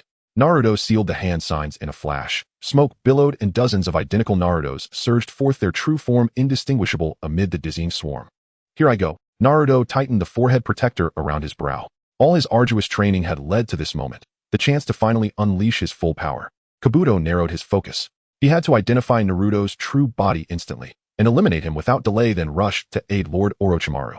Though Jiraiya had ingested Tsunade's medicinal agent, none could predict when its effects would wear off. By then, Lord Orochimaru would be gravely endangered. The air hung thick with the acrid scent of gunpowder. A dust swirled lazily in the wind as Mirin soared atop a great eagle, her robes rippling like ink on water.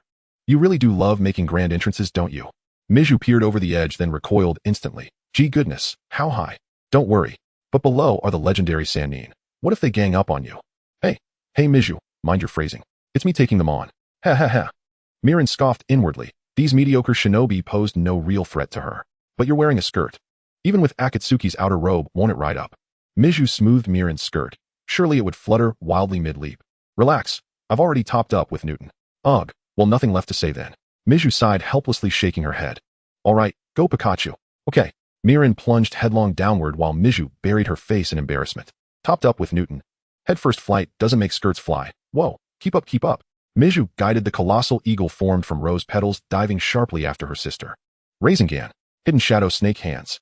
Naruto and Kabuto unleashed their ultimate techniques, both clearly prepared to sacrifice themselves in mutual annihilation. Jiraiya and Orochimaru intercepted the attacks, each shielding their charge. Orochimaru would never allow such a gifted subordinate to perish here, and for Jiraiya, Naruto was irreplaceable. Manda, you've watched long enough. Now attack. Orochimaru moistened his lips. It had been far too long since he last clashed with Jiraiya. He hadn't expected Jiraiya, depleted of chakra, to hold his ground against a man who'd lost both arms. Chief Toad, go.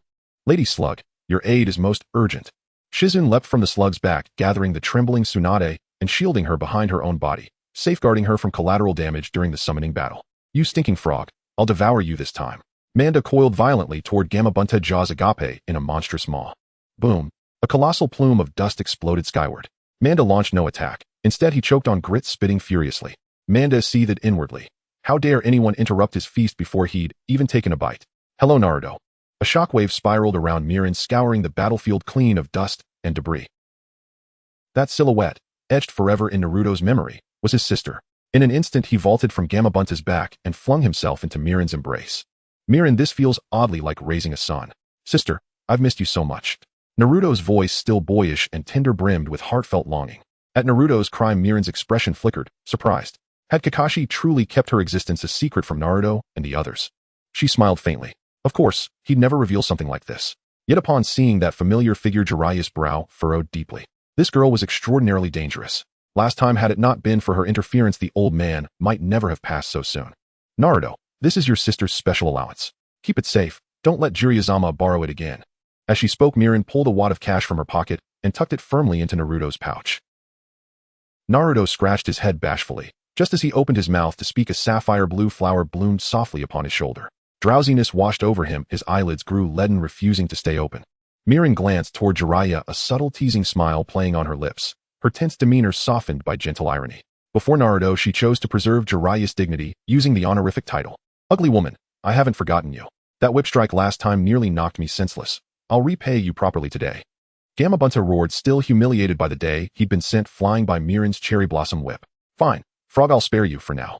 Mirin laughed lightly. Her target was never this petty toad, but Orochimaru himself. With delicate precision, she encased Naruto in swirling sakura petals and delivered him safely back to Jiraiya's side. Jiraiya watched, baffled. If her aim wasn't the nine tails, then what was she after? Orochimaru felt a suffocating dread tighten around his throat. Her target was unmistakably him. He had to flee, immediately. Oh, Orochimaru, don't you think it's time you return my ring? Mirin's smile held a razor's edge.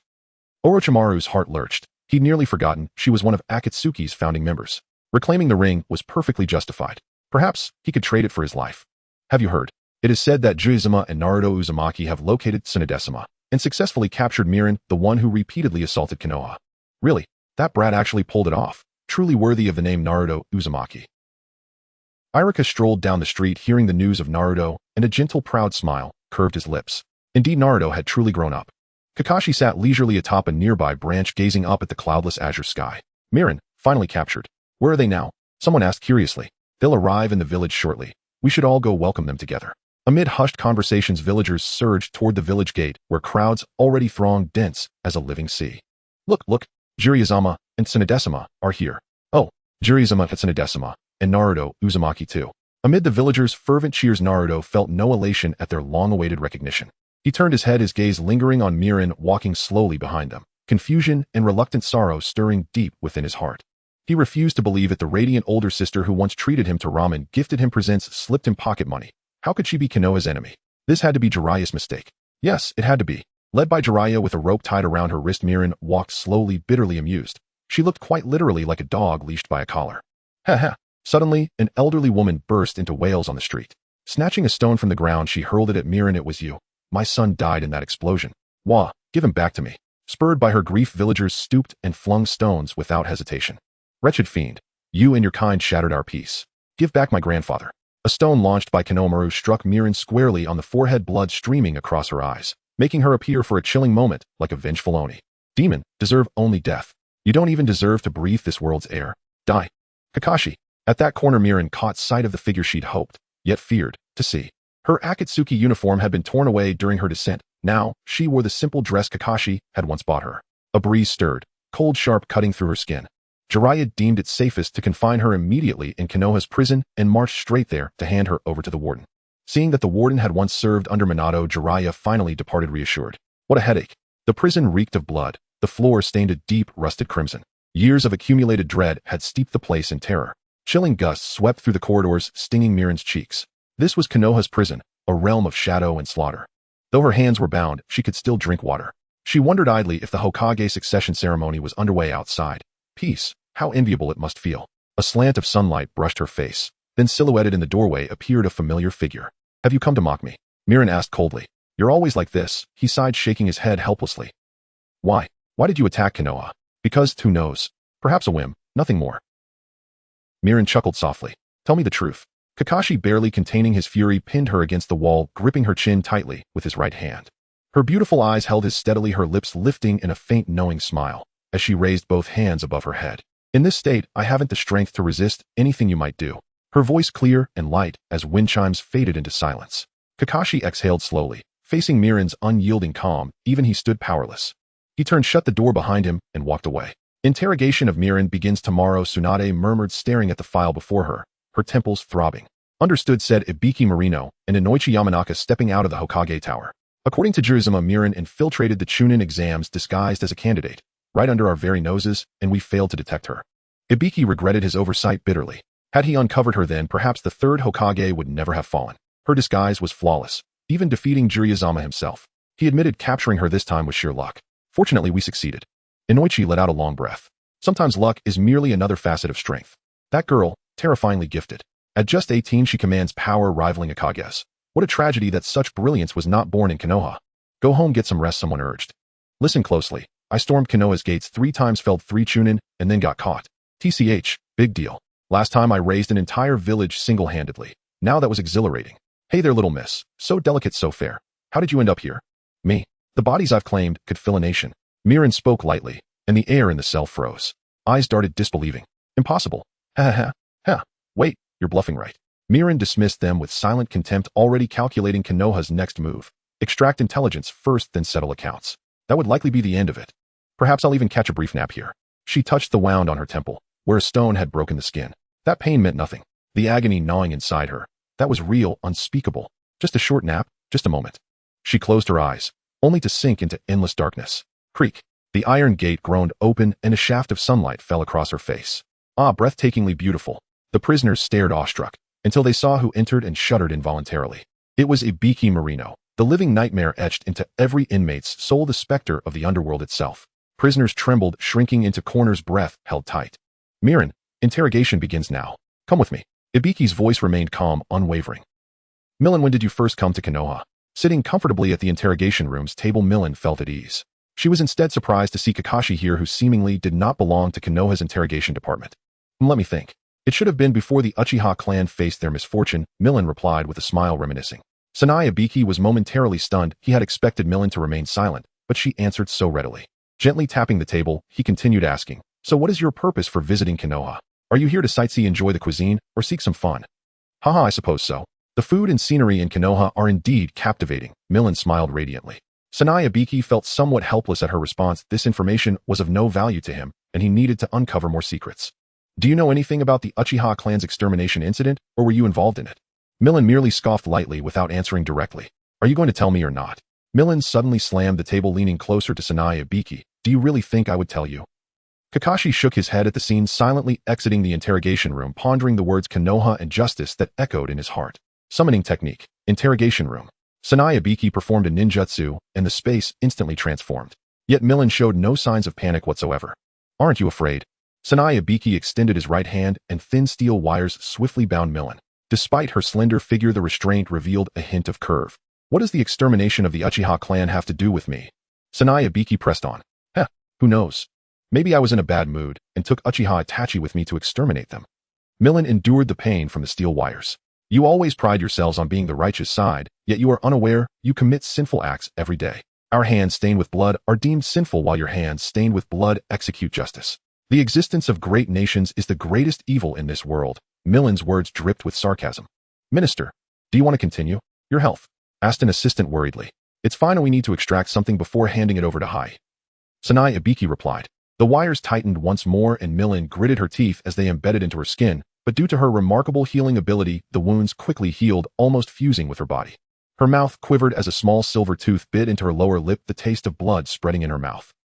Feel the pain, experience the pain, accept the pain, understand the pain. Those who do not know pain will never comprehend what peace is. You are now experiencing my agony.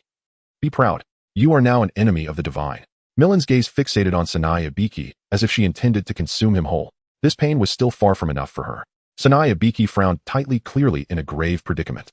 What is your organization's true purpose? He asked sternly once again. I aim to inscribe a ceasefire in this chaotic world. That is the divine mission. When nations are at war, how can we swiftly stop the conflict? Simply by handing forbidden weaponry to the warring nations. Those who possess these weapons will undoubtedly wield their power, causing thousands to perish in an instant. Fear will grip everyone, and nations, the whole world will come to know pain. Such fear will generate restraint, leading to an end of warfare.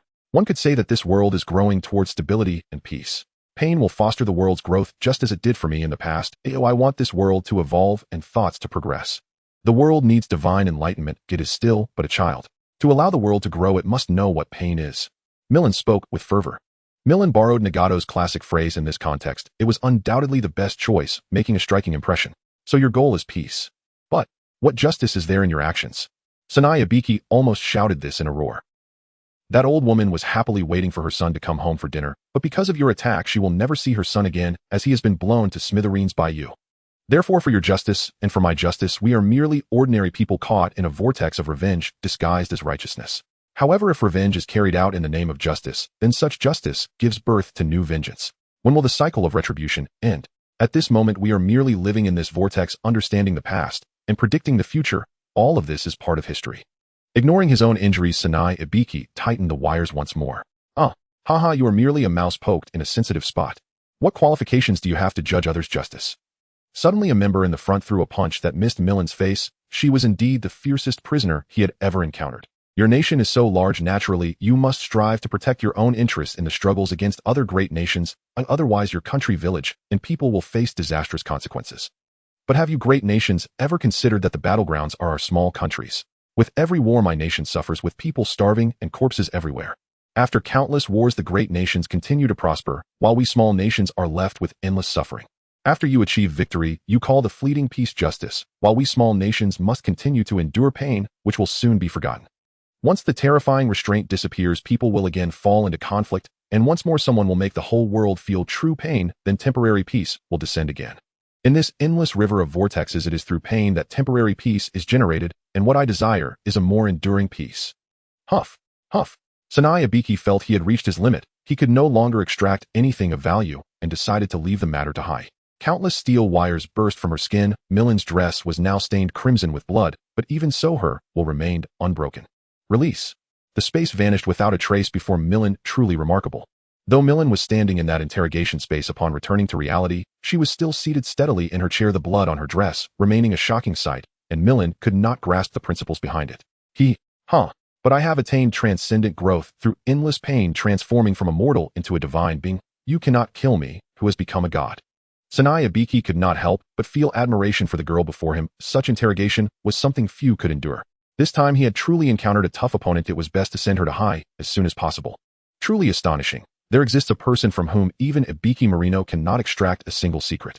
Yamanaka Hizashi remarked with a faint teasing lilt, genuinely impressed that such relentless interrogation had yielded nothing. This individual was indeed extraordinary.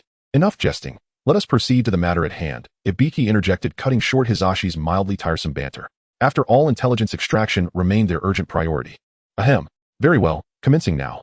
Mirin lay secured within the apparatus, her head and hands the only parts left exposed. Well then, let me peer into the depths of your inner world, you formidable shinobi. My mind is not a realm open to just anyone. A subtle enigmatic upturn of Mirin's lips sent an involuntary shiver down Hizashi's spine. He swallowed hard, but still placed his palm gently upon her forehead. As the device whirred to life, she slipped quietly into slumber. Now let us begin. Let me first uncover your past. Hizashi stepped cautiously into Mirin's mental landscape, and before him unfolded a massive ancient tome. Upon opening its first page, her life story unspooled like a painted scroll, vivid and unrelenting. Is this truly all she has lived through? Hizashi ran a finger over an empty cigarette pack, a quiet melancholy rising in his chest. Why at this very moment did he long so desperately for the solace of smoke? War, it leaves behind wounds that never heal. This place had once been her sacred dream, yet during the Third Shinobi World War Konoha, the very village she cherished, tore that dream from her heart without mercy. Hisashi slowly closed the book's cover, feeling his spiritual energy ebb away. Today's investigation would end here, for now. Take her back. We'll resume questioning tomorrow. He murmured the order softly. Around him stretched only shadow and chill, the sun a distant memory warm only in recollection. Unwittingly, the unbreakable bond Jiraiya once spoke of had already been severed, by Miran's own hand holding a white lily. Jiraiya could never have imagined that this seemingly delicate girl wielded chakra akin to that of a sage. Lifting Jiraiya's seal posed no great challenge for Hisashi. Orochimaru had already imparted the release method during the assault. It merely required time. Before the Hokage Tower beside the towering Hokage Rock, Ibiki Marino and Yamanaka Hisashi stood reporting their findings. So she continues attacking Konoha solely because Konoha Shinobi killed her mother. Tsunade's voice carried the weight and resolve befitting the fifth Hokage. Miran, no. It's simply because you insist on provoking me. Within her memories I saw the Konoha she revered. The very same Konoha that extinguished her hope. War leaves behind nothing but endless sorrow. Tsunade's gaze dimmed, as if recalling Danzo, or perhaps her lost brother Nawaki. War always exacted its heaviest toll upon the innocent. Hisashi, you may withdraw. Your emotions have already begun to waver. With a subtle gesture Tsunade dismissed him. At that instant she sensed a familiar chakra lingering just beyond the door. Very well, Ibiki, we'll take our leave. In a flicker of motion Hisashi and Ibiki vanished. Come in, Naruto, Tsunade said softly. The door creaked open, and Naruto poked his head inside. What is it, Granny Tsunade? I'd like you to visit Miran, but go with Kakashi. Got it, Naruto replied, brimming with enthusiasm. Tsunade had already heard from Kakashi about Naruto's bond with Miran, how she had treated him with uncommon kindness. A visit under supervision posed no ethical concern. 8 trigram seal release, activate. Miran felt the familiar chakra surge, and with it a storm of conflicting emotion. Konoha had treated her thus, she had no choice but to act. That familiar chakra, what did Kakashi want now? Had they not given up? Miran wondered inwardly. Big sister, I've come to see you. Naruto burst in grinning. Miran replied terse and distant. Kakashi's eyes lingered on the dress she wore, the very one he himself had bought for her. He'd assumed she'd discarded it long ago. Its reappearance struck him like a silent blow. Once pristine white, the dress was now stained with grime and dried blood, marks left by the interrogation division. Kakashi's heart clenched. Loyalty to the village warred with devotion to the woman before him. A cruel, irreconcilable divide. Is there something you need? If not, I'd like to rest. Her icy gaze pierced Naruto's spirit. Where had that gentle sister gone? Big sister Granny Tsunade and pervy sage must have gotten it all wrong. How could someone so kind and lovely be Konoha's enemy? They've made a mistake. Don't you remember treating me to ramen in Konoha? That was the best ramen I've ever tasted. You gave me pocket money gifts, delicious treats, such a gentle big sister. Naruto pleaded desperately. Enough. Naruto. A hollow, unsettling laugh escaped Miran's lips. Her face twisted into something grotesque. As you can plainly see, I'm a murderer. Huh. I approached you only for the 9 tails sealed within you. Did you truly believe a brat like you could ever earn my affection? How naive. Huh. I slaughtered an entire Fire Country village. I've taken countless lives. Every attack on Konoha. Oh my. Miran screamed wildeed. Big sister, you didn't really mean any of that, did you? You were the first person who ever accepted me. Even though so much confused me, I worked so hard just to earn your approval. Don't pretend you're strong enough to hide yourself. I already heard everything from Granny Tsunade, Naruto declared unwavering. Heh, so what? You're nothing but a dead last. My acceptance of you was mere performance, nothing more, Miran sneered. I failed my Genin exams 3 times. I'm terrible at most ninjutsu. Big sister, you're so strong. If only you'd join us, become our friend, we'd be truly happy. Naruto's sincerity stunned her into silence.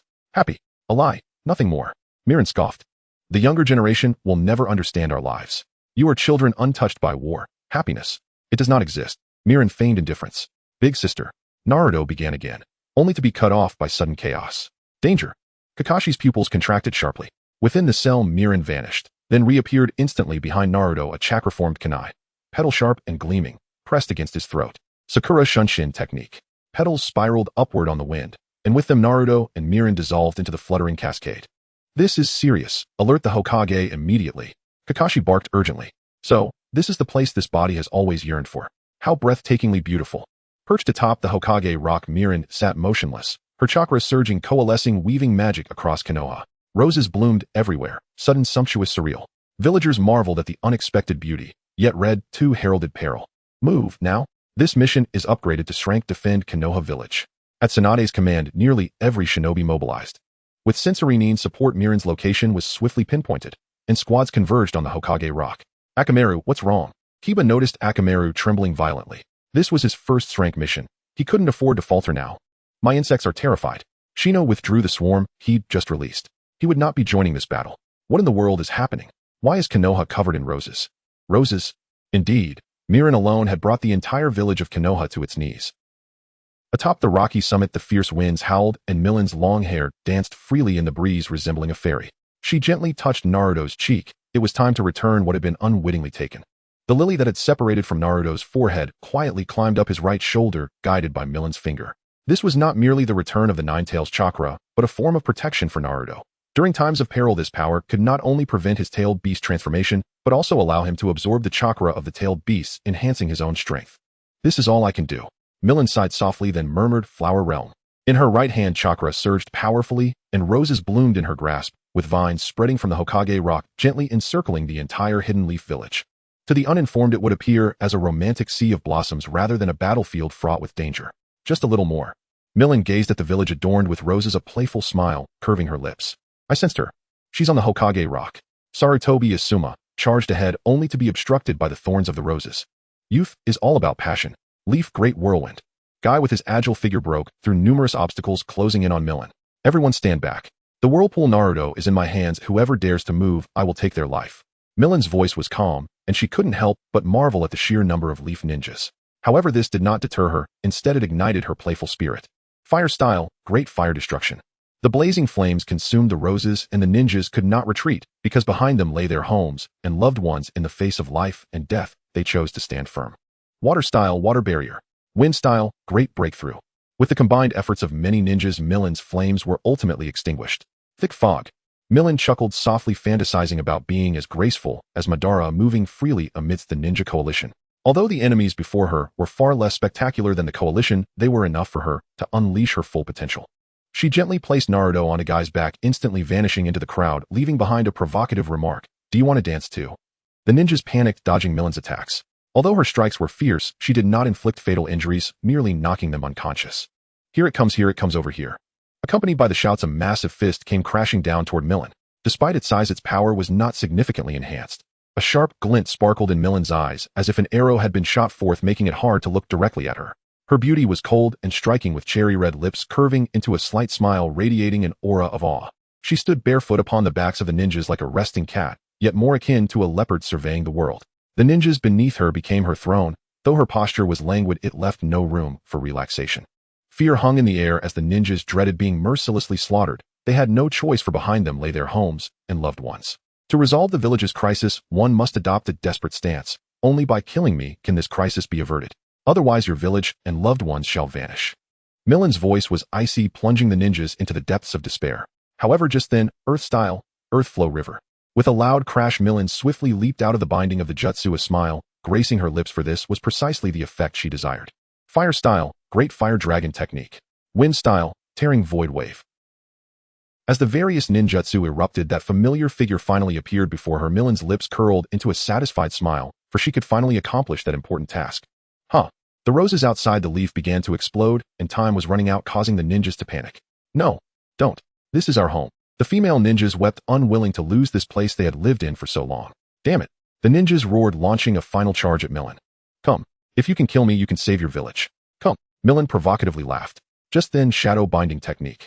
A shadow extended quietly to her feet. Milan did not panic. She knew she could not escape the Nara clan's technique. However, she had her own countermeasures. Lightning cutter. As Kakashi's furious shout echoed, the roses began to climb up the Nara clan member's body from Milan's feet, causing them to panic and release their grasp. This was a human instinct, as fear in the face of the unknown is inescapable.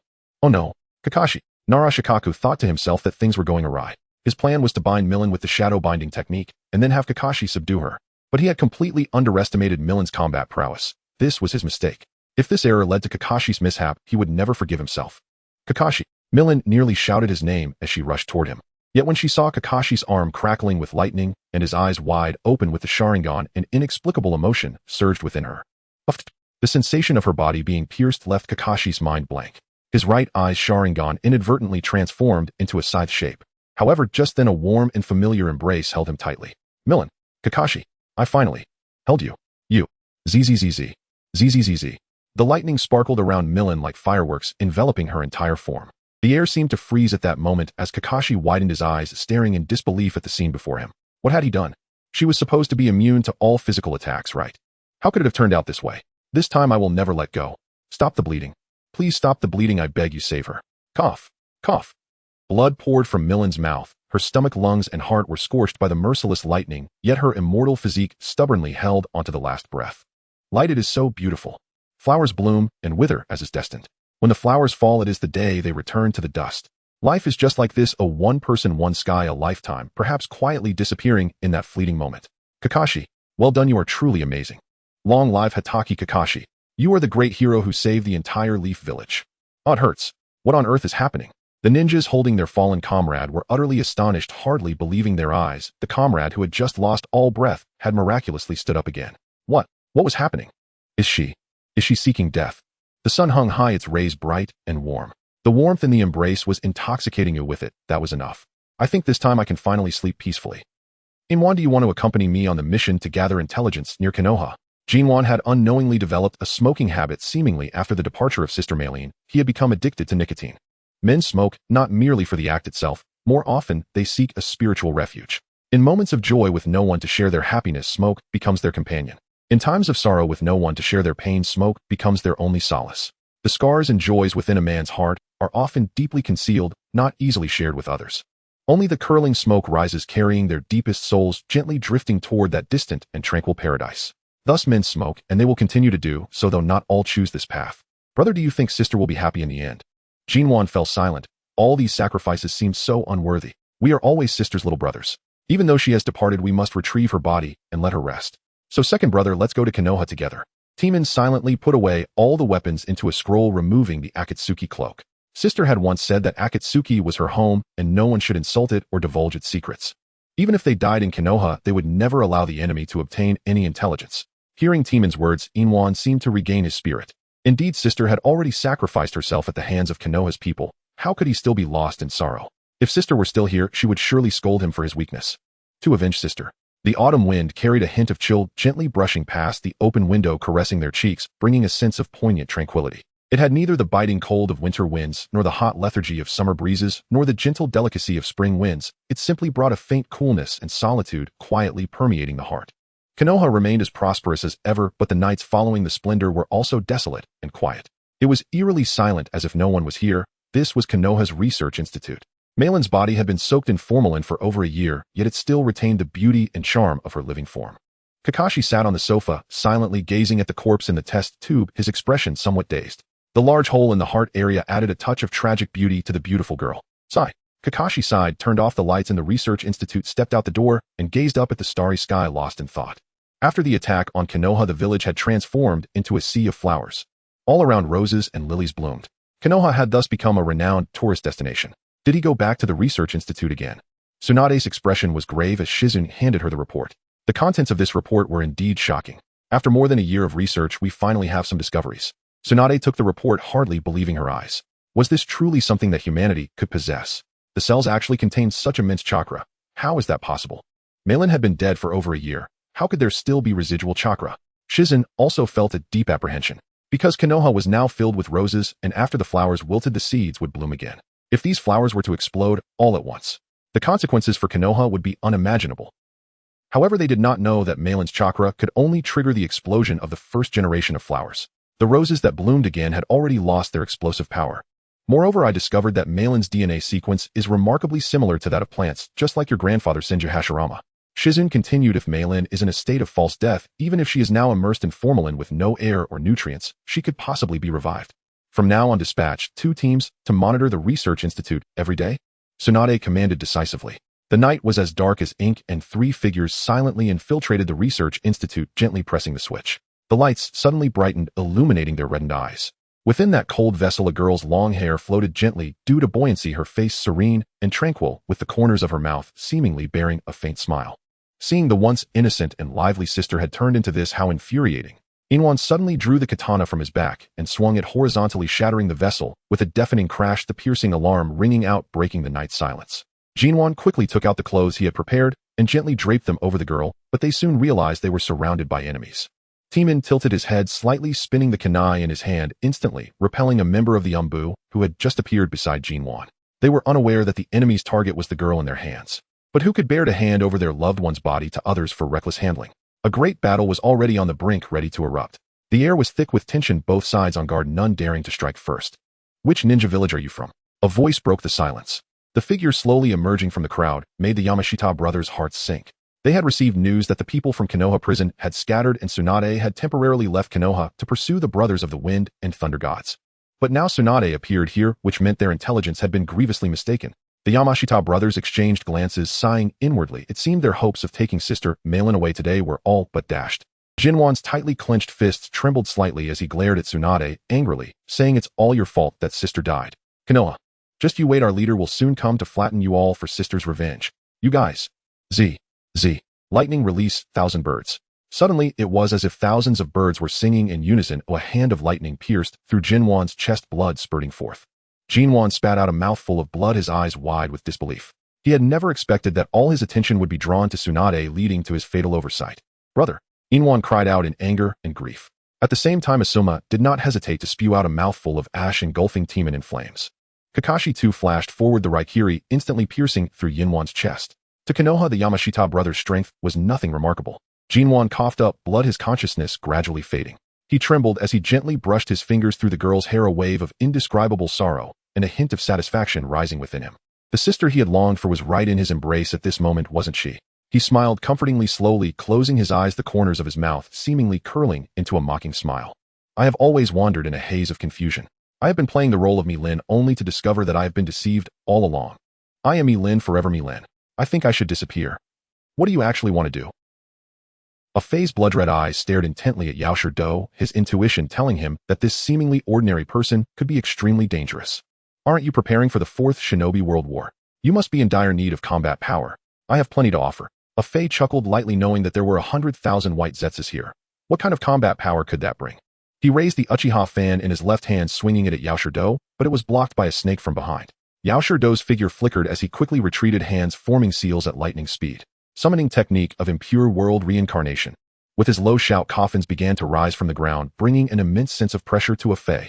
He knew these were powerful beings. It seemed Yaoshi Do had acquired quite a few good things from Orochimaru. "You won't refuse this fighting power, will you?" Yaoshi Do said with a triumphant smile. The coffins toppled one after another, revealing familiar faces: Scorpion Deidara, Itachi, Kakazu, Nagato. "These alone are not enough to pique my interest." A Fei's heart raced, but his face remained calm. Just Itachi and Nagato could elevate the entire war to another level, but he couldn't trust him easily. It would be better to kill him. Summoning technique of impure world reincarnation. Yaoshi Do cast the technique again. Two coffins slowly rose, one of which opened to reveal a girl in black, clothing swaying, as if she hadn't regained her senses. Mi-Lin. Ah, a Fei. So this is impure world reincarnation. How miraculous. Mi-Lin regained her composure, but there was a lack of vitality in her eyes. She had just come to terms with everything, but realized she was merely dreaming in the river of forgetfulness. The summoning technique of impure world reincarnation can bring back the souls of deceased ninjas to the living world and revive them in physical form. The revived individuals can be controlled by the caster, who can also revoke that control. Moreover, if the revived are aware of the seals for the technique, they can actively break the contract of impure world reincarnation. Yaoshi Do seemed to see through a Fei's thoughts and summoned two powerful ninjas again. "With these two, I believe you cannot refuse." Yaoshi Do's smile grew even brighter. "Where did you get them?" A Fei asked in shock. Emerging from the coffin was a middle-aged man with long hair clad in red armor. Although the armor appeared wooden, it still hinted at its ancient origins. He stood straight, and though he lacked the aura of a living person, the overwhelming killing intent he exuded was terrifying. "I have shown my sincerity, now it is your turn," Yaoshi Do said with a smile. "Naturally." At the headquarters of the Ninja Allied Forces, the sounds of bickering mixed with fighting. "Damn sand ninjas, my brother was killed by them. I will never let them go," a ninja shouted angrily. "Cloud ninjas are no good either," another ninja chimed in. "I've never liked you." The two resumed fighting. "Is our team leader too young? Will something happen?" a ninja said with concern. "What? Lord Gaara is not like those brats from your ninja village. He is a hero of Sunagakure," another ninja retorted. "Our major ninja villages have been in opposition for years. It seems like we can only trust our own people. It's no wonder. The constant friction between sand and rock ninjas has created deep-seated hatred that cannot be erased overnight." Another ninja agreed. The most troubled were the leaders of the major ninja villages. They knew that the hatred between the villages could not be wiped away easily, but with war imminent, they had no time to heal their wounds. "Hey, stop. Don't fight," Gaara suddenly shouted. He clenched his fist, and the quicksand flowed like a waterfall separating those who were fighting. Silence. We have experienced 3 wars among ninjas for our own interests, and that hatred has led to a craving for power, ultimately resulting in my birth. I was once a Jinchuriki surrounded by hatred and power. I hated this world and humanity, and wanted to destroy everything. Gaara's expression darkened. This thought is no different from what the Akatsuki is doing now. But a leaf ninja stopped me, he cared for me, thought of me constantly, and saved me. While being enemies, he was also a Jinchuriki, who could understand that darkness, loneliness, and hatred. Gaara clenched his right hand tightly against his chest, remembering that darkness, loneliness, and solitude. It still lingered in his heart. But, even though we were enemies, he still cried for me. We harmed him, yet he saw us as friends. Gaara furrowed his brows and shouted, "There are no enemies here now, because we all suffer from the wounds brought by the Akatsuki. Now here, regardless of leaf, cloud, sand, mist, or rock, there are only ninjas." The ninjas below fell silent. Gaara was right. With the Great War looming, they were still causing trouble here, which was truly. "If you still can't forgive Sunagakure, then please take my life after the battle," Gaara said loudly. Kakashi narrowed his eyes slightly, and everyone's expressions changed. "Now my friend is being hunted, so before you take my life, please lend me a hand." "Gaara-sama, I will follow you to the death," a ninja shouted. "Sorry, I was wrong just now." No, I was also at fault," another ninja said. "Kankuro, it's up to you," Gaara said. "Don't worry," Kankuro confidently replied. War was imminent. As Kankuro's surprise attack team set off, the personnel here also gathered. "These little guys are always jumping around." Deidara scoffed, looking at the people on the ground as if they were ants. "If you have the ability, fly yourself." Milin stood on an eagle formed of roses as Deidara lacked clay and needed her to find some first. "TCH, the one who dies first will be you." "Still making noise," Deidara retorted. "Shut up. It's clearly the Biwa Juzo." Milin refused to back down. Scorpion smirked, wanting to say something, but holding back. "I never expected to have a day where I would be against the village. This ninjutsu is so miraculous, it can control one's own body." Yaoshido responded, continuing, "I sensed it. There is clay below. Quick, let's go down. I can't wait to showcase my art." Deidara shouted excitedly. "I sensed it. There are ants nearby." 7 o'clock direction. Milin kept sensing, feeling helpless. Her abilities could clearly contend directly, yet Do still placed her in the surprise attack team. What more can be said? My sensing is said to be better than combat. It really is infuriating. Little D, hurry up. Looking at Deidara fiddling with the clay slowly, Milin couldn't help but feel a bit angry. All right, this is the necessary waiting before art." Deidara molded 2 winged birds and gently released them. "Now, let us appreciate the art properly." Milin was still a bit dazed. Was what I experienced really just a dream in the river of forgetfulness? Have I been dead for years? Yonomuto held a mouthful of water gently to his lips, and the water seemed to evaporate, and upon closer inspection, one could see countless tiny insects entering and exiting his mouth. "I don't drink water like that, it looks disgusting. He act normal, be normal." Hinata Teka looked at him with disgust, regretting being with this guy. His Byakugan revealed a multitude of tiny insects. It was terrifying. "We must send out the information, otherwise Captain Akato." Yonomuto, Hinata Teka, and Erasure Ho fell silent. Akato had faced Yaoshido alone to protect them, and they had no idea what had happened. "I don't know what happened to them, but I know that you are in trouble." A cold voice emerged behind Hinata Teka, startling him. His Byakugan had not detected any suspicious individuals entering his sight. How did she do it? Yonomuto also looked confused. His insects had not detected anyone, and the moment he noticed, she appeared right in front of him, just like the 4th Hokage Minato Namikaze, using the Flying Thunder God technique. After Lan Hua blocked Milin's great sword with his Kanai Yunumu Tian, and Hinata Takuma exchanged a brief glance and nodded at each other before rushing off in different directions. Lan Hua nodded in satisfaction, a faint smile on his lips, as he drew his own great sword, aiming it at Milin. "Why not escape?" Lan Hua said with a self-deprecating tone. "Where could he possibly flee?" "I know you, Milin." Milin was slightly taken aback, not expecting that after so many years of death someone would still remember her. Calculating the time, it has been about 3 or 4 years since her death. 3 months is enough for someone to forget a person. Moreover, 3 or 4 years. That time you were seeking death, weren't you? Why? Lan Hua was puzzled as to why she would give up her life. Oh, wasn't life beautiful? Are you still not aware that you are a ninja? If you were captured by the rock ninja, would they easily let you go? Milin sneered. Had the long, peaceful times between great nations made them forget the cruelty of war? In the early days of the Akatsuki's establishment, how many comrades died naively? "Although I don't want to fight you, I'm sorry, I can't control myself." Milin unleashed a fierce wave of energy, stepping forward with her right foot and swinging her sword heavily. This time Lan Hua followed Hongdo to track Yakushi Kabuto and did not bring many ninja tools, just a few shuriken and kunai. It was impossible to continue fighting Milin. Fire style, great fire dragon technique. Lan Hua rolled on the ground to dodge 2 of the fire dragons, but seeing more coming he could not evade in time, and immediately erected a water wall in front of him with water style, water barrier, to protect himself. Although protected by water, the fire dragon from Milin was too massive, still burning one of his legs. Still as terrifying as ever. Mi-Lin gathered her hands, and incredibly powerful chakra surged from within her body, forming a tangible flame that shot towards Lan Hua, who was at the center of the attack. Fire style, dragon flame song technique.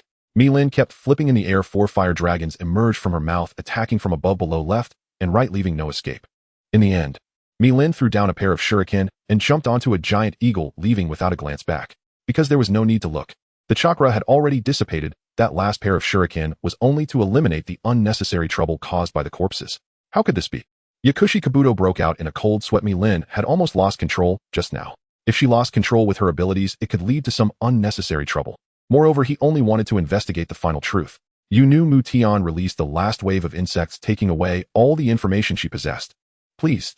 Art is an explosion. At the moment the insects left, Mu Tian exploded, lying on the ground unconscious. They really scurry around like ants. Can't you appreciate how beautiful my art is? These insects obstructed my perception. Zhong Ji kept sensing, but the forest was filled with Mu Tian's chakra, making it impossible to detect any other chakra. Anyway, we've already caught one. Brother Scorpion can finally be put to use. Meanwhile, while Zhong Ji was in distress, Kinkuru and Duan Wu were also in distress. The forest was filled with Mu Tian's chakra, making it completely impossible to sense the enemy's location. In this situation, the two teams accidentally encountered each other. The ambush team has opened fire for the first time.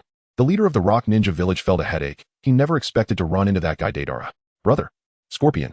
This is interesting. Kabuto similarly did not anticipate that the two ambush teams would meet first. He also could not casually transfer the reanimated individuals from other battlefields to different battlefields. Under his control, Mi-Lin rushed towards the frontal battlefield, where she could truly unleash her potential. Seeing the 2 white pieces on the chessboard crack, this was unexpected for him. He shook his head helplessly, not anticipating that it would happen so quickly. Scorpion Shin. This was about enough to understand the flaw of this technique. The second unit of the Yellow Earth. Look at those birds flocking off in that direction, or it seems they're looking for food, but these birds only appear in the summer. A graceful young lady in a dark dress looked up, her silver-white neck emerging from the short collar adorned with a jade hairpin and a dark dress tied with a silver ribbon. She frowned, seemingly lost in thought. Observation is quite meticulous.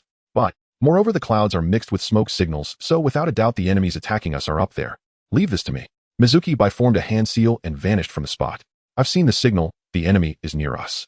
Very quick, Haya.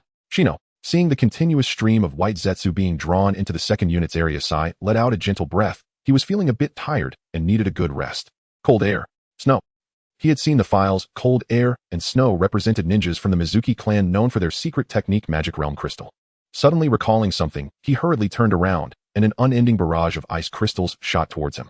After dodging in a panic, a few people were already gasping for breath. Upon seeing clearly, Duan Wu shouted loudly, "That's the Sand Ninjas Yi Tsang and the Rock Ninjas Naru. They are both ninjas with bloodline limits." Hey, I'm not. Zabuza helplessly denied, but that doesn't mean he was weak. Although we have no grievances with you, our bodies are out of control, sorry. Mizuki conjured a few ice crystals as Kanai, his eyes fixed intently on Sai in front of him. They're coming. Bang. A few crisp sounds rang out. Zabuza initially thought these brats would be cut in half by him, but unexpectedly there were reinforcements. Thank you, Mr. Kakashi, for your help. Now is not the time to be slack. They are very difficult ninjas to deal with. Kakashi helplessly rolled his eyes, showing his dead fish eyes towards Zabuza, and began to take things seriously. Although I knew a battle was coming, I didn't expect it to be you, Kakashi. Since we fought on the bridge, we should have died by now. But I woke up and was with Bai. I found it strange. This place is neither heaven nor hell. This is the present world. This is not a place for you to stay. That is Zabuza. Seeing an old acquaintance again, Sakura felt a wave of nostalgia. Hey, that little brat has grown up so much, hasn't he? Zabuza, seeing Sakura behind him, couldn't help, but Sai, time truly is a marvelous thing. That little brat has also grown quite a bit. After defeating us, not only has he grown, but his fame has also increased quite a lot. Thanks to you, he found his ninja way and has now become a great ninja who can stand on his own. He will definitely become stronger. Mizuki smiled with satisfaction. It seems we've chatted enough. It's time to get down to business. Yao Shirdo flashed a charming smile and sealed the mark. Zaibu Zhan and the others appeared to be bound by a powerful force, their bodies no longer belonging to them. Now the true performance begins. Kakashi, please. You must stop us. Zaibu Zhan felt his consciousness fading away completely under Do's control. Mr. Kakashi, please stop us once more. I once served as a tool for Lord Zaibu Zhan, vowing to protect him with my life. Now with Lord Zaibu Zhan also under control, it shows that I failed to take on your technique for him, failing to protect Lord Zaibu Zhan. Now I can't even claim the right to be a tool for Lord Zaibu Zhan. A perfunctory laugh struck Kakashi's heart.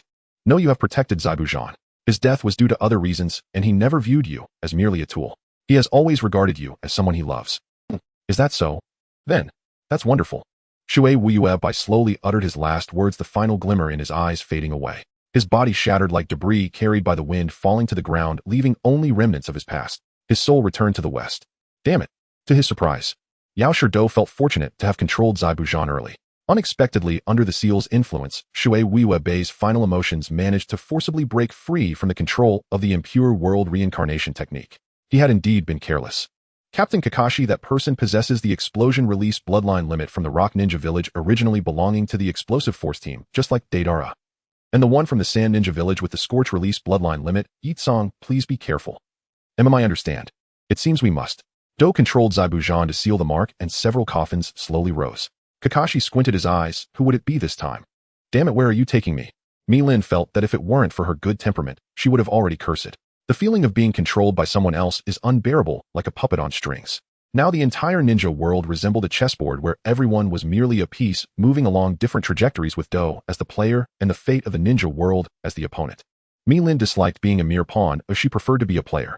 After all, even a horse can stumble, and who knows, a careless move could lead to losing the entire game. Seeing the suddenly appearing coffin before her, Mi-Lin nearly shouted, "Where else are you taking me? Flying around wasn't enough, now I must be the logistics team." Impure world reincarnation. Under Do's control, Zai Bujan completed the technique. What are you doing? A delicate hand reached out from the coffin, heavily pressing down on the coffin lid as a girl staggered out. Whoosh whoosh. Whoosh. That person. It is. Kakashi couldn't believe his eyes. He had already prepared himself mentally, but he never expected it to happen so quickly. Ninjutsu, parasitic flower technique. Kakashi kept flipping backward. If she appeared here, then trouble was imminent. Get back quickly. Stay away. Don't come near. Kakashi nearly shouted. This person's ninjutsu. One misstep, and there would be no chance left. To his astonishment, the continuously emerging vines instead wrapped around Zai Bujan, and the others, the 7 ninja swordsmen, annihilated. 5 elements sealing. The sea of flowers connects with the ground, forming the 5 elements, sealing everyone here. Is she here to help us? This guy is from Impure World Reincarnation. Oh, I know her. Then why? Damn it. Itachi cannot be understood with common sense. To think she used that to resist the control of Impure World Reincarnation.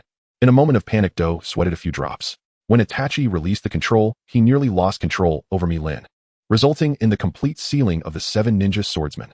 He still needed them to buy time. There was no choice, since Itachi had already negated his control, then let him be. After all, he still held several trump cards. Who wins and who loses is still uncertain.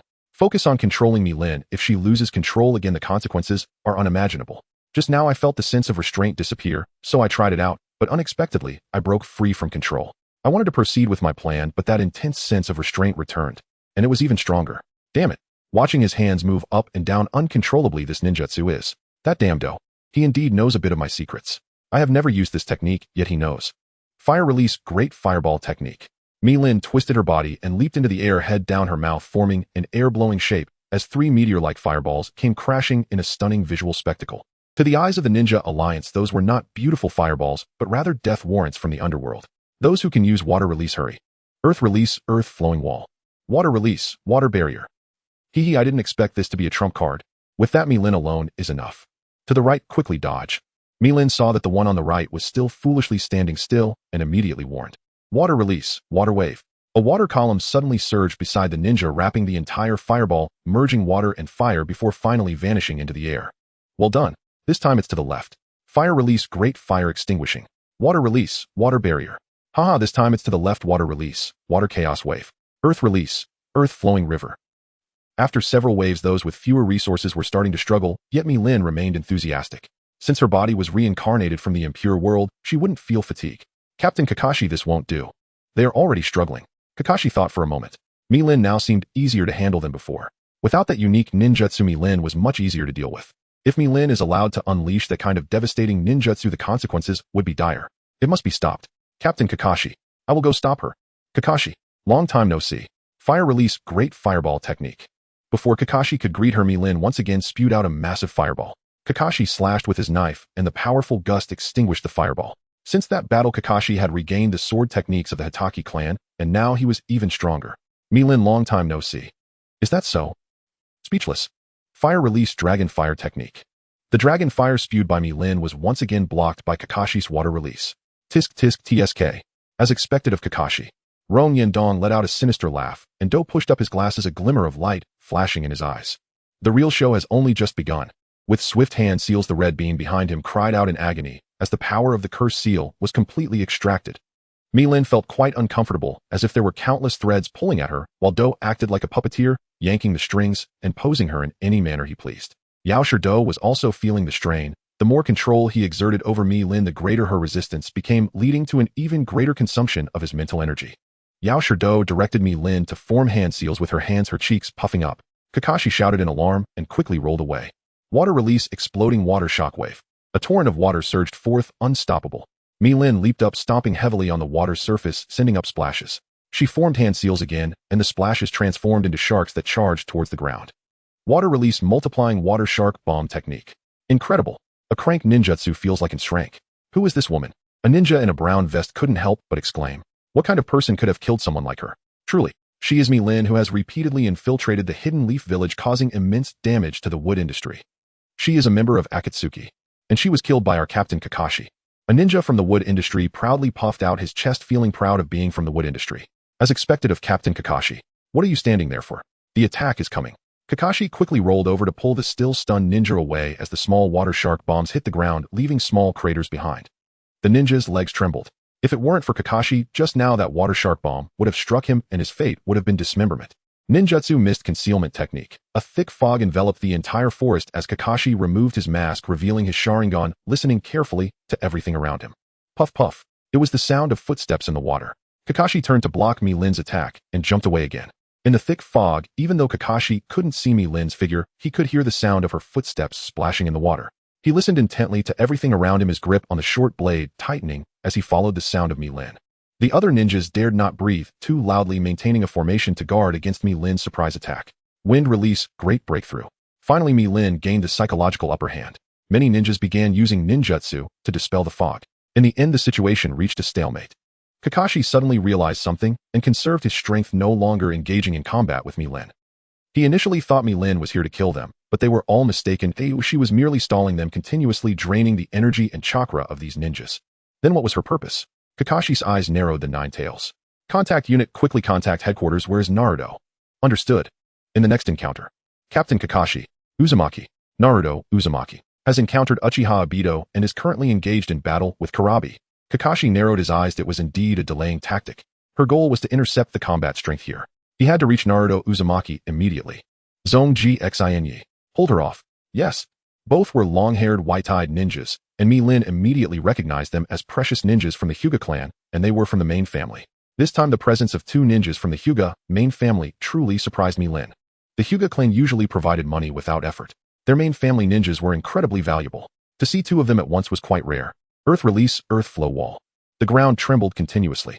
Kakashi intended to quickly leave this battlefield and rush to Naruto Uzumaki, but with Mi-Lin's interference that thought vanished completely. If he left the ninjas here, might all perish. He couldn't afford to lose so many ninjas. Hey Kakashi, after I die, where will my body be buried? Kakashi was momentarily taken aback, taking a deep breath. He couldn't possibly say her body would be toyed with in the wood industry's dissection room. He had once pleaded for Mi-Lin's remains to be handed over to him, but her body concealed far too many secrets. He was aware of the wood industry's regulations. After multiple requests without success, he had to give up. Now with Mi-Lin asking, he really found it hard to answer. Seeing Kakashi's troubled expression, Mi-Lin chuckled, realizing something unfortunate had indeed happened to her body. Yao Shirdo quickly dodged the shuriken shot by Itachi, hurriedly withdrawing the chakra controlling Mi-Lin. He looked warily at the two figures appearing at the cave entrance, Uchiha Itachi and Uchiha Sasuke. Finally, I can relax. Mi-Lin moved her arms, stretching lazily. This body truly felt completely numb. No warmth, no. So will you remember me after I die? After death, there is only remembrance and sorrow. This is the mortal realm. The deceased should not linger here, so you should obediently return. Mi-Lin tightly hugged herself, devoid of a heartbeat, devoid of warmth. Such a body. Hey Kakashi, if this body gains warmth and a powerful heartbeat in my chest, will you marry me? Kakashi was stunned by Mi-Lin's words. If she had a heartbeat, a pulse, warmth, then he. Answer me. I. Are you willing? I am willing. Huh.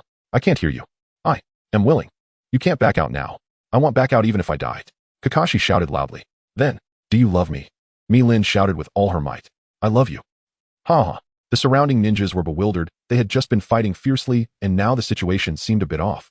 Hey, is Captain Kakashi dating her? I don't know. Aren't you from the Hidden Leaf? I am from the Hidden Leaf, but how would I know? Mi-Lin plucked a handful of cherry blossoms, scattering them in the air to dance with the wind. Such is love, finding peace, wherever it may be. She flashed behind Kakashi, gripping his right shoulder tightly. Kakashi, startled, instinctively drew his blade and swung only to have Mi-Lin block it with her katana. Don't be excited. I've already broken free from the control. I will take you to find Naruto Uzumaki. Cherry blossoms filled the sky. She had once left a cherry blossom mark on Naruto, and sensing it carefully, she and Kakashi instantly vanished from their spot. Seeing the astonished Obito, Mi-Lin chuckled. Hey, Uchiha Obito, oh no, it's been a while. A gust of wind blew and pink and white cherry blossom petals fluttered down like snow. Her subtle smile now appeared dazzling in his eyes, her stunning beauty more vibrant than the cherry blossoms. Though masked, he still smiled and said, "We'd better never meet again." The wind stopped, pink cherry blossoms drifted down and lilies and roses twirled playfully amidst the falling blossoms. Mi-Lin. Her laughter resembled blooming cherry blossoms, pure and bright. Kakashi-sensei and sister. Naruto could hardly believe his eyes, rushing forward with eager steps to uncover the truth. Naruto, calm down, take a good look. She is a reanimated corpse. She is the enemy. Yo, check it out. Killer Bee hurriedly stopped Naruto, as this was a dangerous act. Reanimation exploited such familial bonds to manipulate one's heart. Is Naruto all right? Kakashi hurriedly jumped onto the head of the Eight Tails, anxiously checking if Naruto was injured. Kakashi-sensei, what on earth is going on? I can't say for sure, let's observe for now. Mi-Lin's presence left Obito at a loss. He had always known that the pharmacist Du was unreliable, and now with Mi-Lin the tide of battle could nearly be turned. Does Sister Mi-Lin know him? Of course, during my time with the Akatsuki, I teamed up with him. Kakashi knew that in the Akatsuki members worked in pairs, implying that this person claiming to be Uchiha Madara was likely known to Mi-Lin. There was even a possibility that this individual was not Uchiha Madara at all. Just now the ninja coalition led by Gaara encountered the reanimated Uchiha Madara, so who exactly was this masked figure? Obito, do you still call yourself Uchiha Madara? Your left eye's Rinnegan is truly unsightly. Mi-Lin, I knew you were aware of something. I had Zetsu keep an eye on you for a long time. I never expected you to die in the wood release, thinking you would reveal all the secrets to everyone, yet you did not. I truly could not see through you from beginning to end. Obito's eyes brimmed with apprehension. This woman was unlike the others, as if she knew everything. Obito, you really are unpleasant. Mi-Lin conjured a great sword in her hand, appearing behind Obito and thrusting it forward. Yet she felt it did not strike true, passing right through Obito's form. As expected, still so annoying. Mi-Lin slashed again at Obito's head, and like before it completely passed through. Obito kicked out, but Mi-Lin smiled slightly, suddenly appearing beside him and landing a punch on his mask. The tremendous force sent him rolling across the ground. How did you do that?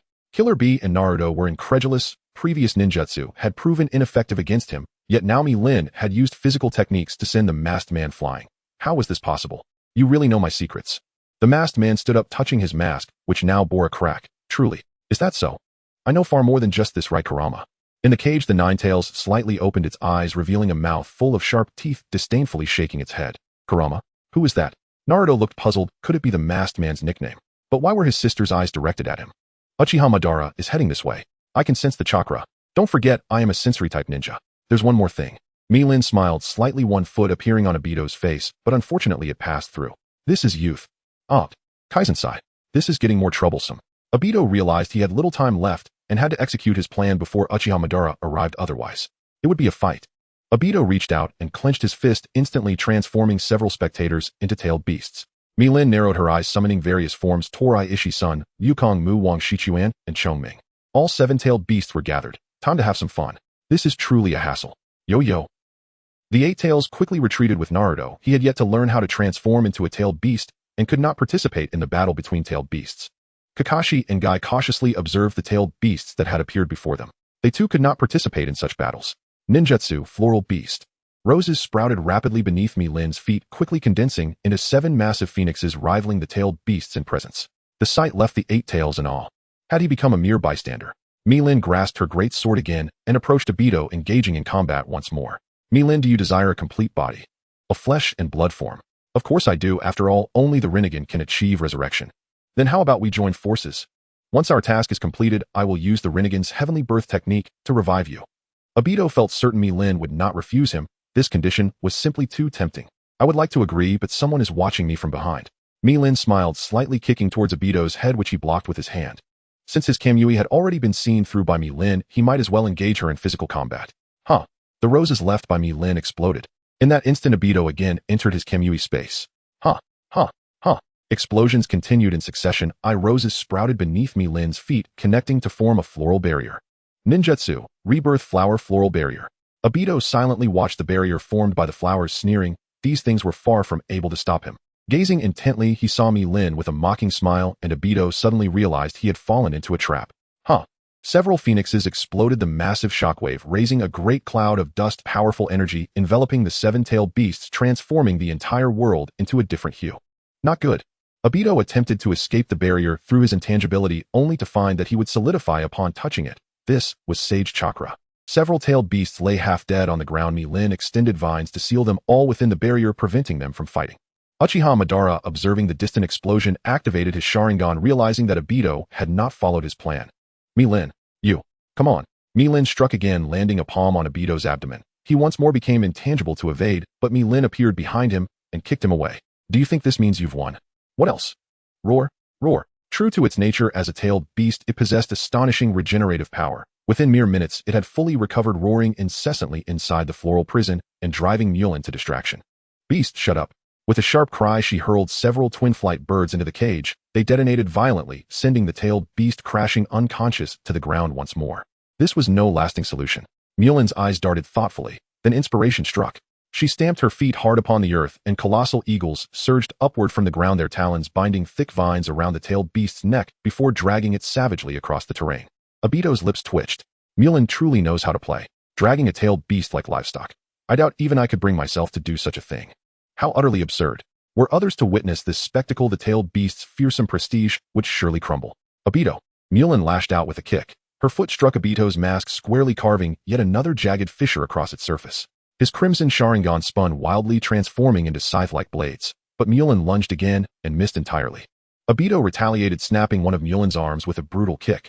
Yet her Edo Tensei body instantly reformed whole and unblemished. This body proves remarkably convenient after all. Many forbidden jutsu she once dared not wield freely could now be unleashed without restraint. Ninpo, parasitic flower technique. Kakashi's face paled in alarm. He seized Naruto and Might Guy, yanking them backward as he retreated. He remembered this abhorrent technique, the one that defied morality, that extinguished humanity itself. Lin scattered a cloud of pollen into the air.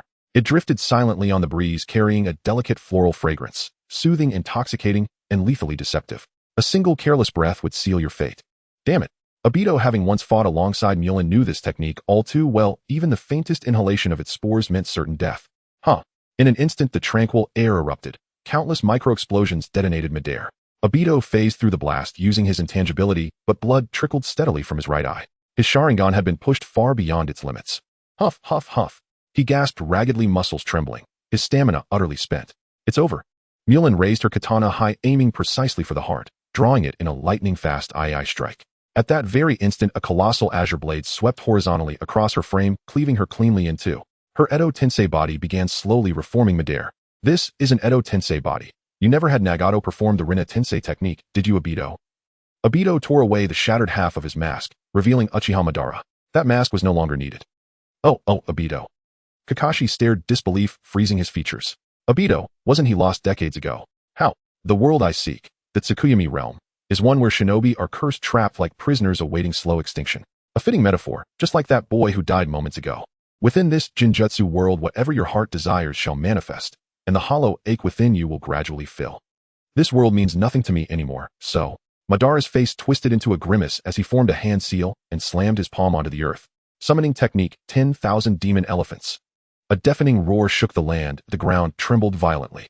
From the churning earth emerged a monstrous entity, 9 wide-open eyes blazing with power. It had already absorbed the final tailed beast chakra from the gold and silver brothers, the 9 tails chakra. A pale serpentine limb slowly extended from its belly, latching onto the 10 tails and seizing control. Then from its maw, iron chains shot forth, dragging all 7-tailed beasts into its gaping mouth. Reunited with the chakra of the 7-tailed beasts, the 10 tails surged with renewed vitality, its roars thundering with savage exultation. Lin watched grimly. The tide of battle had slipped entirely beyond her command. Susanoo.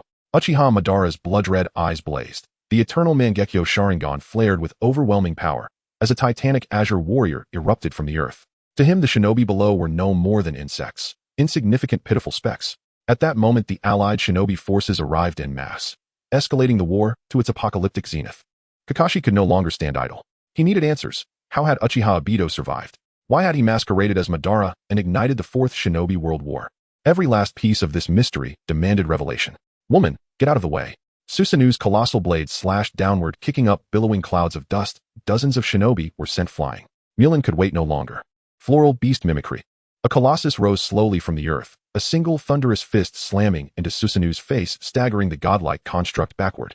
Madara's brow lifted in surprise. This strength rivaled Hashirama Senju's would-release giant itself. His fighting spirit ignited. Mulin's fingers flew through hand seals. 3 titanic figures rose from the ground. With her current capacity 4 was her absolute limit. 4 giants converged upon Susanu, forcing Madara himself into retreat. Fascinating. Madara swung his blade. The 4 behemoths parted like tofu beneath a knife. Susanu remained peerless, the strongest force ever known in this world. I grant you the honor of standing before me in combat, woman. Since Hashirama Senju, no one has given me a true fight. Mulin gazed at her own hands. This Edo Tensei vessel could not channel her former power. The strength granted by the reanimation fell far short of her original body's might. Who knew what materials Kabuto had used to resurrect her? Obito, why? Rin was my sole light. When she was gone, the world I saw turned utterly black, a living hell. Everywhere I walked under Madara's name, I found only ash and despair. Even with the Sharingan, I saw nothing, nothing at all. Longing wishes. They are illusions, empty phantoms that bind the feet and paralyze the will. If Rin cannot exist in this world, then I shall forge one where she does. Obito's face contorted with fury as he clashed with Kakashi, twin giant shuriken spinning in his grasp. This world, this place, I despise it. I care nothing for this world, or any world. For Rin Sake, I will wage war against existence itself. Rin. Kakashi fell silent. His right hand still stained with her blood. Had he been stronger, then she would never have been captured by the Mist Ninja. Had he been stronger, she would never have sacrificed herself. All of it, his failure. He had failed to protect her. You destroyed the only light in my world. I shall destroy the only world you hold dear. Obito snarled, driving his shuriken deep into Kakashi's abdomen. Twin gashes weeping crimson. Milin's face turned pale, feeling frustrated that Kakashi, who had never defeated her, could be toyed with by Obito. She was in a bad mood and needed to vent her feelings. Her gaze fixed on Uchiha Madara before her. This guy was arrogant and full of himself. Today she was determined to make him question his existence. Fire-style great fire annihilation. As Milin unleashed a massive flame from her mouth, Uchiha Madara raised an eyebrow, surprised that this woman could even use the Uchiha clan's exclusive fire style. Upon closer inspection, she didn't look like someone who could give birth. Never mind. Susanoo truly lived up to its reputation as the strongest ocular technique. There was nothing Milin's fire techniques could do against it. Woman, let me show you the true fire style. Fire style great fire dragon technique. For Uchiha Madara, such ninjutsu was merely a flick of his wrist. However, Milin still needed a hand sign for her ninjutsu, which highlighted the gap in their abilities. As the fire dragon soared into the sky, Milin could evade it, but the ninjas below would be doomed. Ninjutsu flower wall. A continuous stream of lilies formed a gigantic wall to intercept the ninjutsu. Madara initially thought a small wall like that would be easily burned through by his fire dragon. To his surprise, the fire dragon faltered upon hitting the flower wall, which left him astonished. Do you think I'm just playing with fire? Milin threw out 2 small birds at a speed that surprised Uchiha Madara. He had assumed that her level of fire style meant she specialized in it, but unexpectedly she did not. Uchiha Madara, controlling Susanoo, began to hand sign, and Milin blinked slightly, as if she remembered this ninjutsu. Heavenly obstruction shock star. Milin's eyes widened as a gigantic meteor descended from the sky. My god, is this Uchiha Madara? This power is terrifying. Where is Artsukage? Where is Lady Tsunade? As they watched the meteor slowly fall, the Ninja Alliance began to panic. This power was simply too horrifying. They felt like ants in its presence, easily crushed into oblivion. Ninjutsu Flower Tree Realm. Inspired by Senju Hashirama's Flower Realm, Milin conjured a massive tree made of vines formed from flowers to withstand this attack. With her hands pressed to the ground, a continuous stream of giant trees sprouted from thin air, ultimately forming a massive hand that tightly supported the gigantic meteor. Though she caught the meteor, the immense impact still kicked up a massive cloud of dust. Milin remained calm and used wind-style ninjutsu to disperse it. At that moment, all the ninjas once again reassessed Uchiha Madara's strength. They realized how terrifying the Uchiha clan truly was. They also revised their evaluation of Milin's abilities. They never expected that this woman in Akatsuki clothing, who had been brought back to life, would be so powerful. Fortunately, she died early, otherwise the Fourth Shinobi World War would never have been provoked, and Akatsuki would have been guaranteed victory. Huff. Huff Izanami. As Kabuto plunged his knife in Itachi's body, transformed into a crow and flew away, emitting a blinding light that pierced the heart. The left eye's fan slowly spun before finally stopping, turning into a white haze. Now the darkness in his left eye told Itachi that his Izanami had been successfully cast. The creator of Izanami, Uchiha Shirsue, had once used this ninjutsu to eliminate the Uchiha clan's internal strife, saving the entire Uchiha clan at the edge of a knife. Now he hoped to save the entire ninja world with Shizui's Izanami. Itachi. Sasuke looked at Uchiha Itachi with a puzzled expression. What was all this for? Uchiha Itachi's right eye once again condensed into a fan-shaped, blood slowly dripping. Tsukuyami. In that world, he saw everything: the proud deaths of the Uchiha clan, his parents' concern for him, and their pride in him. He saw his brother's promise to protect him. He saw Itachi willingly sacrificing everything for him. Now you understand everything. Edo Tensei. Release. Kabuto in a daze began to hand sign rat, ox, monkey, tiger, dragon, boar. Edo Tensei release. Looking at his body glowing faintly Uchiha, Itachi smiled contentedly. This way everything had come to an end. Turning to look at Sasuke, his most cherished brother, had finally grown up. Now he had no reservations left. Now I have nothing left to hold back. I have revealed all the truths, leaving no more secrets. I have always lied to you, seeking your forgiveness, always pushing you away with these hands. I didn't want to involve you, but now I realize perhaps you once had the power to change Mom and Dad, to change the Uchiha clan. If only I had faced you from the beginning, standing on equal ground to discuss the truth. At this point I, the failure, can say no more, for you won't listen. So this time I want you to understand more of the truth. It's alright if you never forgive me. No matter what you become in the future, I will always love you. He pressed his forehead against Sasuke's. With a slight smile, he felt he had no more ties to this world. Izumi. I'm coming. Mi-Lin and Uchiha Madara watched the light emanating from their bodies as fragments continuously fell to the ground. Mi-Lin knew Itachi had forced Kabuto to release Edo Tensei. What bad luck. Rat, ox, monkey, tiger, dragon, boar. Release. Just as I knew the release signs for Edo Tensei. As he watched the glow fade from his body, Uchiha Madara sneered. Senju Tobirama was not stronger than Hashirama, but this strange ninjutsu certainly had its merits. After Hashirama's death, he had seen many ninjutsu, so he knew the secrets of Edo Tensei. Watching the scattered paper pieces fall from Mi-Lin's face, she remained expressionless. Kakashi looked at Mi-Lin. This ninjutsu had been released. Surely her soul would be able to return to her homeland. It was truly hard to part with. The scattered paper pieces drifted away with the wind, and all the ninjas quietly watched her leave. Some ninjas did not know her, but she had protected them. The strong should receive the respect they deserve. Kakashi quietly stepped forward, wrapping his arms around the girl from behind, gently saying, "Didn't you promise to marry me when you came back to life? I'm waiting for you." Mi-Lin smiled slightly and replied, "I'm waiting for the day you marry me too. So please don't go, alright? Okay." A powerful force of sunlight radiated from Mi-Lin's body, shining like the sun. That overwhelming vitality reminded Naruto Uzumaki of the rebirth technique his brother used. As the final scraps of paper flew away with the wind, what filled his eyes was a body full of life. Mi-Lin gently held her hands, feeling this sensation. It was her new body. It was a living, breathing body. Then I must keep my promise. Life is finite. It does not experience the rebirth of lush vitality like trees shedding their leaves and returning to their roots. Human life, however, is different.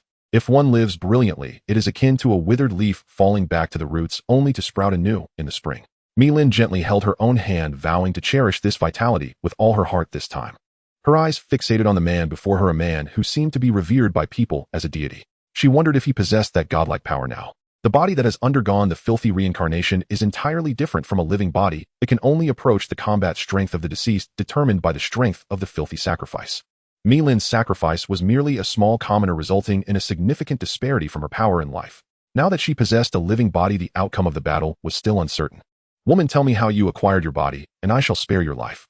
Uchiha Madara controlled Susanoo, looking down on Mi-Lin. This woman had obtained a new body without relying on the Rinnegan. If he knew how, then the plan could be postponed. Yes. Damn it. Obito stared blankly at everything happening around Mi-Lin. The resurrection of the dead was something only the reincarnation technique could achieve. Then could Lin also? For a moment Obito's breath quickened. If Lin came back to life, then Madara before him. A killing intent flickered in Obito's eyes. He absolutely could not allow the Moon Eye plan to be implemented. Uchiha Madara, wielding Susanoo, slashed forward, unleashing a thunderous strike that manifested before Mi-Lin. She used her hands to form a giant arm, forcefully blocking the blow, the immense force causing a dull ache in her palms.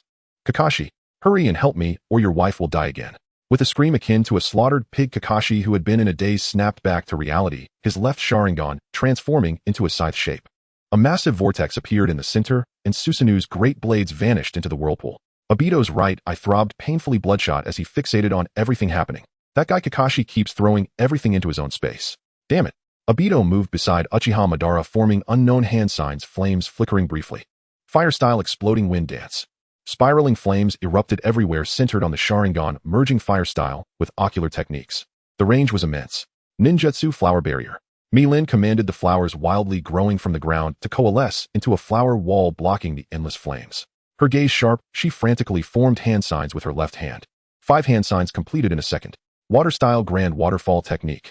Under the immense chakra exerted by Mi-Lin, torrents of water cascaded down. Even someone as powerful as Uchiha Madara could not withstand such natural destruction. Susanoo was knocked down by the deluge, and Uchiha Madara struggled to rise. Just as he lifted his head, a shadow appeared before him. What came into view was a foot ruthlessly stomping on Uchiha Madara's face. Half of his head burst apart like a watermelon turning to ash in an attempt to reassemble. Mi-Lin's expression turned serious. This was the most critical moment. She raised her right hand, countless flowers adhering to the body of the filthy reincarnation.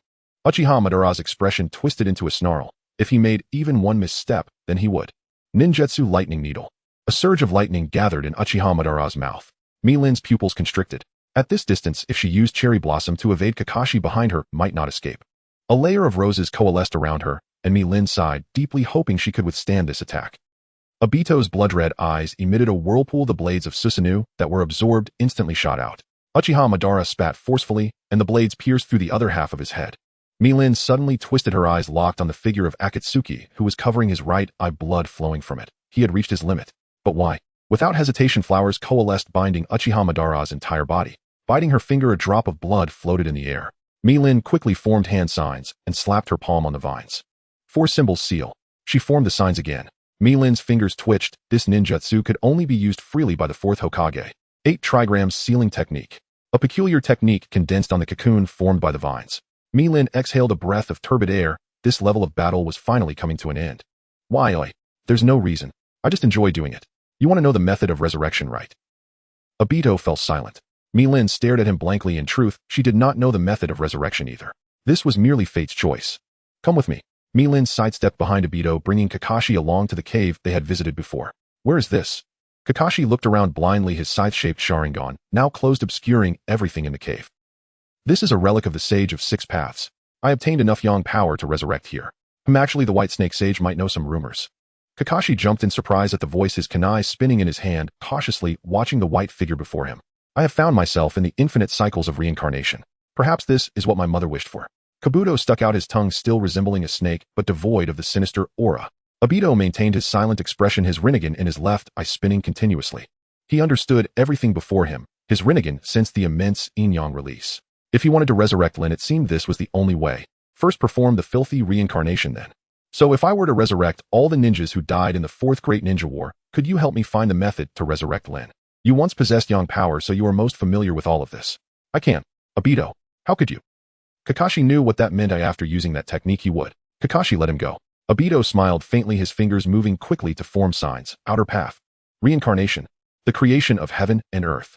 A gigantic outer path puppet rose up, its overwhelming vitality streaking across the sky, like brilliant meteors, beautiful as a painting. Yuji, a sand ninja, saw his deceased lover rise again, embracing each other in silence, only tears flowing silently. What is this? Sakura watched the meteors flying overhead and realized so many had died in this war. She truly hoped there would be no more wars in the future. Sakura, we are back. Watching Naruto and Sasuke both battered and bruised, Sakura couldn't help but shed tears. It was good they were back. It was all over. This war has been won. Nara Shikako lit a cigarette and took a gentle puff, watching the meteors streaking across the sky. It was all over. He would take a good rest when he returned. Niji. Hinata watched in disbelief at everything happening. All the deceased had come back to life. Did the caged bird finally gain freedom? Niji distinctly felt the caged bird seal on him being lifted. He removed the forehead protector from his head. Could he now soar like the little birds outside in this world? In this way I can rest easy. Obito weakly lowered his hands, those hands stained with blood and sins, yet now they were filled with such wounds. He did it all for love. Kabuto glanced at Mi-Lin and nodded. The cells of Hashirama within him surged like a giant python, diving into Obito's body, restoring his breath and heartbeat. All of this. Obito looked at his hands, unable to believe what he was seeing. I have injected your body with Hashirama's chakra and cells, so you won't die for now. Some things you must accomplish on your own. I can't help or shouldn't help. But you should know that this world is like a merchant. While I gained yang power, I also acquired endless pain and sorrow. What you desire may come at a steep price. Without Lin, my world is darkness. For her, I would give up the entire world. Mi-Lin nodded as she already knew his answer, so she could only wish him luck. A whirlpool formed in her right eye, and Obito vanished from the spot. I also want to see the truth my mother spoke of. Will you take me in? Mi-Lin nodded, looking at Kakashi with a playful smile, drawing closer. Does the promise still count? Kakashi paused, unable to suppress a cough. This was a bit tricky. I give you the sun, and together we'll rebuild this ninja world. After all, I've already attached myself to you. Whether you want to or not, I will marry you. Why so shameless? That's just how shameless I am. Why wouldn't you agree? I agree. Say it again. I agree.